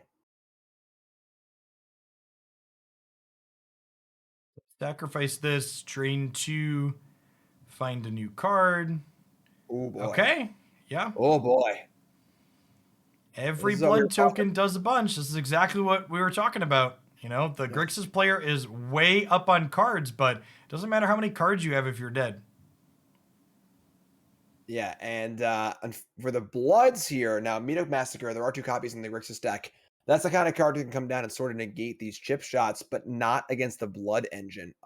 Sacrificing Bloods doesn't do anything with Massacre. So every Blood now is a Lightning Bolt, which is very, very powerful, or more with the Anvil as well. 14's gonna look a lot less than 14, I guess. It's been a long day, I agree. Great commentary. 14's gonna get very, very small, very, very fast. Got a lot of Bugbear looming too. Yeah, a lot of permutation of the way this turn can play out here. Infernal Molten Impact. Oh, this is cute. So wait, is it cute? Yeah, I see what you were saying. So I thought we were going to Molten Impact kill the same thing we were Infernal Grasping, so that way Infernal Grasp gets countered and we don't lose 2 life. The way this ended up working out, I think maybe our top player forgot they had rollover damage there. They should have definitely Infernal Grasped the artifact and then had the rollover damage kill the Blood Artist to deny the Blood Artist trigger there. Yeah. That being said, chat, it's important to remember these players are in the top 4 of this tournament. This tournament's been going on for over 8 hours, so Jim and I are fumbling a little bit. These players have been clicking through their decks for the last 8 hours of this tournament. Jim and I have just been watching it, and we're feeling a little exhausted. For sure. And also, aside from the taxingness of playing for so long, this is a top 4 match. They know they're on camera, they're playing big prizes, and they're playing for a set championship invite. Winner of this tournament is going to effectively a pro tour, which is a huge prize. So pressure in that regard, pressure from coverage, and then of course 8 to 9 hours of play will melt anyone's brain. There's always those comments in the Twitch chat, and my mods, they're pretty good about timing those comments out. It's very easy to be an armchair expert when you're not the one that's in the pressure and has been practicing and playing all day. It's very easy to miss little things. And like here, this match is kind of playing out exactly how we expected it to play out in theory, unfortunately for our Grixis player. The sacraments the brushstrokes, have shown up, and they're just so difficult to interface with on the Grixis side, and we're just getting drained out. Yeah, I mean, you can see the Tybalt here can hit the artifact, but just throw it away. And that's going to be down to 4. Sack the blood when the card is drawn, down to 1, and even the bugbear here can just actually get in. I think this is pretty close to lethal, right? Well, they're going to need to they'll need to draw an untapped land off of the blood draw, right? Sure, that's fair. You can't sack the blood without drawing and discard. In fact, honestly, it was probably a mistake on our Anvil players, so they probably should have sacked the blood to the Oni Cult Anvil, right? Oh, sure. Yeah. We could just generate another blood here. So game is clean, and we are going into a game 2 pretty quickly here. Yeah, so I agree. So if you sack the blood there, same effect as far as losing a life, and you actually just actively want to sacrifice the blood anyway. So yeah, but obviously many, many, many draws here are good. Untapped land is good, as well as most spells being good. All right, gonna look for the untapped land, I guess. Oh, the other blood technically isn't lethal because they don't have a card in hand left. But I might have just played it out anyways, just because you're guaranteed to knock them out the following turn. Yeah, it still does the 1 off the Epicure, right? So. Oh, this is much better. Having the 4th Sanguine Brushstroke really drives the message home of how lopsided this is. Exactly, yeah. Don't win by a little. It ain't worth winning if you can't win big. So 4 brushstrokes, gonna go all the way here. Worth noting, all of the purple text cards in hand for Ski are going to drain them for 1 when they cast them, so not a particularly exciting prospect. The bond, it is painful.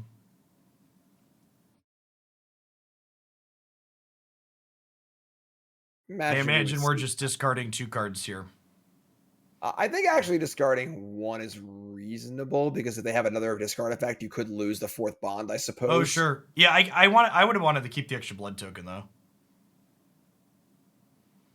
If we're keeping 2 cards, keep the that's fair. And the brush Either stroke. or. I don't think it matters. I think yeah. This is one of those moments where, like, if you were playing in paper, it's a little bit easier because your opponent's just, like, deep in the tank on the Grixis side. You just, like, flip your hand over, like, I had these 2 things that make blood. Can we go to the game 2 now? Yeah. Because our Grixis player is, like, doing their due diligence, trying to figure out what their outs are here, but they just don't have outs in this position. Right. And it really is, this really did play out almost exactly as we said. Right now, our Grixis player's got 8 lands in play, a Kiki Jiki Reflection, Tybalt, 5 cards available, card draw, Connoisseurs, all these things. Just doesn't matter because they're dead. And unfortunately for them, couldn't find the massacres to gain some life. But looking over at the sideboard, we see 3 copies of Sorin. So a little life gain there, which is going to be pretty good. And then a 3rd copy of Meat of Massacre as well. The best source of card advantage is killing your opponent while their hand is still full of cards, Jim. This Sanguine Brushstroke is looking like it's going to be approximately a 6-for-1. Yes. More if you count the cards in play, too, right?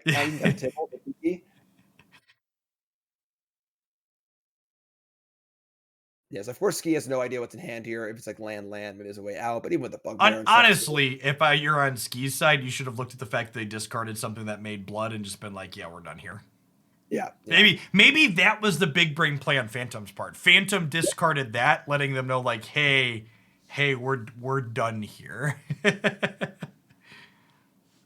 right, so a little adversary action.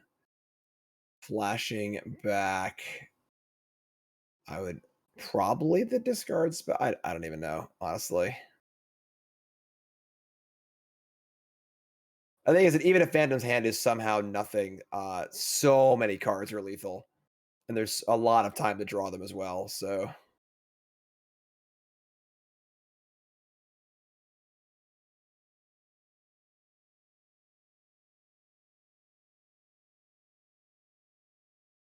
all right, gonna keep disputing. I would like to dispute Ski's ability to win the game, Jim. I will not dispute that. Okay. All in Can't dispute it. favor? Yeah. Motion passed.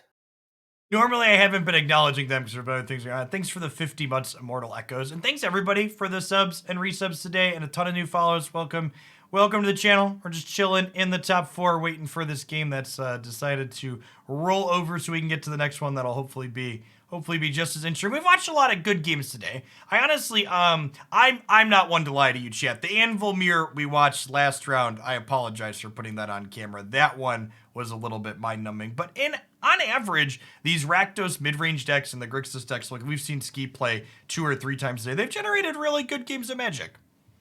Yeah, and obviously things evened out a little bit Rakdos at the end, but even early on, we saw a lot of really cool, innovative lists. We saw the Venture deck splashing Kaido, really cool Boros deck. So there's still a lot of room to explore in this format as well. Yeah, and I think, like Jim said, I think a lot of people are going to walk away from this tournament with the wrong mindset of, oh, this format's only Rakdos and it's garbage. But there were 0 Naya Rouge decks in this tournament is the big thing that I walk away from it being, and that is really just shocking to me how many people decided to flip off of that archetype after just one weekend last weekend. And I think if these sacrifice shells are going to be potent, that we're going to see runes come back in a big way. Yeah, and it's also just like kind of the obvious deck, right? Rakdos decks did very, very well at the Pro Tour, and then 2 really, really good, or 3 really, really good Rakdos cards were printed in the Alchemy set. They kind of slot right in, A to B to C. It's not too hard to put this one together. This is like the level 0 for this tournament, and being 2 days after release, it makes sense that level 0 will be doing so well. Well, to be fair to people pointing out other content creators playing Rakdos Sacrifice, our top 4 only has 1 Sacrifice deck in it. So Supreme Phantom here is the lone remaining person playing the Anvil deck. Our other 3 competitors with 7-1 records are this Grixis player, and then our other matchup is actually a pretty close to a 75 card mirror, just Rakdos mid-range deck. Just very fair cards and 2-for-1s and things like Invoke Despair. Yeah, deciding that with the new cards, card advantage provided by the new cards, splashing white or blue unnecessary.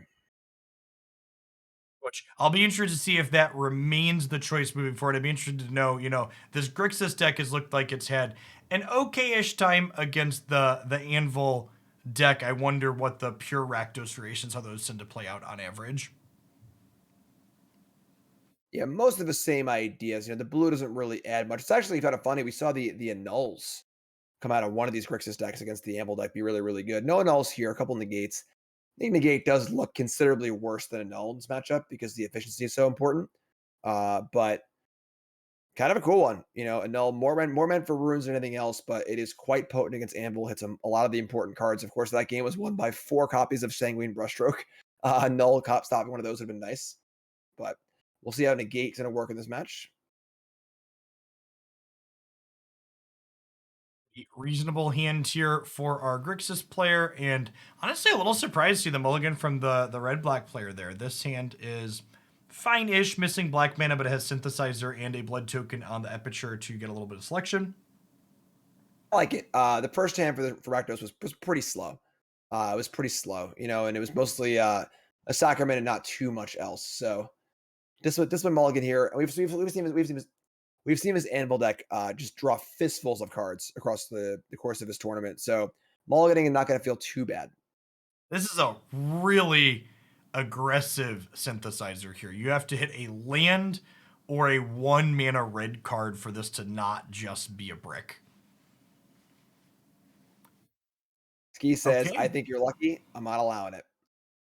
Okay. I mean, to be fair, they did it before playing the land. They could have just been missing their second land. And honestly, from the Grixis side of the board, the prospect of just using your mana on your second turn there is really appealing. Right, and that's a concern. Where the negate costs 2, as we've been saying in previous matches, it's kind of awkward to leave up. You want to play your Kaido, your Fable, you want to play your Kaido Sora, your Sora, and every card in hand for Ski right now is a sorcery. And there's only 3 lands available anyway. So if you're not casting the gate now, when are you casting it kind of thing? All right, we get to go ahead and get some filtering going here, looking for that second black source here. That is not exactly what they're looking for, but it's another card that gives them a redraw at it the following turn. That being said, we're going to get to see Kaido get online here potentially, or maybe Soren just starts here because gaining life right away has value. We can also see Connoisseur. Interested to see how this turn plays out. Yeah, playing Kaido and then playing the Plunder is pretty good. You get to discard some cards, get Kaido in play. Getting the Kaido engine online when it's safe to do so is really, really good. And then, yeah, the Treasure engine online also as far as attacking with the Goblin. I think I like Plunder plus Kaido here. Does make things a little awkward for the next turn because you have 2 4s, but no guarantee Connoisseur hits against this deck because so many of their cards cost 1 and 2. There is also something to be said about getting Connoisseur down sooner rather than later, especially with the just getting anything out of their hand, because their hand could get empty at some point. Sure. I like this, doing this before they make any other decisions, because they're pretty likely to draw a card here, so this could impact what they want to do as well.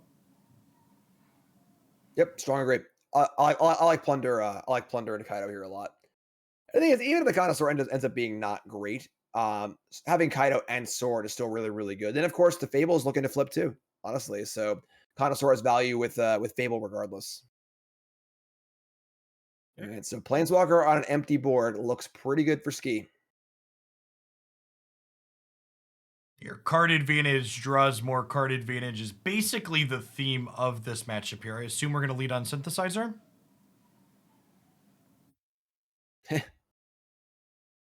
Yeah. Keep it coming. Yeah, it's pretty good, Jim. That's pretty good. All right, so get the fire up a duress here as well. Nab the Sorin, I would think, because the life gain is so important and the board is so empty. Yep.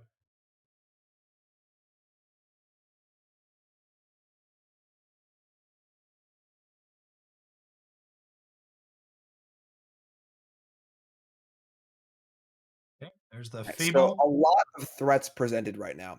We have Reflection of the Kiki, kind of needs to be answered. Kaido kind of needs to be answered. More card draw in hand. We're gonna see a draw discard here, and Meat Oak Massacre is a big one.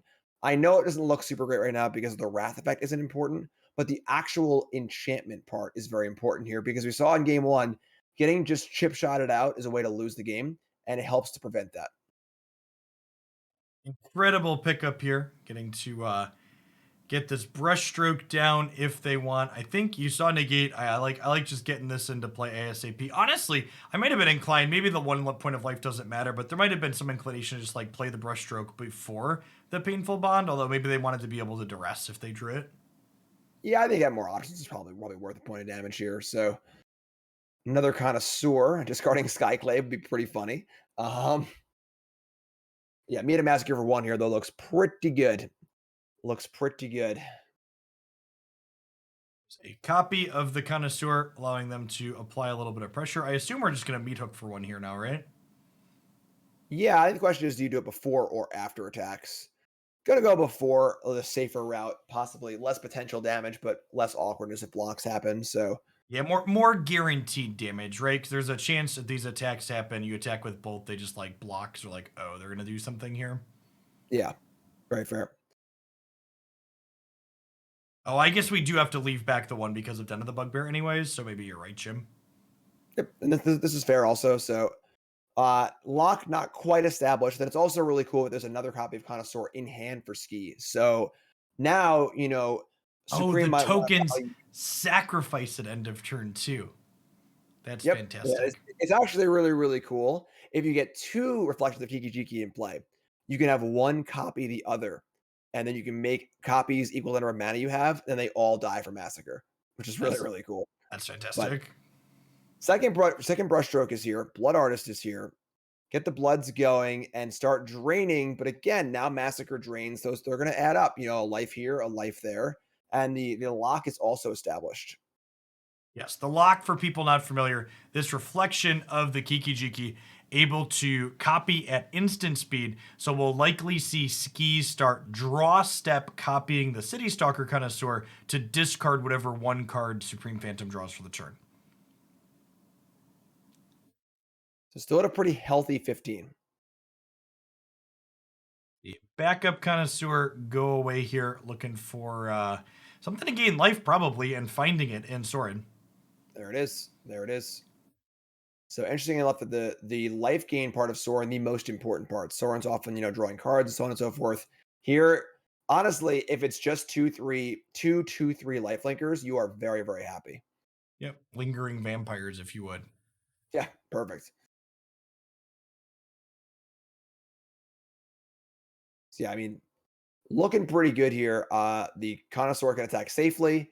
Kaido can draw a card. Sorin can come down and make a lifelinker, and we can see draw step, copy Connoisseur, which also provides a blocker as well on Supreme's turn.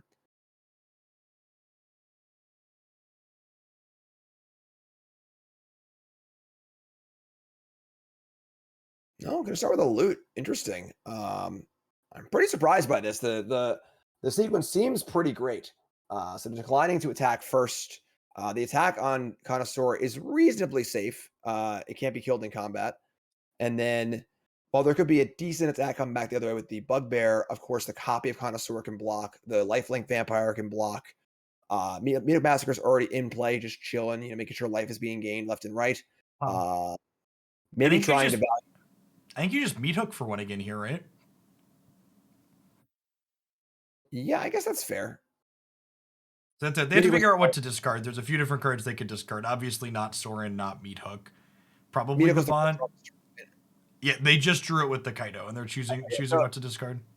I guess drawing Meat Hook makes this better because Meat Hook for one is reasonably good here, but still a little surprised otherwise. Seem to be playing very defensively, very, very concerned. We're just kind of getting burned out here. Yeah, and remember, this Meat Hook is going to effectively be a wash in terms of the amount of life you take, because you're going to lose life from these Blood Artists, but Meat Hook means that you gain life whenever one of their things dies. The Oni called Anvil is going to get to sacrifice the artifact token in play, so he's going to net a 1 life loss negative, while Supreme Phantom's life total goes in the direction opposite of where Ski would like it to be going.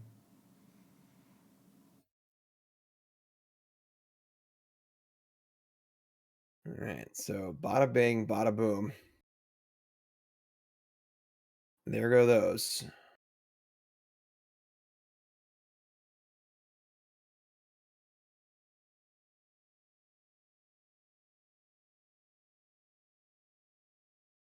So we're going to see a stop on the draw step here. I also imagine, so the attack is free here because we're going to have a token as a blocker next turn. Yeah, that's part of the allure. What makes this lock so good is that you're obviously locking out their draw step, but you're also making a really good blocker every turn as well. So if you're behind on board, this is still good. Yep. See that blood getting sacrificed here in response to this because you need a card in hand to do that.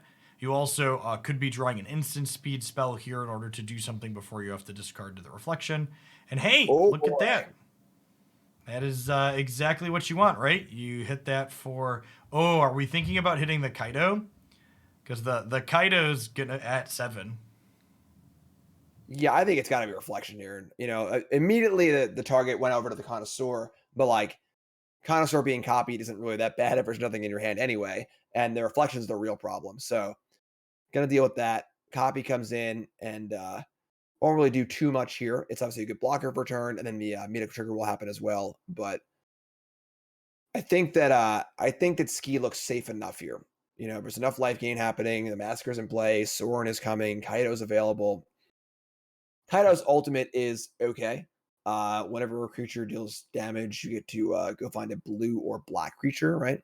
Yep, put it onto the battlefield. So make sure Connoisseur fish up more Connoisseurs, so to speak. They go forth and multiply. Yeah, not really much to get, honestly. It's Connoisseur. Valky's not a particularly good get, and that's actually it. There are no other creatures to get that are blue or black. So probably not even going to see an ultimate here. Probably just going to continue to see it tick up and be that Howling Mind style card advantage engine. Yeah, I've played a lot of Kaido. I don't think I've ultimated it yet. And yeah, pretty easy Soren here. Get that down. The way you lose this game is by dying. So just keep getting that life total going up as much as possible. That's the insightful commentary we hired Jim for, chat. The way you lose this game is by dying. That's why I get paid the big bucks. And he's just telling it like it is. When you're at 0, you're dead. All right, third brushstroke. Yeah, I mean this is how we saw our Grixis player lose the first game, right? Like all the blood counters added up, and here's a blood artist down to 11. Very important. Yeah, I think Jim's right. We might just see this Soren just be like a down tick second lifelink vampire, just get in there with those to try and keep the life total stabilized. Yep, just got to keep going up. Just got to keep going up. And again, having the Massacre in play is just so important. I mean, how much life is Massacre game in this game? Probably close to 10 at this point, which obviously is exactly enough. So It's gained at least 10, I think. Yeah. If not more. So the attack with attack. both of these, just looking to put that pressure on. I assume we're about to see a lot more creatures hit the board. I imagine another lifelink vampire, these Fable, the Kikis. You're going to put some 2/2s in. And if you're on Ski's side, you're just like, all right, there's 3 brushstrokes in play. We got to get this game over with before we get drained out again. Greedy. Pluses the Soren, but at least chooses not to take life to do so. That's the right play. I probably would have just made a vampire. Yeah, I think that's a little bit of a misstep there. 12's still a lot. We'll see if it gets punished or not, but Okay, I mean, this Shatter Skull smashing gets to kill the lifelink potentially. No, we're just draining. Okay, I think Yeah, we're all in. I think we're all in on the fine blood plan. I can respect that.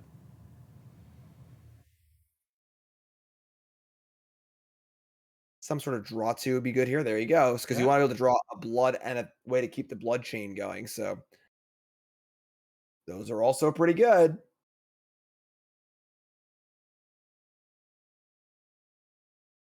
Okay, so a little bit awkward here because now the Epicure can go into play, but you can't sack the blood just yet. I guess the Anvil could in theory, but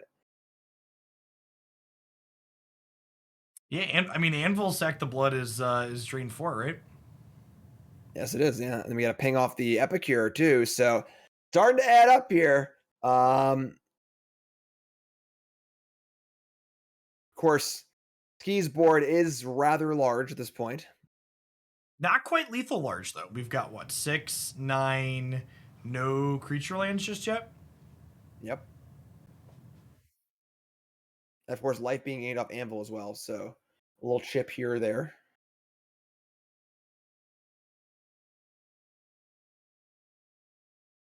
There's a draw 2 hanging out on top for our Grixis player. I assume we're going to see a blood sacrifice into turn. We're not. Okay. I'm surprised. And so walking on the edge here at 8 life, about to go to 10, but fireworks very possible next turn for Supreme Phantom. Yeah, especially because there's that synthesizer looking to generate even more cards. The Anvil drains at least 1 more. If another blood shows up, that's even more. We are at a virtual. Ski is at a virtual 10, thanks to their vampire being in play. Had they made a second vampire last turn, they'd be at a virtual 12. Would feel better there for sure. Yeah. And you can see how important having Massacres this game. Without Massacre, this game's already over. And even though things have gone really, really right for Ski, I mean, just, Kaito's in play for 100 turns. This copying Connoisseurs has already happened. Just so much stuff. But big pickup here. Another sword and an Abrade. Yeah, a Braid's a huge deal. Getting to take the Oni Cult Anvil off the table effectively gives you more breathing room. It means they can't sacrifice artifacts for free. It means blood need to have a card in hand to be able to churn to drain life. Changes the dynamic a lot. So good too because it allows for more vampires. You can see Sword Mines make a vampire, Sword Mines make a vampire. Gotta go for the impact here. Okay. Treasures, the goblin cast the Abrade too. Yeah. I mean, I like killing creatures on Supreme Phantom's board. Every creature we kill gains us a life with the Speedhook Massacre, so we're going to get up to 12 here. We Abrade the Oni Cult. We use the rollover damage to knock out the Epicure.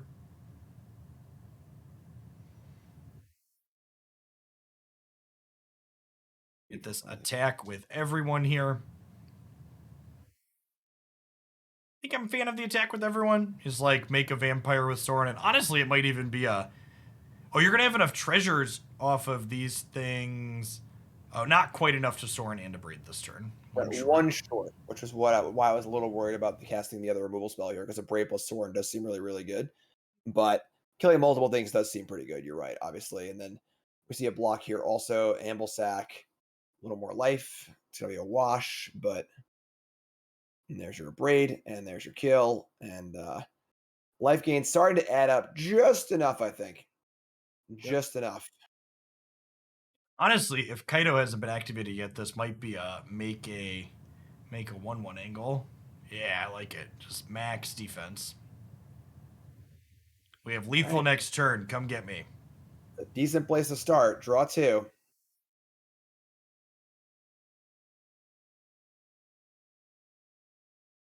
Okay. Also, decent place to go. Is that how we sack the synthesizer?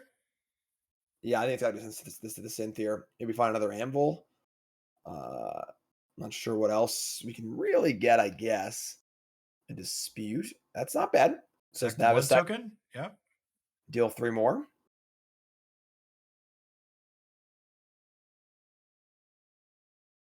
And we're dead. All right. Game the third here. I actually don't expect Supreme Phantom to concede here, though. You'll note that the timer has popped up for Ski up top. They're down to 10 minutes, and Supreme Phantom's timer has not popped up yet, which means they're above 12 for people not familiar with the arena interface. And timing people out is a very real possibility here. Yeah, we saw in game 1 also. Ski did play on for a little while. When clearly dead. You might have wasted a few minutes there. Hopefully that won't come back to bite them. Oh. Well, apparently one of our players had their client crash, which is why we are currently seeing what is going on screen. The arena client crash? Impossible. I am shocked, chat. Okay.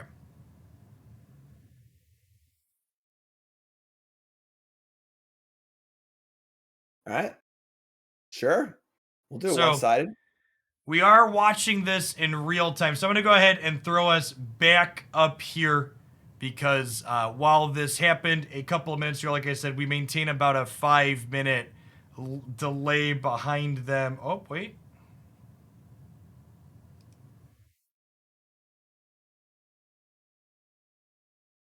We're back?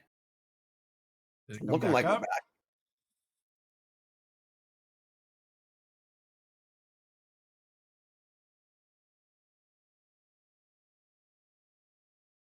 Ooh. It is in fact looking like we're back. All right, hit the attack with all button, I believe. Yeah, there's the emblem too. So We're clicking on so many things individually, Jim. yeah, good for mouse accuracy practice, I suppose. Jim's really good at finding the upside of everything. Gotta get that APM up.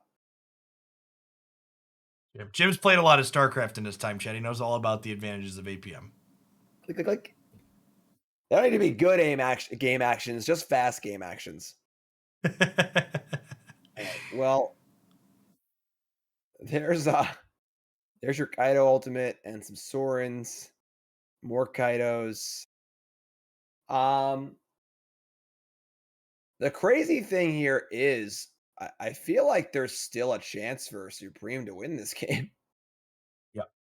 Is that crazy? No, I think you're completely correct that while there are 3 bonds in play, you should never, or brushstrokes in play, you should never count them out. Ooh, okay, yep, there we go. Okay. Yep. I mean, that's just like always where it's like, all right, well, how is this going to work? Oh, I think we're actually supposed to sack the 1/1 there. Oh, I guess sacking the 1/1 gives them life. Yeah, I would give them 1 life, but it does give more mana, obviously. But unfortunately, Skyclave Shade's not going to do it here. Okay, and we're done here at this point, I believe. Yeah. I think that'll be enough.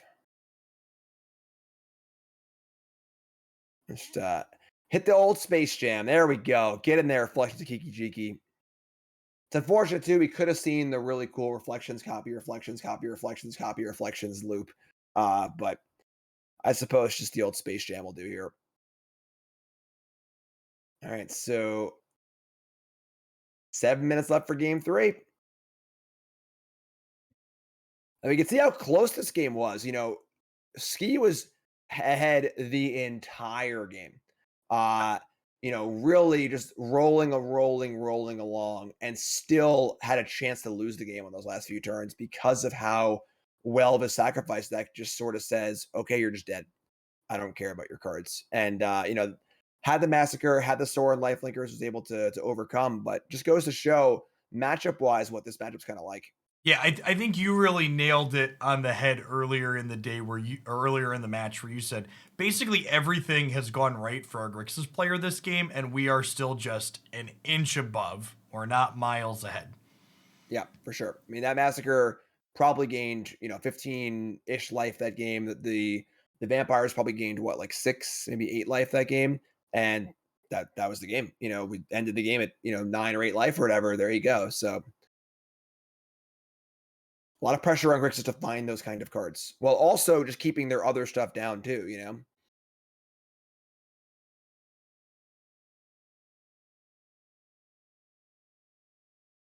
One Grixis twin player shots. using their sideboarding time here. I think we got a sideboard bug here. Oh, you know what? Because I think we had an arena crash during the game, and then Right. sometimes it has issues sideboarding when your client crashes. Yeah, this happened numerous times at the professional level event I played in last weekend. Listen, chat. We are a top 10 esports here in Magic the Gathering. Yeah. Yeah, so they're going to need to probably restart the match. And unless, if obviously if I Ski doesn't want to. believe it's submitted and they continued playing, is my understanding. Okay. Yeah, I mean, if there's no sideboard changes, wanted, that's totally fine. But if Ski wanted to change sideboard for game three there, the match would need to be restarted, and then each player would concede one game and start game three. That was the fix at the Pro Tour, and I imagine that would be the fix here.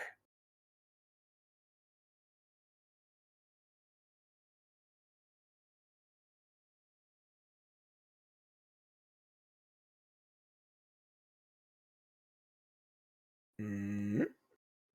All There we right. go. Magic. There we go. All right, big game three, semifinals. Winner stays, loser goes home. There's a red-black mid-range deck waiting for our winner in the finals, chat. Will there be blue cards that make it into our finals, or will we have a pure Rakdos off? But to be fair, the Rakdos deck in the finals waiting is pretty different. Four Is copies of very, very different than. I would classify as different archetypes. So for people that haven't taken a look at all of the deck lists on the open page here, we had about 25% of the field was this Oni Cult Anvil Sacrifice deck, and another 25% of the field was a more mid-rangey variation that's not playing these artifact and sacrifice synergies. Oni Cult Anvil and Brushstroke being kind of the two cards that are key different between the two. Yeah, a lot more synergy on the left, a lot more raw power on the right. By raw power, I mean individual card power level. Overall, I think that the deck on the left is more capable of doing big broken things. Probably not this hand though. This is a pretty risky one. Was Supreme the one who kept that crazy one-lander earlier? No, that was bold, because I remember we talked about their username. Right, they were very bold. Right. Okay, I mean, this is a very good 6, and honestly, one of the reasons why something that is common between all these black decks and every variation is having your deck filled with cards like Painful Bond makes you mulligan really well. Like when you have just these raw I draw 2 cards for 1 card, you recover from being down cards much better than decks that don't have that aspect to them. All right, we are off. See a main phase bond here. We saw, of course, negates from Ski in game number 2. And, of course, negate drawn here for turn, which is pretty interesting. No blue mana available, which is fortunate for Supreme Phantom, because I assume that Ski would have smelled weakness and negated this if they had the option to. All right. It's not the best start, but plenty of resources. Of course, double red, a little awkward, but synthesizers, brush strokes, most things you could want here available. Each of those brushstrokes notably going to be losing 2 life when they are eventually cast. However, we also need another black mana before that can be possible. Going to keep churning cards here, looking for those lands. And again, really, this really shows the power level of this red-black deck from the consistency. Just like, look what happened this game. Just like, only 2 lands to start, but they've seen, what, 5 extra cards? Yeah, and that brush stroke can resolve safely. Now, this Kiki token is going to be really good with this negate, giving you a little extra mana. And now next turn, on only 4 lands, Ski will be able to play Kaido, draw a card, and leave up negate, which is huge because once you untap with Kaido and Fable, should be in a good spot. Yeah, And Master is also clutch too. I actually really like this line. I assume you just do this, and then we'll be playing the Voltage Surge, the 2/2 here. Honestly, I kind of would have liked the Voltage Surge at sorcery speed, but maybe you're okay with the Voltage Surge getting negated.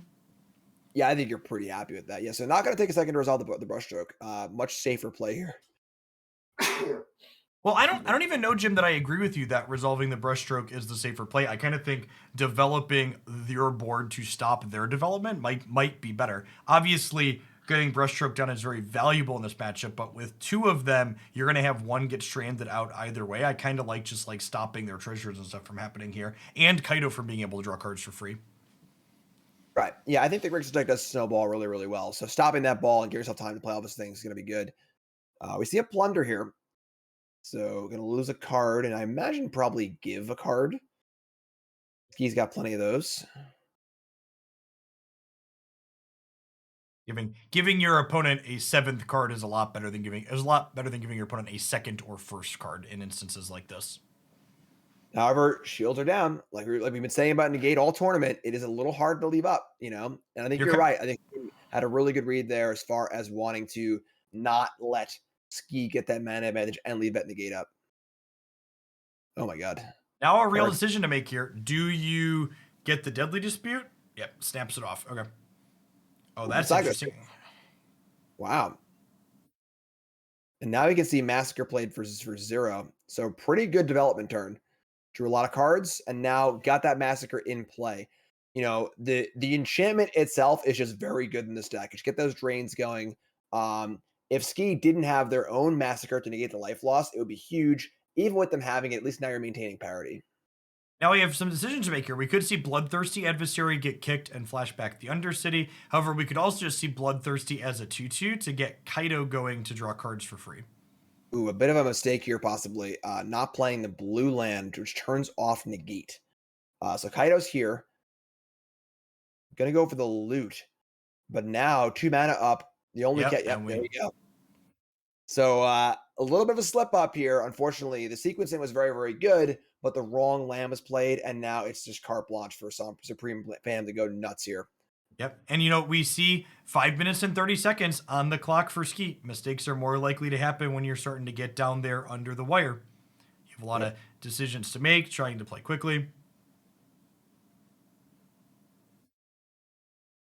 Interesting where I kind of wanted to see this this brushstroke enter the battlefield, but some pressure to want to kill the Reflections of Kiki Jiki.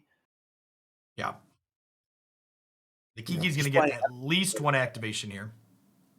Yeah, playing Epicure and Blood Tithe Harvester still puts pressure in play, and then of course threatens to kill Kiki if the Harvester can't be killed. So it's a slow answer to Kiki, but it is an answer nonetheless. And then does the Epicure come down also? Looks like no. Ooh, wow.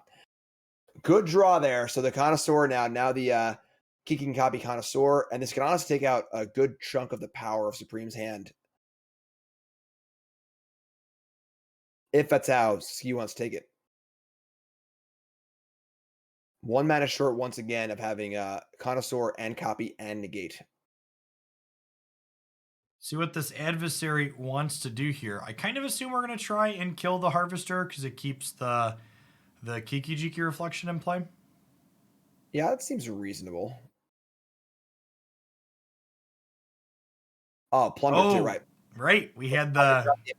I forgot about that. So we get to have our cake and eat it too. We get to take some cards out of their hand, draw something for ourselves. Then don't forget about your rollover minutes, chat. They're very valuable. You might use them in the future. Yeah, the only issue here, of course, is that there are literally 8 cards in hand for Supreme Phantom, so just discarding 2 lands here is pretty easy to do. Yep.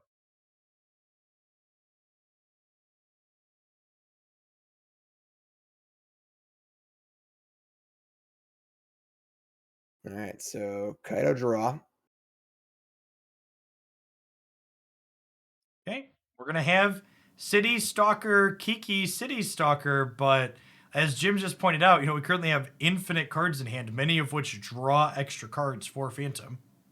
Yeah, I mean, just double brushstroke this turn is pretty good. Double brushstroke, Epicure, go. And now you've got double brushstroke, 5 bloods in play, each one worth 2 damage. That's a lot. And That is a lot. there'll be 2 Blood Artists in play, right? So even if Meat Hook Oh, happens, that's still gonna end up losing some life. You're gonna go over Bond though. I really like not wanting to cast these strokes. Now the strokes hurt even more too. I'm very surprised this turn wasn't just stroke. Epicure, We could go. there's a treasure, Jim. We could still see Stroke this turn. That's true. It's worse to not have the Epicure in play, I agree, but we could still see. Oh, we're just cleaning. We're cleaning this out. I don't hate this. Yeah, I mean, I don't know. Once the brush strokes are in play, they're not going anywhere. And Yeah, that's definitely true. So we'll see. Gonna give more time here. Now he's kind of source can come down. I guess one can come down. They both can come down. And now also Negate's gonna be up too. We saw Supreme being very, very aware of Negate earlier in the match. Now leaving themselves a little bit open to it. Yep. And this first connoisseur is not gonna get a brushstroke, but the second one might if they don't jam them both next turn. Yeah. Still a lot of resources. Still plenty of action, but all right. Brushstroke. Take 3. There were 3 of the lose 3 life, cast my spell. Negate happens. So I have to imagine the other brushstroke is coming down here. But like Jim was talking about, because these brushstrokes didn't get in under this negate, that brushstroke getting countered has effectively lost like 6 points of damage, 7 points of damage, maybe more than that over the course of the game. And part of the allure is stacking them up, but Missing out on the second Blood Artist as well, which would have allowed them to pull ahead of this Meat Hook Massacre out of Ski in a really big way as well. And gosh, we could see Meat Hook for 1 here, and then City Stalker takes the last good card out of Supreme Phantom's hand. Yeah, for sure. This game is starting to spiral a little bit. The real race here feels like, can Ski execute their game plan against the 4 minutes and 47 seconds they currently have on their timer? Yeah, I think they're good to go. 4 is a lot. And there's spoken like a man who's raced the timer on more than one occasion. Never. Me? I never got the time in my life. I don't know what you're talking about, all right? Play Magic for 20 years. You've never been to time once. I like the cycling the bloods here, trying to see if we can find a piece of spot removal. But honestly, you probably just want to put the Meat Hook into play, right? Like you want the drains from it. Are we sitting on the Meat Hook? Wow, I don't know that I like sitting on the Meat Hook here. And why? Oh, boy. Okay. Gets punished. Yep. I guess we're digging for the second negate. We only have 2 of them. Nope. And once again, now I've got 5. That's 10 damage in play. And they're at 14. And I mean, there's a Meat Hook. And each of these Blood Artists are worth 2 when the Meat Hook happens next turn. I think Supreme Phantom's ahead at the moment, for sure. I'm actually kind of surprised to see the utility get discarded, too. That we could have just made 2 1/1s and attacked, right? Yeah, it makes you 1/1s. You get him for 3 damage guaranteed. And then if the Massacre happens, even more.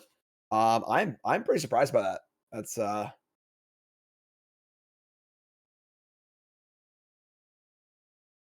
right.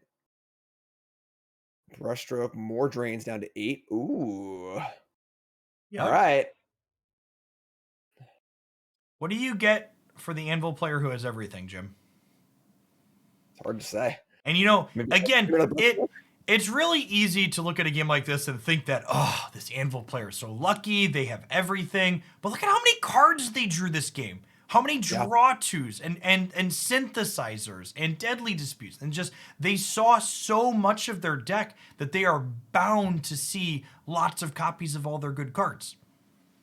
Yeah, so now we're in the spot where a Meetup Massacre is actually just going to kill Ski because Massacre kills all the stuff. Blood Arch triggers go on top of the Massacre triggers, and we're looking at 2, 4, 6, 8. I guess those won't die, so at least 6 though. And then there's a Den of the Bugbear hiding in the mana base for Supreme Phantom as well. So it's one of those Blood Artist, I attack, you die if you don't block, you die if you do block, this game is over. Yep, as well as the Blood and the Anvil. Yeah, pretty crazy game. It definitely goes to show the matchup being in favor of the Anvil deck here. There just wasn't enough stuff. And this, I there are other cards you can play. In my Rick Brixis list, I played 2 copies of Night Scavenger on the board because I just didn't think there was enough life gain. And we see Sorin here a little bit too late. I think that's gonna be it. Crazy game where our Grixis player had basically everything they could possibly want all 3 games. I don't know what I'd say about that. Like, the big thing that stands out in my mind that you talked about a lot in that game 2 is game 2, they had an early Meat Hook Massacre, and that massacre gained them close to double digits worth of life, and they just didn't have that this game, so all these chip shots just added up to too much. That's fair. More so in the sense of like executing their game plan. The Grixis deck did everything their deck is supposed to do this game. Yep, for sure. That's actually just a lethal activation here. Blood Artist is double drain, and then the Oni Cult Anvil is one more, and the Meat Hook's just an extra one as well there. Phantom. That was a crazy match. It's pretty rare you see a deck, do kind of like execute its game plan really, really well in 3 games and lose the match. But there it is. And that's a very good example of, finding a matchup, that is poor, in the sense that it just strategically how the decks line up. All right, I gotta interrupt here. Mardos, they have been paging you for 5 minutes to get you into the finals. I really don't want to start our finals off with a game loss. You need to show up to the I'm a feature area right now. Got like another 60 seconds before we have to use the game loss rule. And I don't want to do that for the finals. I would like to have a wonderful, fun, interesting 3-game finals without any paperwork style game losses involved. So my wife tagged you for the first time at 7:47, and it is now 7:53. All right. At any rate, we need to take, even if Mardo shows up right now at this very minute like we need them to, we need to wait at least 5 minutes behind them for coverage for competitive integrity purposes. So we are going to throw to a at least 5-minute break, maybe slightly more if we have to track down our finalists here. We're trying to figure out where they're at. But well, BRB, thanks everybody for hanging out today. Don't go anywhere. We have the finals of our Alchemy Open coming on up.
All right, chat.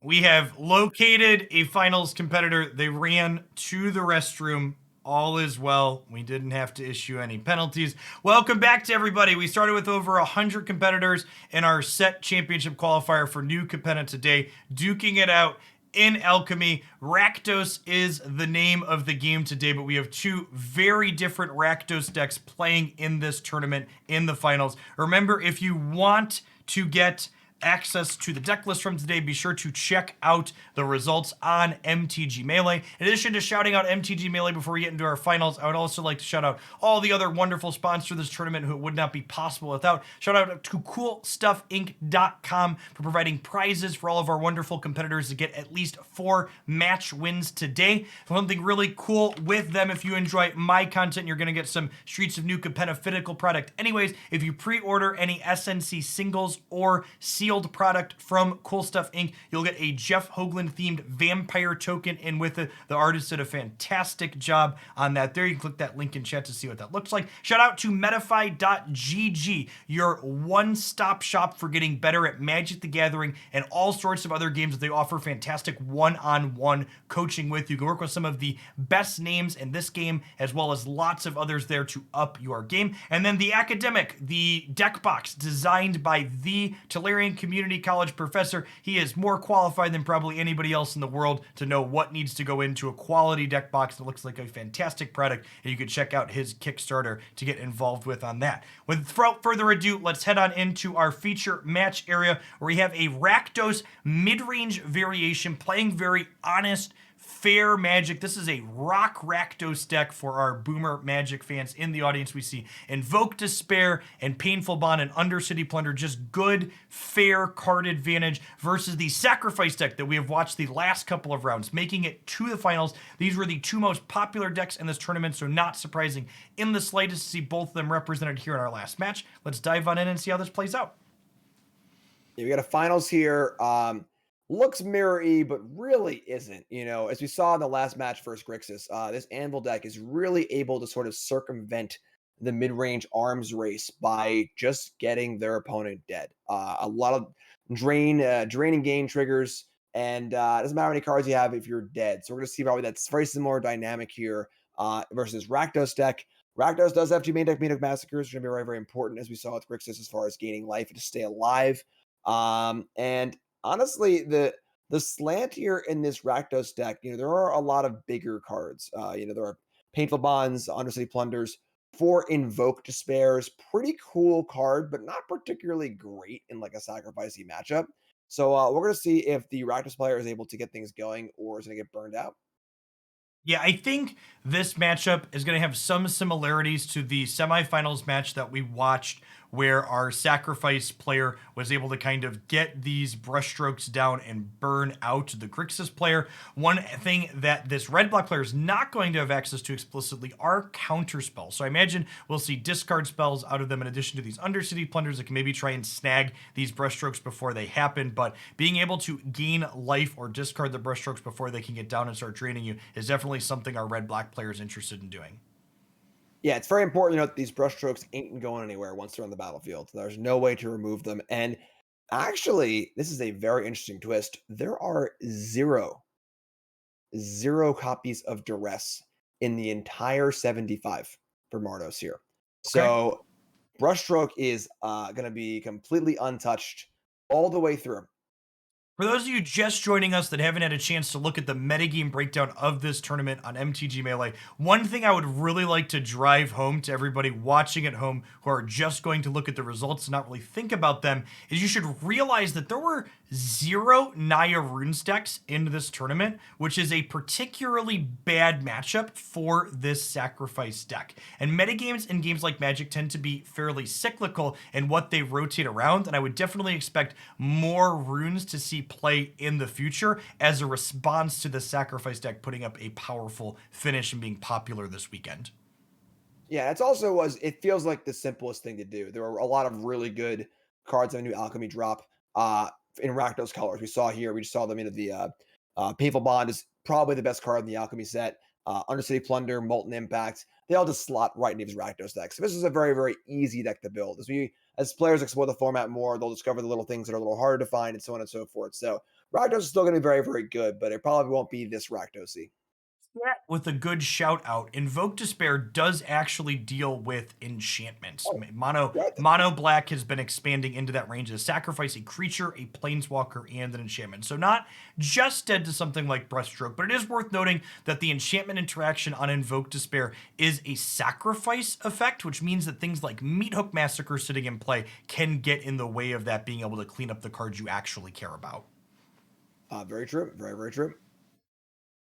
We also see a You Massacre drop from Mardos here too, and as we saw earlier, just having a Massacre in play is vital in a matchup like this because the life game will keep you alive for much longer than you would normally. All right, here we go. Invoke. Okay, and here's the first Invoke Despair off of the treasure from this token. Gonna go ahead and clean up most of this. So gets to deal with the Blood Artist, deal with the Brushstroke, draw a card, and they lose 2 life. And maybe this is, people talking about, well, did this sacrifice deck break it? Having access to Invoke Despair in this black-red deck could be the clean answer that you need to be competitive here. You have things like a Braid to clean up the Anvils, and then you have these Invoke Despairs to clean out the Brushstrokes. Yeah, this is interesting because it actually is a really clean answer. Getting the Blood Artist and the Brushstroke off the board. I did not really think about that. It's expensive, but it's clean. And the reality is that if the Rakdos deck is able to keep them off of these, drainy effects, as we saw in most of these games, they're able to do what they want to do. Yeah, and I mean, we see here even, well, so we see the voltage surge here. So you have to make a decision. Are we surging the Treasure Maker? We could see that with Infernal Grasp cleaning up the reflection, but we could see the surge prioritize the reflection of the Kiki Jiki. Remember, if you're on Supreme Phantom side, you don't know that Mardos doesn't have a 5th untapped land here. Yeah, also you don't know is a second Invoke Despair looming as well. So and there it's coming in. This is going to be huge. Another Invoke Despair is going to mop this board up once again, putting the resource advantage heavily in Mardos's favor.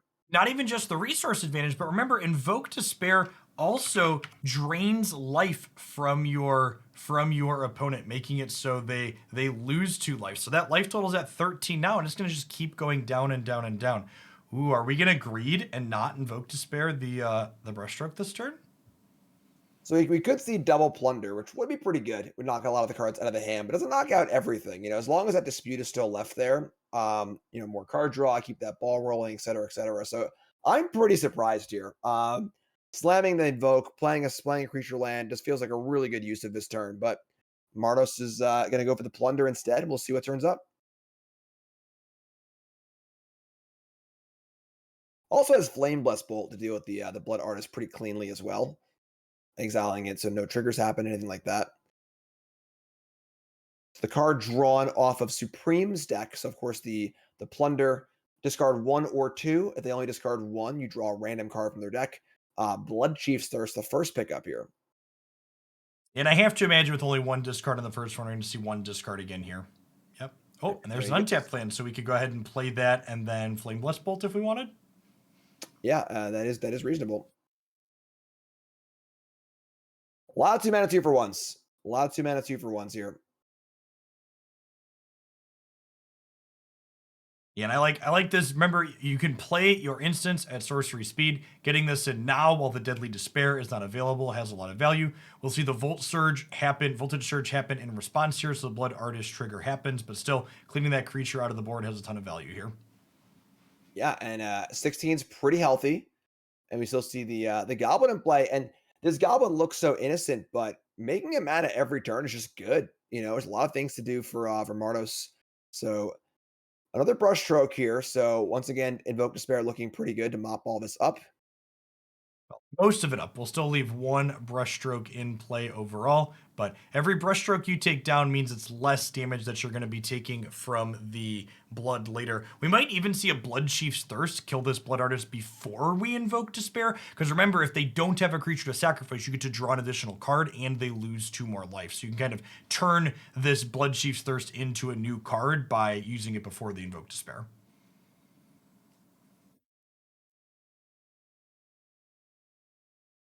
Interesting choice here. Yeah, I'm not sure The question is Blood Chief's Thirst, would you cycle the Thirst and deal 2 to your opponent, given the option for free? I guess for 1 mana. So 1 mana, cycle Thirst, deal 2 to your opponent. So also, honestly, casting Massacre is not unreasonable here either. Just getting it in play. There aren't really many creatures around, so it's not going to be doing too much as far as gaining life, but And just having it in play so all of your subsequent creature removal ends up gaining you life has a lot of value as well. And in a roundabout way, similar to the Blood Chief's Thirst, drawing you a card if you play it in advance. The Meathook Massacre is kind of doing that for the following turn as well.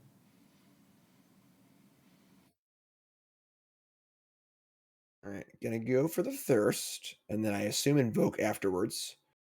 I like that Is we mana cast the Blood Chief's Thirst for red mana. Good style points there. So 14. And then this Invoke Despair is going to drop Supreme Phantom down to 9. Remember, that Infernal Grasp costs them 2 life to utilize as well. Wonder if we'll see a blood sacrifice in response here to get the extra drain. Kind of like that. I would think so, yeah. And of course, 1 damage also paid to cast the Invoke Despair because it was drawn off of the Painful Bond. So there goes the enchantment. Oh, Another actually didn't sacrifice in response. Okay. All right, we have a 6 land to put into play here for Mardos. Lines them up for City Stalker plus Painful Bond the following turn. Also gives them a little bit more pressure in play, which is nice. So if you lose 2 life off 1 Infernal Grasp, how much life do you lose off 2 Infernal Grasps? Good. Thankfully, we have these blood tokens here to go ahead and cycle through, but slowly running out of cards for Supreme Phantom. While the blood tokens do provide card selection, they are not card advantage, so need to have cards in hand in order for them to be able to shift through things. Yeah, and if these 2 brushstrokes were still in play, Mardos would be down in low single digits right now. So those Invoke Despairs ended up looking really, really good. I did not think they were going to be good. I totally missed the enchantment clause on it. Well, to be fair, Jim, in the before times, the black-red deck couldn't interact with enchantments. Right, yeah. Back in my day, the black deck looked at the enchantment and just got sad about it, all right? That was it. All right, All so right, very so- quick boarding in here. I don't think they're coming in this matchup necessarily, but I love that there's 2 Ovars in the sideboard for Martos with a couple of blue pathways. Yep, just being totally aware of the fact that Connoisseurs are one of the best cards in the format. Great answer.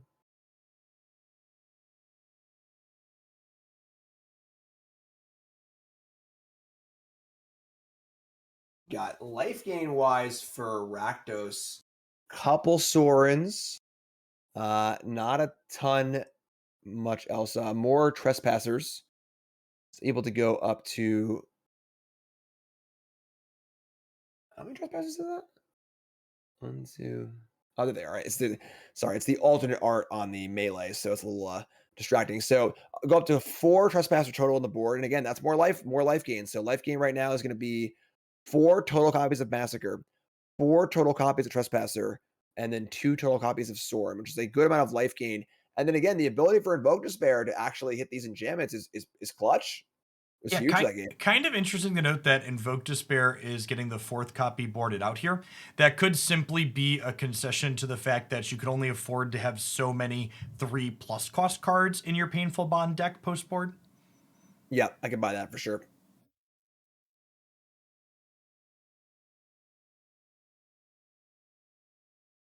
You can almost see like shaving a bond or 2, honestly. And there's a lot of other good avenues to kind of card advantage and stuff. I don't really think that the card advantage getting an engine online part is that much of the problem. And of course the invoke also just draws cards as well. The real problem here is mostly just dying. Just don't die. And it's kind of cool seeing those Spikefield hazards in the mana base. Also can pick off those blood artists and a couple of these smaller creatures as well. So seems reasonably well set up for the matchup. And then again, of course, 4 Meat Hook and 4 Trespasser is awesome. So going back and forth, they're ultimately deciding to play all 4 invokes. That doesn't surprise me. That card looked very good in that first game, and I think it was definitely a big part of why the match was ultimately won, or the game was ultimately won. For sure. Ooh boy, some tough Top mulligans for Supreme here. Gonna keep the one land 6 card hand on the play. We could have a real quick finals here, folks. Mardos' hand looks pretty good, but we need to see a land off the top for Supreme. We need to see it probably at least next turn, if not the turn after. I think by turn 3, you're probably okay. Mardos's deck in general isn't particularly fast, and their hand definitely isn't particularly quick. Okay, Undercity Plunder is a good one to get started, though. Yeah, I really feel like it's next turn or bust. I agree. And we got a not a total bust. I mean, at least doing something here. Interesting choice here. Does Mars want to cast the bond? First, looks like they do. I think it's probably correct. Take your 2 for 1. Keep those cards flowing. Just find something to put in the battlefield here.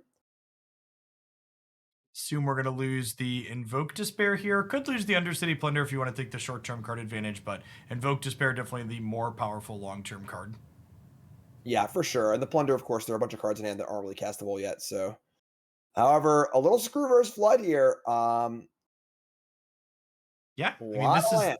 this is where the magic happens. We have it occurring on both the top and bottom of your screen here.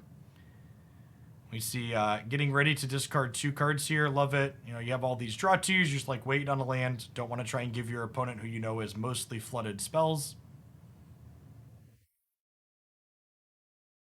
All right. That's a pretty good one, Jim. I have to imagine you're waiting on that till next turn to flash something back. Yeah, the adversary is huge here. Just some piece of forward action. Like got pretty punished here for playing the red channel land on turn 1. Could have avoided doing that, but looked like wanted to have the red up for a Flameblast Bolt. And there's land number 2. It is a little bit late. Better late than never, but never late is better. And a little painful as well. But now with these bonds, the cards are going to start flowing. But adversary is clutch here. The painful bond's going to ensure most likely that we hit land number 3. I'm not going to say on time, but next turn. All of these lands that are part blue are going to be coming into play on their non-blue side. These lands are simply there to cast Ovar when our Rakdos player boards that in on occasion for the Rakdos mirror matches. It's for the most part strictly better swamp. Would you like to draw 2 of your cards or take some of theirs away? I like drawing 2 of our cards when we have Invoked Despairs in our deck. Strong agree. Strong agree. Just 5 more threats and close this game out. Don't give Supreme time to find the lands and the card draw spells to get things going. And all right, a lot of lands here on the bottom. There is a Hive of the Eye Tyrant as well, so there are multiple sources of pressure. Brushstroke is good here, but we get to see a lot coming in next turn. Great. Also yeah, good. There's a City Stalker Connoisseur to pair with your Flameblast Bolt for this turn. You attack for 3, and then with the Hive of the Eye Tyrant, I think it's going to end up being a little bit too late here, unfortunately, for Supreme Phantom. Yeah. Discarding second Brushstroke is great here. Still a lot of card draw, but the reality is that there isn't really the time or the mana to cast these cards effectively enough. The closing speed of his mid-range decks is pretty good. Yep.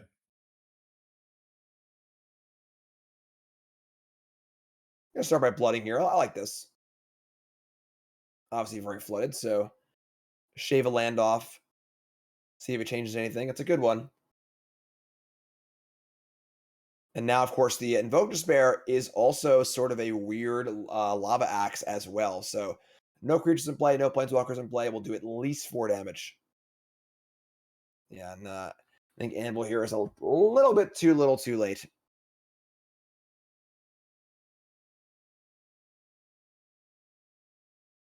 So make a blocker that's ultimately going to end up going down before it can have anything happen. And honestly, I think we probably see is the Abrade lethal? Close to it. You abrade the token, you invoke Despair, you take the Sacrament, you deal 4 plus 6, you put them to 2, and then you have a Hive of the Eye Tyrant for next turn plus your 3/3s. Yeah, either way looks good, whether it's invoking or just abrading the token and firing up the Hive. That works too. It's pretty great. Invoking also will draw a card too, so a little bit of cantrip action there. But either way, this is looking pretty good. I'm not really seeing a way out for Supreme Phantom. I suppose drawing into like land Meat Hook Massacre could mop things up a little bit and buy some time, but I think the Hive has that covered. Yeah, especially with the extra damage from the Invoke Despair here. Yep. Does not touch artifacts, so Anvil gets to stick around to crack them down to 4. So Painful Bond can draw 2, but he's a Shatter the Anvil here too. Wow, yeah. So I suppose land Meat Hook is a path back into the game, perhaps. So land Meat Hook, go up to 6. Hive puts you down to 3, and then maybe you have some sort of chains of draws you can put together here. But Yeah, again, I think a lot of card draw. the miss on Meat Hook here, I agree with your assessment, Jim. We are done. Have a couple of motions to go through here, but unfortunately, sometimes magic do be magic. Congrats to Mardos on winning our set championship qualifier today. Condolences to Supreme Phantom, but congratulations for finishing second as well. Thanks everybody for hanging out today. You know, it's been a long tournament day. We've been live for about 9.5 hours. We started with 100 competitors, and we worked our way down to just 1, with Rakdos mid-range being triumphant over Rakdos Sacrifice in our finals. In addition to saying thank you to all of our competitors who wouldn't be able to put this tournament onto, I'd like to shout out to all of our wonderful crew working behind the scenes doing production. We have 3 of my buddies that I've roped into working on too many of these tournaments, recording matches for us, so we can bring you non-stop Magic all day. Shout out to my wonderful wife for wrangling all 100 of the Magic players and making sure they were in their spots as close to humanly possible as they could be. Thanks for all the new follows. We had a bunch of follows and subs and resubs today. I normally shout those out individually during the regular streams, but today's there's just a lot going on with me running production on top of doing coverage stuff too. Thank you to Jim for hanging out with me for almost the entirety of our 9.5 hours. Thank you to Amy, the Amazonian, for stopping in for a couple hours in the middle so we could each have a dinner break. And shout out once more to our sponsors. You know, the best way you can help keep these tournaments around in the future is check out all of their wonderful stuff so they know that their advertising dollars are well spent. Medify, Cool Stuff Inc., and the Academic. I can type after 9.5 hours being live. No, I can't. I spelled that wrong. At any rate, I'm signing off. Be sure to stop by again. I'm off tomorrow.